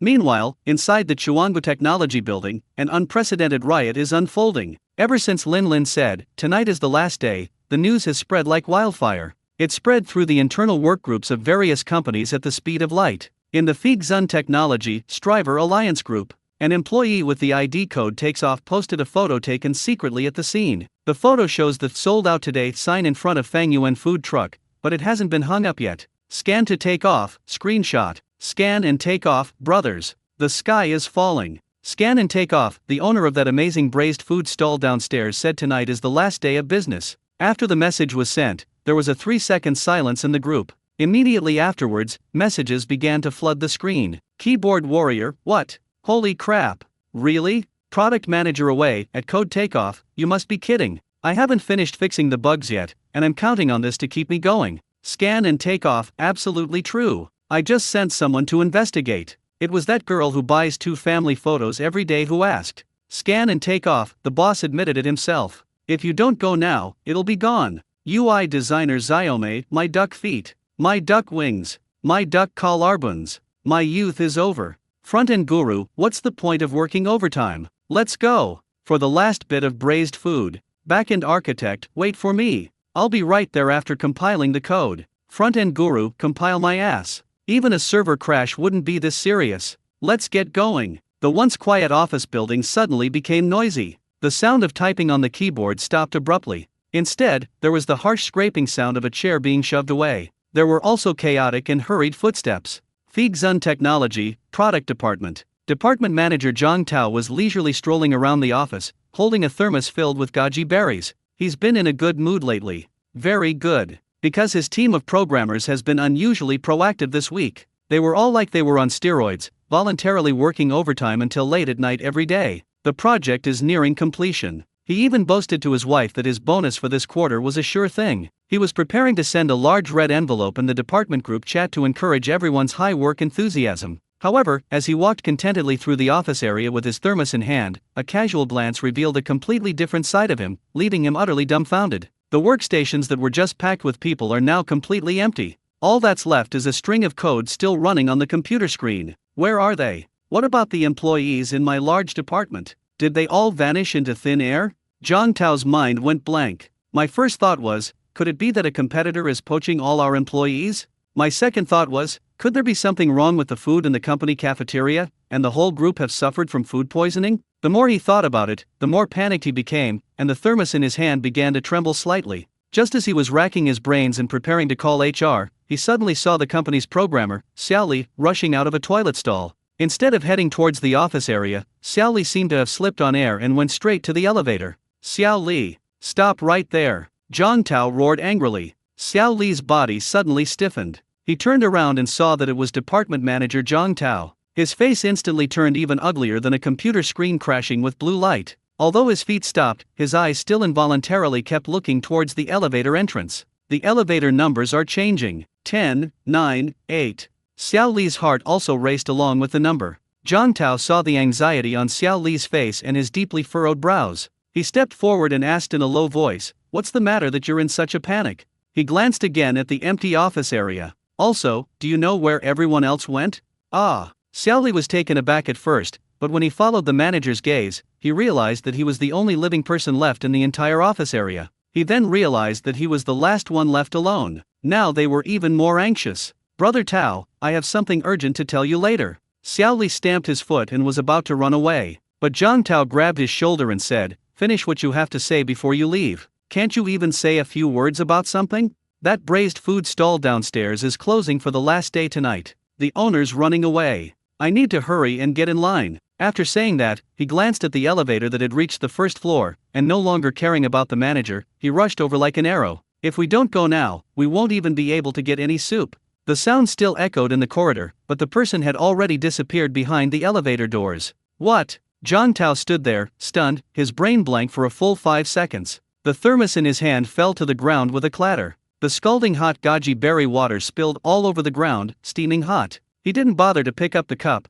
nor did he care about his image as a manager. He instinctively took off and rushed out. He also ate the braised duck products made by Fang Yuan. Because of that, his thinking has become much clearer lately, and he even finds his programmers much more agreeable now. He ran to the window and peered down. On the plaza below, a dense crowd of people surged toward the small food cart, which was softly lit, like a school of fish after the tide had receded. The scene was even more exaggerated than the Spring Festival travel rush for train tickets. It's even more outrageous than the rock-bottom discounts in shopping malls. Zhang Tao's face instantly turned green. After all that trouble, these bastards are voluntarily working overtime, not for the project, not for the bonus. It's convenient to go downstairs for a late-night snack. This is outrageous. This is absolutely outrageous. He was so angry that he stomped his feet, feeling as if his heart was bleeding. Then, he rushed towards the elevator entrance as well. "Wait me a moment. Joke. He's been eating it himself for several days now. This last meal is absolutely not to be missed.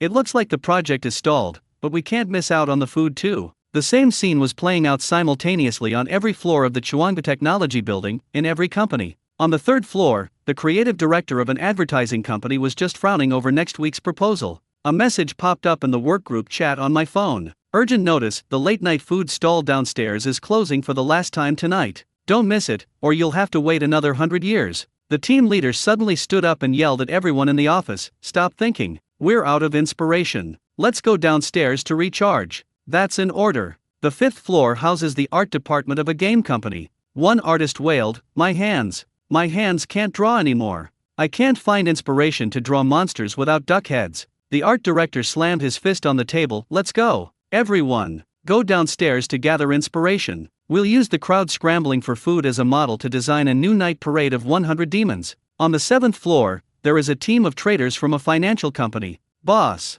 is this information reliable?" "Absolutely reliable. Insider information. What are we waiting for? Hurry, get out our hidden cash. Even if it's 50% more expensive, we have to buy it today." The manager's smiles, which had been smug just a moment ago, froze on their faces. The employees abandoned their half-finished PowerPoint presentations and unfinished code, and poured out from every corner. Their eyes were firm, their steps were synchronized, and they had only one goal: the braised food stall in the square. At this moment, all company KPIs and all the grand promises made by bosses are defeated by a braised duck dish that is about to disappear. At the same time, a couple who had just finished get off work and were on their way to a date passed by the square. The girl, arm in arm with the boy, pointed in the direction of the Innovation Valley Technology Building, her face filled with shock. Honey, look at that building. Was there an earthquake? Or a fire? Why are people running downstairs in all this commotion? The boy's eyes widened, and he rubbed them hard. Yeah, it's like a zombie apocalypse in a movie. Look at the direction they're running. The two looked in the direction of the crowd. Everyone's heading to that food stall? The girl said incredulously, what are they doing? Is that stall giving away gold for free? The boy swallowed hard, inhaling the increasingly rich aroma in the air. I don't know, but I think we'd better go and take a look. Inside the property management monitoring room, Woo Jin and security captain Lee Waeguo stared in disbelief at the dozens of surveillance screens in front of them. On the screen, crowds surged out of fire escapes and elevator exits of various buildings as if fleeing an earthquake. They formed a huge crowd, with a clear goal in mind, and rushed towards Fang Yuan's stall with great momentum. Mr. Wu, what happened? Lee Waeguo stammered as he asked, barely able to hold the walkie-talkie. Is there some kind of emergency evacuation drill? Why didn't I receive any notification? Woo Jin's lips twitched violently. He already knew. Tonight is the last day for the boss to experience street vending, but he never expected it would cause such a big commotion. Sigh, passed the message down. Woo Jin sighed deeply, picked up the teacup on the table, and found it was empty, which made him even more agitated. He said weakly, tell the brothers not to watch either. Lee Waeguo was taken aback. Huh? Then, should we send someone to maintain order? I'm afraid something might happen. Woo Jin rolled his eyes at him. What order are you trying to maintain? I mean, brothers, if you want to eat this, hurry up and get in line. If you go too late, you probably won't even get any soup. Woo Jin knew that they, as subordinates, had no right to interfere with their boss's interests and hobbies. Although I felt incredibly disappointed, I felt even more understanding. After all, no one can expect a big boss to set up a stall here every day, exposed to the wind and sun, to sell braised food. Being able to get free, being able to eat for a week is already an incredible blessing. Lee Waeguo was still somewhat taken aback when he received the order. Mr. Wu, this is during working hours. What's with all this work? Is the sky falling down? Woo Jin roared irritably. If we don't get in line, these programmers will swallow the food cart whole. Immediately use the walkie-talkie to notify all property staff at their posts. Tell them it's me who said this. This is a direct order. Yes. Lee Waeguo snapped to attention, immediately grabbed the walkie-talkie, and shouted with all his might, attention all units. Attention all units. General Manager Wu's instructions. Drop everything and immediately head to the braised food stalls in the central square to line up. Repeat. Immediately head to the braised food stalls in the central square to line up. This is an order. So, the security guards on patrol, the cleaning ladies mopping the floor, the repairmen checking the circuits, they also dropped their tools and joined the massive food-grabbing army. In front of Fang Yuan's stall, he had just dealt with Lin Lin, who had bought 5 family photos and almost caused public outrage. He looked at the remaining braised food in the food cart and was considering whether to offer a discount so he could sell it all out quickly and finish work early. Suddenly, he heard a strange sound. It sounded like thunder, or like an earthquake. A rumbling sound came from afar, growing louder as it approached. He looked up, gazing in confusion towards the office building. Then he saw it. He saw a sight he would never forget for the rest of his life. A dense, dark mass of people surged out of the building like a flood bursting its banks. Their faces wore an almost fanatical, tragic expression. They were chanting slogans that were difficult to understand. Boss, don't pack up. Leave me one duck neck. Just one. I'll pay double. No, triple. Don't try to take it from me. Even if I die today, I'll die on a duck's collarbone. Fang Yuan froze completely. Looking at the massive, roaring crowd before him, he felt as if he had returned to that night at Starlight Sports Park. The fear of being dominated by diners has descended once again. Don't come any closer. Boss, I'd like a family photo. I want duck intestines. Do you have any more duck intestines? Boss, ignore him. Give it to me first. I'm at the front of the line. Stop pushing. Everyone stop pushing. If you keep pushing, the boss will run away. This statement served as a reminder to everyone. If we scare the boss away, that would be a huge mistake. The crowd instantly descended into chaos. The scene was comparable to the subway during rush hour, even more thrilling. The sounds of shouting and pushing rose and fell. This isn't a food stall selling braised dishes, it's clearly a large-scale offline PUBG, PlayerUnknown's Battlegrounds, event. It felt like a full-blown brawl and a stampede were about to break out at any moment. Fang Yuan felt like a lone boat in a raging storm. At any moment, people and vehicles could be swallowed up by this frenzied crowd. His little tricycle food cart, surrounded by hundreds of hungry wolves, looked so fragile, pitiful, and helpless. "Don't push. One at a time. Line up," Fang Yuan shouted with all his might. But his voice was like a pebble thrown into the ocean. It was quickly drowned out by the clamor of voices, without even a splash. Wang Jian Gaoli and the regulars who come every day are now being mercilessly squeezed to the very edge of the crowd. They stood on tiptoe, craned their necks, and peered inside. They all had the same expression on their faces: despair. They knew that tonight, the braised dishes they longed for were destined to elude them. Fang Yuan took a deep breath and completely abandoned the foolish plan of maintaining order. "Forget it, let's just destroy it, hurry up and do it." His only thought now is to sell the rest of the goods as quickly as possible. Then, escape this place of trouble. He activated extreme mode. Her hands danced like phantoms between the plate and the takeout box. That speed made the programmers present feel ashamed, as if their hand speed was only fit for coding, not for grabbing braised food. Pick up, weigh, pack, and collect money. The whole process was smooth and seamless. "You're all better now. Next, cash or QR code?" At that moment, he seemed to have transformed into an emotionless machine.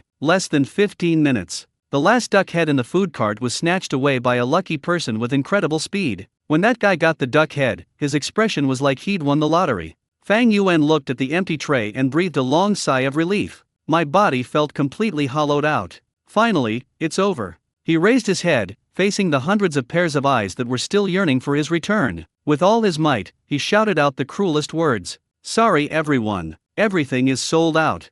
Sold out. Sold out. Sold out." These 3 words seemed to carry an echoing spell. It was like 3 basins of ice water at -100 degrees Celsius falling from the sky. With a whoosh, it was poured over everyone's heads. My heart soared, yet I felt a refreshing coolness. Those who were at the back of the line and hadn't even touched the stalls suddenly erupted in a huge wail. The voice was filled with resentment, disappointment, and anger. "How did it sell out already? I haven't even finished writing my KPI report yet. I queued for ages and didn't even see a single duck feather. I'm so frustrated. Boss, please make some more. We're begging you. We'll pay extra. Yes, we'll pay extra. Money is no problem." However, Fang Yuan simply shook his head apologetically. His face was filled with helplessness. With no ingredients left, what will he cook? You can't exactly perform something out of thin air for everyone on the spot, can you? He began to pack up his things, preparing to close his stall and run away. If he didn't leave soon, he was afraid these people would devour him. But these diners, whose souls had been completely captivated by the braised food, were unwilling to let him leave. Dozens of people spontaneously gathered around. His tricycle was completely blocked, with no way to pass.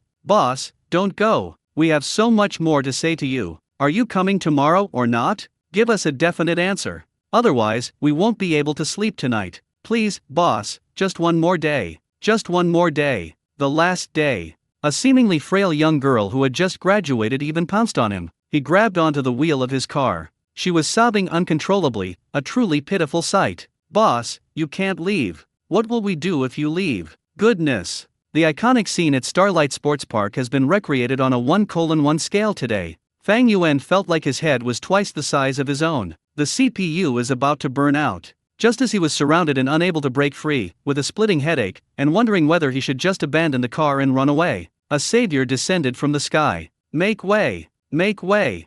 A loud voice cleaved through the chaotic crowd. Property manager Wu Jin led a team of 5 or 6 uniformed security guards and charged over aggressively. They looked like they were there to arrest someone. They skillfully parted the crowd, forming an impenetrable human wall around Fang Yuan's food truck. Professional and reliable. "Everyone, calm down. Don't stop the owner from packing up." Wu Jin held a large megaphone and shouted loudly at the crowd. The loudspeaker's sound had an immediate effect. The diners were taken aback by the sudden turn of events and were somewhat bewildered. "What's going on? I just bought some braised food. Why did it cause such a stir with the animal control authorities? Isn't this a huge show of force?" Wu Jin quickly walked up to Fang Yuan. Then, to everyone's astonishment, he bowed respectfully to Fang Yuan at a 90-degree angle. That posture was extremely humble. He said apologetically, "Mr. Fang, I'm so sorry. It was our mismanagement that caused you this distress."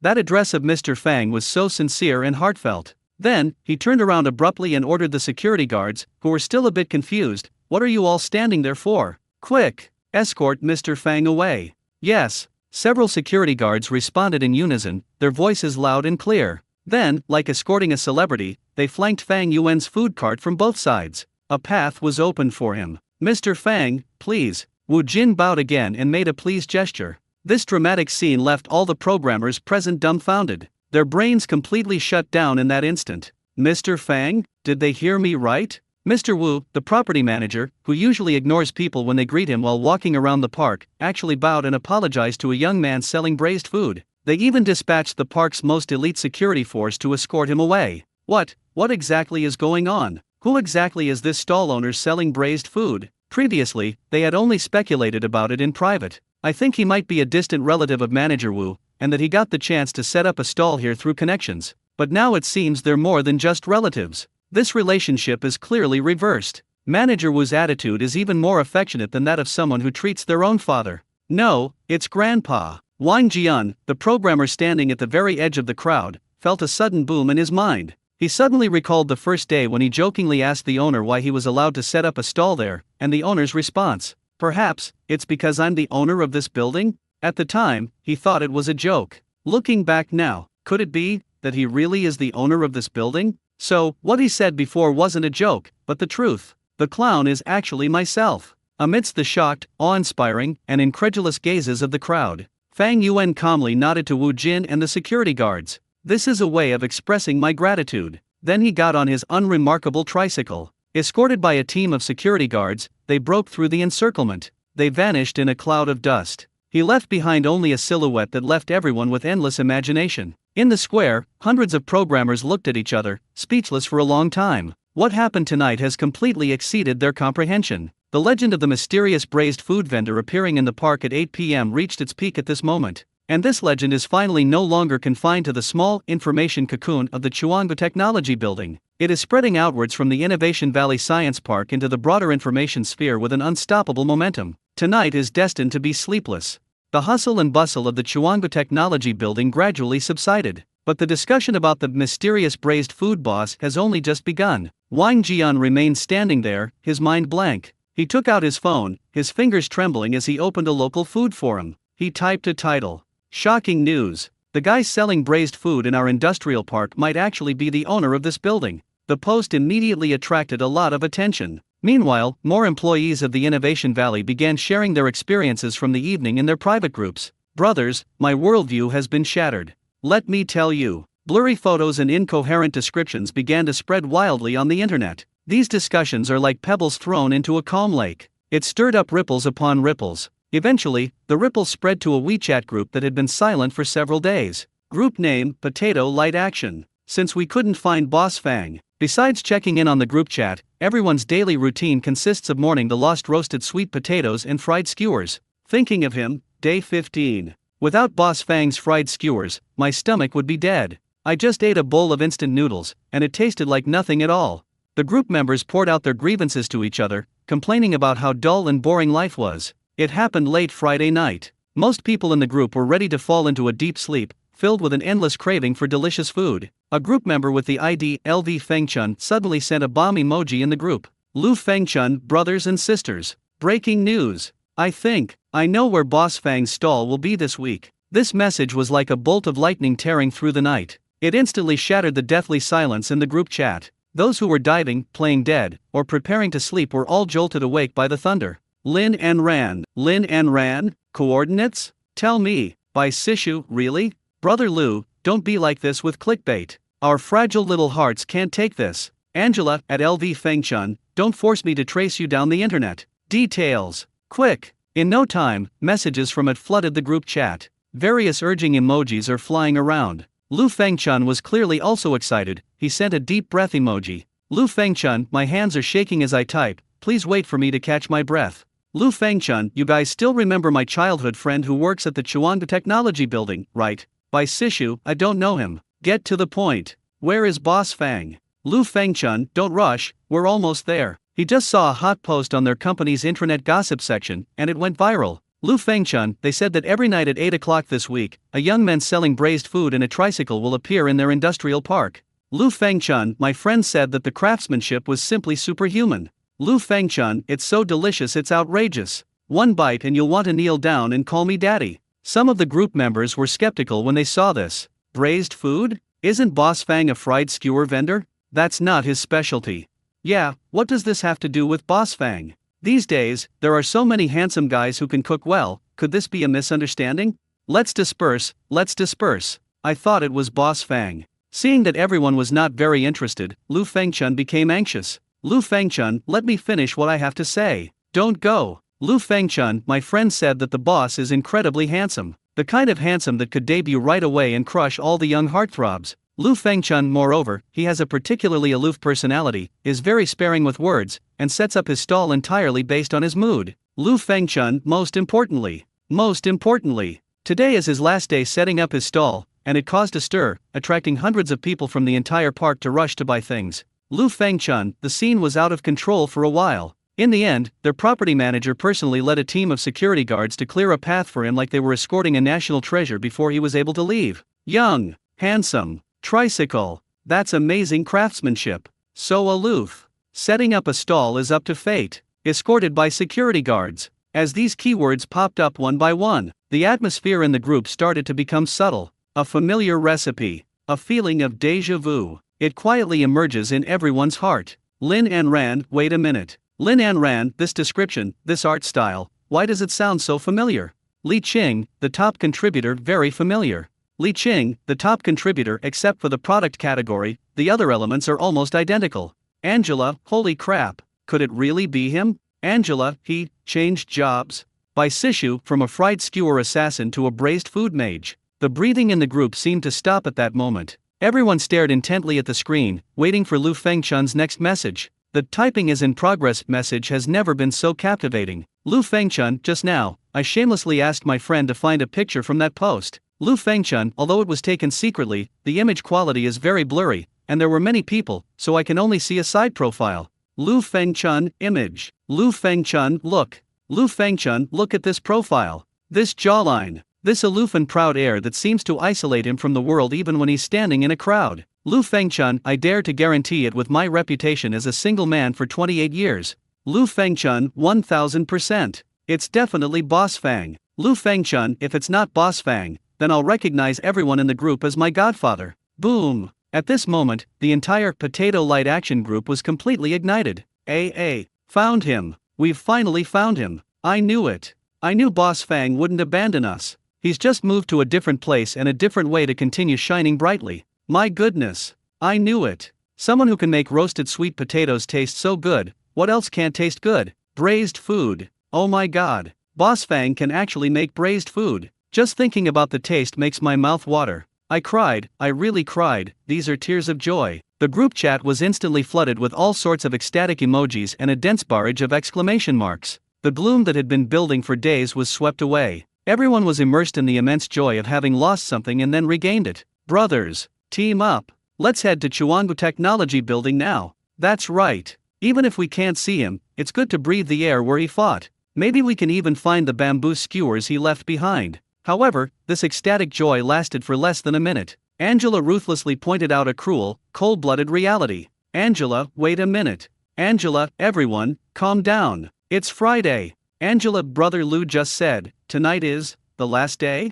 The jubilation in the group chat came to an abrupt halt. It was like a concert reaching its climax when someone suddenly kicked the power cord off. Everyone was struck dumb. Yes, the last day. These 4 words, like 4 towering mountains, crashed down with a deafening roar. In other words, they had just learned the latest news about Boss Fang, but he has already run away again. The good news is, we finally found Mr. Fang's stall location. The bad news is, by the time we found out, Mr. Fang had already sold out and closed up shop, and he wouldn't be coming back tomorrow. What is this? What kind of human suffering is this? This is a million times more torturous than not being able to find it at all. After a brief, suffocating silence, a wail, even more piercing and desperate than when they couldn't find the person before, erupted in the group chat. Why? Why did this happen? Is God playing a cruel joke on us? They just opened a window for me, and then immediately covered it up with cement. My newly ignited hope has been doused with a bucket of ice water from head to toe. I really want to try Boss Fang's braised food. I trade 10 years of being single for just one bite. What kind of heavenly taste is this? Can anyone come over and describe what I've eaten? I'm willing to pay for a consultation. I feel like I missed out on a fortune. It's not about missing out on 100 million, it's about missing out on a world. The group chat was filled with cries, grief, and resentment. The atmosphere plummeted from the peak of ecstasy to the depths of despair in an instant. And just then, Lin, who had been silently watching the group chat, felt a strange sense of superiority as she looked at her fellow group members' pitiful, unsophisticated expressions. After all, she got to eat it. I ate it for several days in a row. She simply couldn't resist. An uncontrollable Versailles-like curve appeared at the corner of his mouth. She picked up her phone and slowly typed out a line of text. Lin, paid consultations are unnecessary, as for Lin, that braised food. Lin, I can only say it's alright. Lin, it has everything, salty, fragrant, numbing, and spicy. Lin, the braising sauce is savory and fragrant, and the duck meat falls off the bone. Lin, hee.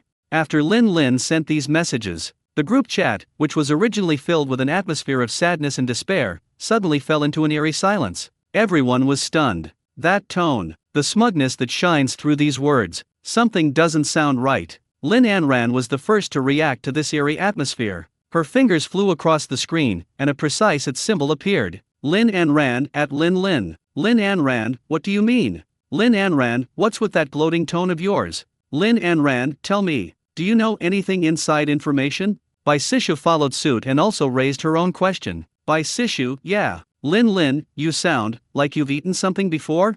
Angela sent a magnifying glass emoji. Angela sisters, I sense something unusual. Angela, Lin, confess and you'll be treated leniently, resist and you'll be punished severely. Send me your address, and I'll send you some warmth. Faced with a barrage of questions in the group chat, Lin's heart skipped a beat. Broken. I was so caught up in my smugness that I accidentally let something slip. Her mind raced as she tried to salvage the situation. Lin, no. Everyone has misunderstood. Lin, how could I possibly have eaten that? I'm not that kind of person. Lin, I just based on Brother Lou's description, plus my rich imagination, I made a reasonable guess. He. After she posted it, she added a cat emoji with its head tilted, looking innocent and cute, attempting to get away with it by being cute. However, the eyes of the masses are discerning, especially these foodies, who were driven to the brink of madness by the delicious food, all temporarily awakened the passive skills of Detective Conan. Lin's lame excuse couldn't fool them at all. Just as everyone was preparing to conduct more in-depth torture and forced confession on Lin, Lu Fengchun slowly sent another message.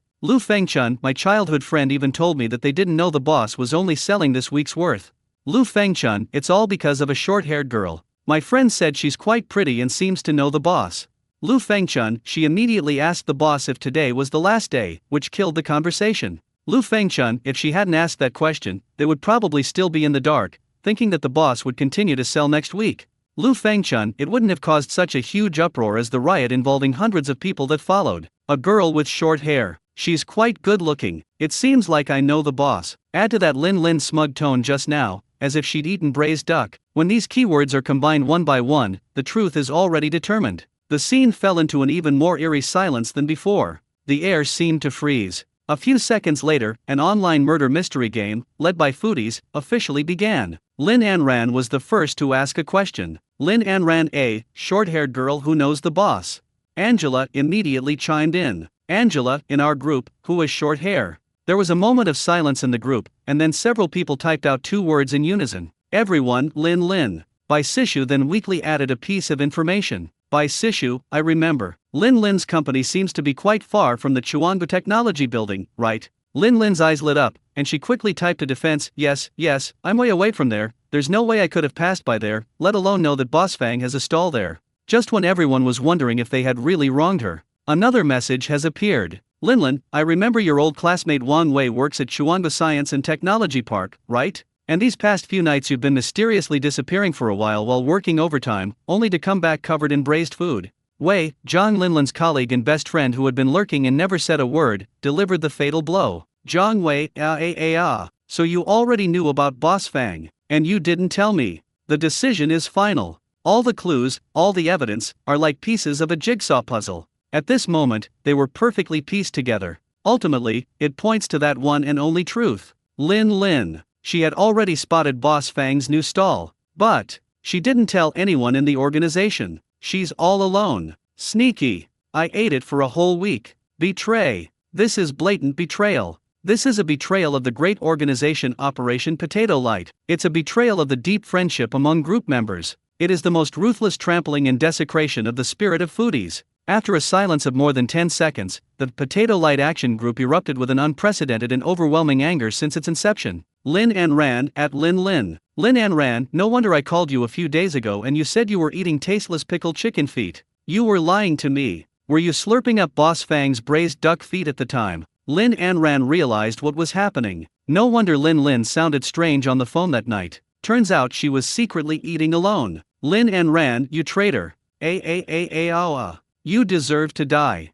Lin An Ran, where is your conscience? Doesn't your conscience hurt? The string of exclamation marks was enough to show her inner collapse and volcanic rage at that moment. Lu Fengchun also jumped out indignantly. Lu Fengchun, I can't accept this. This is an absolute disgrace to the foodie world. Lu Fengchun, Lin Lin. On behalf of the moon, no, on behalf of all the group members who have been abandoned by food, I strongly condemn you. Angela sent a row of kitchen knife emojis. Angela, at Lin Lin, come out. Angela, give us an explanation right now. Immediately. Angela, otherwise, I'll start an outdoor live stream tomorrow. I've already thought of a theme for it, a woman's confession of eating alone. Bai Sishu sent a crying emoji. Bai Sishu, yaa. Sister Lin, you're so mean. Bai Sishu, and I treated you like my best friend. I always thought of saving some good food for you. Bai Sishu, you actually went to see Boss Fang behind our backs. And you stayed for 5 days. Immediately, the group was filled with criticism and condemnation. The various condemnations flooded in like snowflakes, instantly obliterating Lin Lin's name and image.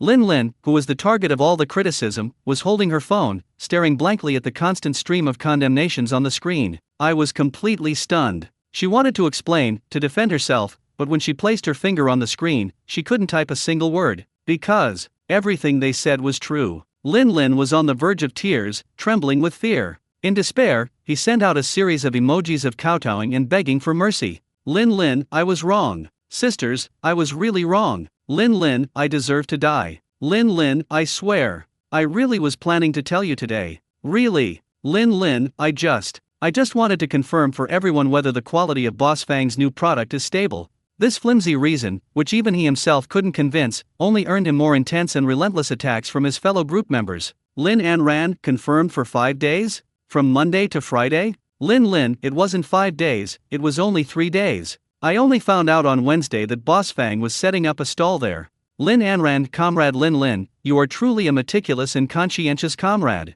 The organization should award you a Selfless Dedication Award. Angela, stop talking, Lin Lin, let's end our friendship. Lu Fengchun, by the way, my friend said that girl bought 5 portions of braised duck products by herself. At this point, Lu Fengchun chimed in again. Lin An Ran, Angela, Bai Sishu, Zhang Wei. The group chat was filled with question marks, and then, the group chat exploded. Lin An Ran at Lin Lin, tell me your home address right now. I'm coming over right away. Zhang Wei at Lin Lin, you wait. I'm coming to find you right now. Angela at Lin Lin, send us your home address now, so we can go and try those 5 family photos you brought back. Maybe there's still a chance to salvage our friendship. By Sishu Yaa, Sister Lin, have pity on me. For the sake of our friendship, please send me a piece of duck foot. Lin Lin looked at the group members who were frantically tagging her in the chat, seemingly going crazy. She silently put her phone on silent mode. The world became quiet in an instant. She tossed her phone onto the sofa and walked to the door. With a click, the door was locked from the inside. Then I went to the refrigerator and slowly opened the door to the refrigerator compartment. Looking at the 3 remaining large boxes of braised food, neatly arranged and still glistening with tempting oil on the outside of the boxes, she let out a long, satisfied sigh. It seems I can't save it for tomorrow. This heavy happiness, bought at the cost of betraying the whole world. Then, without hesitation, she opened one of the boxes. A powerful aroma, a blend of more than a dozen spices and meat, instantly filled the entire kitchen. She gracefully picked up a duck foot that was glistening with oil from being soaked in braising sauce and happily put it into her mouth. With a gentle press, the skin and flesh easily separate from the bone. Salty, fragrant, numbing, spicy, and sweet flavors unfolded layer by layer in her mouth, instantly captivating all her taste buds. Lin Lin squinted her eyes happily. Even if the whole world despises her, she won't share a single bit of this braised food. The sun was shining brightly on this weekend morning. Fang Yuan woke up in bed, stretched, and felt refreshed. His mind suddenly gained a vast amount of knowledge. Everything about rock climbing, from basic equipment knowledge to strategies for dealing with different rock faces, to various advanced climbing techniques, and even the ability to anticipate and avoid risks. This knowledge was as if it were innate to him, clearly imprinted in his mind, as if he had practiced it thousands of times. Even more remarkably, he could feel that his muscles seemed to have developed a memory as well. Every muscle in the arms, waist, abdomen, and legs seems to know how to exert force and coordinate at what angle. Master-level rock climbing skills. Fang Yuan muttered to himself and stretched his wrists. The system is really thoughtful, the skills it gives are always so unexpected. Thinking alone is useless, practice is the sole criterion for testing truth. He needs to find a place to test his current level. Fang Yuan took out his phone and searched for nearby indoor climbing gyms. As a first-tier metropolis, Wuhan has quite a few sports venues like this. He quickly settled on the largest and best-rated climbing gym, Rock Tracks. We hailed a taxi and set off. Half an hour later, Fang Yuan stood at the entrance of the Rock Traces climbing gym. The entire venue is very spacious, with a ceiling height of over 20 meters. The four walls are covered with rock holds of various shapes and colors, forming dozens of climbing routes of varying difficulty. There was a thick protective pad underneath. There were quite a few people in the venue, with groups of rock climbing enthusiasts struggling to climb the walls, while friends or coaches below provided protection and guidance. The air was filled with the mixed smell of sweat and magnesium powder, brimming with the hormones of exercise. Fang Yuan entered the venue. Just then, a warm voice came from the side. "Hey bro, first time here?" Fang Yuan turned his head and saw a young man with a strong build and bronze skin smiling at him. The man was wearing a professional climbing vest and shorts, and his arm muscles were smooth and powerful, making him a regular here. "Well, I guess so." Fang Yuan nodded, his answer somewhat vague. "Judging from your outfit, you don't seem to be a regular here." The man patted Fang Yuan on the shoulder familiarly. "My name is Su Yan, a regular here. What about you?" "Fang Yuan." "Fang Yuan? Nice name." Su Yan grinned, revealing a set of white teeth. "Judging from your expression, you want to try rock climbing?" "Yes, I want to give it a try." "You've come to the right person. I'm a regular here, known as the Little Prince of Climbing." Su Yan was very enthusiastic, pointing to the equipment area next to him. "Come on, I'll take you to get your equipment first. Safety is the most important thing when it comes to climbing. Hooks, climbing shoes, helmets, you can't be without any of them." Fang Yuan originally wanted to say that he knew the way, but seeing how enthusiastic the other party was, he didn't explain further and followed his directions. "Look, this is how you wear a seatbelt. The main load-bearing ring must be directly in front, and the leg straps should be tight, but not too tight, otherwise it will affect your ability to lift your legs." As Su Yan spoke, she skillfully helped herself put on her clothes, while also demonstrating for Fang Yuan. Fang Yuan listened quietly, then picked up a set of equipment and put it on in no time, his movements as precise as a textbook. Su Yan was stunned. "Ha! That movement is quite practiced." He muttered something to himself, but quickly dismissed the thought. "It might be a coincidence, or maybe I watched the instructional video." "Not bad, you learn pretty fast." Su Yan laughed, concealing his slight surprise. "Come on, let me take you to that experience wall over there to warm up. The slope there is gentle and the rocking points are large, which is suitable for beginners." He pointed to a rock wall that was only about 5 or 6 meters high and slightly tilted. Fang Yuan glanced in the direction he was pointing and shook his head. "This is too simple, it's not interesting." Su Yan was delighted upon hearing this. "Hey bro, you've got some nerve. Don't underestimate this beginner wall. For first-timers, it's already quite an achievement if they can climb halfway up." Fang Yuan pointed to the deepest part of the venue, where there was a professional track with small and densely packed rock holds that was almost perpendicular to the ground. "How about that one?" Su Yan looked in the direction he was pointing, and his eyelids twitched. "The eagle beak route." "Yes, I want to try this." Fang Yuan nodded. Su Yan's smile froze on his face, and his eyes twitched. Brother, you're not kidding, are you?" Su Yan's tone changed. "That's a V7 level difficulty route. You can count on 2 hands the number of people in the park who can go up it in one go." V7? Fang Yuan had no concept of these difficulty levels. He simply felt that the route looked the most challenging and would be the best test of his new skills. "It means it's extremely difficult," Su Yan emphasized, afraid that Fang Yuan wouldn't understand. "Look at those rock points, they're small and slippery. In many places, you have to use dynamic sprinting and finger grip. A beginner can't even take the first step." He felt obligated to persuade this arrogant newcomer to leave. "This is no joke, even with the rope for protection, it's still easy to get injured if you fall. It's alright, I'll just give it a try." Fang Yuan's attitude was calm, but it left no room for doubt. Seeing Fang Yuan's calm and collected demeanor, as if he were a newborn calf not afraid of tigers, Su Yan was momentarily at a loss for words. Is this person genuinely ignorant or just showing off? Several people nearby overheard their conversation and looked at Fang Yuan as if he were an idiot. "Who's that guy? Going to climb the eagle's beak?" "I don't know. He looks unfamiliar. I guess he's a newbie who's here for the first time. Hee, commendable courage, but a bit dim-witted.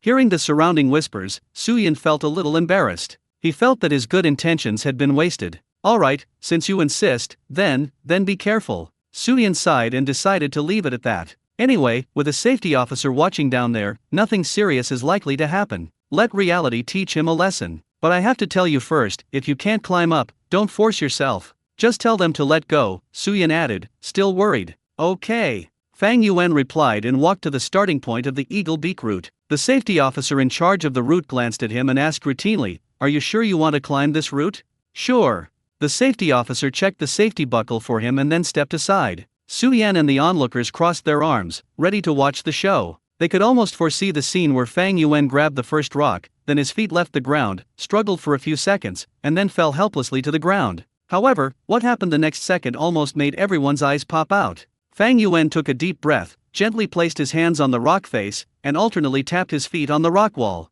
Like a nimble gecko, he climbed upwards with fluid grace. His movements did not pause for the slightest. Every stretch, every exertion of force, was so precise it seemed as if it had been calculated hundreds of times. His center of gravity remained remarkably stable, and the coordination of his limbs reached an unbelievable level. Those tiny rock points that Suyin thought would require tremendous effort to grasp, Fang Yuan simply touched them lightly and steadily gained leverage. Suyan himself always hesitated for a long time before he could leap over that most difficult dynamic sprint point. But what about Fang Yuan? He didn't even slow down. With a slight exertion of his waist and abdomen, his body swayed lightly, and his hand precisely grabbed the next rock point a few meters away. The whole process was as smooth as performing a vertical ballet. I'm fucking. Suyan unconsciously lowered his arms, his mouth agape wide enough to fit an egg. The surrounding chatter abruptly ceased, replaced by a collective gasp of astonishment. This is a beginner?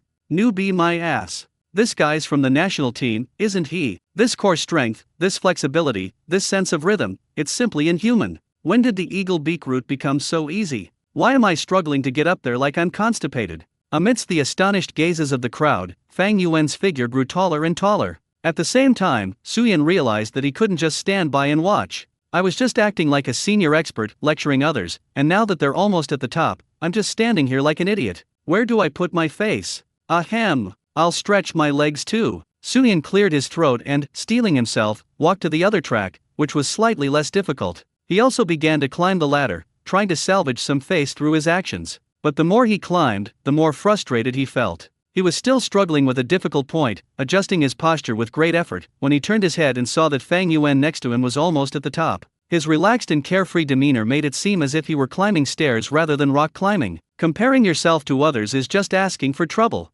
Finally, under the watchful eyes of the entire audience, Fang Yuan firmly grasped the rock at the finish line and pressed the timer. The whole process took less than 3 minutes. According to official records, the fastest time for this route is 7.5 minutes. On the other side, Suyin had only climbed halfway up. He hung on the rock face, looking up at the figure already standing at the top, preparing to rappel down, his face burning with embarrassment. It's over.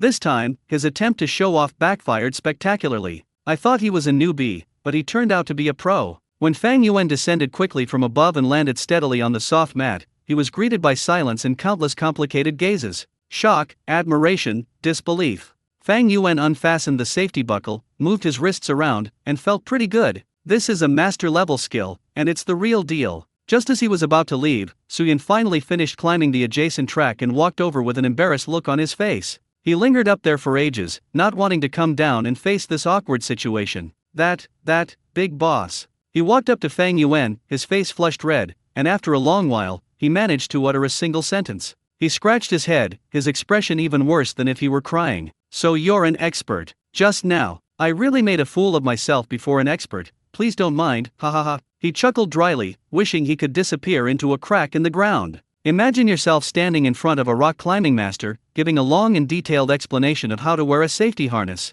He even said he'd take them to climb the experience wall? This embarrassment is more painful than falling off a rock face. Society is dead. This was absolutely the most awful day of his life. Fang Yuan looked at Suyan's expression, which looked like she was about to cry, and felt a little helpless. I don't think I said anything, right? He just wanted to try out a new skill, so how did he inexplicably hurt someone? You climbed pretty well too. Fang Yuan could only offer a dry consolation. These words, once spoken, made Suyan feel as if he had been stabbed in the back again. Fine? Compared to you, what I did wasn't crawling, it was wriggling on the wall. Suyan was on the verge of tears. He now seriously suspected that Fang Yuan was deliberately mocking him, but he had no evidence. Boss, please stop teasing me. Suyan said with a mournful face, my mediocre skills are nothing but showing off in front of you, it's just embarrassing. His way of addressing Fang Yuan has now escalated from brother to boss at lightning speed, and it comes from the bottom of my heart. To be able to climb the V7 route as easily and comfortably as strolling in one's own backyard is definitely the level of a professional player, or even a champion. Just moments ago, I was pontificating like a wise and experienced person, but now, looking back, I'm so embarrassed I could dig a 3-bedroom apartment out of the ground with my toes. Fang Yuan looked at him like this and didn't know what to say. He can't exactly say, I'm actually a beginner too, I just learned it yesterday, can he? If these words were said out loud, Suyan would probably break down on the spot. Just as the two were speechless and the atmosphere was extremely awkward, a long-lost, cold, mechanical voice suddenly rang in Fang Yuan's mind. Bite! A new week has begun, and the tasks have been updated. It's here! Fang Yuan perked up, forgetting Suyan's embarrassment, and immediately focused his attention on the system panel. A pale blue virtual screen appeared out of thin air in his field of vision. Next week's task, cloud-based milk tea at 4 a.m. Task description, life is more than just the present hardships, it also includes poetry, distant fields, and milk tea on a cliff. A true warrior dares to face the biting morning wind and challenge the limits of their workstation. Task requirements, for the next week, please operate a cliffside milk tea shop on the Knife's Edge Cliff halfway up Zhongcheng Cloud Peak between 4 a.m. and 6 a.m. daily. Task details. 1. Business location, Blade's Edge Cliff, as specified by the system. 2. Business hours, 4 a.m. to 6 a.m. daily. 3. Product category, milk tea, the system will provide an initial recipe. 4. Task objective, daily business hours must be at least 2 hours, no sales target required. Mission reward, to be unlocked. Fang Yuan carefully read the task description and requirements 3 times. He recognizes every single word, but when combined, he couldn't quite understand it. Cliffside milk tea shop? On the cliff halfway up the mountain? Is it between 4 a.m. and 6 a.m.? Has the system gone mad? What kind of person would be so bored as to go to a cliff at 4 in the morning to drink milk tea? Who would buy this? The monkeys in the mountains? Even if they were monkeys, they wouldn't go up to a cliff, would they? Fang Yuan mentally ranted, but still subconsciously took out his phone, opened the browser, and entered a few keywords. Zhongcheng Cloud Peak, a sheer cliff. The search results popped up quickly. The first thing you see is the official tourist information for Hentang Highlands. Yunning Peak, a famous 5A level scenic spot in Wuhan, is known for its steep mountains and magnificent sea of clouds, and is a holy place in the hearts of countless mountaineering enthusiasts and photography aficionados. This looks pretty normal. Fang Yuan breathed a sigh of relief and clicked on the entry for Knife Edge Cliffs. The next second, he almost threw his phone away. A dizzying photo appeared on the screen. It was a smooth rock wall, almost perpendicular to the ground, as if it had been cleaved by a giant axe. This rock face is like a giant blade, piercing straight into the sky, extremely steep and dangerous. The cliff face stretches from the foot of the mountain all the way to the misty mountainside. Just looking at the photos makes one's legs go weak. On that smooth rock face, the only thing that people could climb was only rows of U-shaped steel bars, each as thick as an arm, are vertically driven into the mountain in a stepped fashion, winding upwards and reaching straight into the clouds. This is what is known as a knife edge cliff. Below the photo was a line of striking, bold red text. Warning: Knife Edge Cliff is an extreme rock climbing challenge route. Do not attempt it if you are not a professional climber. There are no safety railings on this section, any fall is at your own risk. Scrolling down further reveals countless comments from netizens and rock climbing enthusiasts. Holy crap, is this the legendary blade-like cliff? Just looking at it makes my legs go weak. My friend tried it last year, and he was so scared that he cried and called for the rescue team halfway up. It was so exciting. This place isn't for humans to climb, it's for geckos. Only true hardcore rock climbing masters dare to climb Knife Edge Cliffs at dawn to see the first rays of sunrise from the top of the mountain. Those people are crazy. Fang Yuan then clicked on a post on a travel forum titled Braving the Knife Edge Cliff, a rock climber's life or death diary. In the post, the author used trembling words and blurry photos to record his entire process of challenging the Knife Edge Cliff. There is no road here at all. The so-called road is just a steel bar that our predecessors drove into the vertical cliff every meter or so. The whole time you're suspended hundreds of meters in the air, with a bottomless abyss below. When the wind blows, you feel like you're going to be blown away. This isn't for tourists, it's a pilgrimage site for extreme climbers, a place where you risk your life. Several photos were attached below the post. In the photo, a person wearing climbing gear hangs on a bare rock face like a small insect. His only support was a steel bar he was holding in his hand and another one he was standing on. The backdrop is a surging sea of clouds and a bottomless cliff. It's so good it makes your scalp tingle and your legs go weak. Fang Yuan silently turned off his phone. He finally understands. Why would the system be so kind as to reward him with master-level rock climbing skills? So that's where they were waiting for him. This isn't a reward, it's clearly on-the-job training. This system is truly intricately linked, with every step meticulously calculated. Want to give up? No way. It seems. I have to go to that cliff and experience what it means to make milk tea with my life on the line. He could almost picture himself carrying a huge pile of milk tea ingredients, hanging like Spider-Man on a cliff face, shivering in the mountain wind, while trying to hawk his wares to any fated passersby. Hey bro, wanna watch the sunrise from the top of Hentang Highlands? How about a milk tea to perk you up?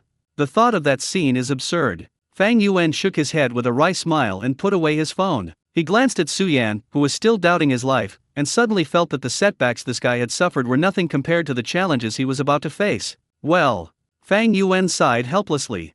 Boss, why are you sighing? Hearing Fang Yuan sigh, Su Yan cautiously approached. The way he looked at Fang Yuan now was filled with awe and curiosity. Do you think the routes in our climbing gym are too easy and not challenging enough? Su Yan asked tentatively. In his opinion, for a master of this caliber to sigh, it must be because he finds it too boring. Fang Yuan glanced at him and thought, challenge? My next challenge is much more exciting than you can imagine. But he couldn't explain, so he could only shake his head and say, no, I just remembered something. It's getting late, I have to go back. You're leaving already? Su Yan looked like he wanted more. Hey boss, wanna climb a few more times? Let us learn from you. Several rock climbing enthusiasts who were watching also joined in the commotion. Yeah, master, show us another one. Let's broaden our horizons. They also want to see Fang Yuan challenge the more difficult V6 and V7 routes. No, I have something to do. Fang Yuan waved his hand, his attitude firm. He had to hurry back to prepare the things he needed for setting up his stall tomorrow. Just kidding, I'm going to set up a milk tea stall on a cliff at 4 a.m. tomorrow. He had no interest in playing rock climbing house here anymore. Seeing that Fang Yuan was determined to leave, Su Yan was disappointed, but did not dare to force him to stay. He quickly said, Boss, can we add each other on WeChat? I'll treat you to a meal sometime and ask you for some advice.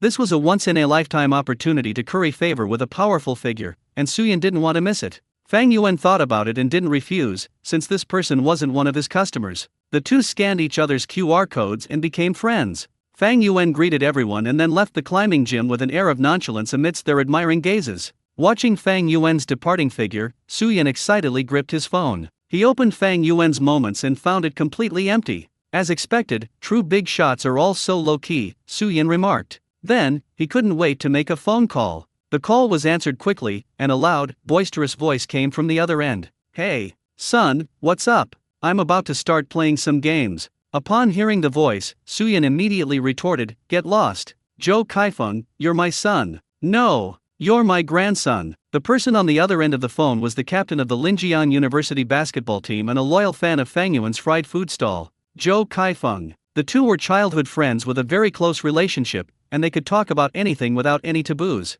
Hee, tell me, what's got you so angry? Zhou Kaifeng asked cheerfully on the other end of the line. Don't even mention it, I was so utterly humiliated at the climbing gym today. As soon as Su Yan opened his mouth, it was full of bitter complaints. Let me tell you, I met a legendary person today. A true tycoon. The worst part is that I even tried to show off to a big shot.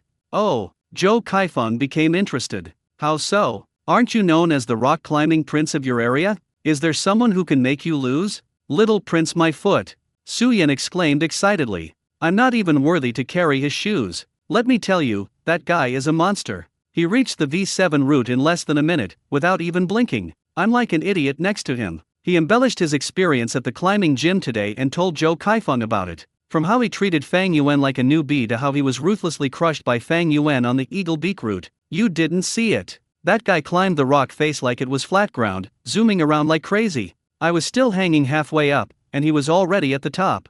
I feel like I've wasted the last 3 years of rock climbing training on dogs. Zhou Kaifeng burst into laughter on the other end of the phone. Serves you right for always acting all high and mighty. You've finally met your match. Serves you right. But seriously, is there really such a powerful figure in Zhongcheng? You're not just bragging, are you? If I'm bragging, I'm your grandson. Su Yan swore. It's true. I've already added the big shot on WeChat. Next time I have the chance, I'll show you what it means to be outmatched and have someone more capable. Sure, I'll be waiting.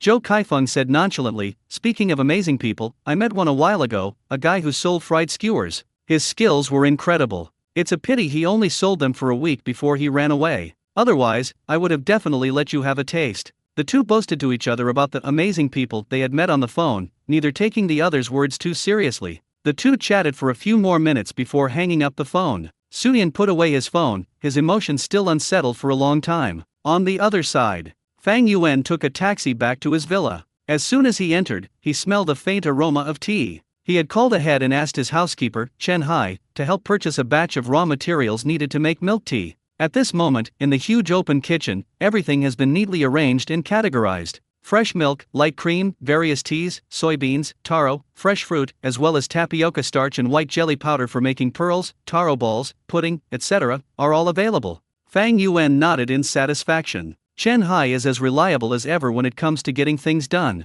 although milk tea needs to be made on-site to ensure the best taste. However, many basic ingredients, such as tea base and condiments, need to be prepared in advance. Fang Yuan washed his hands, tied on his apron, and officially began his preparation work. First, let's talk about the tea base. The initial recipes provided by the system include several basic tea bases: Ceylon black tea, Assam black tea, jasmine green tea, and camellia oolong. Fang Yuan took out a large pot, poured in purified water, and brought it to a boil. Then, following the precise proportions provided by the system, add the Ceylon red tea leaves to boiling water. Instead of stirring immediately, he covered the pot, turned off the heat, and let the tea leaves steep in the hot water. Time is crucial. A second too much and it becomes bland, a second too little and it becomes tasteless. His masterful skills allow him to control time with millisecond precision. After steeping, filter the tea leaves through a fine mesh strainer and pour the tea into a storage container. A rich and mellow tea aroma will instantly fill the air. Next came Assam black tea, jasmine green tea. He methodically prepared the various tea bases one by one and let them cool before use.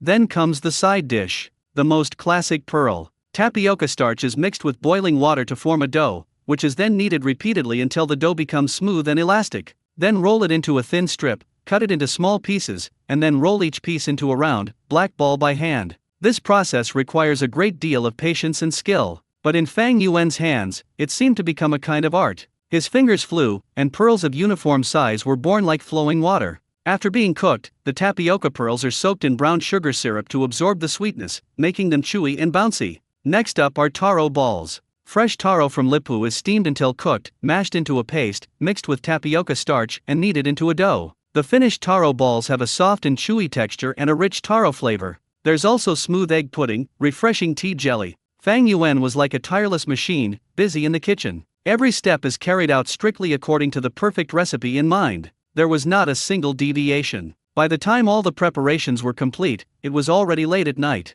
The kitchen countertop was covered with food storage containers of all sizes. Inside were crystal clear tea soup, shiny black pearls, colorful taro balls, and various cut fresh fruits. Just looking at it makes my mouth water. Fang Yuan looked at the fruits of his labor and breathed a satisfied sigh of relief. Everything is ready, except for the east wind. No, it's just that the cliff is missing. He glanced at the time, it was midnight. There are still 4 hours until I start work. He needs to take a quick rest before heading to his workstation perched on the cliff face to clock in. 2:30 a.m. The night was as dark as ink, and all was silent. A black SUV quietly stopped at the foot of the mountain in the Yunding Peak scenic area. The car door opened, and Fang Yuan got out of the back seat. "Manager Wu, thank you. Please stop here," Fang Yuan said to the person in the driver's seat. The person in the driver's seat was Wu Jin, the property manager of the Chuanggu Technology Building. Last night, after Fang Yuan had prepared all the materials, he remembered a problem. Although he can drive, he hasn't yet acquired a car suitable for mountain roads.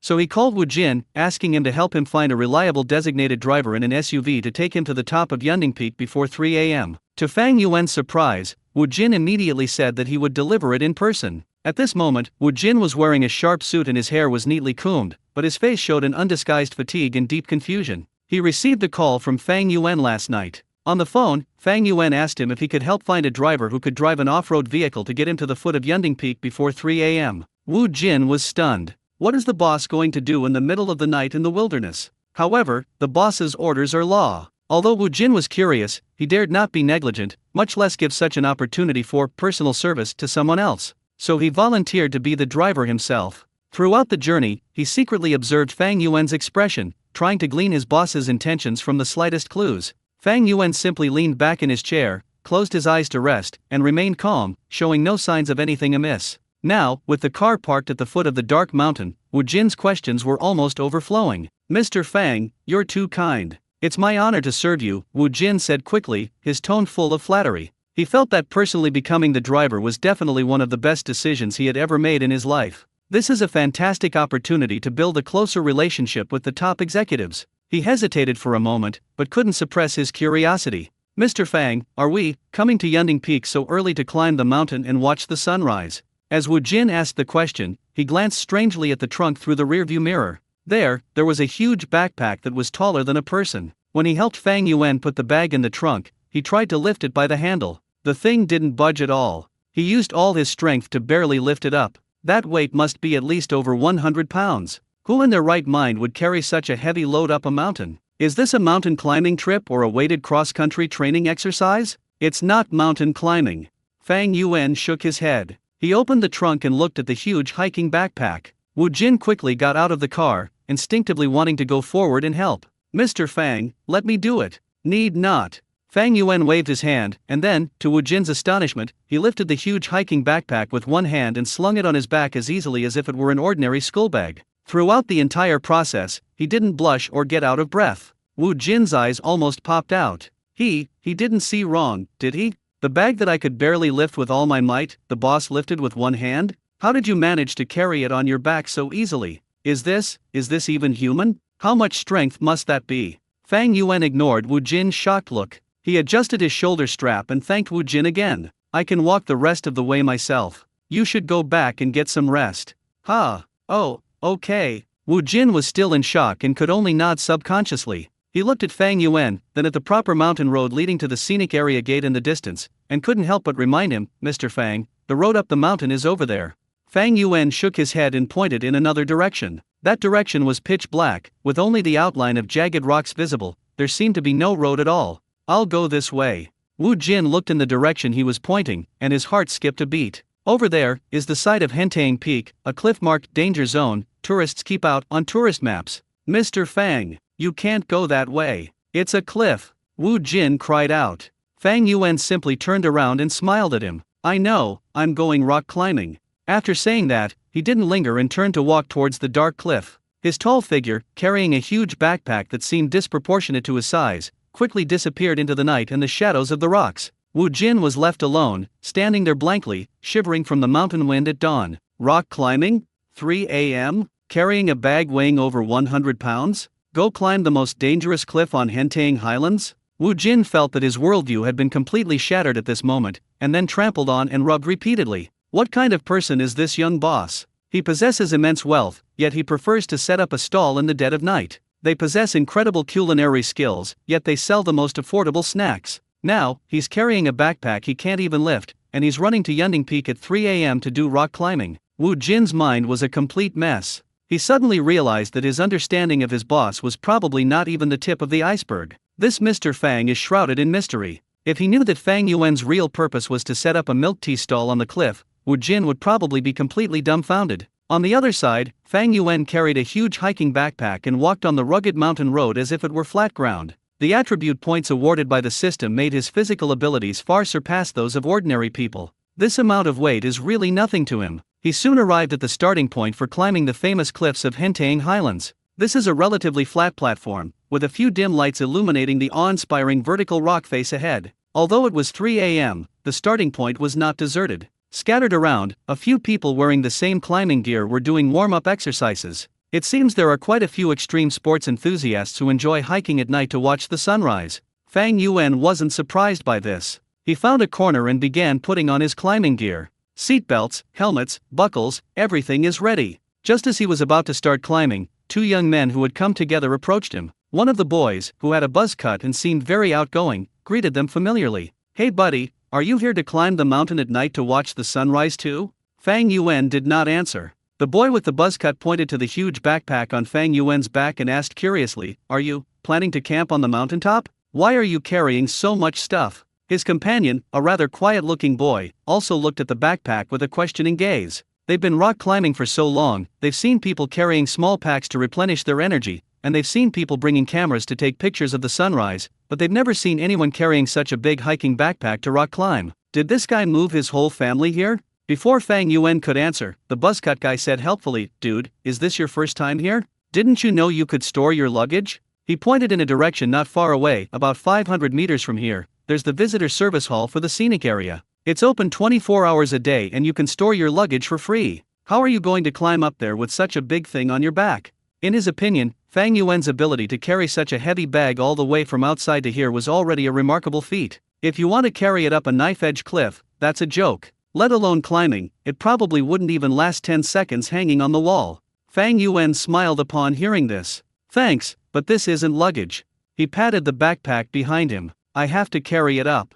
Ah, the buzzcut guy and his companion were dumbfounded. Dude, you're kidding me. The buzzcut guy chuckled dryly. Climbing rocks with this thing on your back? Are you kidding us? It must weigh at least 100 or 200 pounds. More or less, Fang Yuan replied casually. Then, ignoring the two young men with your bragging expressions, he walked to the edge of the cliff, grabbed the starting point with both hands, and found a foothold on the rock face. The next second, he used his waist and abdomen to propel himself upwards, hanging steadily on the vertical rock face. Holy crap! The boy with the buzz cut and his companion's eyes widened instantly. They actually made it up? Just like that, so easily? Then, they witnessed an even more mind-blowing scene. Fang Yuan, carrying that enormous hiking backpack that looked like it could crush a person, walked on the almost vertical cliff as if it were flat ground. His movements were fluid and powerful, every pull-up and every leg push seemed effortless. The huge backpack seemed to lose its weight on him, having no effect on his movements. Holy shit! Holy shit! Holy shit! The buzzcut guy was incoherent. Besides the word holy shit, he couldn't think of any other words to describe his feelings at that moment.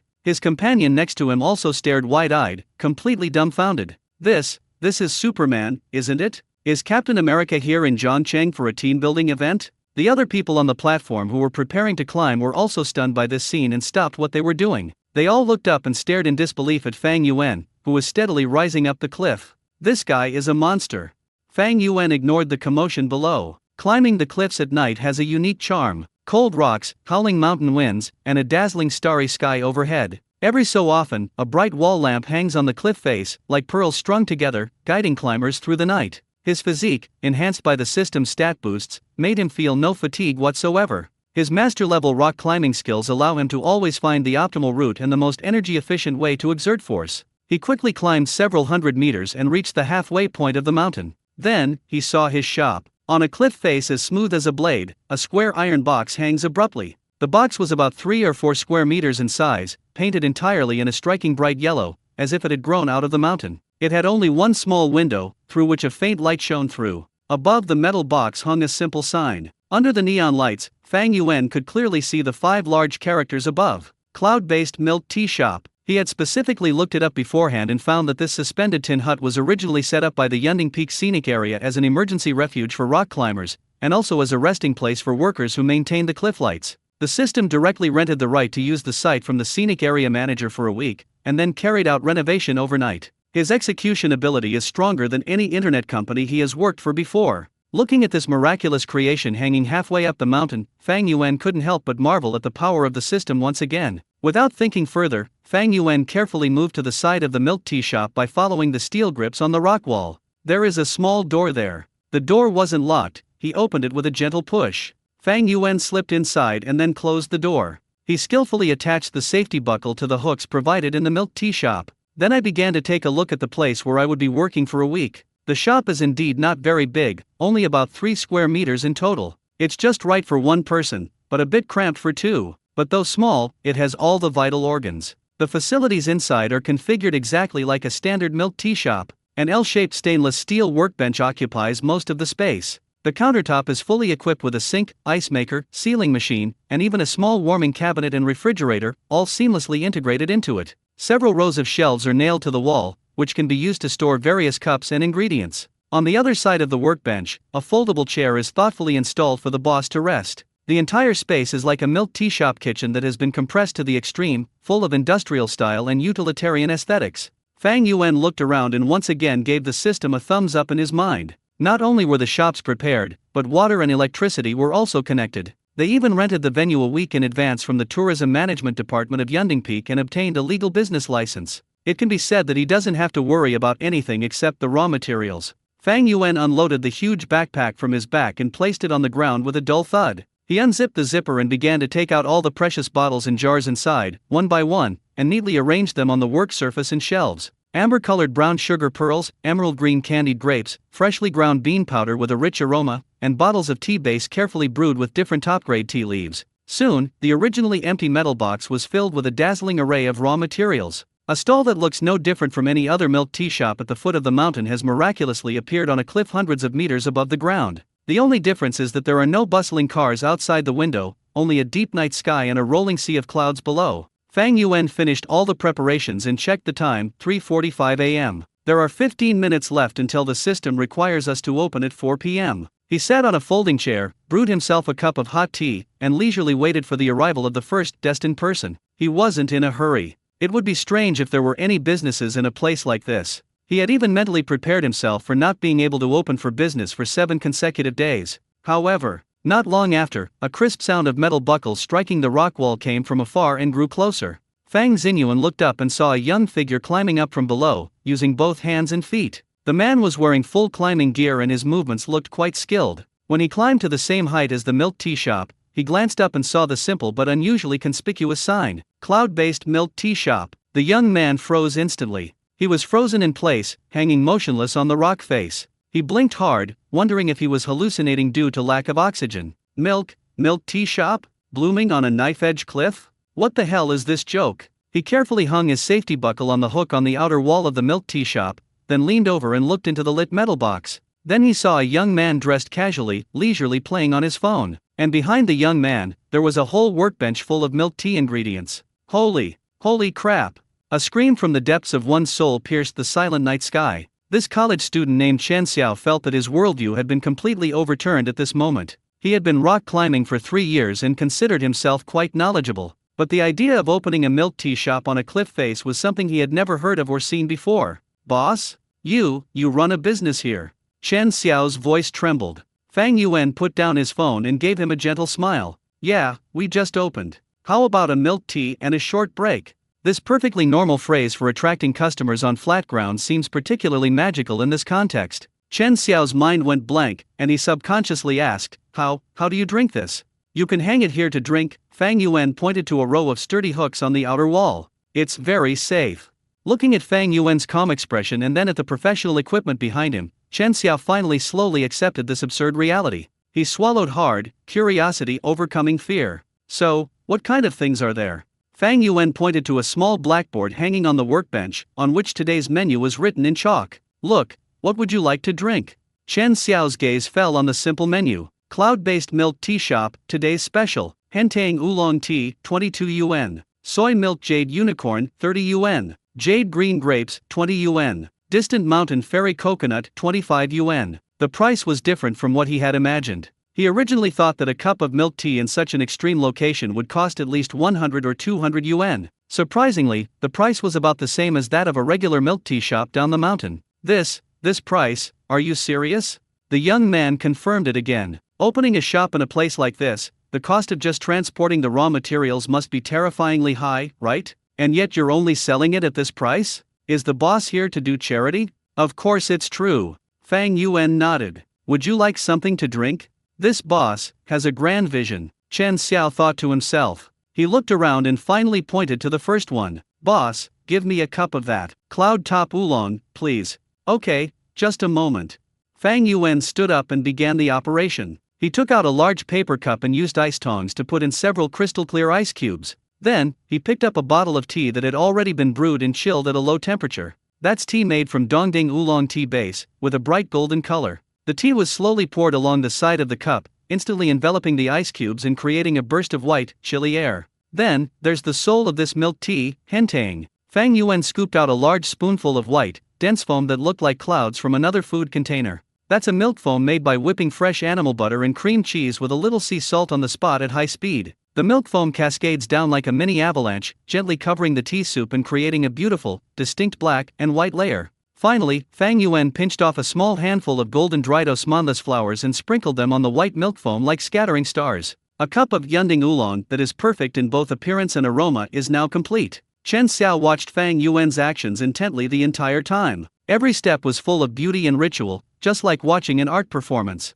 When the finished product was handed to him, he almost couldn't bear to take a bite. This cloud top oolong is absolutely gorgeous. The clear, golden tea soup and the snow-white milk foam create distinct layers, resembling a golden sun held aloft above a sea of clouds. The tiny osmanthus blossoms adorning the very top resemble scattered stars, exuding a subtle, sweet fragrance. Just smelling this aroma, a blend of tea, milk, and floral scents, is enough to make one feel refreshed and relaxed. Here you go. Fang Yuan handed over the milk tea. Chen Xiao carefully took it. It was icy cold to the touch. He entrusted his entire body weight to the safety rope, and his whole body was almost suspended in midair, leaning against the cliff. He didn't rush to drink. Instead, he first raised his glass and took a picture of the dazzling city night view below the mountain. Yeah, I have to show off. He even came up with the caption for his WeChat moments, "Thanks for the invitation. I'm on the edge of a cliff, so I'll have a cup of milk tea to soothe my throat." Below me was a bottomless abyss, in the distance were the twinkling lights of the city, and above me was the night sky about to break into dawn. In this environment, drinking a cup of milk tea is an experience that you won't find anywhere else in the world. After taking the photos, Chen Xiao and the others edited the captions and clicked send. Only then did I open the cup lid. Instead of using a straw, he tilted the cup slightly so that his lips could simultaneously touch the top layer of milk foam and the bottom layer of tea. The first bite is the creamy topping that's a perfect blend of salty and sweet. The texture is incredibly smooth and creamy, like having a real cloud in your mouth. The rich aroma of milk and the creamy richness of cheese instantly enveloped the entire tongue. Then, a perfectly balanced salty flavor emerged, perfectly neutralizing the sweetness and creating a layered and unforgettable taste experience. Before he could recover from the amazement at the milk foam, the oolong tea soup below had already slid into his mouth. A refreshing tea aroma, carrying a unique orchid fragrance, instantly washed over all his taste buds. It was an ultimate in refreshing and sweet taste, as if you had drunk in the entire morning mist of the mountains. As the tea soup passes through the throat, a lingering sweetness rises from the bottom of the throat, intertwining with the remaining milky and floral aromas in the mouth, creating an indescribable and wonderful flavor. Chen Xiao's eyes widened suddenly. He froze, his mind going blank for a moment. It's so good, so delicious. This is fucking delicious. Compared to this cup of milk tea, all the so-called milk tea he had drunk before was practically industrial sugar water. This is what real tea drinking is all about. The richness of the milk foam, the crispness of the tea, the saltiness of the sea salt, the fragrance of the osmanthus. Each flavor was so distinct, yet so perfectly blended together, creating a storm of taste in his mouth. He couldn't resist taking another big gulp. This time, he felt it even more acutely. The unique throat sensation of the Dongding oolong tea lingered in his throat long after he swallowed it, as if a clear spring was nourishing his internal organs. The fatigue and heat from climbing for half a day were swept away by this cold cup of tea. He felt as if his whole being had come back to life, and he received an ultimate comfort, both in body and soul. It was worth it. Chen Xiao leaned against the rock wall, looking at the milk tea in his hand, and let out a heartfelt sigh. Forget about 22 yuan, just for this one bite. He would think it's worth it even if it costs 220 yuan. Perched atop a sheer cliff, with the biting mountain wind blowing, gazing at the night view below, sipping a cup of heavenly milk tea. This kind of experience is something that money can't buy. He almost greedily drank the entire glass of Yunding oolong down his throat, one sip after another, and soon finished it all. After finishing his drink, he licked the remaining milk foam off his lips, still wanting more. "Boss!" Chen Xiao looked up, his eyes sparkling with excitement. "Your milk tea, it's absolutely amazing. I've never had anything so delicious before. This is absolutely the most amazing milk tea he has ever drunk in his life." Just as Chen Xiao was still immersed in the ultimate enjoyment brought by the cloud top oolong, two panting voices came from below. We've finally arrived. Oh my god, I'm exhausted." Soon, two figures came into their sight. It was Zhang Yang and Li Mo, whom they had met at the foot of the mountain earlier. When they saw the milk tea shop hanging on the cliff, and Chen Xiao sitting there looking completely relaxed, their expressions were exactly the same as Chen Xiao's earlier. Shock, stunned, then disbelief filled his face. Holy crap, there really is a bubble tea shop.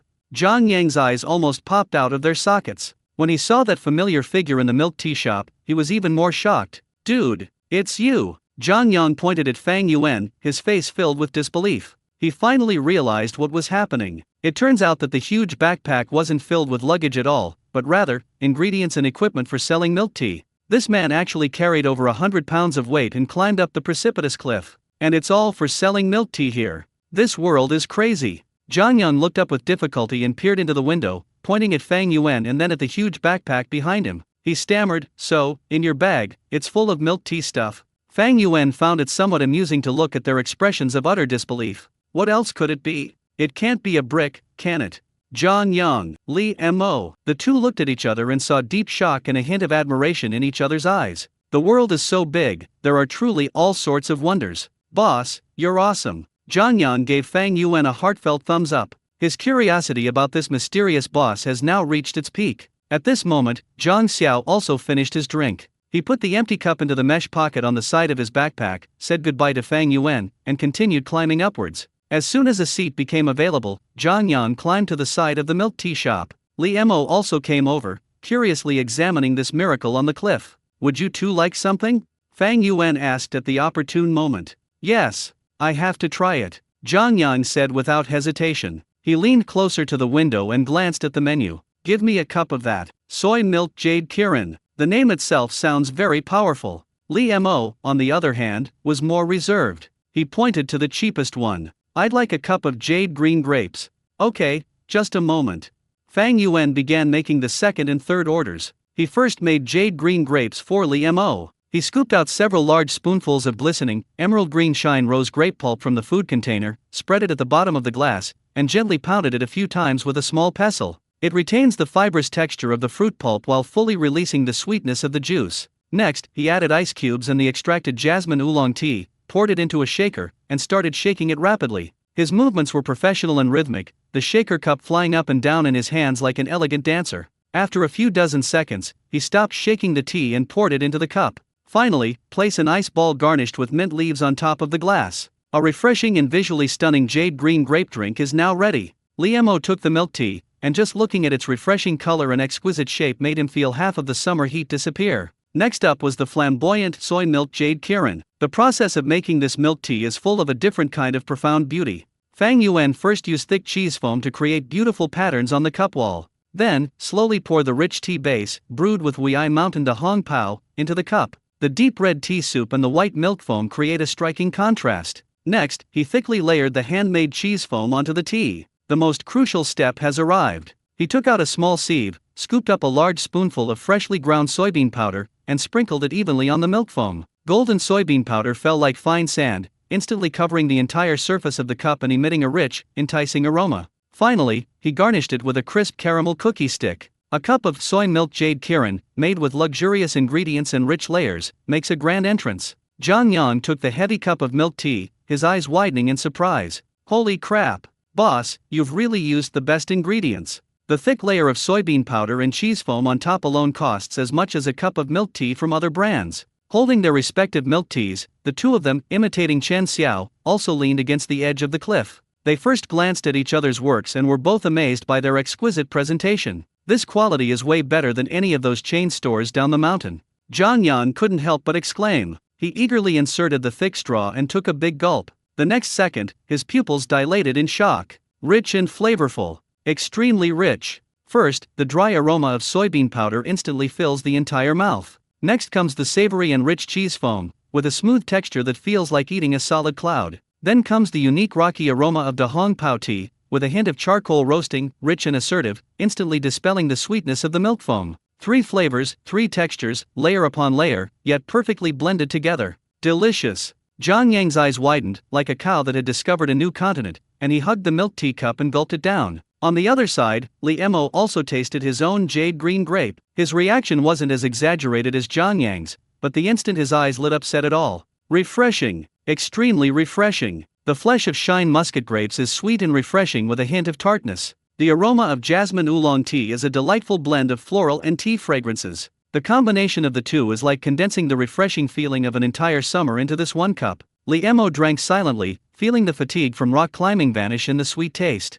Zhang Yang and Li Mo, like refugees who hadn't eaten for 3 days, quickly finished off their milk tea. Zhang Yang even used a straw to scrape the soybean powder and milk foam clinging to the cup wall clean, still not quite satisfied. Belch. He let out a satisfied burp, his face beaming with an unprecedented expression of happiness. "Boss, This milk tea is poisoned. He shouted at Fang Yuan, I feel like I won't be able to drink any other milk tea anymore. Although Li Mo didn't speak, he nodded in agreement. He silently walked to the window and took out his phone again. Boss, another drink, please. Fang Yuan looked at him with some surprise. Li Mo pointed to the distant mountain fairy coconut on the menu. I'll take this cup with me and drink it when I climb to the top of the mountain to watch the sunrise. Great idea.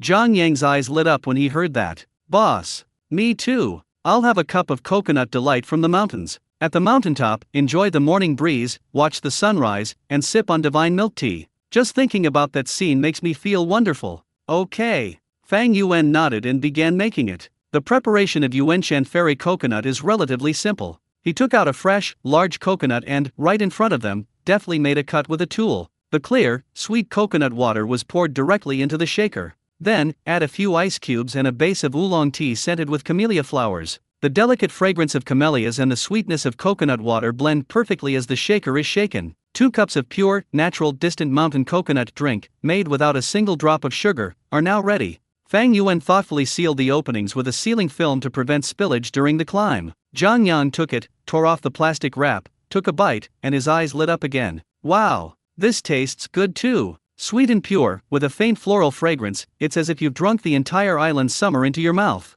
Li Mo carefully secured the new cup of milk tea to the side of his backpack with a strap. Zhang Yang, who was standing next to him, followed suit and fixed his own cup back in place. We have to save this. When we climb to the top of the mountain, we can drink it while watching the sunrise. That feeling will be absolutely amazing. Zhang Yang said with a happy expression. The two looked at Fang Yuan with eyes full of admiration. What's a little milk tea compared to climbing the precipitous cliffs again tomorrow morning? A huge profit. The two bid farewell to Fang Yuan with satisfaction and continued their ascent to the mountaintop. Fang Yuan smiled as he watched them walk away. It seems that his cliffside milk tea shop gained 2 loyal fans on its very first day. Following Chen Xiao, Zhang Yang, and Li Mo, another 5 or 6 rock climbing enthusiasts were attracted by the neon sign that suddenly lit up on the cliff and climbed over out of curiosity. Everyone reacted in the same way as Chen Xiao and Zhang Yang, from initial shock and curiosity to the irresistible urge to order a drink. For those who prefer a strong fruity flavor, he recommends Snow Frost Red Berry, a smoothie made with fresh raspberries and mixed with rose pure tea. For those who prefer a richer flavor, he recommends Rock Flame Cocoa, made with dark chocolate coating and toasted marshmallows. Every cup of milk tea is made with high-quality ingredients, looks great, and tastes impeccable. Boss, your skills are amazing. No wonder it's a milk tea shop located on the summit of Yunding Peak. The taste is just different. This Snow Frost raspberry drink is so refreshingly sweet and sour, and the aroma of raspberries and PUERT go so well together. It's incredibly delicious. The Rock Flame Cocoa is amazing. The slight bitterness of the dark chocolate and the caramel sweetness of the roasted marshmallow are simply a divine combination. It warms you up from head to toe after drinking it. I'll never drink those cheap, flashy drinks from down the mountain again. I'll only drink yours. Yeah, it's worth climbing the Blade's Edge cliff every day just for this milk tea. Praises were endless. Fang Yuan simply smiled, listening to their flattery, while his hands continued to work. Business was better than he had expected. I thought there might not be many customers. Surprisingly, there were quite a few rock climbing enthusiasts challenging the knife edge cliff in the early morning. Moreover, they are all very generous people. After finishing 1 cup, they will almost always pack another one to take away. Soon, it was 6 o'clock in the morning. The eastern horizon was already tinged with the first light of dawn. Fang Yuan glanced at his watch and packed up his stall on time. He repacked everything and stuffed it back into the huge backpack. It was as heavy when it came, and it is as light now. Nearly half of the dozens of kilograms of raw materials were consumed within 2 hours. He said to the customers who were still enjoying themselves outside the window, "Excuse me, everyone, we're closing for today." "Ha, that's it. Boss, please stop. Sell a little longer, we just got here." A latecomer cried out. Fang Yuan shook his head, then slammed the window shut and pulled down the iron gate. Those outside looked at each other, and finally had no choice but to accept the fact. This boss has quite a personality. Big shots, they all have their tempers.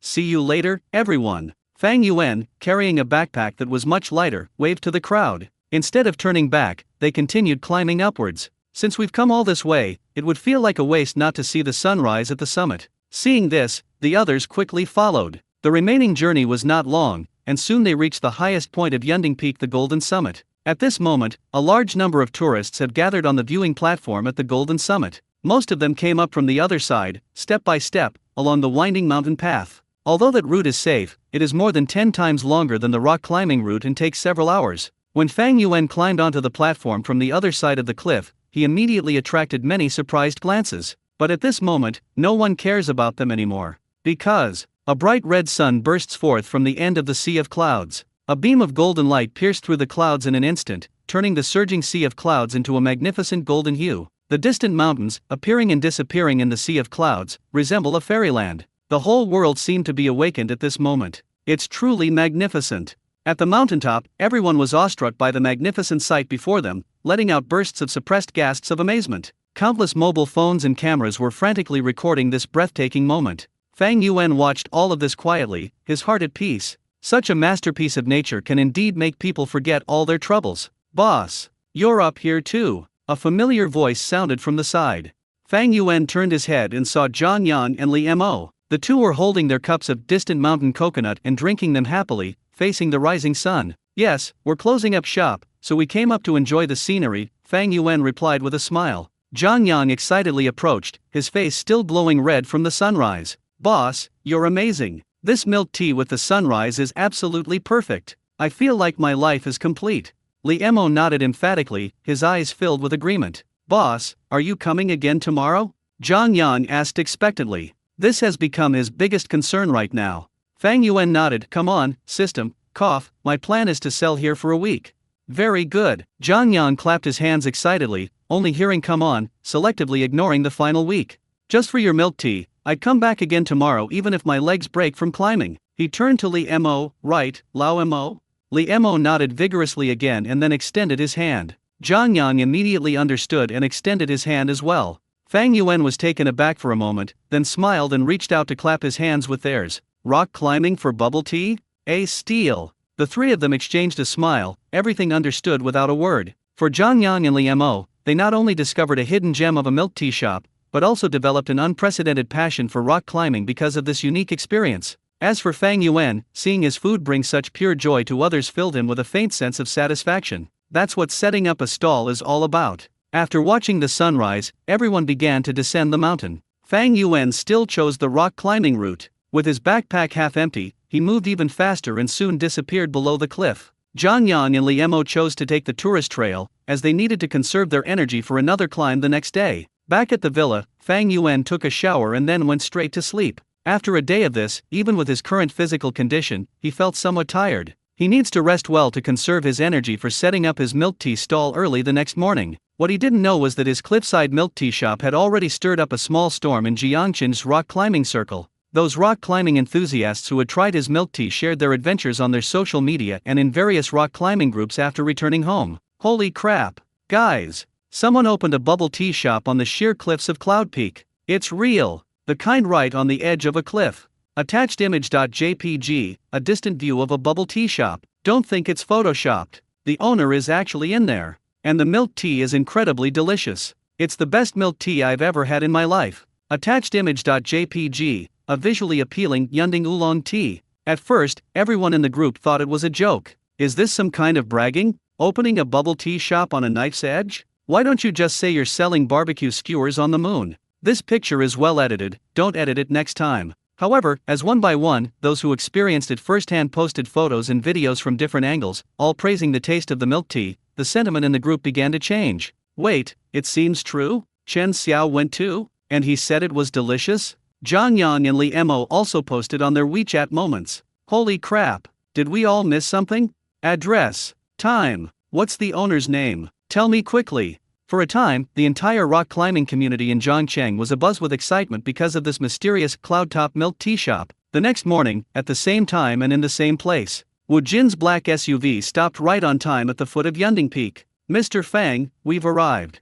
"Thanks." Fang Yuan got out of the car and walked skillfully to the trunk. After a whole day of fermentation yesterday, when Wu Jin saw the huge hiking backpack today, he felt no ripples in his heart, and even took it for granted. He even stepped forward to help Fang Yuan take the bag down. However, when his hand touched the backpack, he realized how wrong he had been. The heavy weight, as if it were about to pull him down, made him instantly realize just how inhuman the sight of his boss carrying the bag with one hand yesterday truly was. "Mr. Fang, you should do it yourself." Wu Jin awkwardly withdrew his hand, his old face turning red. Fang Yuan smiled, said nothing, and simply took out the backpack with one hand and easily put it on his back. Then I'll be going now. Take care. Wu Jin bowed respectfully, watching the figure carrying a small mountain disappear into the night. When Fang Yuan arrived at the starting point of the climbing wall on the knife-edge cliff, he was surprised to find that there were many more people there today than yesterday. Moreover, he spotted two familiar figures at a glance. Zhang Yang and Li Emo were already waiting there, waving excitedly at him. Boss, you've finally arrived. Zhang Yang quickly came to greet him. You've arrived quite early, Fang Yuan said with a smile as he walked over. Absolutely. It's worth it no matter how early, just for your milk tea. Zhang Yang chuckled. Then, he pointed to another person next to him who was organizing his equipment and said to Fang Yuan, Boss, let me introduce you to a new friend. He's also one of our rock climbing friends, and his skills are amazing. Fang Yuan looked in the direction he was pointing and was slightly taken aback. Upon hearing Zhang Yang's introduction, the man also raised his head. Their eyes met, and both of them froze. Before Zhang Yang could even begin to introduce him, the man pointed at Fang Yuan, his face filled with disbelief. Holy crap. A big boss. A gasp of surprise burst from the man's mouth. This person was none other than Su Yan, who had been thoroughly impressed by Fang Yuanxiu at the climbing gym the day before yesterday and even wanted to become his apprentice. Zhang Yang and Li Emo were both dumbfounded. You know each other. Zhang Yang looked completely bewildered. Su Yan was too preoccupied to answer his question at that moment. He rushed to Fang Yuan, his face filled with excitement and admiration. Boss, so this is what you came here for when you said you had something to do the other day?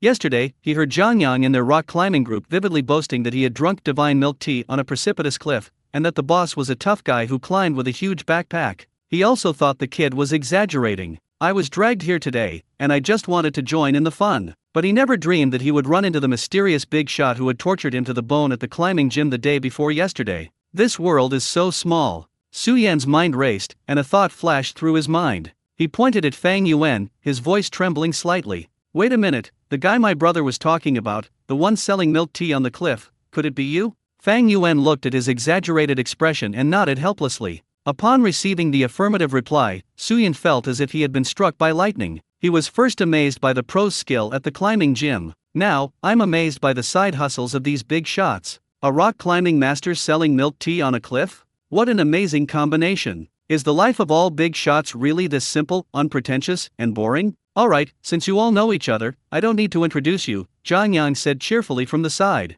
He never expected that the friend he randomly brought along would actually be an old acquaintance of the boss. Fate is truly wondrous. How could a rock climbing master with unparalleled skills end up on a cliff, carrying such a huge bag, selling milk tea? What an outrageous plot. Su Yan looked at the huge backpack on Fang Yuan's body. Although he had heard Zhang Yang describe it before, seeing it with his own eyes still shocked him so much that his mouth twitched. Boss, you really want to carry this up there? Su Yan's tone was full of awe. Otherwise what? Fang Yuan retorted. Su Yan was deeply shocked by Fang Yuan's calm and collected demeanor. He finally understands what a true big shot is. The actions of a big shot cannot be judged by common sense. Boss, I'm here to help you. Su Yan was bursting with desire to perform, feeling that this was the perfect opportunity to salvage his image in front of the boss. He rushed forward, grabbed Fang Yuan's backpack shoulder strap, and tried his best to help Fang Yuan share some of the weight. Boss, take a break first, I'll help you memorize a section, he said with great enthusiasm. However, the next second, something embarrassing happened. He used all his strength, but the backpack seemed to be permanently attached to Fang Yuan's back, remaining completely still. On the contrary, he himself, because he exerted too much force, stumbled and almost fell to the ground. Puff. Zhang Yang, who was standing next to him, couldn't help but laugh out loud, but he quickly suppressed it, his face turning red. Li Emo also silently turned his head away, his shoulders shrugging. Su Yan's face instantly turned a deep liver color. He stared incredulously at the backpack, then at Fang Yuan. Is this weight even a human being can carry? Is this stuff filled with milk tea ingredients or lead balls? He felt like he hadn't come here to rock climb, but rather to embarrass himself. I'll do it myself. Fang Yuan's calm voice broke the awkward atmosphere. He didn't even look back, he just carried the bag and began his climb. Su Yan, Zhang Yang, and Li Emo quickly followed. Along the way, Su Yan looked at the figure ahead carrying a huge load, yet still climbing as if walking on flat ground, and his heart was filled with nothing but awe. He now has an unprecedented anticipation for the legendary cliffside milk tea. The milk tea that such a divine figure would go through all the trouble to carry up must be an incredibly delicious treat. Soon, they arrived once again in front of the cloud-top milk tea shop hanging on the cliff. Fang Yuan opened the door, entered the store, and began preparations. Su Yan and the other two skillfully hung themselves outside, like three geckos waiting to be fed. Boss, any recommendations for today? Su Yan asked eagerly. You can try either. Well, I'll have a glass of jade green grape that my brother raved about yesterday, Su Yan said with some skepticism. He wanted to see if this milk tea was really that magical. Soon, a cup of Yusheng green grape with a refreshing fruity and tea aroma was handed to him. Su Yan took it and looked at the crystal-clear fruit pulp and the clear tea soup. Then, he eagerly inserted the straw and took a deep breath. The next second, his eyes widened suddenly, and he froze on the spot as if he had been electrocuted. What does that taste like? An intensely sweet flavor, accompanied by the crisp sensation of fresh green grape pulp bursting in his mouth, instantly swept over his entire taste buds. Immediately afterwards, a delicate and lingering jasmine fragrance, mixed with the unique crispness of oolong tea, brushed across his tongue like a mountain breeze, carrying away all the heat and fatigue. Aroma of fruit, aroma of tea, aroma of flowers. The three flavors, distinct yet perfectly interwoven, create an irresistible and wonderful experience. Gulp, gulp. Su Yan no longer cared about his image. He gripped the cup, gulping it down like a traveler dying of thirst in the desert who had discovered an oasis. The way they drank was even more unsightly than that of an Indian. Zhang Yang and Li Mo, who were standing nearby, were both stunned. Yanzi, drink slowly, no one's going to take it from you.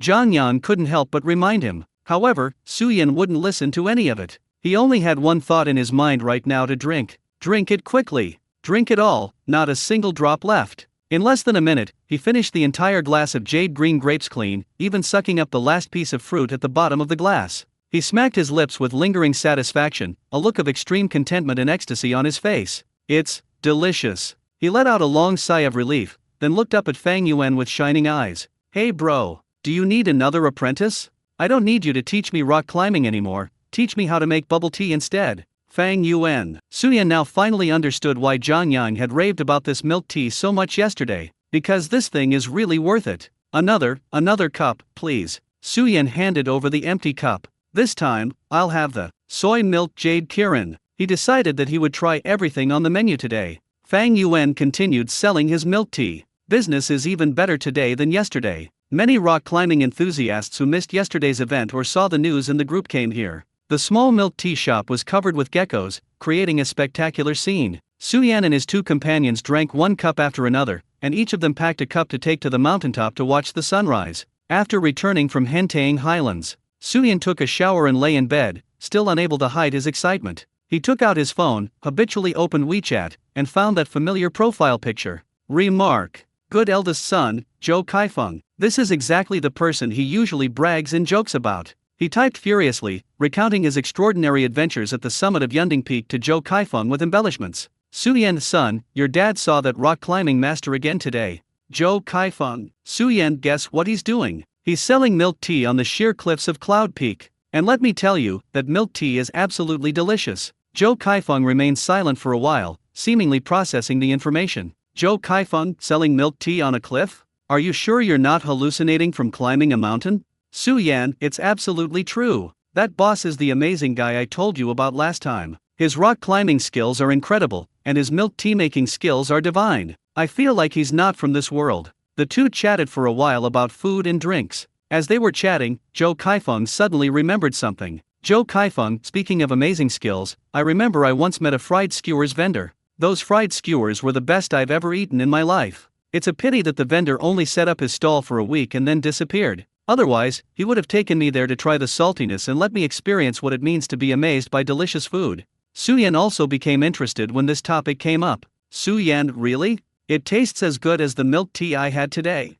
Zhou Kaifeng, absolutely. That boss is a legend. He's incredibly handsome, has a cool and aloof personality, drives a tricycle, and sets up his stall entirely on a whim. Driving a tricycle, setting up a stall is all about luck, a skill that can be considered divine. The keywords Zhou Kaifeng described gave Su Yan a strange sense of familiarity. He suddenly remembered the milk tea master he had met today. He's handsome, seems easygoing, but his behavior is bizarre, and his stall location is outrageously absurd. Are there really so many coincidences in the world? Zhou Kaifeng, on the other end of the phone, was also stunned after he finished speaking. Selling milk tea on a cliff? This visual, this style. Why, do I feel this damn familiar feeling? He recalled the fried food vendor who was surrounded by hundreds of people at Xinguang Sports Park. I was reminded of the mysterious boss selling braised food in the Chuanga Technology Building that Lu Fengchen mentioned in the Potato Light Action Group a few days ago. Young, handsome, incredibly skilled, with a unique way of setting up his stall, always making a big commotion. These elements, like pieces of a jigsaw puzzle, were rapidly piecing together in his mind. A flash of inspiration suddenly appeared. Zhou Kaifeng's heart skipped a beat. He typed out the words almost off the top of his head. Zhou Kaifeng, wait a minute. That amazing guy you mentioned who sells milk tea on the cliff, he wouldn't have the surname Fang, would he? Suyan was stunned when he saw the line of text that popped up on the screen. Is your surname Fang? He subconsciously recalled it for a moment. I think the big shot's name used to be Fang Yuan. His surname is Fang, and his given name is Yuan. That's right. Su Yan quickly replied. Su Yan, holy crap. How did you know it was my son? Did you have supernatural powers? His surname really is Fang. The moment the message was sent, Zhou Kaifeng's profile picture changed from typing to a phone call notification. Su Yan answered the call without understanding why. On the other end of the phone, Zhou Kaifeng's voice was as loud as a firecracker, making his ears ring. Dad, you're my real dad now. Tell me quickly, is that famous milk tea seller named Fang Yuan? Zhou Kaifeng's voice was filled with barely suppressed excitement, and even trembled slightly. Su Yan was bewildered by his reaction. It's Fang Yuan, what's wrong? Do you know him? I don't just know him. I'd recognize him even if he were ashes. Zhou Kaifeng roared excitedly on the other end of the phone. That guy who sells fried skewers. The amazing fried skewer owner I told you about. It's him. It's Fang Yuan. Boss Fang. Is he the owner of the fried food stall? Su Yan's mind was a little foggy. Rock climbing master, bubble tea master, fried skewer master. How could these multiple identities be concentrated in one person? Is this reasonable? Is this scientifically sound? Wait a minute, son, speak slowly, I'm a little confused. Su Yan rubbed his temples. You mean, the rock climbing master I met today is Fang Yuan, the guy who sells milk tea on the cliff, and also the fried food vendor you were bragging about to me before?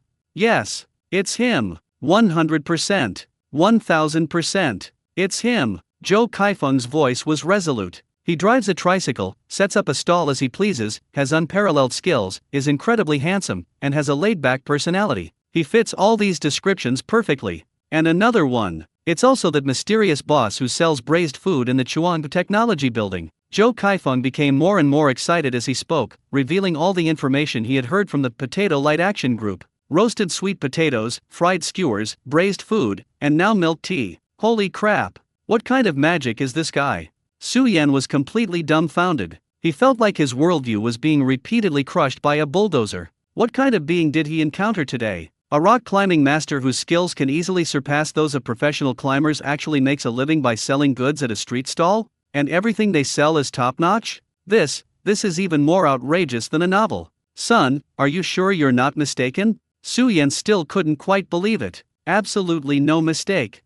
Zhou Kaifeng exclaimed excitedly. This damn style, this unpredictable approach, you won't find another one like it in the entire Zhongcheng except for Boss Fang. Let me tell you, you're incredibly lucky to have had that milk tea today. It's made by Boss Fang. Zhou Kaifeng was so envious he was practically drooling. Father, my dear father, tomorrow, you must take me with you tomorrow. Zhou Kaifeng's form of address had changed, and his tone was full of pleading. What time? Where do we meet? I'll drive to pick you up. I absolutely have to drink the milk tea made by Boss Fang himself. Su Yan finally snapped out of his shock. Listening to Zhou Kaifeng's almost pleading voice on the other end of the phone, he suddenly felt a sense of triumph. He chuckled and cleared his throat. You want to go? I want to. I dream about it. It has a nice sound. There was a 2-second silence on the other end of the phone, followed by Zhou Kaifeng's shameless voice. Grandpa, dear Grandpa, please take your grandson to see the world. Ha ha ha, that's more like it. Su Yan laughed heartily. All right, seeing how sincere you are, I'll be waiting for you at the entrance of Yunding Peak Scenic Area at 4 o'clock tomorrow morning.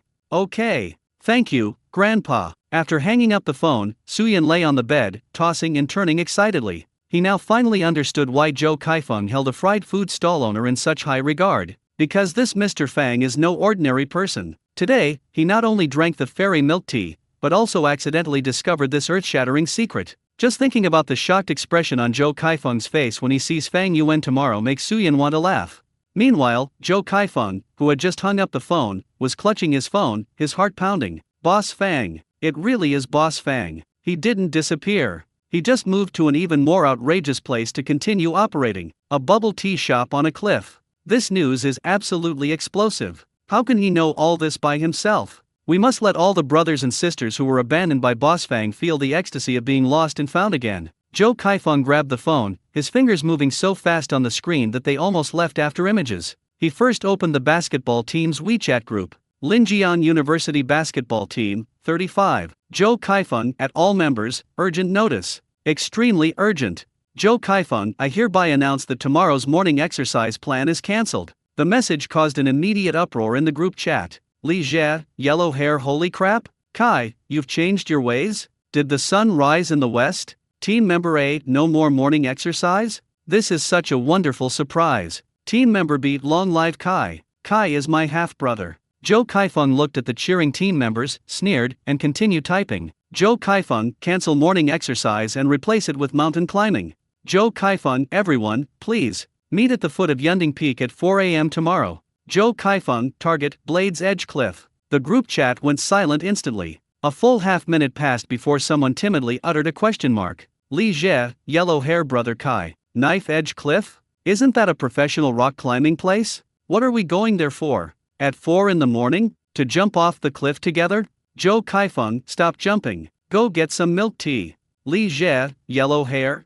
Team member A. Teammate beat Kai, are you out of your mind because you're too tired from training? Looking at the screen full of question marks, Zhou Kaifeng curled his lip in disdain. Zhou Kaifeng, Boss Fang, selling milk tea on a knife's edge. Understand? This sentence is more explosive than any of the previous ones. The entire basketball team's group chat fell into complete silence. All the team members remembered the fried skewers that they longed for. I was reminded of that elusive Boss Fang. Dead memories begin to resurface. Li Jie, yellow hair, was the first to react, and he sent a panda head emoji with tears streaming down his face. Li Jie, yellow hair, is that Boss Fang? The one who sells fried skewers. Zhou Kaifeng, genuine and authentic. Li Jie, yellow hair, holy crap. He's selling milk tea on a cliff. Really? Zhou Kaifeng, absolutely true. My brother's up there drinking right now. Figure out your own climbing gear. If anyone dares to be late, don't even think about me treating you to fried skewers again. After saying that, he immediately sent the group chat the photo of the milk tea shop hanging on the cliff that Suyin had just sent him. Although the photo is a bit blurry, the bright yellow tin house and the surrounding dark cliffs create a strong visual impact. The group fell silent again. A few seconds later, Li Jie, yellow hair brother Kai, I'm signing up. I'll climb up even if it kills me. Team member A, count me in. It's just rock climbing. Let's do it. Team member B, for Boss Fang's milk tea, I'd brave any danger. A few new team members, not quite understanding, asked timidly, Captain, it's just a cup of milk tea, why are you working so hard? As a result, they were instantly overwhelmed by the veteran player's criticism. Shut up, new guy. You don't know anything. Is that just ordinary milk tea?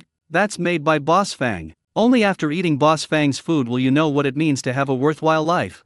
It's okay if you don't understand now. Climb up and take a sip tomorrow, and you'll understand. Zhou Kaifeng, meet at the foot of Yunding Peak at 4 a.m. tomorrow. We won't wait for latecomers. Let's go give Boss Fang a surprise. Alright, Captain is awesome. Receive. Having secured the basketball team's cooperation, Zhou Kaifeng didn't stop there and immediately forwarded the message and pictures to another group. Operation Potato Light, 438. The group chat was filled with gloom and despair. The content of their conversations, however varied, always revolved around the same theme. By Sishu Sai, it's been 15 days. It's been 15 days since I last missed Boss Fang. I feel completely drained. Lu Fengchun, I passed by Xingguan Sports Park today and even went to the East Gate to take a look. It was empty, with only the wind blowing. My heart was as cold as the wind. Lin Lin, don't even mention it. The takeout I ordered today while working overtime was supposedly the best braised food in Zhangcheng, but it tasted like chewing wax. Compared to Boss Fang's cooking, it's utter garbage. As soon as Lin Lin's news came out, several comments immediately followed. At Lin Lin, how dare you mention braised food? Traitor. Exactly. A person who eats alone doesn't deserve to be sad. Lin Lin, you deserve to die. We've never even seen what braised food looks like, and you're already tired of it. Lin Lin sent a wronged emoji, I'm sorry, okay? But I can't eat it now either. We're comrades on the same side. Just as everyone in the group was routinely denouncing Lin Lin and expressing their longing for their boss, an ID suddenly popped up. Zhou Kaifeng, at all members. Wake up. Let's party. Zhou Kaifeng, I found Boss Fang. This message, like a depth charge, exploded in the otherwise silent group chat. The entire screen was instantly flooded with, "And, holy crap, really? Brother Kaifeng, you must be joking, I have a heart condition. Where? Tell me where I am." Seeing the group chat instantly erupt in excitement, Joe Kaifeng smiled smugly. He cleared his throat and began typing furiously, sending out the epic intelligence he had just heard from Suyan in detail. "Joe Kaifeng, brothers and sisters, here's what happened. I have a buddy who's a rock climbing enthusiast. He went to Hentang Highlands early this morning, and guess who he ran into? Joe Kaifeng, that's right. It's Boss Fang, whom we've been thinking about day and night. Joe Kaifeng, but you'll never guess what Boss Fang is doing." He deliberately kept everyone in suspense, enjoying the group members' eager questioning. "Tell me quickly. I'm so impatient. Brother Kaifeng, if you keeping me in suspense, I'll go through the internet cable and beat you up." Joe Kaifeng chuckled, no longer keeping everyone in suspense, and uttered a sentence that shocked the entire group. "Joe Kaifeng, Boss Fang, you opened a milk tea shop on the precipitous cliffs of Yunding Peak." There was a deathly silence in the group for 10 seconds. Everyone was stunned by this information. Cloud Peak? A knife-edge cliff? Selling milk tea? The combination of these words creates such a vivid image that it feels almost unreal. Lu Fengchun, wait a minute, knife-edge cliff? Is that the so-called Wall of Death, a place only free solo climbers dare to go and risk their lives? By Sishu, selling milk tea on a cliff? Joe Kaifeng, are you sure your friend didn't hallucinate while climbing the mountain? Joe Kaifeng, absolutely true. My buddy saw it with his own eyes and tasted it himself. He said that milk tea was so delicious it was like divine nectar. To increase credibility, he even took screenshots of his chat history with Su Yan and posted them in the group. When everyone saw Su Yan's description of being incredibly skilled at rock climbing and having godlike skills in making milk tea, their last trace of doubt vanished. This outrageous, unique, godlike style, who else but Boss Fang could have it? The group chat completely exploded. Holy crap! Holy crap! It really is Boss Fang. I knew it. I knew he wouldn't just disappear like that. He just moved to a place we mortals would never imagine and continued to set up his stall.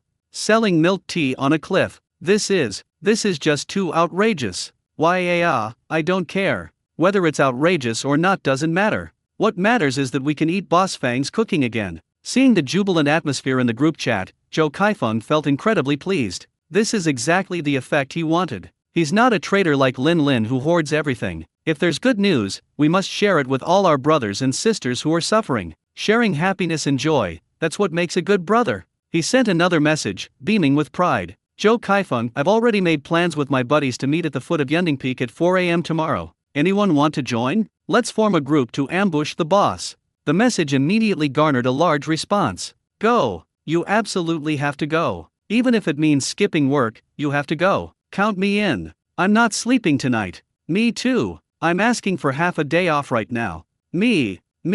Brother Kaifeng, take me with you. Seeing the enthusiastic response in the group, Joe Kaifeng was very satisfied. On the other side, in a bedroom, Ran was wearing headphones and staring intently at the computer screen. On the screen, a fierce team battle is raging in the canyon, with dazzling light effects from various skills. Kill him! Yao, give me a shield. I can turn the tables. Ran shouted as she frantically typed on the keyboard and mouse. Just then, her phone screen lit up and a WeChat notification popped up. This is a message from the Potato Light Action Group. She hadn't intended to pay attention to it. Ever since Boss Fang disappeared again after selling all his braised food, the group had been in a constant state of grumbling like a wronged woman, and she had already muted it. But this time, the pop-up message preview made her pause abruptly. Potato Light Action, Joe Kaifeng at all members and family members, I found Boss Fang. Ran was stunned for a moment. Another one found? Boss Fang. Her heart skipped a beat, and she forgot all about the intense team battle, quickly switching out of the game and opening WeChat. Upon entering the Potato Light Action Group, she immediately saw the photo posted by Joe Kaifeng. That bright yellow tin house hanging on the dark cliff, and that sign that reads Cloud Milk Tea Shop, and Joe Kaifeng's subsequent explanation. Location, Blades Edge Cliff at Cloud Peak. Time, 4 a.m. to 6 a.m. If you want a drink, figure out how to climb up yourself. Boom. Ran's mind went blank. Cliff, Milk Tea Shop, Boss Fang. These words combined to form a massive torrent of information that instantly overwhelmed her reason. Holy crap. She couldn't help but swear. In the game, her hero was killed instantly by the combined fire of 5 enemy players because she didn't move. The screen turned gray in an instant. I heard my teammates' furious roar through my headphones. Archer, what are you doing? Are you AFK? Damn it, you messed up in the crucial team fight? Do you even know how to play? I've reported it. I've reported it. But Su Ranran could no longer hear anything. That photo is all she can think about right now. She finally understood why her best friend Lin Anran's male god kept slipping through her fingers. Because this man isn't even from Earth. His behavior is completely beyond the comprehension of common sense. Who in their right mind would go up a cliff to sell milk tea? While excited, Su Ranran thought of her vengeful best friend Lin Anran, who was still attending a comic convention in Suzhou. That poor bastard who almost turned the whole of Zhongcheng upside down in his search for Boss Fang. That unlucky guy who was almost losing hope in life because of missing out time and time again. No, I have to tell her right away. This is fantastic news, she has to be the first to know. Without any hesitation, Su Ranran immediately exited the game, found Lin Anran's profile picture on WeChat, and made a voice call directly to her. Lin Anran's bedroom. She was playing a 5-player cosplay game with a few cosplayer friends she had just met. She stared intently at her phone screen. Mid lane. Mage, come clear the wave. I'm going to gank top. Jungler, follow me. We can tower dive this time. She was giving a great talk when a WeChat voice call request suddenly popped up and filled the entire screen. Caller, Su Ranran. What's going on? Lin Anran frowned impatiently and rejected the call without thinking. It's a crucial moment in the game, who has time to answer the phone? However, as soon as she hung up, Su Ranran's voice request popped up again. Once, twice, 3 times. It's like a death knell. Isn't this annoying? Lin Anran is getting a bit angry. Anran's friend urged, Anran, hurry up, the group buy is about to start. They're here. Lin Anran responded, but then impatiently hung up the call again. But the next second, Su Ranran called again. Lin Anran finally realized that her best friend might really have something urgent to do. She gritted her teeth and shouted into the microphone, brothers, hold on. I'm just taking this call, 1 second. After saying that, she pressed the answer button and turned on the speakerphone, saying irritably, Su Ranran, you better really have something really serious to tell me. Otherwise, I'll tear you apart when I get back. On the other end of the phone, Su Ranran's voice came through, even more urgent and excited than hers. Anran, stop talking nonsense. Listen to me. Boss Fang. Fang Yuan. He's here. Boom. Lin Anran's mind felt like it had been hit directly by a bomb. She froze, almost dropping her phone. What did you say? Her voice was trembling. Boss Fang. He's at Cloud Peak. On the precipitous cliffs. Selling milk tea. Su Ranran's voice was as fast as a machine gun. I've sent you the photos. Remember, Cloud Peak, 4 a.m. tomorrow. Lin Anran switched out of the game and opened the chat interface completely subconsciously. The photo of the cliffside milk tea shop instantly caught her eye. She recognized the man in the photo at a glance, even though it was just a profile view. It's him. It really is him. The man who sells roasted sweet potatoes. The man she's been searching for so desperately, the man who's driven her almost crazy. He actually reappeared. They're still selling milk tea on a cliff. Lin Anran's eyes instantly reddened. Feeling wronged, excited, overjoyed, countless emotions intertwined and collided within her chest, ultimately converging into a tremendous force. She suddenly stood up from her chair, not caring about explaining to her friends, and went straight into the game microphone, letting out a deafening roar with all her might. Sorry guys. My husband is waiting for me on the cliff. I'm taking all the points this time. After yelling, she quit the game, unplugged the charging cable, grabbed her bag, and rushed out. In the room, her friends who were playing games with her exchanged bewildered glances, the echo of her earth-shattering roar still lingering in their headphones. Her husband is on a cliff? What are you doing on the cliff? Is the signal good? No, she has a husband? How come I didn't know? Is that the point? The point is she went AFK. Holy crap, my promotion match is ruined. In the game's voice chat, a cacophony of howls and screams erupted instantly. The Potato Light Action group has 99 plus messages. The discussion among a group of diners about how to surround Boss Fang has reached a fever pitch. The streamer Angela was the most excited. She had already come up with the title for her live stream. Angela, what do you think of this title, Midnight Chase? 100-person fan group bravely ventures into a death cliff just for a sip of divine milk tea. Is it going to go viral? By Sishu, it sounds like we're a bunch of outlaws. Lu Fengchun, I think it's very apt. I'd risk my life for Boss Fang's delicious food. Lin Anran, who had just logged out of the game, looked at the discussion in the group, silently opened the map software, and began to search for the best route from her home to Cloud Peak. She absolutely must not let herself almost miss out on the food again because of delayed information, as she had done before. This time, she's going to be in the first batch. A group of people were talking at once. Everyone was thrilled by the unexpected news. The entire group chat was immersed in a frenzied atmosphere comparable to the Lunar New Year. They had no idea that, in Fang Yuan's eyes, their large-scale operation was nothing short of a bizarre terrorist attack. Inside a villa in Linjian No. 1 courtyard. After taking a shower, Fang Yuan, wearing a bathrobe, leisurely lay on the sofa in the living room. He's using a tablet to research the ingredients for tomorrow's milk tea shop. Business is better today than yesterday, and raw materials are being used up faster. It looks like I'll need to prepare more tomorrow. Jade green grapes and soy milk jade Kirin are the most popular, so we need to stock up on more green grapes and soybean powder. That kid named Suyin later ordered a rock flame cocoa and gave it a good review. It seems that the combination of chocolate and chili powders still has a market. As he was making plans, he suddenly felt a chill for no apparent reason. Hiss.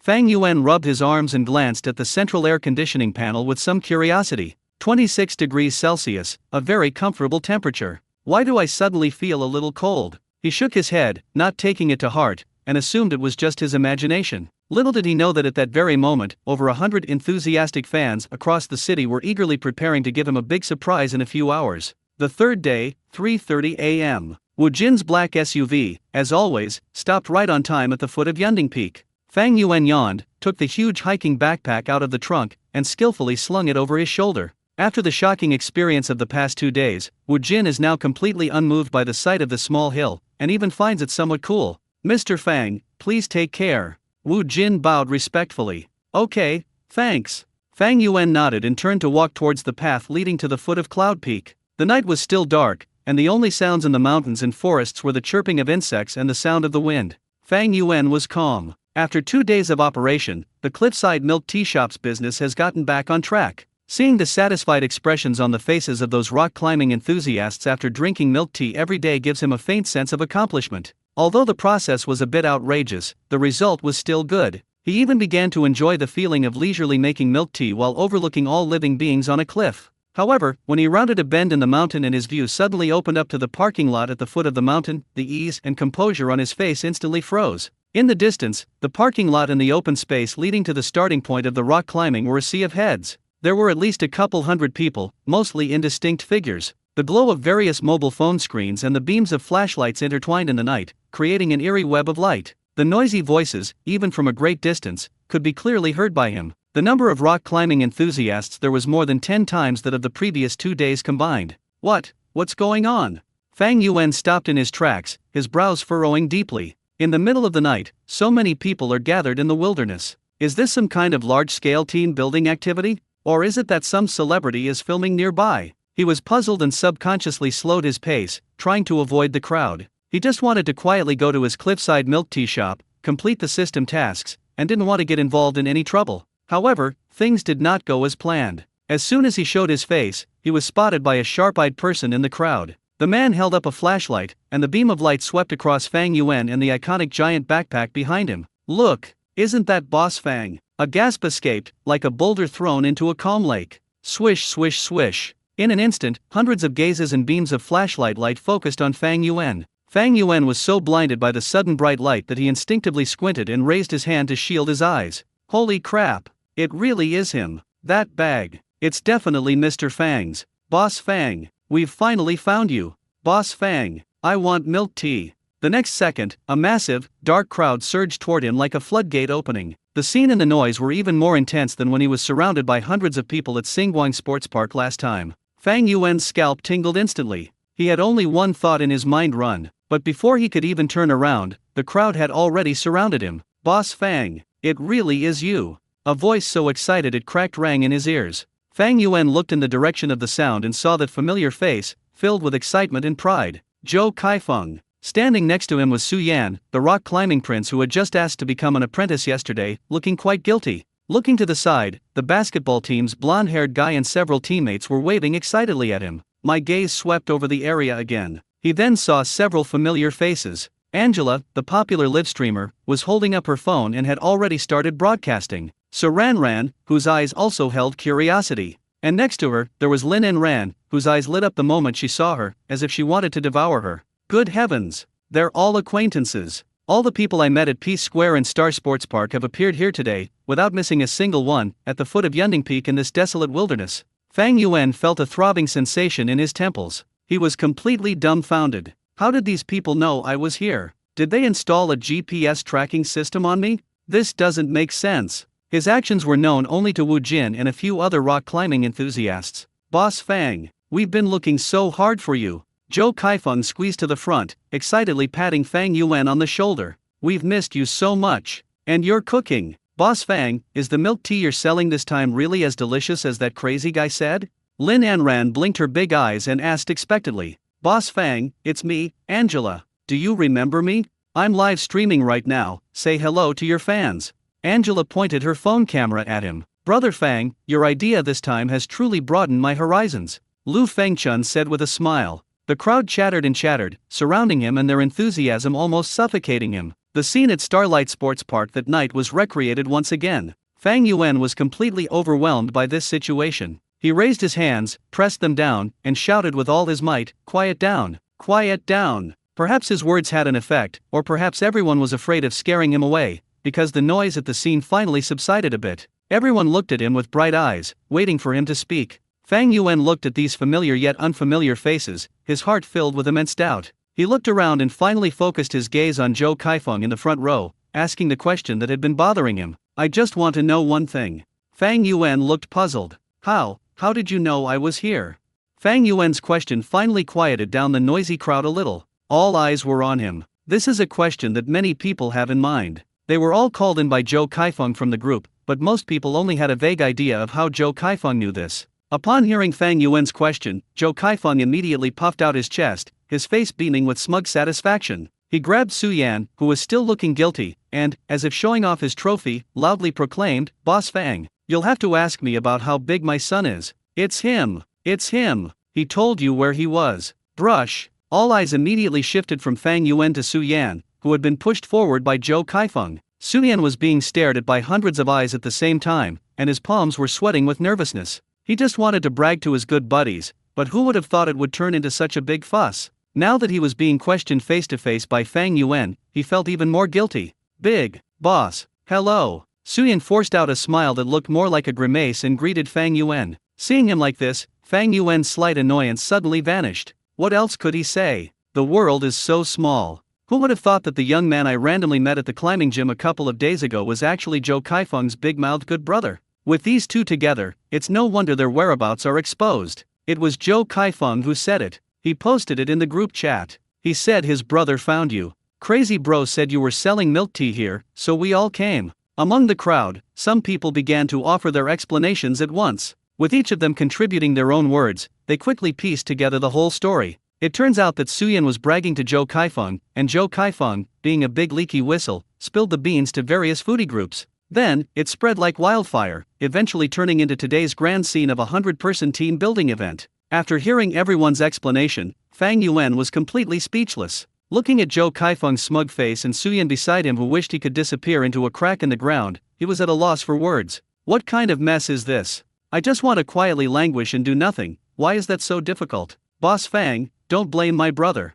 He just admires you so much. Zhou Kaifeng was still taking credit for Su Yan. If it weren't for him, where would we even be able to find you? Don't you think so? Yes, brother Crazy is right. This young man is a hero. Surprisingly, some people in the crowd echoed the sentiment. Hearing these words, Su Yan lowered his head even further. He felt incredibly embarrassed today. First, he failed to impress the big shots, and now he's become the culprit for leaking information. He secretly glanced at Fang Yuan and found that Fang Yuan didn't seem angry at all, but just had a helpless expression on his face that was hard to describe. This put him at ease. Alright, I understand.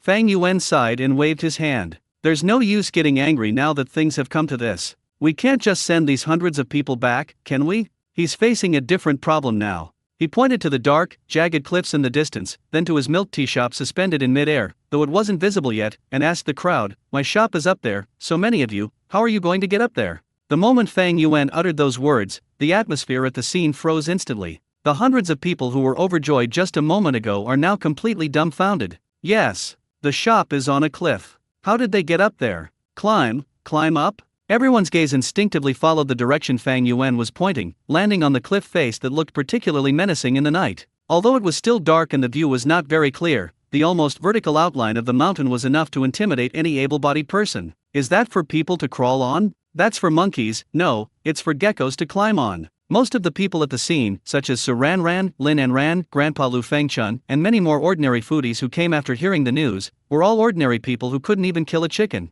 Let them climb that knife-edge cliff whose very name makes your legs weak? That's not drinking milk tea, that's going to your death. Among the crowd, the urban beauties dressed in high heels, suit pants, and pencil skirts all looked increasingly grim. Climb a mountain? Are you kidding me? How are we supposed to climb this? There's not even a path. Is Boss Fang messing with us? I'm afraid of heights. Lin looked at the cliff, and her legs began to tremble. I'd be willing to queue for delicious food, stay up all night, or spend money, but I won't take her life. Boss, I'm not kidding, we're really going to die. Lin cried out. Her shout immediately drew a chorus of agreement. Yes, Mr. Fang, we're just ordinary people, not rock climbers. Please, let's sell it somewhere else. Even at the foot of the mountain, it'll do. I'll give you the money. I'll pay double. Will you come down and sell it? The scene immediately descended into chaos, with cries of agony rising and falling. Only a few people reacted differently. Led by Zhou Kaifeng, the basketball team members were all eager to try their skills. They were not afraid at all, but rather it was a great opportunity to compete. Holy crap! That's exciting! Free climbing while drinking bubble tea? Captain, this is much more fun than playing ball. Let's go! Let's do it! Zhou Kaifeng looked at Fang Yuan excitedly. Boss Fang, no problem. It's just climbing a mountain, right? Our basketball team is in great shape. In Angela's live stream, the chat was flooded with comments. Haha, this is hilarious. A major online dating fiasco. Host, it's time to test your stamina. I bet a bag of spicy strips that 90% of people won't be able to get up there. Boss Fang, my shop is right there. If you're so capable, fly up here. The atmosphere at the scene fell into a subtle stalemate for a moment. Everyone stared at each other, wide-eyed at the dark cliff, then at Fang Yuan, who looked utterly helpless. Fang Yuan looked at this group of people and felt a headache coming on. The system required a business location on a precipitous cliff, and there was nothing he could do to help. He glanced helplessly at the chattering crowd, then pointed to the cliff face beside him that looked particularly menacing in the night. The shop is located halfway up the mountain, and its business hours are from 4 p.m. to 6 p.m. His voice wasn't loud, but it reached everyone's ears clearly. If you want a drink, climb up yourself. After saying that, he ignored everyone and turned to walk towards the starting point of the cliff. To everyone's astonishment, he effortlessly slung the enormous backpack, which looked to weigh at least 100 pounds, onto his back with one hand, and then began his climb without any apparent effort. There was no safety rope and no protective measures. He walked on the almost vertical rock face with his bare hands as if it were flat ground. The entire foot of the mountain fell into a deathly silence in an instant. Everyone stared up, dumbfounded, at the figure steadily ascending the cliff, their minds blank. In Angela's live stream, the chat remained silent for a good 10 seconds. Then came a deluge of holy crap comments. Holy crap, holy crap, holy crap, what did I just see? Free solo climbing? And carrying such a huge backpack? Is that even possible for a human? That arm strength, that core strength, is he really just a street vendor? Could he be a retired Special Forces soldier from the national team? I take back what I just said. He's not a god, he is a god. Fang Yuan's figure quickly disappeared into the darkness halfway up the mountain. The crowd at the foot of the mountain was still reeling from the shock they had just witnessed. They were like a group of puppets frozen in place, all holding their heads up, completely still. At that moment, a spirited voice broke the silence. It's Lin and Ran. No, I have to get up there. Even if I have to crawl, I'll crawl to that bubble tea shop today. Lin Anran rushed towards the rock climbing activity service point without looking back. Her words were like a switch, instantly activating all the dazed people. Yes, climb. Damn it, it's just rock climbing. I'm going all out today. I'd die for Boss Fang's milk tea. The crowd's emotions were reignited, and they all roared and chased after Lin and Ran. Coach, where's the coach? I need to call the coach. At the service point, a yawning, drowsy staff member was startled by her. Young lady, it's past 3 o'clock now, the coaches are all resting. I'll pay 3 times. No, 5 times the price. Lin Anran pulled a wad of cash from her bag and slammed it on the table, her eyes bloodshot. Please, my idol is waiting for me on the cliff. I have to get up there right now. The staff member looked at the thick stack of banknotes and hesitated again. Equipment. Give me the most professional set of gear. Zhou Kaifeng followed closely behind. Me too. I want some too. I want one too. In no time, the small service point was packed with people. The coach, who had been woken up by Lin and Ran's offer of 5 times the price, was now looking at the group of lunatics in front of him with sleepy eyes and a look of utter despair. He has been a rock climbing instructor for 10 years and has never seen a group of more than 100 people come to climb at 3 in the morning. These days, are there still companies having team building activities like rock climbing in the early morning? At the foot of the cliff, the members of the Potato Light Operation Expeditionary Force looked up at the almost vertical rock face in front of them and collectively swallowed hard. The rock face was dark and gloomy, like a silent giant.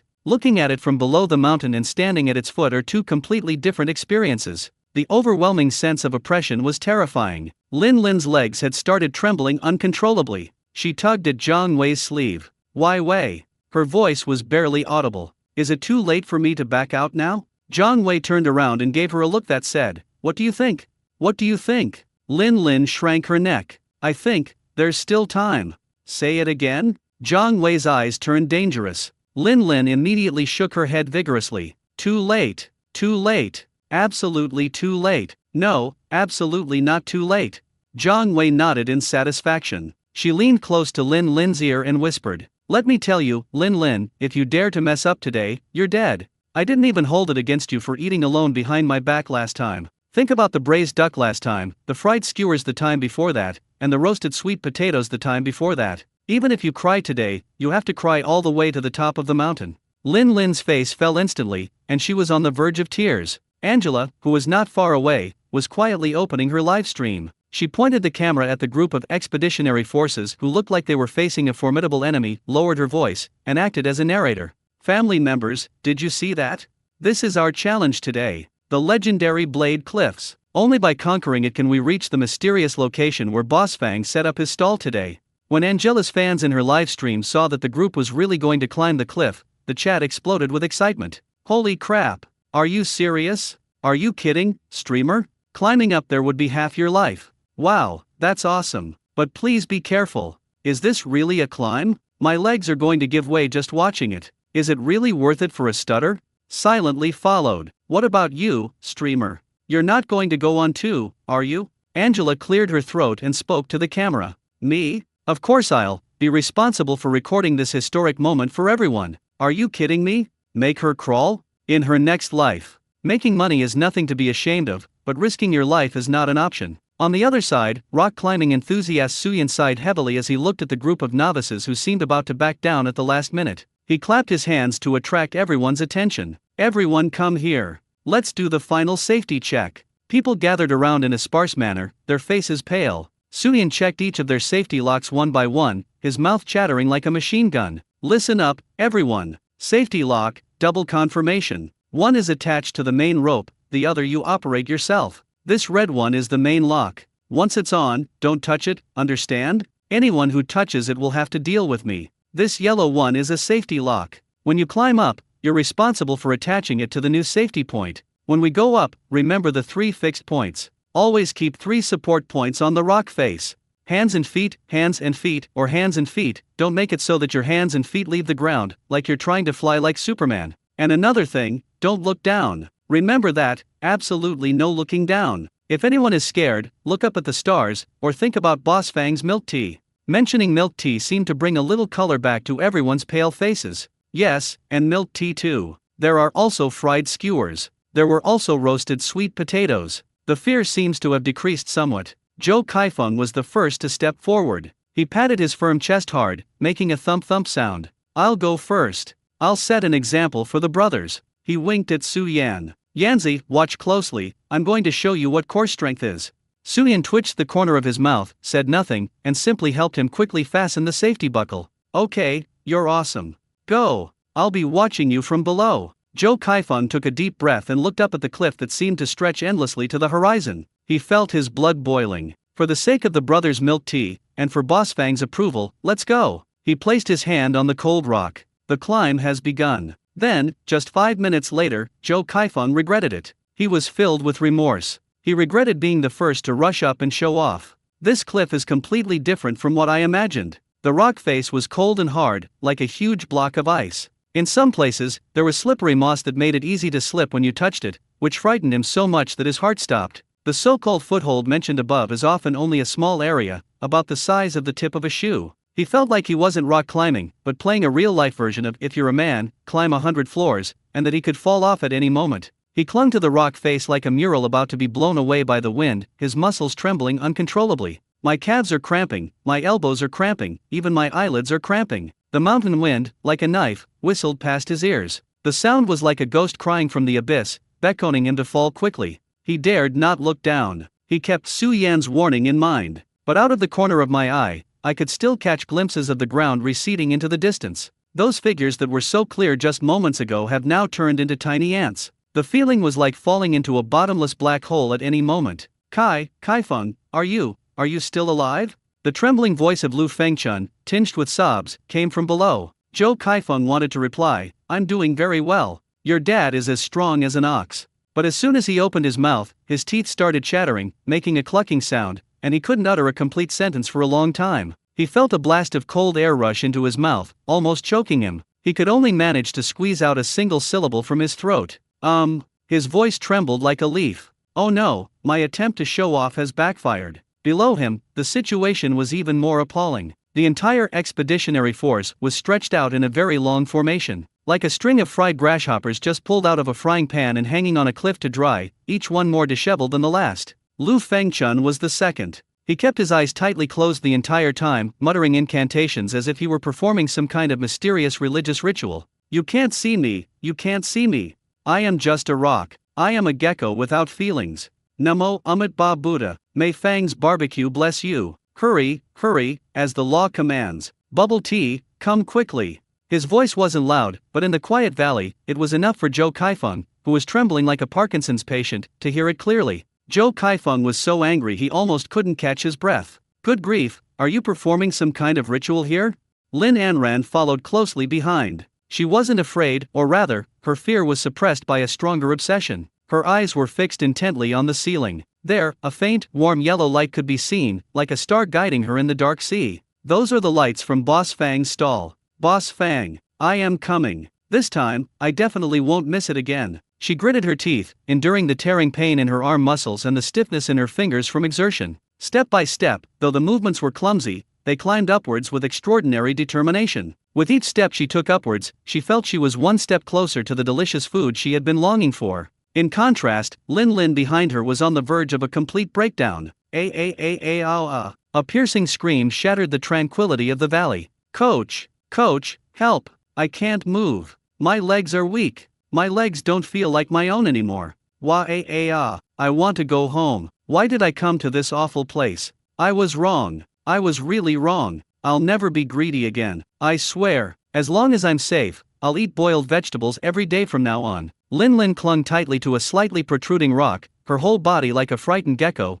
pressed tightly against the rock wall, crying her heart out. Her cries were exceptionally clear in the silent valley, even echoing. It's so upsetting to hear. Lu Fengchun, who was hypnotizing himself, was so frightened by her shout that he almost lost his soul. A ghost. He suddenly opened his eyes and looked down. Then he saw the ground, which was not far from him, but felt like it was in a different world. Lu Fengchun let out a scream that was even more agonizing than Lin's. Why did I open my eyes? Why did I look down? He quickly closed his eyes again and began chanting even faster. I can't see it, What's truly speechless is Lin Linear. She was no more than 5 meters above the ground. Her personal trainer, a burly man in his 30s, was hanging helplessly below her, the safety rope connecting them. He was trying to persuade her earnestly. Girl, my dear girl, don't be afraid, there's a safety rope. This rope can lift an elephant, what are you afraid of? Go ahead and try to climb up. Step on that rock hold. Yes, the gray one right next to you.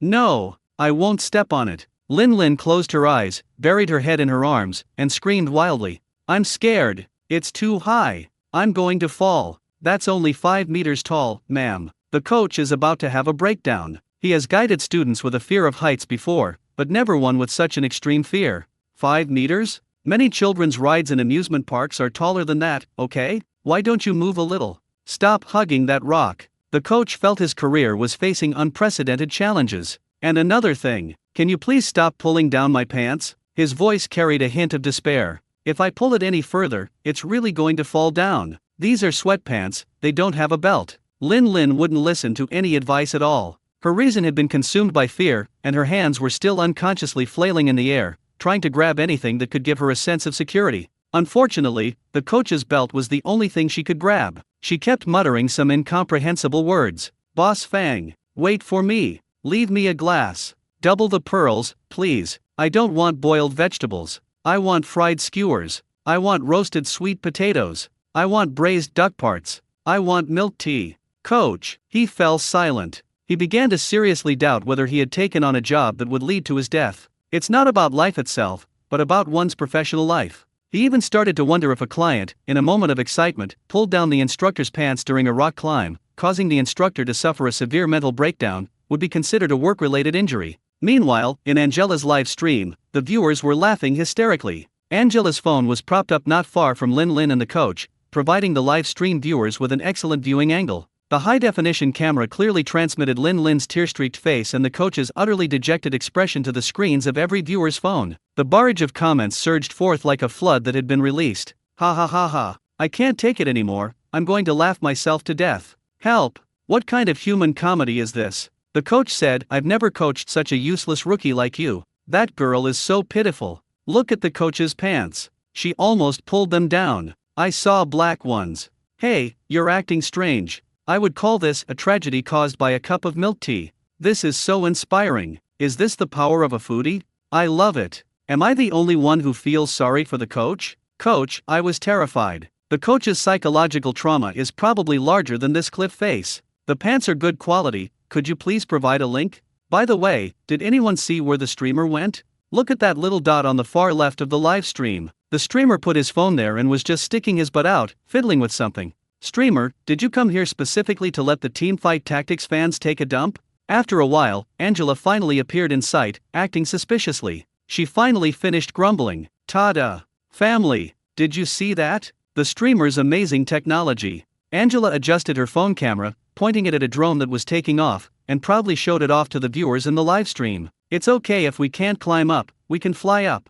Today, I'll show you what it means for technology to change lives. After she finished speaking, the live stream switched to the drone's camera, and the real-time footage was clearly transmitted back to her phone screen. As you climb higher, the entire night view of Hentang Highlands unfolds before your eyes. In the distance, the city lights shone brightly. Nearby, figures of people struggled to climb the cliff face. The live chat exploded again. Holy crap! Drone live stream. The streamer is amazing. This is an amazing perspective. A bird's-eye view of rock climbing. Quick, quick, fly closer. Let me see that girl's expression. I want to see that muscular captain. Is he still hanging in midair? Angela chuckled and skillfully manipulated the remote control. The drone's camera slowly moved down, precisely locking onto Lin Lin, who was hanging in midair and being dragged along by her coach. Under the high-definition lens, Lin Lin's disheveled appearance, with snot and tears streaming down her face, was captured clearly. Ha ha ha. I feel sorry for this girl for 3 seconds. Coach, this is so hard for me.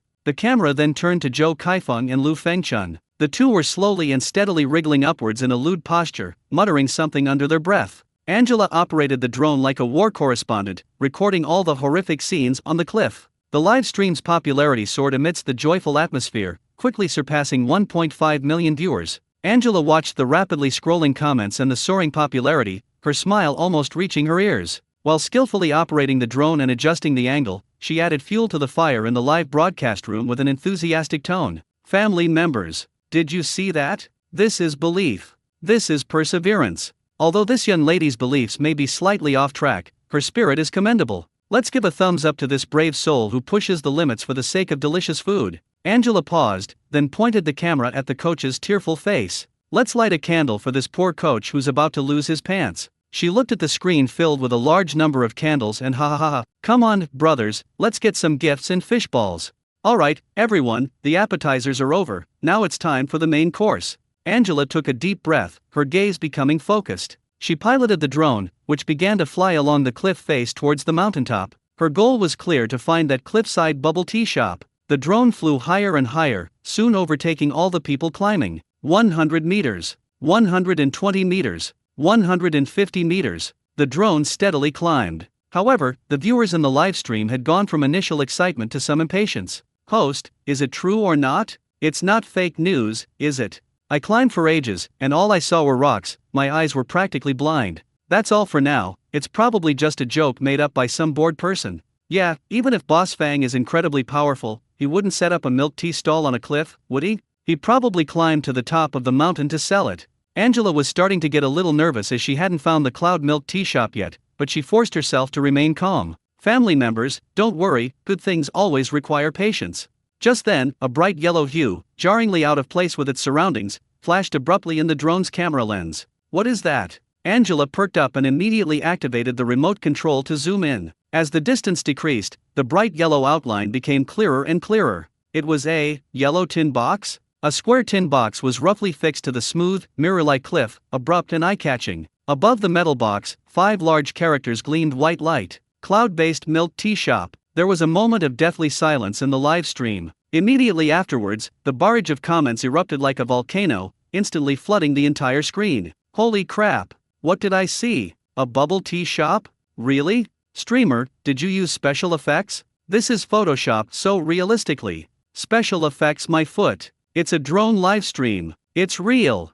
I'm stunned. I'm really stunned. Opening a bubble tea shop on a cliff? All I can say is, Boss Fang's got some skills. Is this some kind of business genius or a business prodigy? I'd call it the best site selection in history. Boss Fang is awesome. Voice cracks. Angela was also very excited, her palms sweating with nervousness. She carefully controlled the drone, slowly approaching the miraculous creation hanging on the cliff. The drone hovered outside the small window of the milk tea shop. Warm light shone through the window, dispelling the chill of the cliff. A figure was busy behind the window. It was Fang Yuan. The camera captured his profile perfectly. He was wearing a simple white t-shirt, his expression focused, seemingly unaffected by the abyss outside the window. Long, slender fingers held the shaker, flipping it up and down with fluid, graceful movements, leaving silver after images on the glass under the light. He took fresh green grapes from a small freezer and put them into a glass. Every movement carries a serene and composed beauty, as if he were not making drinks on a cliff, but rather conducting a meticulous artistic creation in a high-end Michelin-starred kitchen. The viewers in the live stream were stunned once again.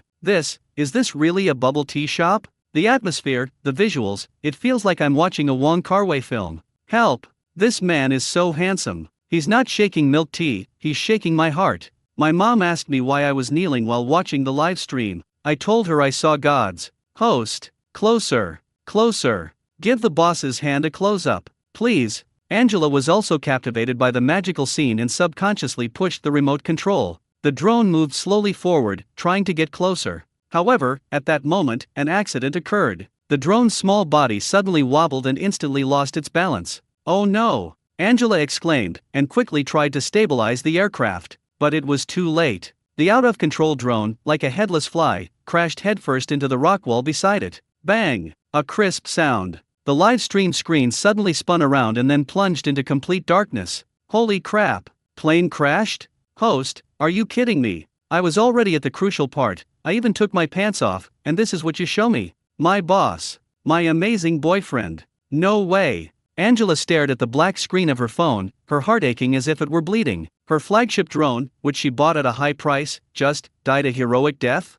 Undeterred, she clung to her last glimmer of hope and frantically tried to reconnect to the signal. The next second, a miracle happened. The black screen stubbornly lit up again. Although the video was choppy and the entire view was tilted, it was still barely possible to see anything. The drone wasn't completely destroyed, it appeared to be stuck in a crevice in the rocks. Its camera was positioned at an odd angle, pointing directly at the window of the milk tea shop. Although the perspective is weird, it's still watchable. Angela breathed a sigh of relief, and the viewers in the live stream erupted in cheers of relief. Just then, a tall figure appeared in the frame. It's Zhou Kaifeng. Using both his hands and feet, he overcame countless hardships and finally became the first to climb up. He looked as if he had just been pulled out of the water, his whole body soaked in sweat, panting heavily, but his face was filled with an almost manic joy of victory. Boss.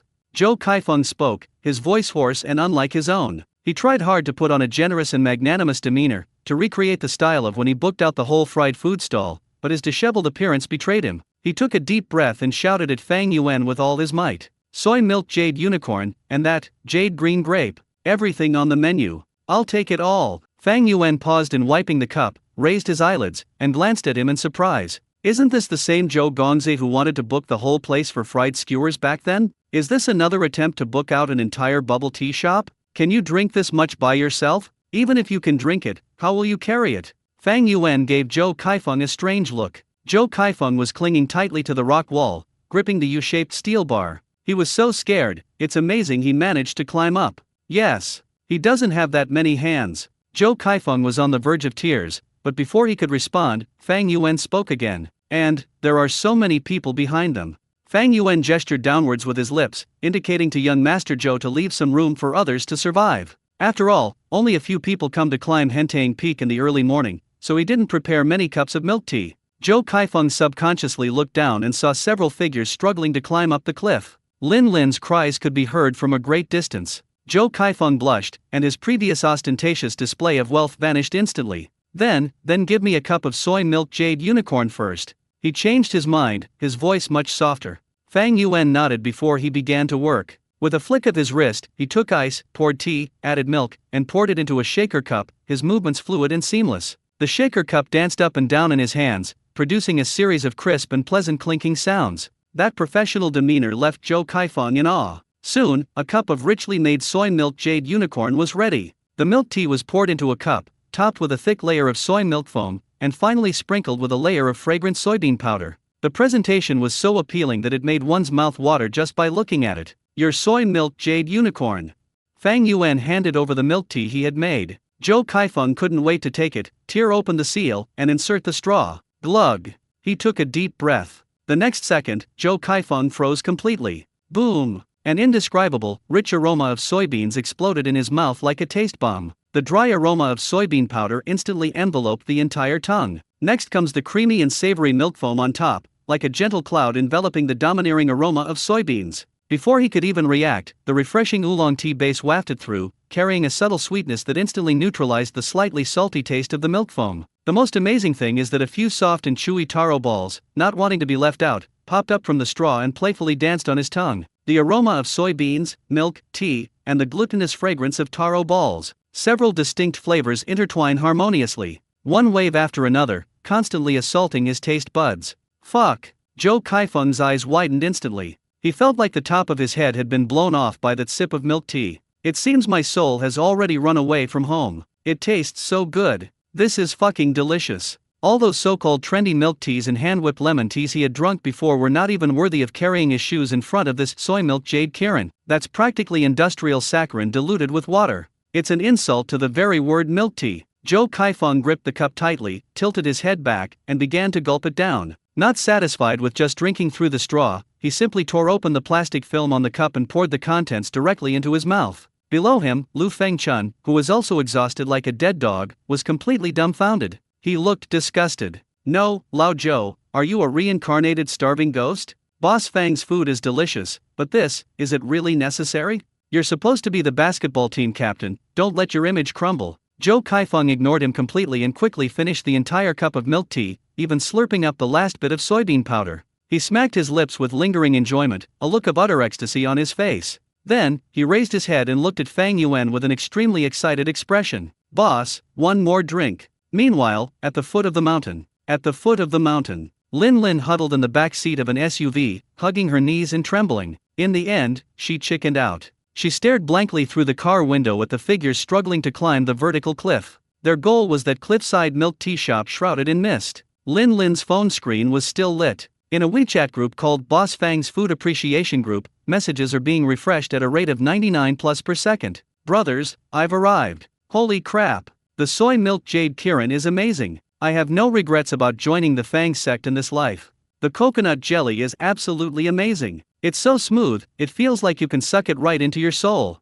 What's the point of life if you can't climb up here? Lin Lin clenched her fists as she looked at the chat history in the group. Envious. Envy. There was also a slight sense of fear. I really want to drink it, but it's really high. Her legs would involuntarily go weak and her palms would sweat whenever she looked up. This darn fear of heights. Just as she was struggling with her inner turmoil, almost biting her lip until it bled, two men dressed in professional climbing gear and carrying equipment bags descended from the rock face above and landed steadily on the ground. Zhang Yang and Li Mo had just finished one drink and were packing another to go down the mountain. Each of them was holding a cup of milk tea. It's Mr. Fang's milk tea. Lin Lin's eyes lit up instantly. Before the brain can even process it, the body has already taken action. Bang! She flung open the car door and charged toward the two men like an arrow shot from a bow. Handsome guy, wait a minute. Zhang Yang and Li Emo had just unbuckled their safety harnesses and were about to leave when they were startled by the sudden shout.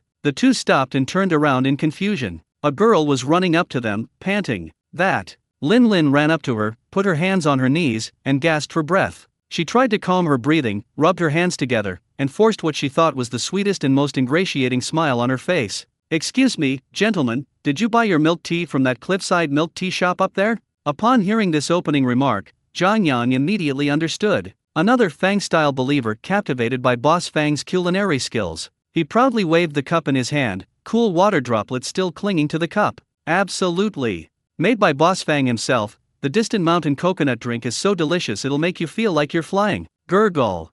A clear swallowing sound came from Lin Lin's throat. Her saliva was already flowing freely in her mouth. Her gaze was fixed intently on the Distant Mountain coconut drink, as if she wanted to drill a hole through it with her eyes. Lin Lin's facial expression shifted back and forth between longing, inner conflict, and shame, as captivating as a scene from a Sichuan opera. Finally, as if she had made up her mind, she took a deep breath. Handsome guy. I have a request, but I don't know if I should say it." Zhang Yan was amused. "Girl, just say what you want to say." Lin Lin's cheeks flushed instantly, her voice became as soft as a mosquito's hum, and she lowered her head. "After you've finished drinking, can I lick that cup?"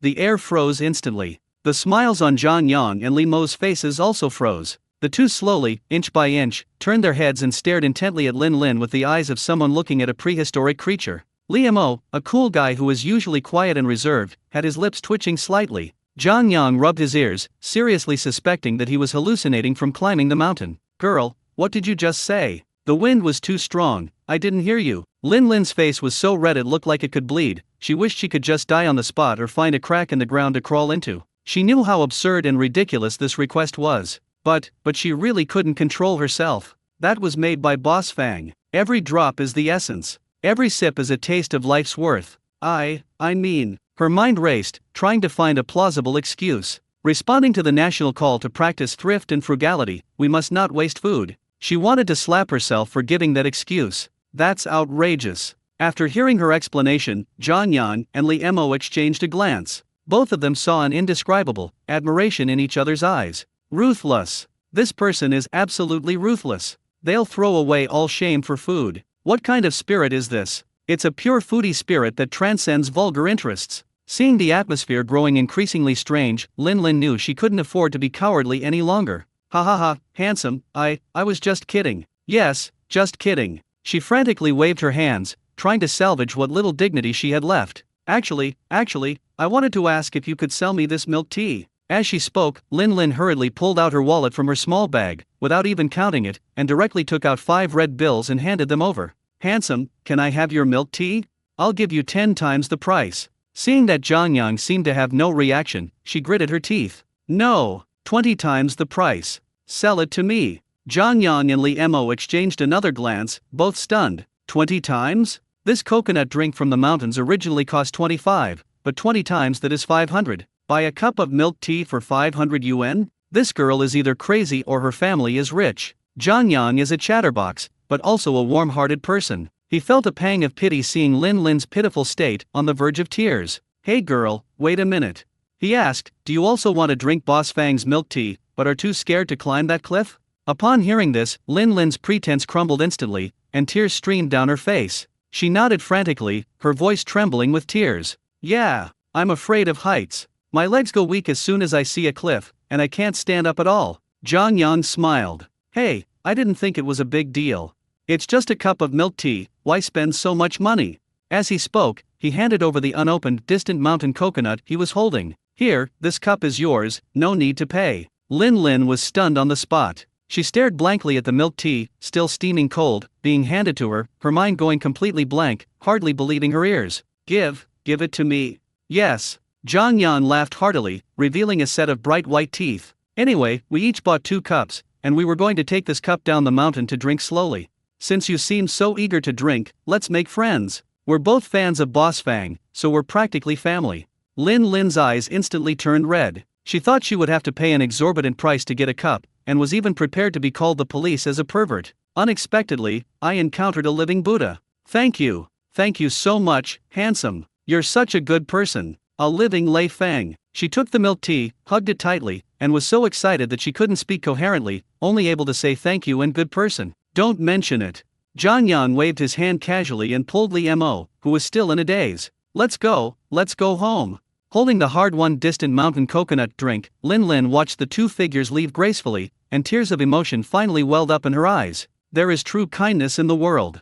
Holding the hard-won distant mountain coconut drink, Lin Lin felt as if she were holding the most precious treasure in the world. Her tears just now were half from gratitude and half from excitement. Right now, all she wants to do is immediately savor this cup of Boss Fang's special milk tea. She carefully returned to the back seat of her SUV, closed the door, as if afraid someone would steal it. The air conditioning was on in the car, and the cool air calmed her excited mood a little. She looked down at the milk tea in her hand. The cup is transparent, allowing you to clearly see the layers inside. At the bottom is a crystal clear, jelly-like coconut jelly, topped with pure white, incredibly silky coconut milk, and on top float a few neatly cut, fresh pieces of coconut meat. The whole cup of milk tea looks like a work of art, clean, pure, and exuding a cool and refreshing aura. Lin Lin swallowed hard and made no further hesitation. She picked up the straw, carefully tore open the packaging, aligned it with the seal on the cup, and with a plop, inserted it. A cool, sweet coconut aroma wafted from the straw and instantly filled her nostrils. This is the taste. The familiar recipe from Mr. Fang. Lin Lin closed her eyes, took a deep breath, and then brought her lips to her mouth, gently inhaling. Glug!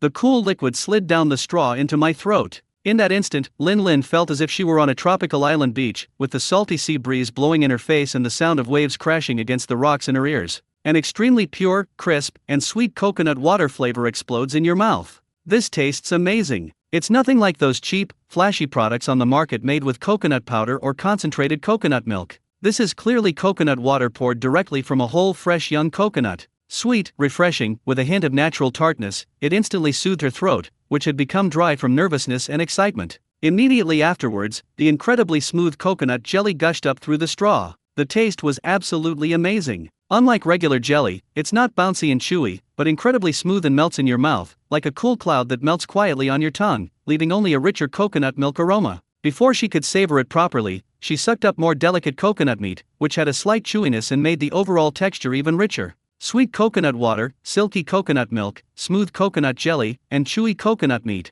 Several different textures and flavors, derived from the same fruit, blended together perfectly at this moment. No extra saccharin, no complicated additives, just the most original and pure sweetness and aroma of coconut. Wah! Lin Lin's eyes instantly welled up with tears. It tastes so good. This can no longer be described as just delicious. This is celestial nectar. Something only immortals can drink. She felt every taste bud cell in her body cheering and jumping for joy. The fear caused by her acrophobia, the frustration of wanting to drink it but not being able to, the shame of feeling socially awkward, all the negative emotions were completely washed away in the face of this distant mountain fairy coconut. All that remains is endless happiness and contentment. Lin Lin could no longer control herself, and holding the cup, she began to sip the liquid in large gulps. Glug glug glug. She drank it with such absorption, so completely absorbed, as if the whole world consisted only of her and the cup of milk tea in her hand. The cool liquid slid down her throat, nourishing her heart, and tears of happiness slid down her cheeks, dripping onto the car seat. She was crying while a dreamy smile appeared on her face. Being able to drink milk tea made by Boss Fang makes my life complete. Then, she seemed to remember something. I took out my phone and snapped several photos of this hard-earned milk tea. Then I quickly opened the Potato Light Action Group, edited a message, and sent it out along with the photos. Lin Lin, brothers and sisters. I drank it. Yuan Shan Fairy Coconut. I drank it. Picture. Lin Lin, I declare, this coconut tea from the distant mountains is divine. The coconut water is sweet, the coconut milk is silky smooth, and the coconut jelly can slide right into your soul. I'm dead. I've been saved by Boss Fang. Life isn't worth it, but Boss Fang's milk tea is. The moment this message was sent, the group chat, which already had 99 plus messages, exploded. Angela? Lin Lin, weren't you afraid of heights and didn't dare to climb any further? How did you manage to drink it? So Ran, holy crap. Lin Lin, you've really made it. You actually climbed up there. Passerby A, impossible. I just saw you downstairs, you were clearly trembling in the car. Lin Lin, hee hee, I have a brilliant plan. I met two handsome, living saints who just came down from the mountain, and they gave me a drink. There's still true kindness in the world. Lu Fengchun at Lin Lin, you traitor. We worked so hard to climb up here, and you just sat back and reaped the benefits. Lu Fengchun at Zhou Kaifeng, can you hurry up? I'm almost at dawn. Meanwhile, on the razor-sharp cliffs. Belch. Zhou Kaifeng let out a satisfied burp, his face showing undisguised delight. After drinking the second cup of soy milk jade Kirin, he felt like he was floating, his soul soaring freely above the clouds. He smacked his lips, looking at Fang Yuan with lingering interest. "Boss, I feel like I could have another drink." Fang Yuan looked at him strangely. "Are you sure?" "Of course." Zhou Kaifeng patted his chest, looking very proud. "Let me tell you, I've never had such delicious milk tea in my entire life. I could drink another cup, no, 2 more cups." Before Fang Yuan could speak, a roar filled with suppressed rage came from not far below him. "Zhou Kaifeng, when will you ever shut up?" Lu Fengchun's face was flushed, his veins bulging, and he clung tightly to the rock wall, glaring at him with eyes that looked like he wanted to devour him. Lu Fengchun waited so long that the flowers almost withered. He watched Zhou Kaifeng climb up, watched him order, watched him drink a cup like a starving ghost, and then watched him order a second cup. Now, this guy actually wants to order a third drink. Lu Fengchun felt like his brain was about to explode. "You want a third cup? Are you even human? I've been following you around since 4:30, smelling your milk tea for almost half an hour. If you don't leave, I'm going to. He hesitated for a long time but couldn't come up with any intimidating words. Zhou Kaifeng was taken aback by his shout, and then remembered that there was a brother waiting anxiously below. He scratched his head and gave a slightly embarrassed chuckle. "Ahem, Lao Lu, don't get excited. I was just too drunk and forgot. I'm leaving right now." This scene was captured clearly by Angela's drone, which was stuck in the crevice of the rock. The live stream audience was already laughing hysterically. "Ha ha ha, this is hilarious. Brother Lu's resentment is practically overflowing from the screen. My heart goes out to Brother Lu for 3 seconds. He had to hang behind someone and smell their milk tea for half an hour. What a miserable existence. Zhou Kaifeng is too ruthless. Is he planning to drink his fill right on the cliff edge? Look at Lu Fengchun's expression, it's like he's about to kill someone, it's so realistic. To be honest, can you blame Zhou Sun for this? Looking at the way he drinks his milk tea, I can almost smell the aroma through the screen. I'd want another cup too. Seriously, how good is this milk tea? Judging from Zhou Kaishen's reaction, I suspect there must be something added to it. I'm so hungry I'm crying. I really am. I just want to know what that soy milk jade Kirin tastes like. Angela, can you please move that crappy drone? I want to see Boss Fang make milk tea.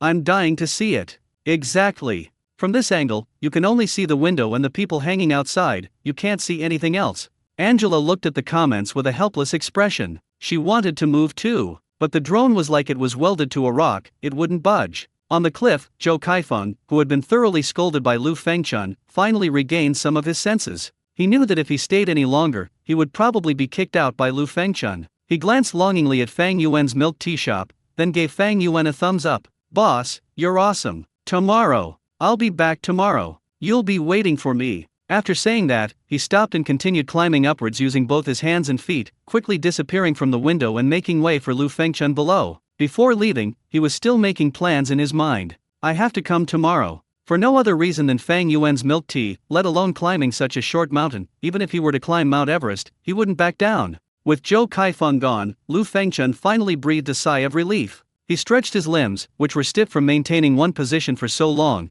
and then quickly climbed up, hanging panting outside the window of the milk tea shop. Phew, I'm exhausted." Lu Fengchun wiped the sweat from his forehead before raising his head and curiously looking at the cloud-top milk tea shop perched on a cliff. A yellow tin box hangs conspicuously on the cliff, looking incredibly rudimentary. I looked up at the calm and composed man in the window. "Boss, you're a genius," he exclaimed sincerely. "Only you could come up with the idea of selling milk tea in this godforsaken place."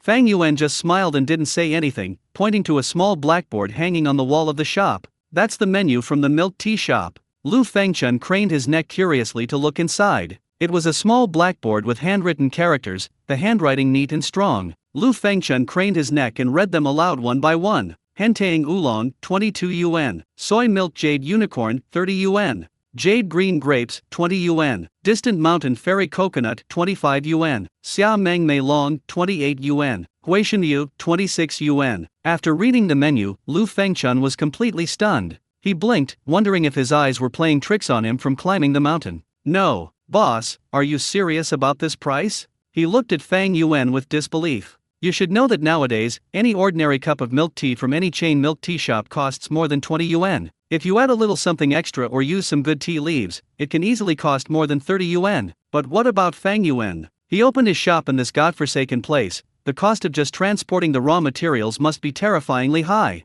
not to mention the unique cliffside experience. If it were a business-savvy person, selling a cup for 1 or 200 yuan would be considered a fair price. As it turns out, the cheapest item here is only 20 yuan, and the most expensive is only 30 yuan. The prices are almost the same as those in chain stores down the mountain. Mr. Fang, are you here to do charity?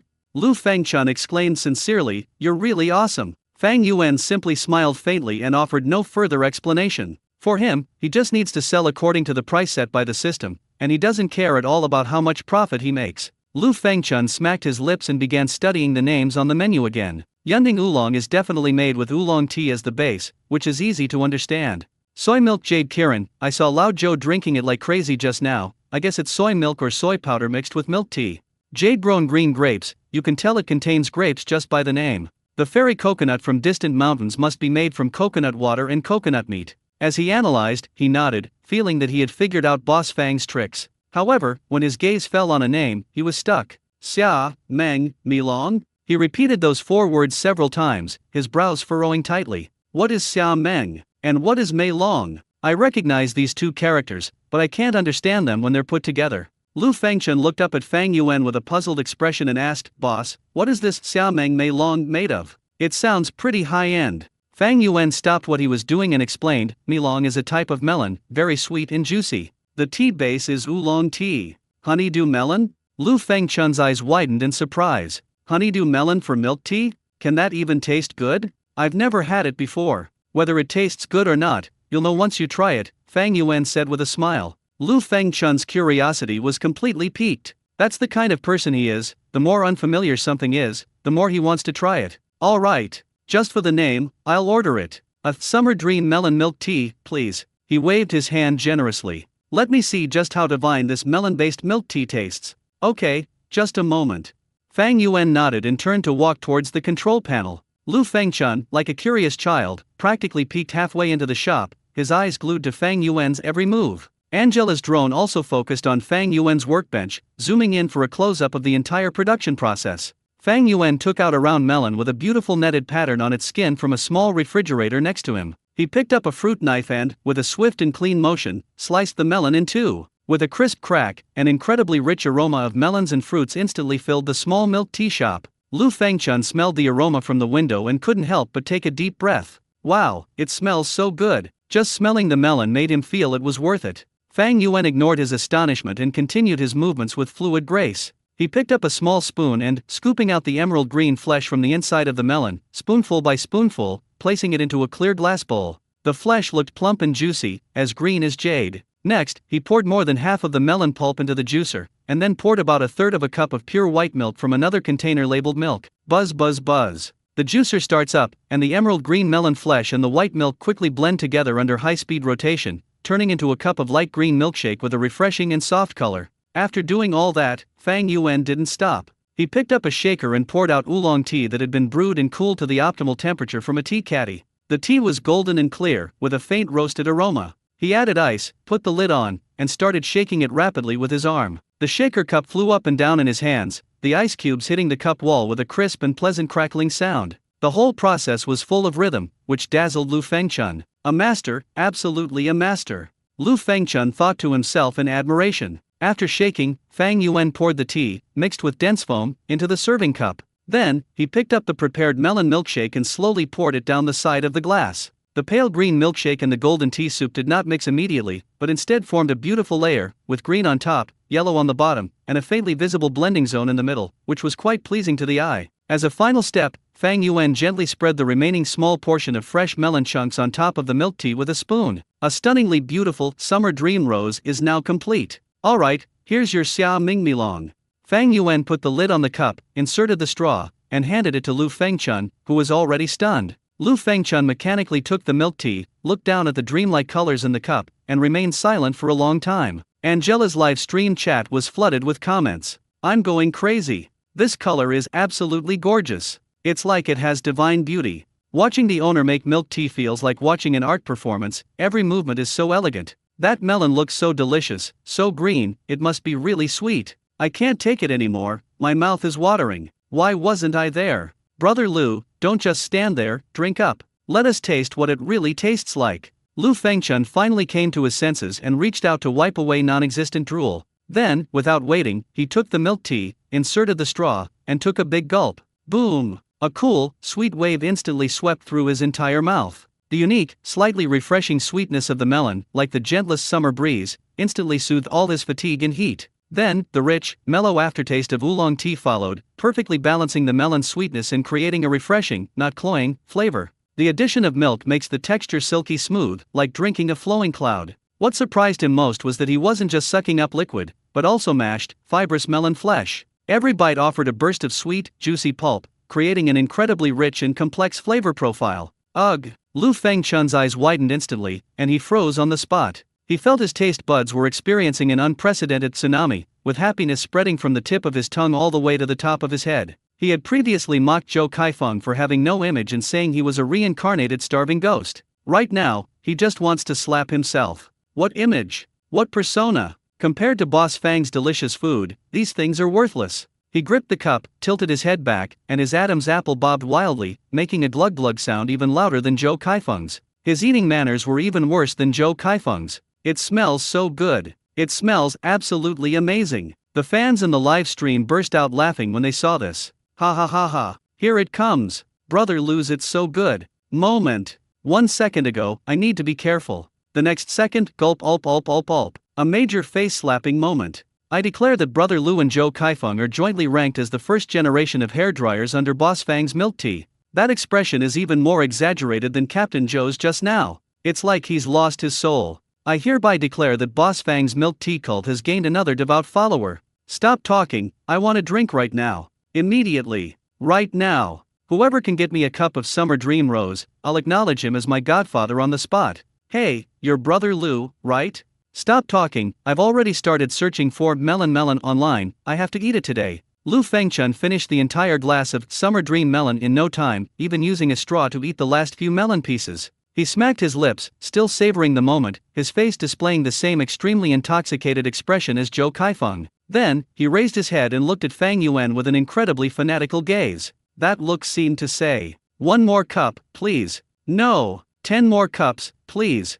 Fang Yuan felt a little uncomfortable being stared at. Even if every diner behaved this way, he still couldn't get used to such fanatical gazes. Would you like something else to drink? Fang Yuan inquired. Lu Fengchun's mind was still savoring the exquisite aroma of the melons and fruits, and he subconsciously wanted another cup of summer dream rose. But then I thought, no way. We're already here, it would be a huge waste not to try a few different flavors. Boss, give me a cup of that cloud top oolong, he said, pointing to the menu. He wanted to see what kind of tricks Mr. Fang could make with the most basic milk tea. Good. Fang Yuan's movements remained swift and efficient. Brewing, shaking, adding milk foam, and sprinkling ingredients are all done in one go. Soon, a cup of Yunding oolong topped with a thick layer of milk foam, like an avalanche, was ready. Lu Fengchun took the milk tea and, imitating Zhou Kaifeng, didn't insert a straw but instead tore open the seal and took a big gulp. The creamy, slightly salty milk foam was the first thing to touch his lips. The next second, the rich oolong tea soup broke through the milk foam and flooded into his mouth.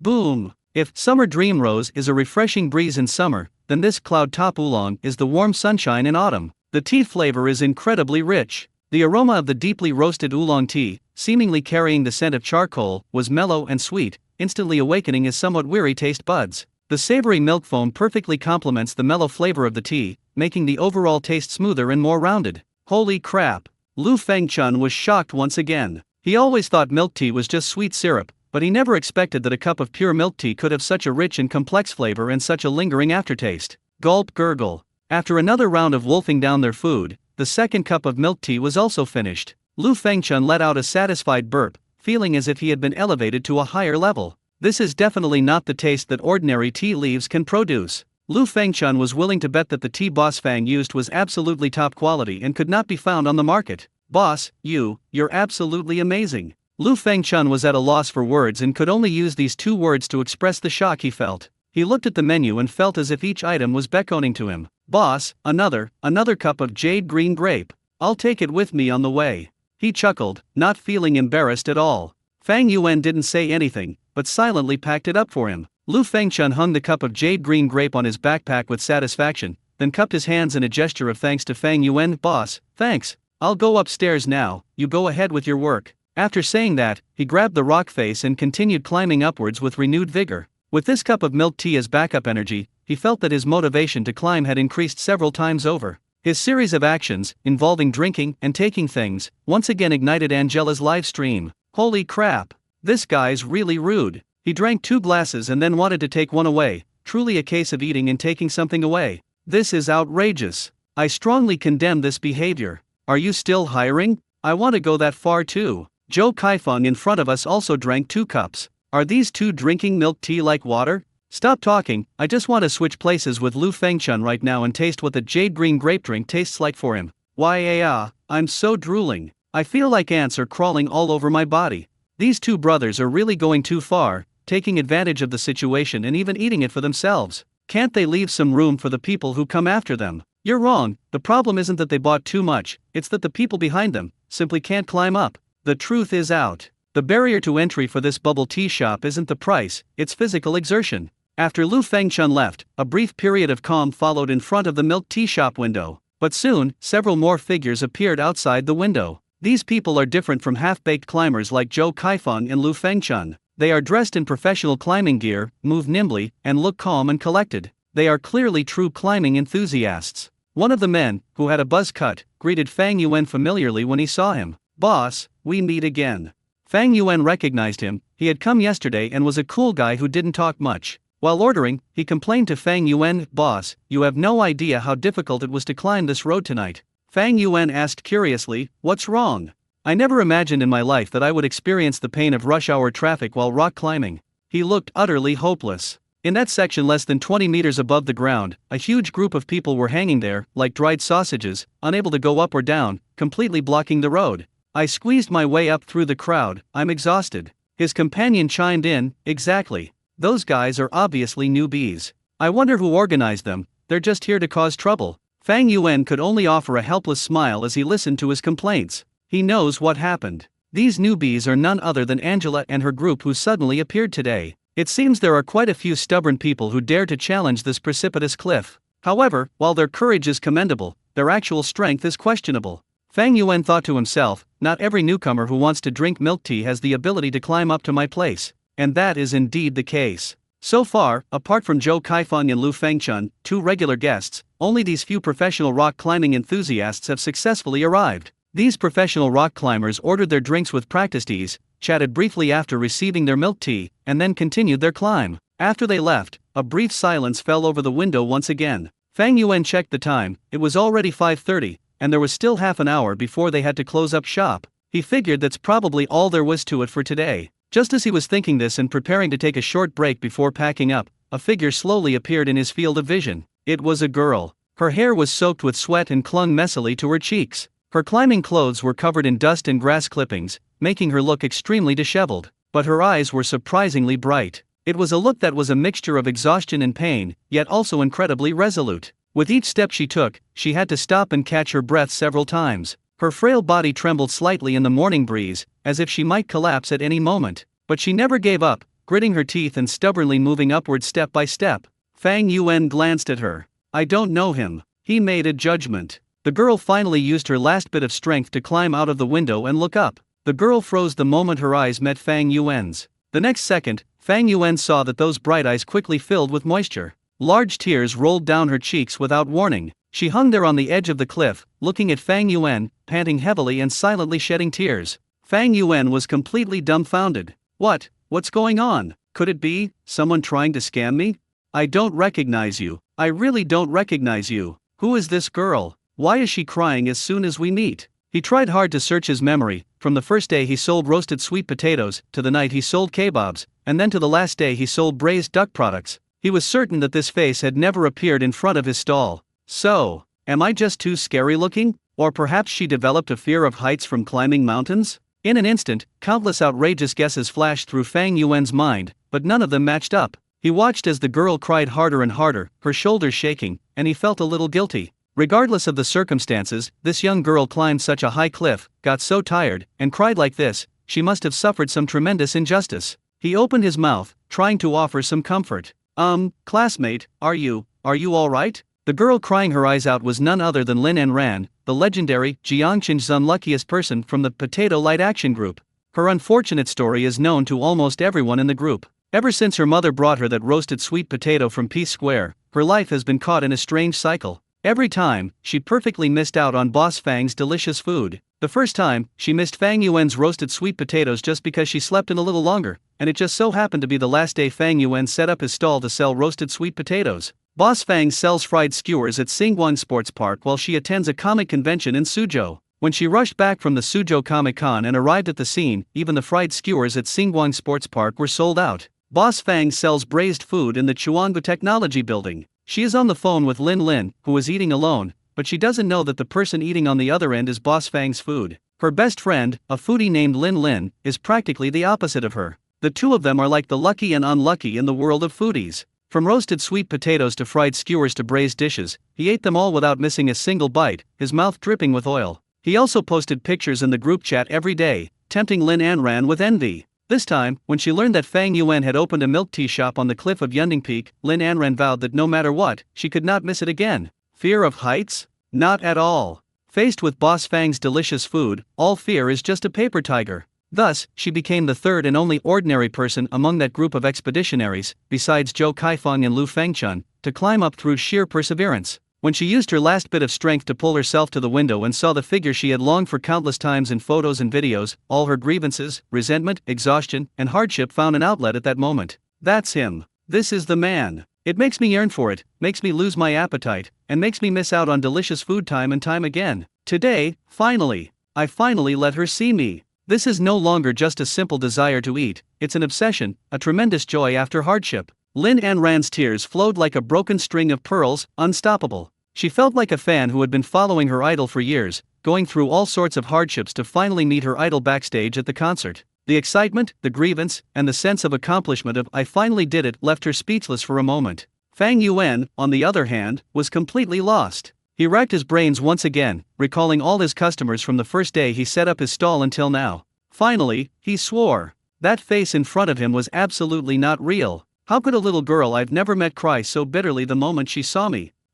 Classmate, are you sure you haven't mistaken me for someone else? Fang Yuan asked tentatively. Upon hearing this, Lin Anran paused in her sobbing, then shook her head violently, her voice thick with nasal congestion and tears. No, you are Boss Fang. That's it, time to get to know yourself. Fang Yuan was even more troubled. So, did you encounter any difficulties? Or were you too tired from climbing the mountain? Why don't you take a break and have some water?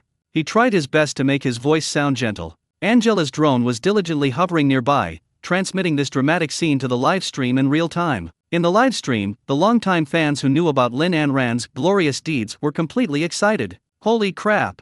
It's Anran! She really made it to the top. My god! What did I just see? The unluckiest guy in Zhongcheng has finally turned his luck around today. No! He's actually overcoming his bad luck. Sobbing, why do I feel like crying too? It's so inspiring. This is practically a real-life version of The Light Chaser. Enron CEO, I'll pursue you. If I succeed, I'll lock you in a dark room. And then I'll cook for you for the rest of my life. Look at Boss Fang's bewildered face. Ha ha ha. He has absolutely no idea what countless hardships Enran went through just to get a bite of his food. Boss Fang, who am I? Where am I? Why is she crying? Quick! Someone go and educate Mr. Fang about the blood and tears of the Enron boss. Let him know the extent of his sins. New viewers were initially confused, but with the help of veteran fans explaining the situation, they quickly understood what had happened and joined the ranks of those feeling sorry for Enran and mocking Boss Fang. At the window, Lin Anran finally stopped crying. She realized she had lost her composure. It was too embarrassing to cry like that in front of her idol. She hastily wiped her face with her sleeve, mixing the dirt and tears together to make a mess, completely unaware of it. She sniffed, trying to make her voice sound normal. Boss, I'm fine, I'm just too excited. I've finally met you. Fang Yuan. He still didn't understand. The way this girl speaks is like she's reunited with a long-lost relative. Fang Yuan thought about it for a long time, but finally gave up. He was certain he didn't know the girl in front of him, let alone owe her money. If you can't figure it out, then just stop thinking about it. He noticed that Lin Anran's emotions seemed to have calmed down a bit. Although she was still sobbing softly, at least she wasn't as overwhelmed as before. So, in the gentlest of his voice, he asked again, "Are you feeling better, classmate? Would you like something to order?" Regardless, business still needs to be done. Perhaps a delicious cup of milk tea can heal her wounded heart? Upon hearing the words Dion Dion what, Lin An Ran's crying stopped abruptly. She then remembered the ultimate purpose of her trip. Yes, I came here for milk tea. She took a deep breath, trying to suppress her excitement, and said in a voice with a heavy nasal tone, I want to order. Okay, the menu is here. Fang Yuan pointed to the wooden menu hanging on the wall. Lin An Ran's gaze finally shifted from Fang Yuan's face to the small menu. Her gaze swept over the poetic names one by one. Yunding Oolong, Soy Milk Jade Kirin, Jade Green Grape, Distant Mountain Fairy Coconut, Summer Dream Rose. She had heard each name mentioned countless times in the group chat, and each one represented a delicious flavor that haunted her dreams. Her finger hovered in the air, momentarily unsure of what to do. I want to drink them all, what should I do? Finally, her gaze settled on a name that exuded romance. Hui Shenyu. She softly uttered those 3 words. That's a really nice name. It's like a poem, and it's like a painting. I want this one, Flower Field Village. Lin An Ran made her decision, her voice tinged with anticipation. How much? 26 yuan. Okay. Lin An Ran scanned the code and paid without hesitation. Please wait a moment. Fang Yuan accepted the payment and turned around to make her this milk tea full of girlish charm. Like all the previous customers, Lin An Ran stared intently at Fang Yuan's movements, as if she were appreciating a top-notch artistic performance. Fang Yuan first took out several pink and fresh-looking things from a small refrigerator. It's a peach. The peaches looked perfectly ripe, with fine fuzz on their skin and an intoxicatingly sweet aroma. Instead of using a machine to peel the peach, Fang Yuan picked up a small fruit knife and, with extremely skillful technique, quickly peeled the skin. The peach skin, as thin as a cicada's wing, was peeled off completely, revealing the plump, juicy, pink and white flesh inside. He cut the fruit pulp into small pieces, put some of it into the bottom of the shaker, and gently pounded it with a small pestle. The pressure was just right, producing rich peach juice while retaining some of the fibrous texture of the fruit, preventing it from turning into a mushy mess. After doing all that, he took out a transparent glass pot containing jasmine tea that had been steeped in ice water for several hours. He lifted the lid of the teapot, and a delicate, refreshing jasmine fragrance instantly wafted out. When Lin An Ran smelled this scent, she felt like she was about to melt. Fang Yuan poured the clear jasmine tea into a shaker, added ice cubes and a little fructose, then put on the lid and started a new round of shaking. This time, his movements were much gentler than when he made Summer Dream Rose before, as if afraid of disturbing the romantic encounter between the peach and jasmine in the cup. The shaker cup danced gracefully in his hands, as if composing a gentle poem. After shaking it well, he poured the milk tea mixed with pink fruit pulp into the serving cup. Finally, he took a few dried, whole jasmine flowers from a small jar next to him and gently sprinkled them on the surface of the milk tea. Thus, a cup of Huishenyu was born. Alright, your Flower Field Village. Fang Yuan's voice woke Lin An Ran from her reverie. She stared blankly at the milk tea handed to her, and it took her several seconds to react before she quickly reached out and took it. Thank you, boss. She looked down at the flower field in her hand. The glass was cold, with a thin layer of mist on it. The bottom half of the cup is filled with tender, pink peach flesh, each piece distinct and looking very appetizing. The center is a light pink tea soup, clear in color, with small pieces of fruit floating in it. At the top, a few pure white jasmine blossoms floated quietly, like leisurely embellishments in a pink sea of flowers. The milk tea has a very gentle, gradient cherry blossom pink color, which makes her feel girlish just by looking at it. The whole cup of milk tea is like a beautiful watercolor painting, full of the breath of spring. It's so beautiful. It was so beautiful that she almost couldn't bear to eat it. She took out her phone and took several photos of the Huishenyu cup from various angles, making sure to record every detail. After doing all this, she put down her phone with satisfaction, picked up the straw, and carefully, with a sense of pilgrimage, punctured the seal. Unlike Lu Fengchun, she wasn't impatient. Instead, she closed her eyes and slowly took a breath. The next second, Lin An Ran's pupils suddenly contracted. First of all, it tastes like peach. It was a very pure, very natural sweetness, with the unique fragrance of the fruit, as if a whole ripe peach, freshly picked from the tree, burst with juice in her mouth. The sweetness instantly reminded her of the first peach she ate under the peach tree at her grandmother's house in the countryside when she was a child. Immediately afterwards, the delicate and fragrant aroma of jasmine tea quietly unfolds on the tip of the tongue. The fragrances of flowers and fruits, two completely different scents, intertwine in perfect harmony at this moment, as if truly transporting one to a flower field on a spring afternoon. The richness of milk makes the texture incredibly smooth. The fresh peach pieces release more and more sweet juice as you chew, making this wonderful experience progressively more enjoyable and leaving a lingering aftertaste. Lin An Ran squinted her eyes happily. It tastes so good. This tastes absolutely divine. She felt as if she wasn't drinking milk tea, but strolling through a field of blooming peach blossoms, the air filled with the fragrance of flowers and fruit, the sun shining brightly, and a gentle breeze blowing. This taste is the taste of first love. She no longer cared about maintaining a ladylike image and started inhaling deeply. The mashed, fibrous peach pulp slides into your mouth through the straw, and its chewy texture makes the whole experience even richer. She drank it in a daze, her mind completely blank. If the roasted sweet potato that Mom brought back before was the warmest comfort in winter then, so this cup of huaishanyu is the gentlest dream in spring. She felt every cell in her body completely relax in this gentle, sweet fragrance. The fatigue and soreness from the previous rock climbing seemed to disappear completely at this moment. She ate one bite after another. By the time she came to her senses, the cup in her hand was empty. After downing a cup of huaishanyu liquor, Lin Anran felt that her life was completely fulfilled at that moment. She felt that all her previous efforts had been worthwhile. For this cup of milk tea, she would be willing to climb a cliff 10 times, let alone once. All the regrets and missed opportunities were compensated the moment I tasted this cup of milk tea. She has no regrets in this life. Lin Anran smacked her lips contentedly, a silly grin on her face. After a long while, she finally let out a long sigh of relief, feeling as if she had come back to life and was full of energy. "Thank you, boss." Lin Anran smiled shyly, her previous tear stains replaced by happiness. "You're welcome." Lin Anran waved to Fang Yuan and turned to continue climbing. She remembered people in the group saying that the view from the top of the mountain was absolutely stunning, and she wanted to go up and see it too. After all, we're already here. Wait a moment.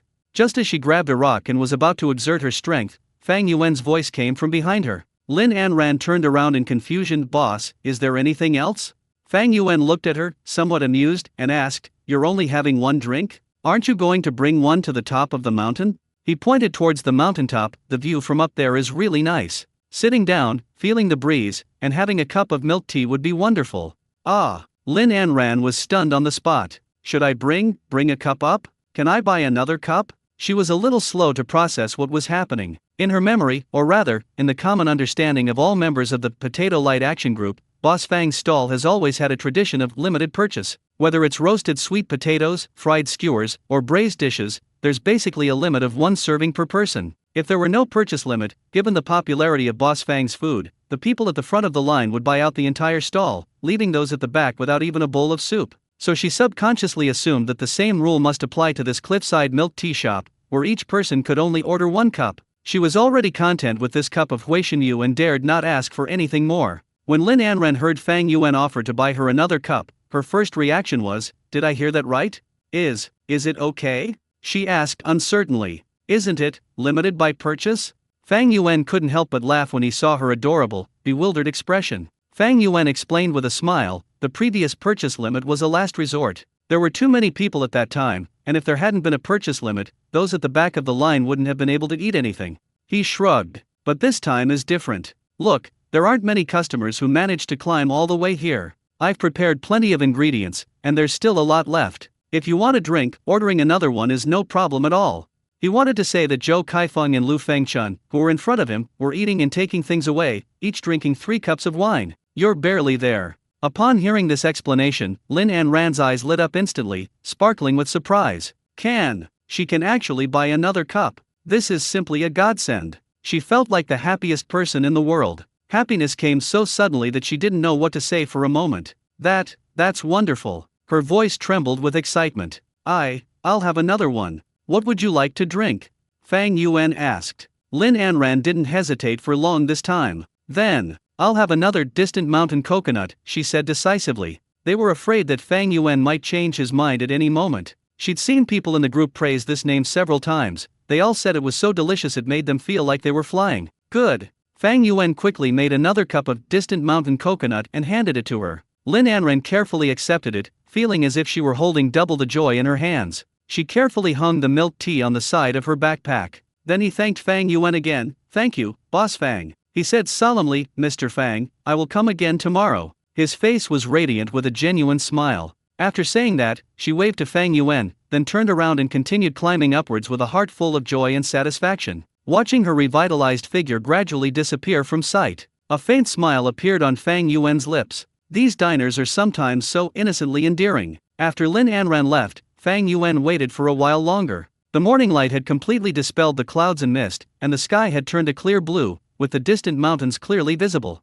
But no new customers appeared until the clock struck 6 in the morning. Bite dash. The familiar system notification sound rang in Fang Yuan's mind. Today's task is complete. Business hours, 4 hours. Number of milk teas sold, 32 cups. Revenue, 868 yuan. Task evaluation, good. Please keep up the good work, host. Fang Yuan glanced at the task panel, then began to pack his things at a leisurely pace. He sorted the remaining raw materials, wiped the workbench clean, turned off the power to all the equipment, and then stuffed everything into his specially made mountaineering backpack, which looked small but could hold an unusual amount of space. The whole process was orderly and efficient. In less than 10 minutes, the once full cliffside milk tea shop was transformed back into an empty yellow tin box. Fang Yuan closed and locked the window of the milk tea shop, then slung his still heavy hiking backpack over his shoulder and turned to start descending the mountain. His movements were more relaxed and effortless than when he was climbing the mountain, traversing the near vertical cliff as if it were flat ground. However, when he was still a few dozen meters from the ground, he stopped. He was stunned by what he saw. Below, near the starting point of the climbing, the rock face that should have been quite empty was now densely packed with people hanging on it. That's right, it's hanging. At least 70 or 80 people were hanging like strings of dried bacon, within a height of less than 20 meters above the ground. Some people, under the coach's guidance, struggled to move up a small step and then stop, exhausted, panting heavily. Some people clung tightly to a rock, their legs trembling uncontrollably, crying out that they wanted to go down. Some people simply gave up on treatment, hanging on the safety rope like sloths, looking utterly hopeless. The whole scene was chaotic, crowded, and had an indescribable sense of absurdity. Fang Yuan finally understood what the crewcut guy meant when he said, "You can feel the pain of rush hour traffic while rock climbing. This is more than just a traffic jam. This is practically a train station during the Spring Festival travel rush." Fang Yuan's lips twitched as he watched this spectacular yet outrageous scene. These people, they're really going all out for a cup of milk tea. Fang Yuan's appearance immediately caused a stir among the crowd below. Look, someone's coming down. It's Boss Fang. Boss Fang is down. A sharp-eyed fellow was the first to recognize Fang Yuan and shouted at the top of his lungs. That shout was like a bomb dropped on a calm lake. Holy crap, it really is Boss Fang. How come he came down so quickly? What time is it? Exclamations of surprise rose and fell. Those still hanging on the cliff face were getting anxious. They worked so hard, hiring coaches and buying equipment, spending most of the night trying to find a place, but they didn't even see a trace of the milk tea shop. The owner was already packing up and going home. Is there no justice left in this world? Boss Fang, don't go. A fat man who was close to Fang Yuan shouted at the top of his lungs, "We haven't climbed up yet." Yeah. Boss, wait for us a little longer. We'll be there soon. Another boy wearing glasses chimed in. Fang Yuan listened to their shouts, speechless. Are you coming soon? At your pace, it'll probably take you from 4 a.m. to 4 p.m. to climb up. By then, the daylily will be too cold. He ignored their attempts to stop him, landed steadily on the ground, and began to unfasten his safety harness. At the foot of the mountain, those who couldn't climb the wall for various reasons, mainly fear of heights, and could only wait on the ground swarmed around Fang Yuan as soon as he appeared. Mr. Fang, you've sold out already? It's only 6 o'clock. Boss, please keep opening for a little longer. We still want to drink your milk tea. Yes, wait a minute, I've already asked my brother to buy it for me. Look, he's already climbed 20 meters high. A group of people surrounded Fang Yuan, their faces filled with anxiety and pleading. Fang Yuan had a headache from their noise. We've already closed up shop, Fang Yuan said helplessly to the crowd. Please come back tomorrow. No, boss. Let's sell a little longer. Yes, let's sell a little longer. And, the crucial point is, I won't be able to climb up there tomorrow either. Can't you be a little more lenient? Give me a drink. In the crowd, a quick-witted young man with blonde hair spotted the huge backpack behind Fang Yuan. He noticed that although the backpack looked a bit flatter than when he arrived, it was still bulging and clearly contained quite a lot of things. Boss, you must have some more stuff in this bag, right? The blonde young man said loudly, pointing at the backpack. How about you make us a few drinks here? His words instantly awakened everyone present. Yes, there must still be some raw materials left. What's the difference between doing it here and doing it on a cliff? No, it's much better than doing it on the edge of a cliff. At least those of them who can't climb up can now drink Boss Fang's milk tea. Yes. Boss, let's do it here. Please, boss. We really want to drink it. I'll give you double the price. No, triple it. The crowd's emotions were reignited, and they looked at Fang Yuan with the same eyes that of a traveler dying of thirst in the desert who had seen an oasis. This made even those who were still hanging on the wall restless. Hey, you guys down there have no sportsmanship. How dare you cut in line? Exactly. We're still displaying it here. You'll have to wait until we come down to buy it. Damn it, save me a cup. Coach, quick, put me down. I need to go down and steal some milk tea. A burly man hanging more than 10 meters in the air was so anxious that he yelled at the rock climbing instructor next to him. The coach, looking utterly dejected, shouted, "Don't move. Unfastening your safety harness now is suicide." "I don't care. I want milk tea." The people on the cliff were extremely anxious and all wanted to retreat. But below them, there was a bunch of people blocking the way, and they couldn't get down. They were so anxious that they scratched their heads and almost untied their safety ropes and jumped down. The whole scene was out of control for a time.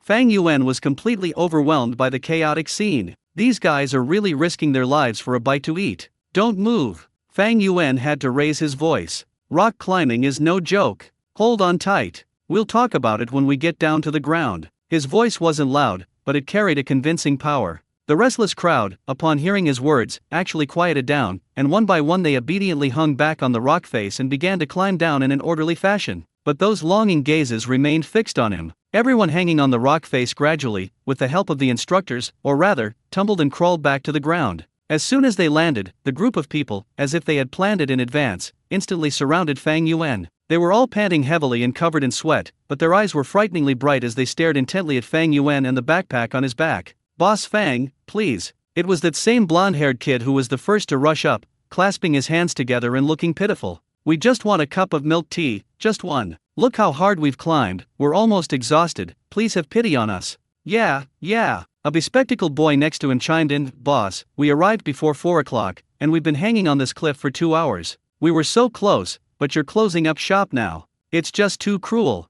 My girlfriend really wants your milk tea. If I can't get it for her today, I'll be kneeling on a washboard when I get home. Please, boss, have mercy on me and save my life." "Boss, money is no problem. As long as you're willing to do it, name your price." Everyone chimed in, each one turning into a drama queen, playing the victim, telling stories, promising hefty sums of money, and using all sorts of tricks. The scene resembled a flock of hungry chicks surrounding a mother bird returning to her nest. Fang Yuan is that helpless mother bird. He was so annoyed by the noise that he could only raise his hands in a gesture of surrender. Stop!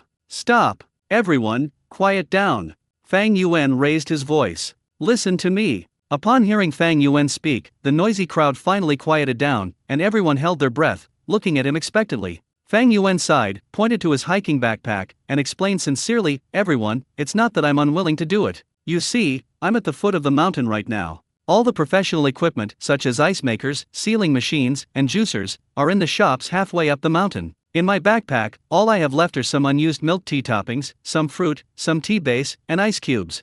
He shrugged. "Without the equipment, I really can't make a proper milk tea. Even a skilled cook can't make a meal without ingredients. I have no other choice." Upon hearing this explanation, the expectation on everyone's faces instantly turned into visible disappointment. "Oh, I see. Without the equipment, it really can't be done. All that climbing was for nothing, my arms and legs are almost broken. Why, my milk tea, it's just flown away like that." The atmosphere at the scene suddenly shifted from fervor to disappointment. They all looked wilted, like eggplants that had been hit by frost. Angela had already squeezed her way out of the crowd. After giving up climbing, she continued to live stream from the ground using her phone. She pointed the camera at Fang Yuan, then scanned the utterly disappointed faces of the diners around her, and the live stream chat was filled with sympathy. "This is so tragic, so incredibly tragic. I can feel the intense resentment emanating from the other side of the screen. Boss Fang is so heartless. Can't he think of a solution? What can we do? If we don't have the equipment, we don't have the equipment. We can't expect the boss to hold the cup in his mouth and shake it, can we? My heart aches for our boss. Being surrounded by so many eager fans must be incredibly stressful." Fang Yuan looked at the hundreds of people in front of him, each of them looking gloomy and dejected. To be honest, he was indeed touched by these lovely diners. Just to get a cup of his milk tea, he came at 3 in the morning and even gritted his teeth to challenge the knife-edge cliff that even professionals found difficult. Although most of them became wall hangers, but this passion for food, undeterred by difficulties and dangers, is genuine. Once upon a time, he was a foodie who would queue for hours just to get a taste of his favorite food. He understood that longing. Although the system's mission was over, he could easily pack up and leave, going home to enjoy air conditioning and games. But seeing their disappointed faces, Fang Yuan's heart was gently touched. That's enough. It's an honor for someone who just sets up a stall to have so many loyal fans. Fang Yuan felt a little bad about letting them leave disappointed. He glanced down at his backpack and began to make plans. His bag still contained coconuts, mangoes, green grapes, strawberries, and other fruits, as well as leftover fresh milk from making milk tea, and a variety of toppings, such as rice mochi, grass jelly, thick taro paste, milk pudding, and black glutinous rice. I definitely can't make milk tea anymore. But, a thought flashed through his mind.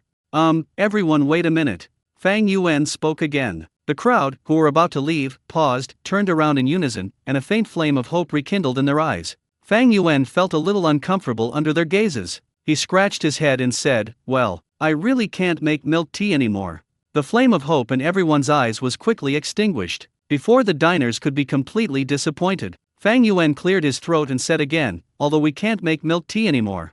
He deliberately dragged out his words. Everyone's hearts were in their throats as they watched him nervously. But Fang Yuan changed the subject. "I still have some fruit, fresh milk, and ingredients for making milk tea in my bag." He patted his backpack. "If you don't mind, I can use these leftovers to make a simple fruit salad for everyone. How about it? Would you like some fruit salad?" The moment that word was uttered, everyone present was stunned. They stared blankly at Fang Yuan, seemingly unable to react. Seeing that they didn't move, Fang Yuan asked again, "You don't want to? Then forget it."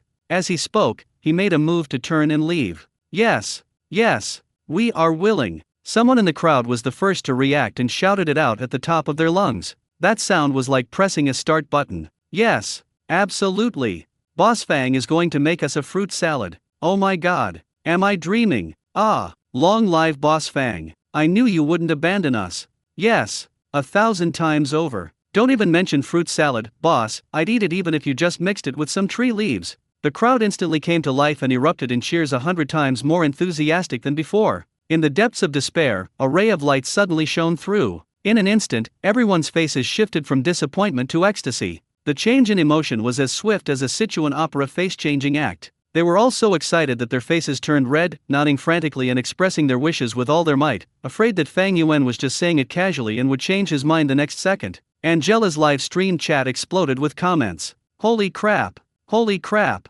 Holy crap! What did I just hear? Boss Fang is going to make fruit salad right here. Boss Fang's fruit salad. Limited edition. Hidden menu. I'm going crazy. Why wasn't I there? Why? I trade my roommate's 10 years of single life for a bowl of Boss Fang's fruit salad. I'm crying. What an amazing mutual attraction between a stall owner and a diner. I used to think fan culture was brainless, but I was wrong today. This friendly fan community between stall owners and diners is just so beautiful. Hey, stop praising him. What does this have to do with fandom? It's purely because Boss Fang is a nice person and his food is delicious. No matter what, Boss Fang is awesome. Boss Fang spoils his fans so much. I declare that from today onwards, I am the most loyal follower of the Fang School." Seeing the expectant looks on everyone's faces, their eyes filled with an intense longing for the food, Fang Yuan smiled helplessly. "Okay, then, shall we work overtime this time?" At the foot of the mountain, the diner's enthusiasm has been completely ignited. Some people immediately took action. "Boss, please sit down and rest for a while, we'll get ready." Yes, a table. Does anyone have a camping table in their car trunk? Bring it out quickly. I have it. I even have a folding chair. Lights. Does anyone have a car light? Even though it's getting light, we still need to give the boss some light, it has to be a formality. The group scattered and ran towards their respective cars. In no time, 7 or 8 folding camping tables were put together to form a simple, extra-long workbench. Several folding chairs were placed behind the table. Some people even took 2 high-powered LED spotlights off an off-road vehicle and pointed them at the control panel, illuminating the scene as bright as day. Fang Yuan was both amused and exasperated by the group's high enthusiasm. These people are incredibly proactive when it comes to getting a bite to eat. Without further delay, he placed the huge backpack on the makeshift table, unzipped it, and began taking things out. In an instant, everyone crowded around, craning their necks and looking on curiously. Fang Yuan then took everything out of his backpack, which was practically a treasure chest, one by one. A thermal box, tightly wrapped with ice packs, was opened to reveal cut pieces of fresh fruit, golden mangoes, emerald green grapes, pink strawberries, peaches, and some glistening grapefruit segments. In another thermos, there was coconut water extracted from a fresh coconut and strips of scraped coconut meat. There were also several sealed food containers filled with small ingredients of various colors and textures. Chewy and soft white rice mochi. Smooth, dark grass jelly. A thick, creamy, and sweet purple taro paste. The milk jelly is as white as jade and sways gently. There is also plump, soft, sweet, and purplish red glutinous rice. Finally, he also took out a large bottle of unopened chilled fresh milk. These items were lined up in a row, a dazzling array that made one's mouth water just by looking at them. Wow dash! A gasp of amazement rippled through the crowd. Boss, is this backpack Doraemon's pocket? How can it hold so much stuff? These toppings look so delicious. Is that purple taro paste? I really want to eat it. Angela's phone camera followed Fang Yuan's every move closely, and the viewers in the live stream were practically drooling with envy. My goodness! The ingredients are amazing. It's all fresh fruit and handmade toppings. That rice mochi looks so chewy and bouncy. That black glutinous rice looks so tempting. My mouth is watering. And that mango, so golden and fragrant, I can almost smell it through the screen. This isn't just a simple fruit salad, this is the ultimate deluxe version. Mr. Fang, please open an online store.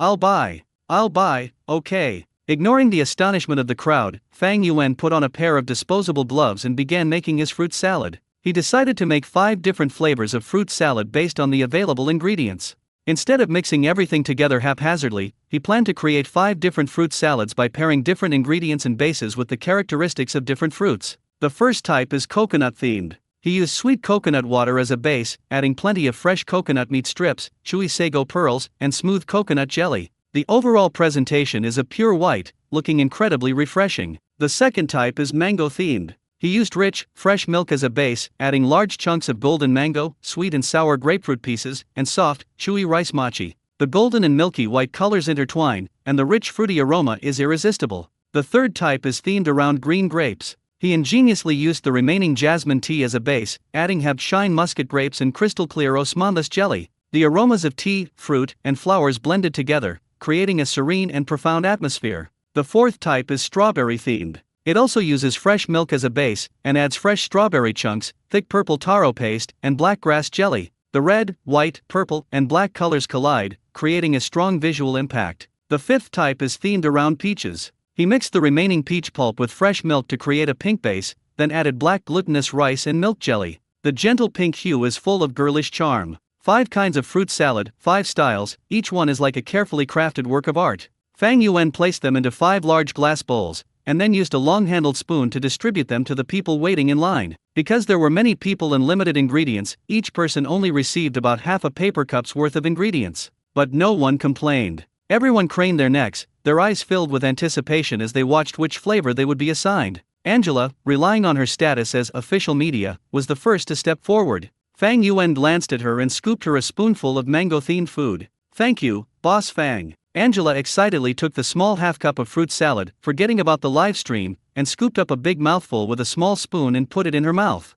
The rich, sweet aroma of mango explodes in your mouth instantly. That sweetness, pure and domineering, mixed with the rich milky aroma of cow's milk, is simply a perfect match. Next, the soft and chewy rice mochi gently bounced between your teeth, providing a satisfying texture. Then, the grapefruit segments burst open unexpectedly, releasing a perfectly balanced tartness that neutralized the sweetness of the mango and milk, instantly elevating the entire taste experience to a whole new level. Ugh! Angela squinted her eyes in bliss, her whole being almost melting. She quickly adjusted her phone camera, and with a blissful expression on her face, she mumbled to the viewers in the live stream, "Brothers, this is so delicious. I have no regrets about entering the world of magic. This mango, this milk, this grapefruit. It's simply a divine combination." The live stream chat was filled with comments that were like lemons. I'm going crazy. I want to eat it too. Angela, please, have some decency. Just eat. Why are you smacking your lips like that? It's making my mouth water.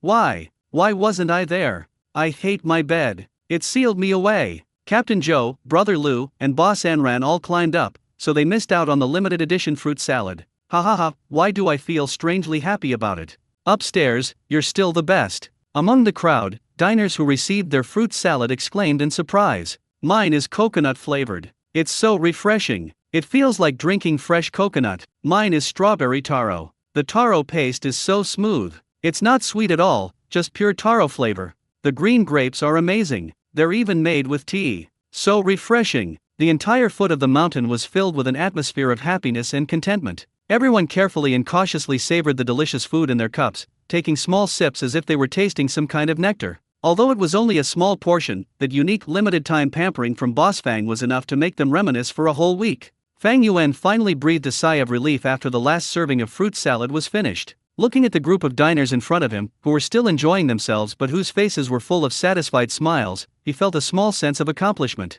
Although the process was chaotic, the results seemed to be pretty good. He quickly tidied up the things on the table, stuffed them back into his backpack, and then, amidst shouts of "Goodbye, Boss Fang," and "Will Boss Fang come again tomorrow?" he slung his bag over his shoulder, waved casually, and turned to leave. He needs to hurry home and catch up on his sleep. Today's ordeal was much more tiring than simply setting up a stall. After Fang Yuan left, the crowd at the foot of the mountain did not disperse immediately. They gathered in small groups, excitedly discussing the divine fruit salad they had just enjoyed, savoring its heavenly flavor. Some people even took out their phones on the spot and frantically posted in the Potato Light Action group to show off the super benefits they received today to those who couldn't come to the scene or those who climbed up but left early. In an instant, the group chat was filled with groans of despair, and emotions of envy, jealousy, and hatred permeated every corner. Just then, a black Mercedes-Benz van silently glided to the parking lot at the foot of Yunding Peak. The car door opened, and a man dressed in a well-tailored casual suit, with a gentle and refined demeanor, stepped out of the car. "Because of a business trip, I completely missed today's event.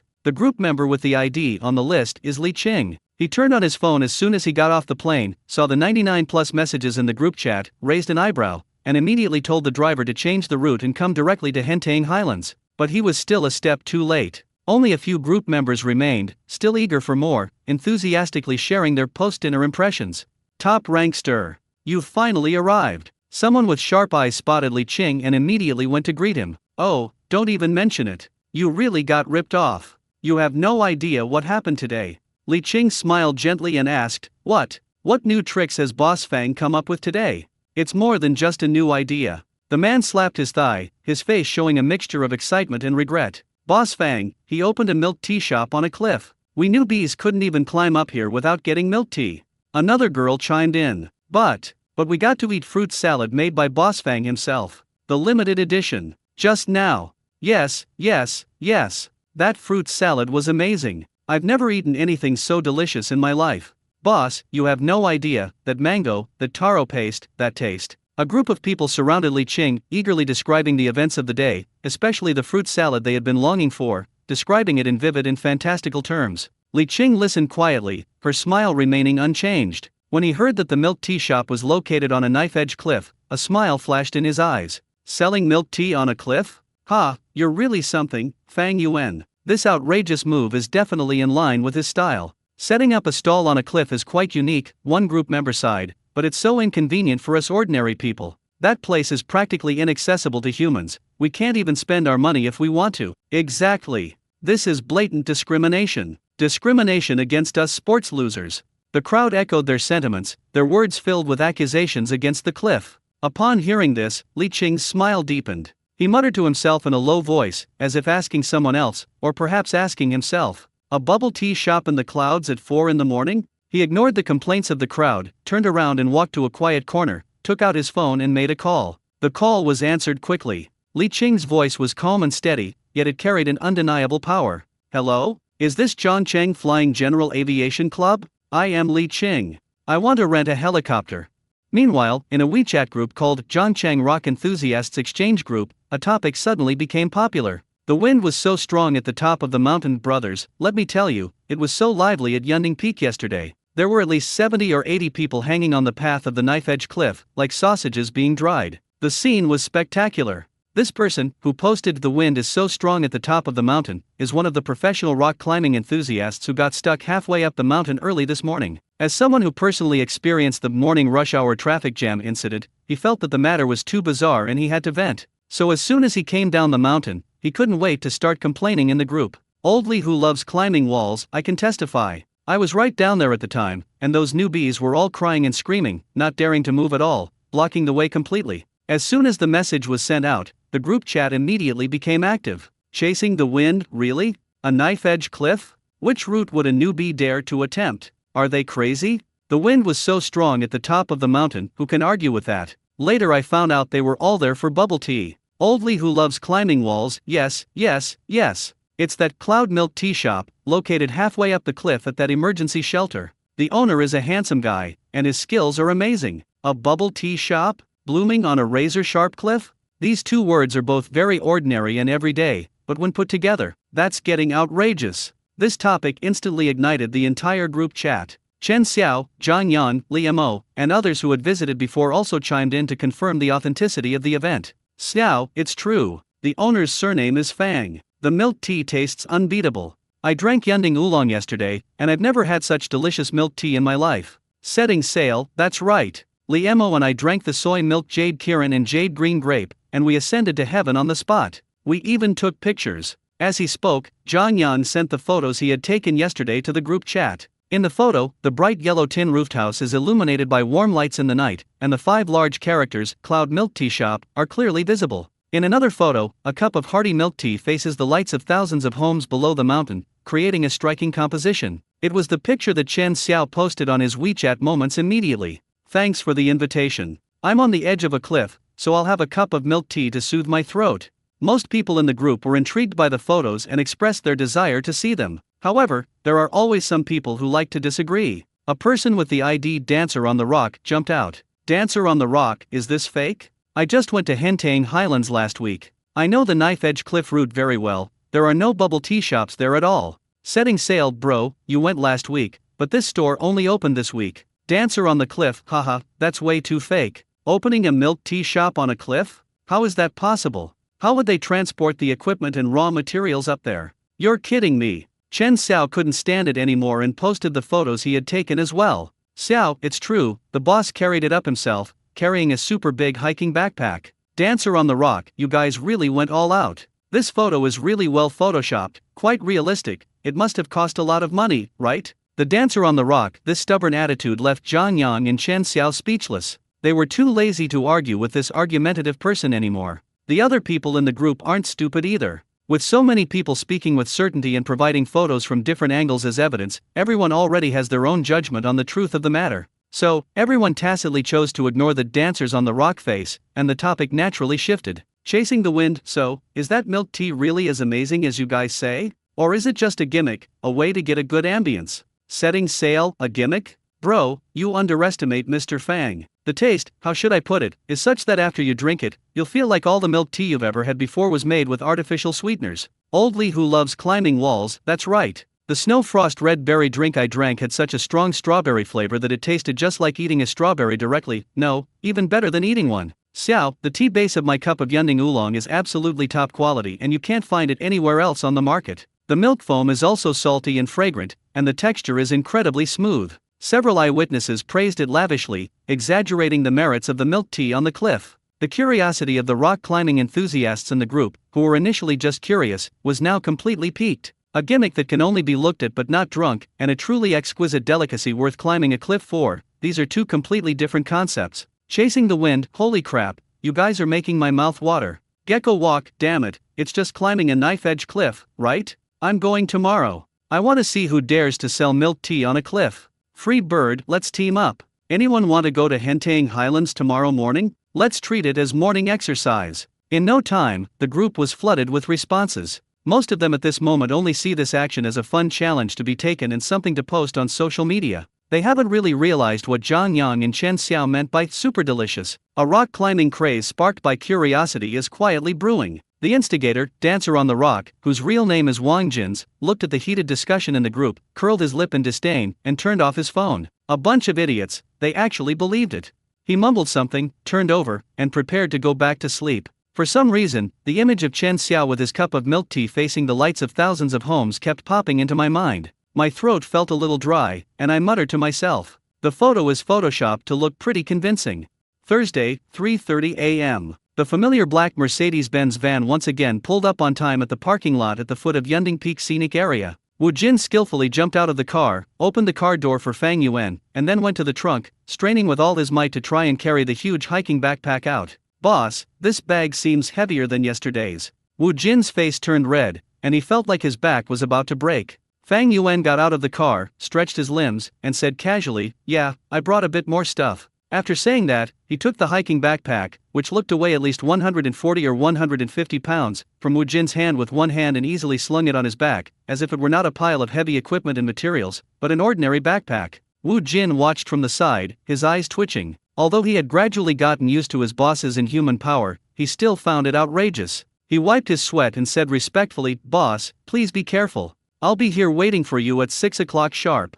Fang Yuan nodded and was about to walk toward the path leading to the precipitous cliff as usual, but he stopped after taking only 2 steps. He looked at the dark mass of people not far away, and his head started to ache. Why are there more people today than yesterday? At least 200 people had gathered in the open space next to the parking lot, a huge crowd, more than double the size of the 100 or so people from yesterday. These people gathered in small groups, chatting excitedly. Many of them had professional rock climbing equipment in their hands, rubbing their hands together, ready to make a big splash. Fang Yuan's appearance was like a boulder thrown into a calm lake, stirring up huge waves. Look, it's Boss Fang. The boss is here. The boss is here. Holy crap, is that Boss Fang? He's so handsome. The crowd instantly stirred, and all eyes turned to Fang Yuan, their gazes burning as if they wanted to melt him. Zhou Kaifeng and Lu Fengchun, 2 old acquaintances, immediately pushed through the crowd and rushed over. Boss Fang, good morning.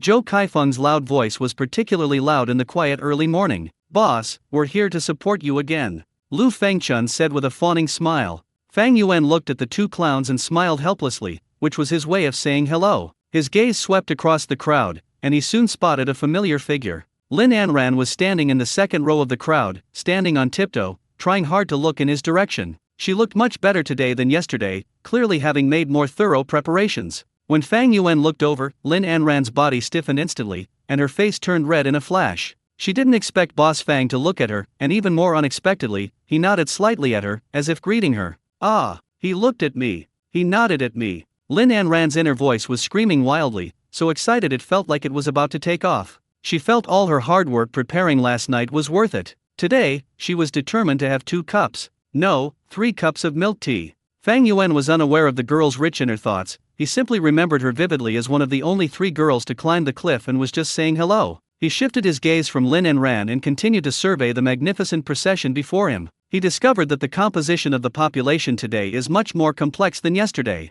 Besides the familiar faces from yesterday, such as the die-hard fans of Potato Light Action and the Fried Skewers group, there were also many new faces. Some of them were fans from Angela's live stream. They held up their phones, were live streaming, and were chattering away, clearly having come from out of town. The other group consisted of a group of rock climbing enthusiasts who looked very professional. They were well equipped, had a calm demeanor, and were curiously examining Fang Yuan and the exaggerated hiking backpack behind him. Fang Yuan was speechless. Don't these people have to go to work? Or is it that there are so many wealthy people in Zhangcheng? At 3 a.m., I was so bored that I came to the foot of the mountain to enjoy the cold wind. Just as he was silently complaining, a particularly conspicuous figure in the crowd caught his attention. He was a very large, fat man, who looked to weigh at least 250 pounds. He was dressed in designer sportswear and wore a gold chain as thick as a little finger around his neck, which gleamed with the glint of a nouveau riche under the surrounding LED spotlights. At this moment, the chubby man named Wang Dahai was scrutinizing Fang Yuan from head to toe with a complex look that was both appraising and curious, yet also filled with a hint of expectation. Wang Dahai is a well-known real estate developer in Zhangcheng. He is extremely wealthy and has no other hobbies but a love for food.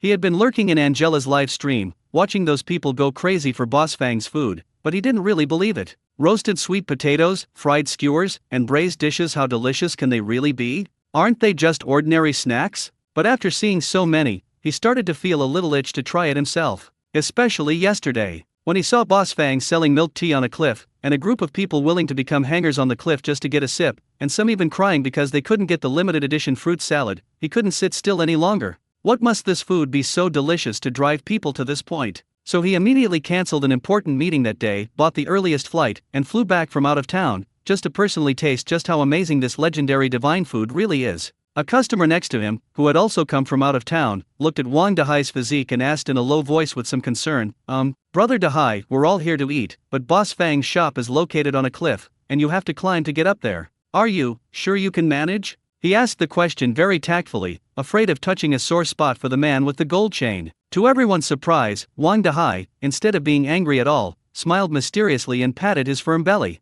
Don't worry, brother. I have a brilliant plan. Wang Dahai's remark, I have a brilliant plan, wasn't quiet. Those around who heard this perked up their ears and cast curious glances. A brilliant plan? What brilliant plan? Could this chubby guy possess some special skill, or be a surprisingly agile fat man? Or does he have a way to fly up there? While everyone was secretly speculating, Fang Yuan, who was the focus of the entire event, did not linger at the foot of the mountain. He nodded to Zhou Kaifeng and the others as a greeting, then, carrying the huge hiking backpack that looked even more bulging and heavy than yesterday, he strode toward the secluded path leading to the knife-edge cliffs. His steps were steady and powerful, showing no sign that he was carrying a heavy load of over 100 kilograms on his back. This scene made Wang Dahai and all the new diners who were visiting for the first time stare wide-eyed. I can't believe my eyes, can I? He just climbed a cliff with such a big bag on his back? A young fan from out of town stammered, his voice filled with shock. Is this even human? That bag looks heavier than me. My God, this physique is terrifying. With that core strength and leg explosiveness, even professional weighted mountaineers might not be able to match it, right? Wang Dahai gasped in shock. Although he was fat, he had hired a provincial-level private trainer, so his standards were not low, and he could naturally see just how terrifying Fang Yuan's move was. That's not just about having great strength, but about having the ultimate control over one's physical strength. Every step he took was as steady as a mountain, his breathing even, as if the weight on his back had become one with him. No, it's definitely not comparable. A burly man who looked like a fitness coach standing next to Wang Dahai said firmly, his eyes filled with awe. Let alone weighted mountaineers, even top fitness coaches couldn't possibly carry something like this up a knife-edge cliff. That's a near-vertical rock face. It's simply not scientifically sound. The new diners were utterly shocked, their mouths agape, watching helplessly as Fang Yuan's figure disappeared into the darkness at the end of the alley. The regular diners who had witnessed this scene yesterday looked completely at ease, even with a sense of pride. Zhou Kaifeng patted the shoulder of a new young man next to him, grinned widely, and said in a Versailles-like tone, "Hey, bro, you're shocked? You're making a fuss over nothing." The young man was still in shock, staring blankly at Zhou Kaifeng. Isn't this awesome? It's impressive, but for the other boss, it's just basic stuff. And Lu Fengchun leaned closer, shaking his head and adding, have you all forgotten what Boss Fang's main job is? Yes. A veteran member of Operation Potato Light exclaimed excitedly. Once you've tasted Boss Fang's milk tea and his fruit salad, you'll know what true awesomeness is. You'll be amazed then. That's right. Boss Fang's awesomeness isn't just reflected in his physical strength, but also in his skills. The regular diners, one after another, lauded Fang Yuan as something unparalleled, almost mythical. These words made Wang Dahai and the other new diners even more excited, their expectations instantly soaring to the top. That's right. What else about Boss Fang is unacceptable? Isn't it reasonable for a man who can make such delicious food to easily climb a cliff while carrying a load of over 100 kilograms? Wang Dahai licked his lips, his eyes gleaming. Boss Fang's milk tea. He, Wang Dahai, is determined to drink today. Below the cliff, a cacophony of voices could be heard. Most of the diners flocked to the rock climbing service area, while Zhou Kaifeng, Lu Fengchun, and Lin Anran had already put on their gear with practiced ease. Coach, I'll have to trouble you again today. Zhou Kaifeng patted the shoulder of the sleepy-eyed climbing coach next to him, appearing unusually familiar. The coach yawned, looking at the three regulars who had kept him up for half the night yesterday. He waved his hand weakly. All right, you've remembered all the safety precautions, right? Keep your 3 points fixed, don't look down, hold on tight before you move. Don't worry, coach. Lin Anran took a deep breath, her eyes filled with determination. Having learned from yesterday's experience, she was noticeably calmer today. Although the fear of heights still lingered in her heart, the thought of the Huishan Yuan at the mountaintop, which could soothe everything, filled her with strength. The three exchanged glances, nodded in unison, and began their climb. As a sports student, Zhou Kaifeng was already excellent in physical strength, and today he was even more in his element, climbing faster than his coach. Every now and then he would turn around and shout to Lu Fengchun below, "Old Lu, hurry up. Don't do anything in the back again." This time, Lu Fengchun didn't mutter with his eyes closed. He kept his eyes open, and although his face was still a little pale, his movements were methodical. He had clearly put in a lot of effort after returning home, specifically searching for and watching many rock climbing instructional videos online. Okay, don't rush me. I'm taking it one step at a time. Lu Fengchun replied breathlessly. Lin Anran remained silent and continued climbing. In Angela's live stream, the camera was focused on the three people who had started climbing. Family members, as you can see, our hanging trio is in much better shape today than yesterday. Angela's commentary rang out at the right moment. The live stream chat was quickly filled with comments. Indeed, look at Zhou Kaifeng's movements, he's much more agile now. Yesterday he was like a gecko. Miss Anran looks so brave today. Keep it up. Haha, is Lu Fengchun still climbing with his eyes closed? That's hilarious. Is he climbing based on sheer willpower? A fan with the ID 10 years of climbing posted a comment that sounded quite professional. You laymen are just watching the show, but let me tell you, those three must have done their homework when they got home. Look at how they exert force and the rhythm of finding footholds. They've clearly studied climbing techniques, which is much better than their brute force approach yesterday. Just as the audience was enthusiastically discussing the progress of the three climbers, the tone of the comments suddenly shifted, with everyone pointing their fingers at the streamer Angela. Answer: stop talking about others. What about you? Are you still working as a war correspondent at the foot of the mountain today? Angela can only watch today, but can't drink Boss Fang's milk tea. 1/1. I feel so sorry for my sister-in-law. She can only smell the delicious food and watch others enjoy themselves. Ha ha ha, this is so true. Nothing is more painful than this. Faced with the merciless ridicule and teasing from her fans in the live stream, Angela, contrary to her usual behavior, did not jump up and refute or try to brush it off with jokes. She simply gave the camera a mysterious and enigmatic smile. Who said I wouldn't get to drink it today? She said slowly, with a hint of smugness in her tone. You guys underestimate my determination to drink milk tea. As she spoke, under the curious gaze of hundreds of thousands of viewers in the live stream, she turned around and carefully took something out of a huge black hardbox behind her. Ta-da! Family, I have a big surprise for you. Angela's voice was full of pride. Today, I'm going to show you what it means for technology to change lives. Angela faced the camera, a smug smile spreading across her face. She held the object in her hand high and solemnly displayed it in front of the camera. It was a brand new drone. See that? I've spared no expense for it. The viewers in the live stream went wild. The chat was silent for 0.5 seconds, then flooded with a tsunami of question marks. They realized that today's anchor seemed to be serious. The large black object in Angela's hand immediately became the focus of all viewers in the live stream. The body is matte black, without any extra reflection. This thing is completely different from the consumer-grade drone she accidentally crashed yesterday, which could only be used for aerial photography. 8 rotors are symmetrically distributed on an X-shaped arm, and each rotor is connected to an independent motor. The body has sharp lines, and a bright yellow kangaroo logo is printed in the center, which is particularly eye-catching. Below the logo is a line of smaller text, Millionaire. The most eye-catching feature is a small white basket hanging below the fuselage. The basket's shape is exactly like a miniature takeout box, clearly designed to hold items. The viewers in the live stream were stunned for a moment when they saw the strangely shaped drone on the screen. Holy crap! This drone is so cool. What brand is it? Is it DJI's new Mavic 5 Pro Max Ultra?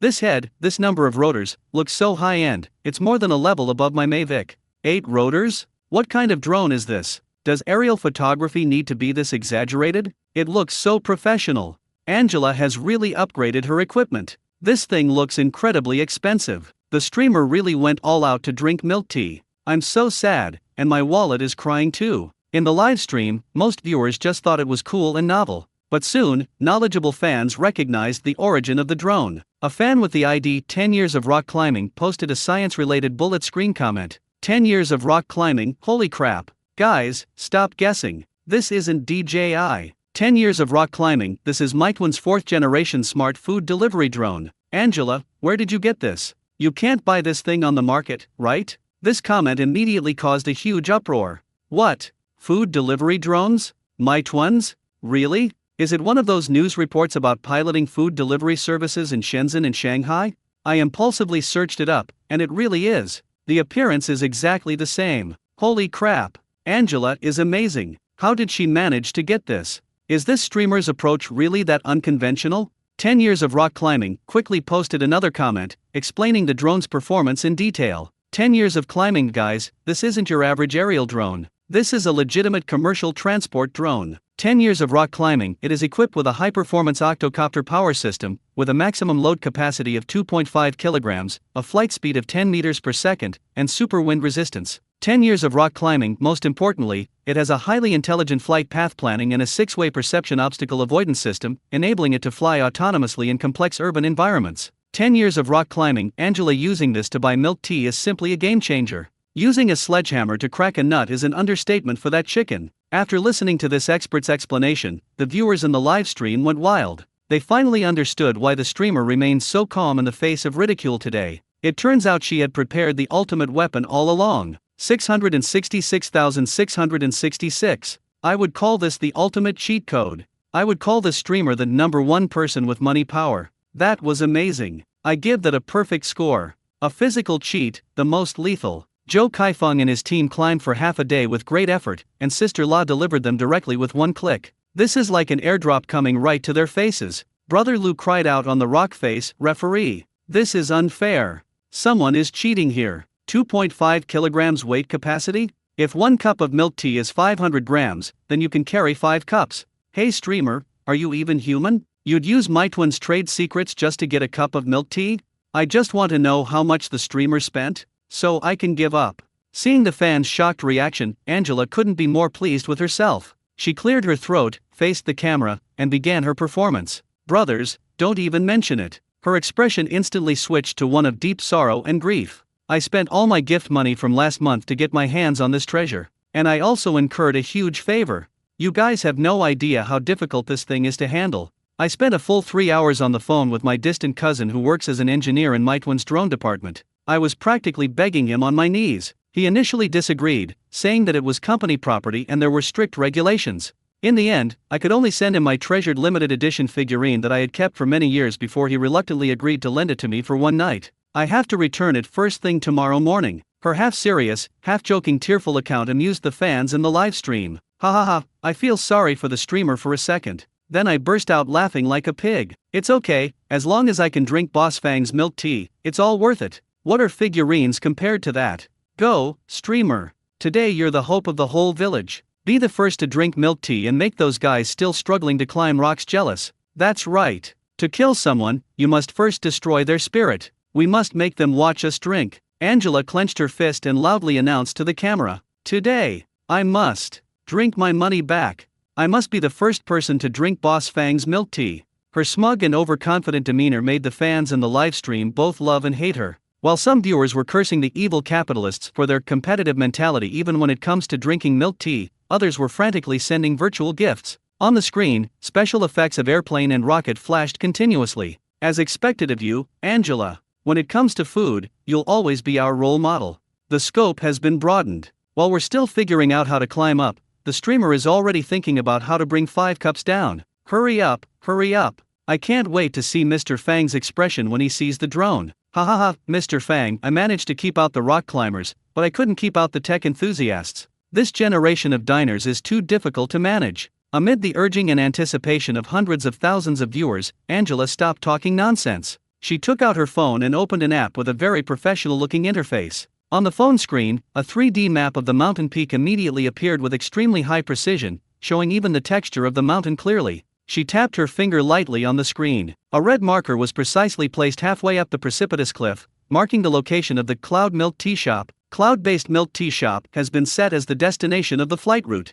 Angela murmured. The system immediately and automatically planned a green flight path, perfectly avoiding the protrusions of the mountains and the trees along the way. The flight path has been generated, and the estimated flight time is 3 minutes and 25 seconds. Take off. At Angela's command, she gently pushed the virtual joystick on her phone screen. The matte black delivery drone started up with all 8 rotors at the same time, emitting a more exciting buzzing sound than ordinary drones. A powerful gust of air erupted from beneath the rotor, scattering fallen leaves across the ground. The drone instantly soared into the air, hovered stably for a moment, and then transformed into a black shadow, speeding towards the cliff. The live stream's perspective instantly switched to the drone's first-person view. All the viewers felt as if they were there, following the drone and experiencing the feeling of speed. The image is stable and clear, with the forest below and the crowd at the foot of the mountain rushing past. The knife-edge cliffs ahead rapidly magnified in the field of vision. The visual impact of this God's eye view caused the live stream's popularity to surge again, with the number of online viewers breaking new records. Brothers, charge! Angela shouted excitedly, as if she herself were the drone. This is Mr. Fang's first time today. She's determined to get it. On the other side, there are sharp, precipitous cliffs halfway up the mountain. Fang Yuan has arrived at his cloud-based milk tea shop. He skillfully unlocked the padlock on the tin box. With a whoosh, the folding table was lowered, and a simple workbench was set up. He took off the enormous backpack that looked like it could crush a person, put it on the ground, and unzipped it. They started taking things out. First are several neatly stacked airtight food containers. The first thing you open is a melon cut into small pieces and golden mango chunks. The second opening revealed tender pink peach flesh and peeled green grapes. The third one opened contained bright red, juicy strawberries. There are also various side dishes that were prepared last night. Milky white rice mochi, chewy blackgrass jelly, thick and creamy taro paste, smooth milk jelly, and soft and sticky black glutinous rice. Each item is packaged in an individual food storage container to ensure that the flavors do not mix. Finally, he carefully took out several large bottles of chilled fresh milk and 2 large buckets of tea that had been brewed in advance and chilled from the deepest part of his backpack. It took less than 10 minutes in total. This originally empty tin box has been transformed into a mini milk tea shop suspended on a 100-meter cliff. All preparations are complete. Fang Yuan pulled over a folding chair and comfortably lay down in a relaxed position. At the speed Zhou Kaifeng and his team were moving yesterday, it will probably take another hour. He leaned back in his chair, leisurely gazing at the night view below, silently waiting for the first guest to arrive. On the other side, in Angela's live stream room, the atmosphere had reached its peak. All the viewers held their breath, staring intently at the screen. The drone is flying at an extremely high speed, and the scenery in the camera lens is rushing past. The footage was unbelievably stable, as if it weren't flying, but gliding on an invisible track. Soon, the drone overtook those novice climbers who were still at the foot of the mountain, using their hands and feet and their postures resembling geckos. The drone continued upwards. Not long after, 3 familiar figures appeared on the screen. They are the 3 hanging members, Zhou Kaifeng, Lu Fengchun, and Lin Anran. They are struggling to climb at a height of over 50 meters. The distinctive buzzing sound of a drone approached from afar, and the 3 of them looked up simultaneously. Zhou Kaifeng saw the black shadow flash past him, and his expression froze instantly. He opened his mouth as if he wanted to say something, but in the end he didn't make a sound. Lu Fengchun was so angry that his face turned white. Holy crap! Foul! Referee! Someone's cheating! Lin Anran glanced at it silently, then lowered her head and continued searching for the next rock hold. The live stream chat instantly filled with a joyful atmosphere. Ha ha ha, look at Captain Joe's bewildered expression. It's just like when you find out your classmate is using a calculator during an exam. Zhou Kaifeng, I climbed all day and you just flew over there? Brother Lu's reaction was hilarious. He was basically throwing in a fit of impotent rage. As expected, hard work is nothing compared to taking shortcuts.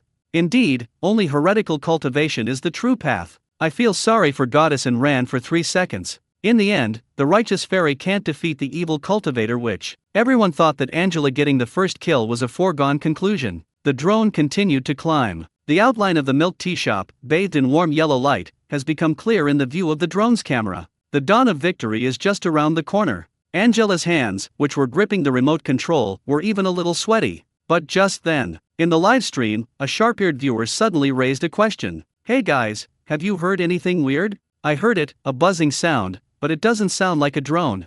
Yes, more muffled, louder, rattling and clattering, kind of like a tractor. A tractor going uphill? Are you crazy or am I crazy? Stop arguing. The noise is getting louder. Holy crap. Look at the screen. While everyone was discussing and still trying to figure out what was going on, in the live stream footage, a huge black shadow suddenly loomed over the camera without warning. It was as if dark clouds were pressing down on the city. Angela's drone is equipped with an intelligent obstacle avoidance system, and the camera instinctively tilts upwards. The next second, in the live broadcast room, nearly 1 million viewers witnessed a scene that they would never forget. Between the pitch-black night and the steep mountain walls, a completely black civilian helicopter is hovering arrogantly directly above the cloud-top milk tea shop. The enormous propeller whipped up a violent airflow, producing a deafening roar. Rumble, rumble. The strong winds made the surrounding trees sway wildly, groaning under the strain. That small milk tea shop, bathed in warm yellow light in the night, looks like an exquisite toy model beneath its enormous size. And Angela's technologically advanced Manhwa 4th-generation food delivery drone, which she had high hopes for. Compared to this behemoth, we are as insignificant as a fly being blown about by a strong wind. The entire live stream was silent for half a second. It was instantly flooded with holy crap and question marks. Holy crap. Holy shit. Holy shit. Holy shit. A helicopter. Am I seeing things? Someone hit me. Tell me what that thing is. I'm dumbfounded. I'm really dumbfounded. Is this a movie shoot? At the foot of the mountain, Angela was also stunned. The smug smile on her face froze completely, her mouth slightly open, only endless shock and bewilderment remained. She stared in disbelief at the live feed being transmitted back to her from the remote control screen. The footage shook violently due to the strong airflow generated by the helicopter, and the system kept issuing warnings. Warning. Warning. Strong wind environment detected. She almost forgot to move the lever in her hand. She originally thought that she had upgraded her equipment today, using Manhwa's delivery drone to buy milk tea, which was already a huge leap forward. But now, compared to those who came directly by helicopter, her little bit of technology is nothing. It's like a knife slicing but it's like having your eyes open wide. Who is this? Why such a big fuss? Angela muttered to herself, her voice filled with the frustration of being crushed. She felt that her meticulously prepared first kill plan had already failed before it even began. How can we play like this? This is not even a battle on the same level. After a brief moment of shock and confusion, the viewers in the live stream gradually came to their senses. The tone of the comments shifted from shock to jubilation. I get it. I totally get it. This helicopter, it's not here to buy milk tea either, is it? Hey upstairs, don't scare me. Buying milk tea in a helicopter? What level of super rich person is that? Even if you're rich, you can't just throw money around like that. But look, it's just sitting there on top of the bubble tea shop, not moving. Its intentions are all too obvious. If this is really someone who came to buy milk tea, then I can only say that poverty has once again limited my imagination. Sister La, stop struggling and hurry back to base. We can't win, we simply can't win. La G's drone looks like a toy fan in front of the helicopter. I hereby declare that the helicopter driver has won this year's Henteing Peak Milk Teacup race in an unexpected way. Good heavens! I thought drones were something that could be used by evil cultivators, but I didn't expect there to be one that could ascend directly to immortality. The biggest heretical cultivator is actually here. Fang Yuan was also startled by the sudden commotion. He was wiping the counter, preparing to greet the first customer, when a loud, rumbling sound came from above, and the whole tin shack shook slightly. He peeked out in confusion, looked up, and froze. A completely black helicopter hovered just above his milk tea shop, no more than 10 meters away. The huge propeller whipped up a violent gust of air, making his hair fly wildly and his clothes flutter loudly. What's going on? The thought popped into Fang Yuan's head, but for a moment he didn't understand what was going on. Is this some kind of special event organized by the scenic area? Or did some rich guy fly up to the mountaintop in a helicopter in the middle of the night to enjoy the view? But why did it stop right here? Just as he was filled with confusion, the helicopter door opened, and a thick rope dangled down from inside, landing precisely on the small platform in front of his shop. A black waterproof bag was also hanging from the end of the rope. Fang Yuan looked at the bag dangling in front of him and had a rough idea of what was going on. No way. He hesitated for a moment, then stepped forward and took the bag off the hook. The bag felt slightly heavy. He unzipped it and found a folded note and a brand new 100 yuan bill inside. Fang Yuan put the money aside and unfolded the note. The handwriting on the note was vigorous and powerful, and the content was concise and to the point. Hello, Mr. Fang. One distant mountain coconut drink, no ice, regular sugar. The money is in the bag, keep the change. The signature was 2 characters, Li Qing. Li Qing. Fang Yuan read the name aloud, but after thinking for a long time, he couldn't recall knowing such a person. But the fact that he was a customer is now confirmed. But, it's surprising that such a big commotion was caused. Fang Yuan shook his head with a wry smile. These diners really know how to go to great lengths just to get a cup of milk tea. Is it really necessary? Although I was complaining in my heart, there was no reason not to do business when customers came knocking. He put away the note and money, turned around and went back to the control panel to start making milk tea for this important airborne customer. Fresh coconuts are cracked open, and the sweet coconut water is poured into a shaker. Tender coconut meat and chewy coconut jelly are placed at the bottom of the shaker. Then, rich coconut milk and a few ice cubes are added, the lid is put on, and the shaker is shaken vigorously. Soon, a cup of distant mountain fairy coconut with a pure coconut aroma was ready. He carefully closed the lid, sealed the milk tea, and then carefully placed the milk tea into the black waterproof bag. He then hung the bag back on the rope hook, making sure it was securely fastened. After doing all this, he waved to the helicopter above, indicating that it was ready. The people in the helicopter had obviously been observing what was happening on his side. Almost at the same time he waved his hand, the rope began to slowly retract upwards. The rope was quickly retrieved into the cabin. The helicopter circled in the air for a moment, seemingly to confirm that it had received the takeout, before turning around and disappearing into the distant night with a loud roar. The whole process took only a few minutes.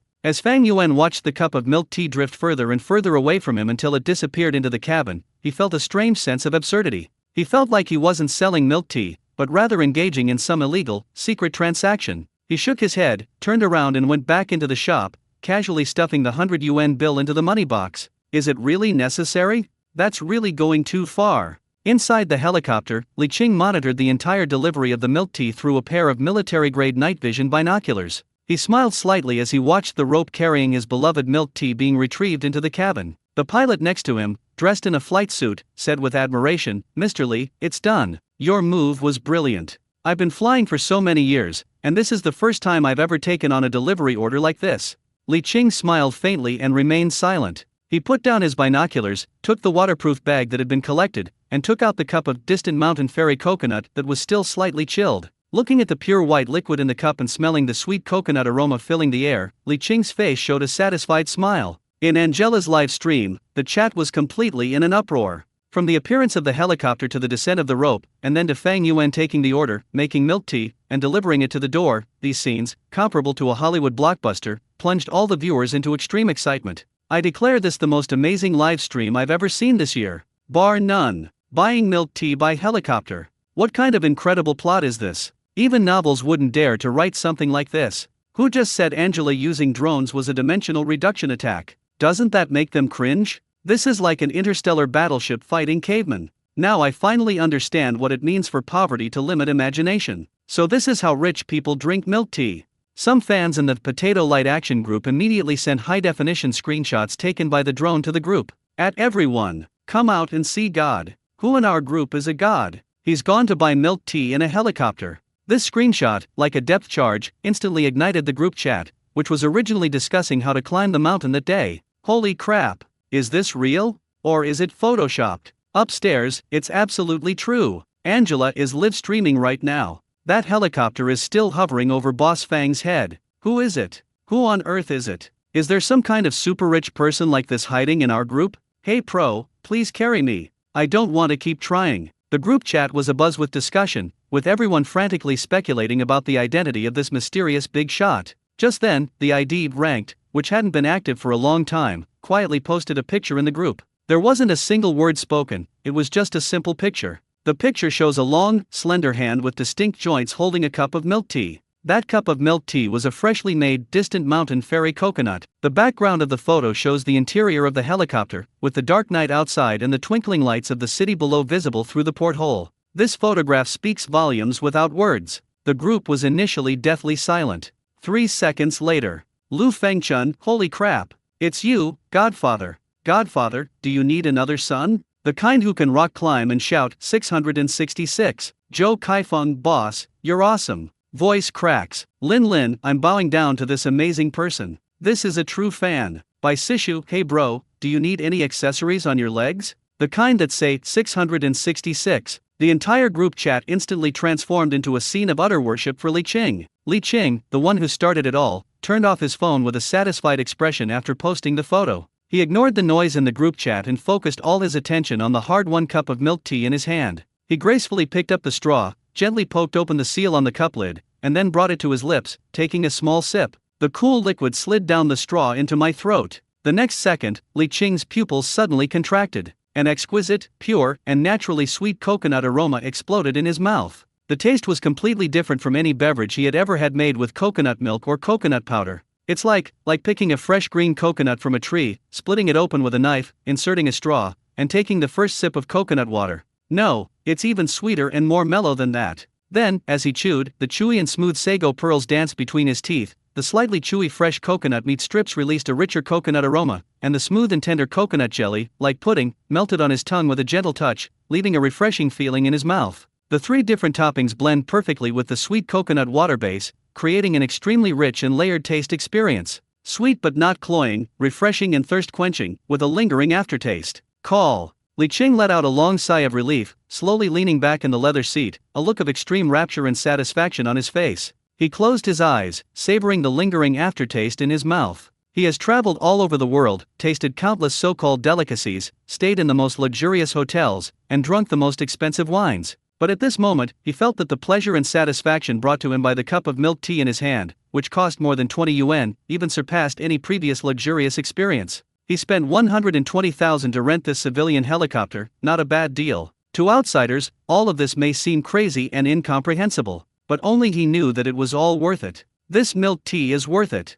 Meanwhile, at the foot of the mountain, Angela, after experiencing the enormous shock of the helicopter incident, finally recovered from her petrified state. She looked at the helicopter that had already disappeared into the distance on the screen, then at her own advanced drone, and her mentality began to crumble. Comparing yourself to others is just asking for trouble. Don't cry, streamer. Even though you lost to the helicopter, you can still beat those people hanging on the wall. Exactly. He's the second in command of the technology team, after all. Hurry up, streamer. If you keep dawdling, Zhou Kaifeng and the others will be climbing to their destination. The encouragement from her fans and the live stream helped her regain her spirits. Yes, it's not shameful to lose to the top player on the leaderboard, but if she can't even beat those cheaters, then all her investment today will have been for nothing. Brothers, you're right. Angela wiped her face, her fighting spirit rekindled. Our goal is the stars. Oh no, it's cloud top milk tea. Let's go. She picked up the tablet from the ground, took control of the drone again, and flew it toward the yellow tin shack on the cliff.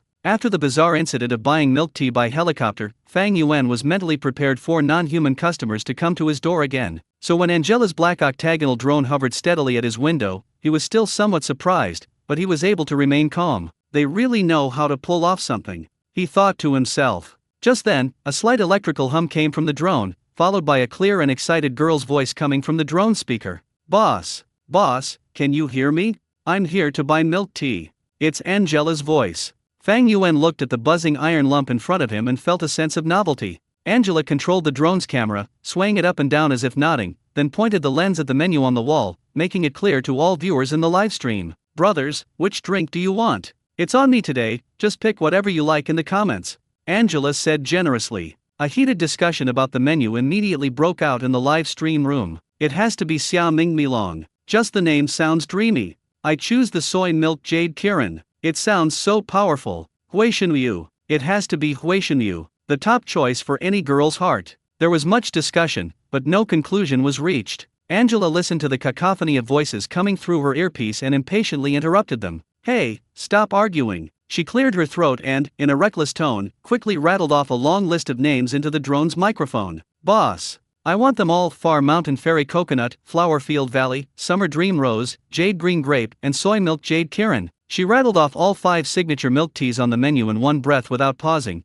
clearly having prepared her list beforehand. Fang Yuan was stunned when he heard about the order. One person, buying 5 cups? Before he could even ask a question, Angela's voice rang out again. Boss, look at the basket hanging under the drone. Fang Yuan looked down and noticed that the small white basket below the drone was cleverly divided into 5 cylindrical compartments. The size of each compartment perfectly matched the size of the milk tea cups in his shop, clearly indicating that it was custom-made. Wow, they're quite well prepared. Angela's "I want them all" move left the fans in the livestream completely dumbfounded. Holy crap, the streamer is so generous. 66,666. That was amazing for the streamer. Only children make choices, adults want it all. I give the streamer full marks for this move. 5 cups. A full 5 cups. The streamer's about to take off. I'm so envious. I'm so jealous, I'm really jealous. Fans were frantically flooding the screen with comments, expressing their shock and envy. Of course, some rational fans also raised concerns. Hey streamer, take it easy. Can this little drone even carry 5 cups of milk tea? What if it fails to take off? That would be a real problem. That's right, people should be content. Being able to buy even 1 cup should be a cause for celebration. Being too greedy might lead to losing more than you gain. I feel like Mr. Fang's expression is a bit off. Could it be that he thinks you ordered too much and won't sell it to you? Before Angela could explain, the knowledgeable fan who had previously explained drone facts, climbing for 10 years, stepped forward again. 10 years of rock climbing, you guys don't know anything. I told you this is a professional food delivery drone, designed to carry 5 pounds. How much do 5 cups of milk tea weigh? They're only a little over 2 pounds in total. It can easily carry 5 more cups, let alone 5. Angela saw this comment and silently gave it a thumbs up. A true friend. At the same time, she was internally ranting, do you think I don't want to order 10 drinks? If I wasn't afraid of ordering too much and making myself seem greedy, and angering Boss Fang so he wouldn't make me a single drink, I would have made sure my drone returned fully loaded, no, overloaded. I would have shown him what the power of technology is. At the same time, Fang Yuan recovered from his brief surprise. Looking at the exquisitely designed drone in front of him, he silently labeled today's diners. They really know how to create something special. First there was helicopter-dropped food delivery, now there's drone-delivered takeout. Boss, please, I really want to drink them all, I want to try every single flavor. I've got the money ready, it's right under the basket.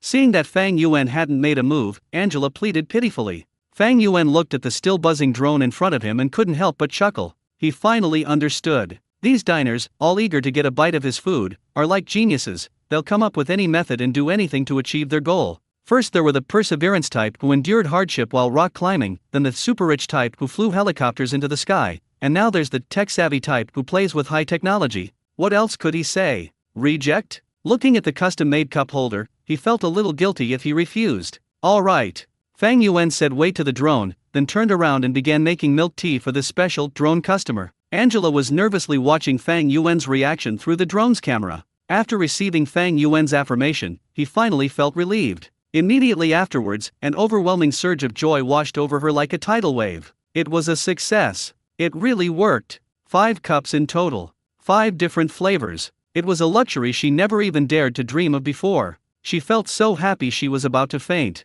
In the live stream, her face, beaming with joy, was so wide that even AK couldn't suppress the upward curve of her lips. The fans in the live stream also felt her ecstasy, and the chat was full of envy, jealousy, and hatred. Holy crap! The streamer really pulled off a great play this time. The streamer is ecstatic. He'll be laughing in his sleep tonight. I'm so envious. I wish I could be that drone right now. Meanwhile, some quick-thinking individuals among the crowd at the foot of the mountain saw new hope in Angela's actions. They had initially given up on the idea of getting milk tea because they were afraid of rock climbing or lacked the physical strength. But now, Angela's actions have opened a new door for them. They can't handle equipment at the level of helicopters. But, drones. A young man with blonde hair who looked like a college student suddenly lit up, immediately pulled out his phone, and started searching on a shopping app, smart food delivery drone. Wow, they actually sell them. One of his companions leaned over, glanced at the price, and gasped, so expensive. You're buying it. The blonde-haired young man gritted his teeth, a hint of madness flashing in his eyes. It's worth it for Boss Fang's milk tea. At worst, I'll just eat instant noodles for 2 months. As he spoke, he actually pressed the installment payment button. In a short time, several people in the crowd had similar thoughts and started making phone calls and searching online to inquire about purchasing smart food delivery drones. Meanwhile, in the cloud-based milk tea shop, Fang Yuan was focused on making 5 different flavored milk teas for the special drone customer in front of him. The atmosphere in Angela's live stream had reached an unprecedented climax. Hundreds of thousands of viewers are enjoying a first-person perspective of Fang Yuan's milk tea making process through the high-definition lenses of drones. This is practically VIP treatment. Fang Yuan's movements were still as pleasing to the eye as ever. He first took out a plump, pink peach, and with a swift movement of his knife, the peel fell off. Then he cut the flesh into chunks, mixed some with fresh milk to form a base, and gently mashed the rest to retain its fibrous texture. This was Lin Anran's Huishanyu, flower field, drink. Next, he took out a beautifully patterned honeydew melon, its aroma filling the air. The emerald green melon flesh was blended with milk to make a milkshake, which was then layered with chilled oolong tea and poured into a cup, creating a dreamy summer dream honeydew melon with green on top and yellow on the bottom. Following that are soy milk jade kirin, jade green grape, and distant mountain fairy coconut. Fang Yuan's hands moved with incredible speed, yet each step was methodical and rhythmic. The shaker flew up and down in his hands, tracing beautiful arcs as various ingredients were precisely measured, mixed, and poured into the shaker. The entire process resembled a fluid and effortless solo performance. The viewers in the live stream were completely engrossed. I declare that Mr. Fang isn't making milk tea, he's creating art. This technique, this presentation, this ingredients, all those so-called high-end milk tea shops in the city are nothing compared to Boss Fang. Why, to see it but not be able to drink it, there is no greater pain in life than this. Streamer, please, could you turn on some ASMR while we're drinking? Just let us hear your voice. Angela watched as cups of milk tea were finished making on the screen, her mouth watering. She resisted the urge to immediately send the drone back to base and waited patiently. Finally, all 5 cups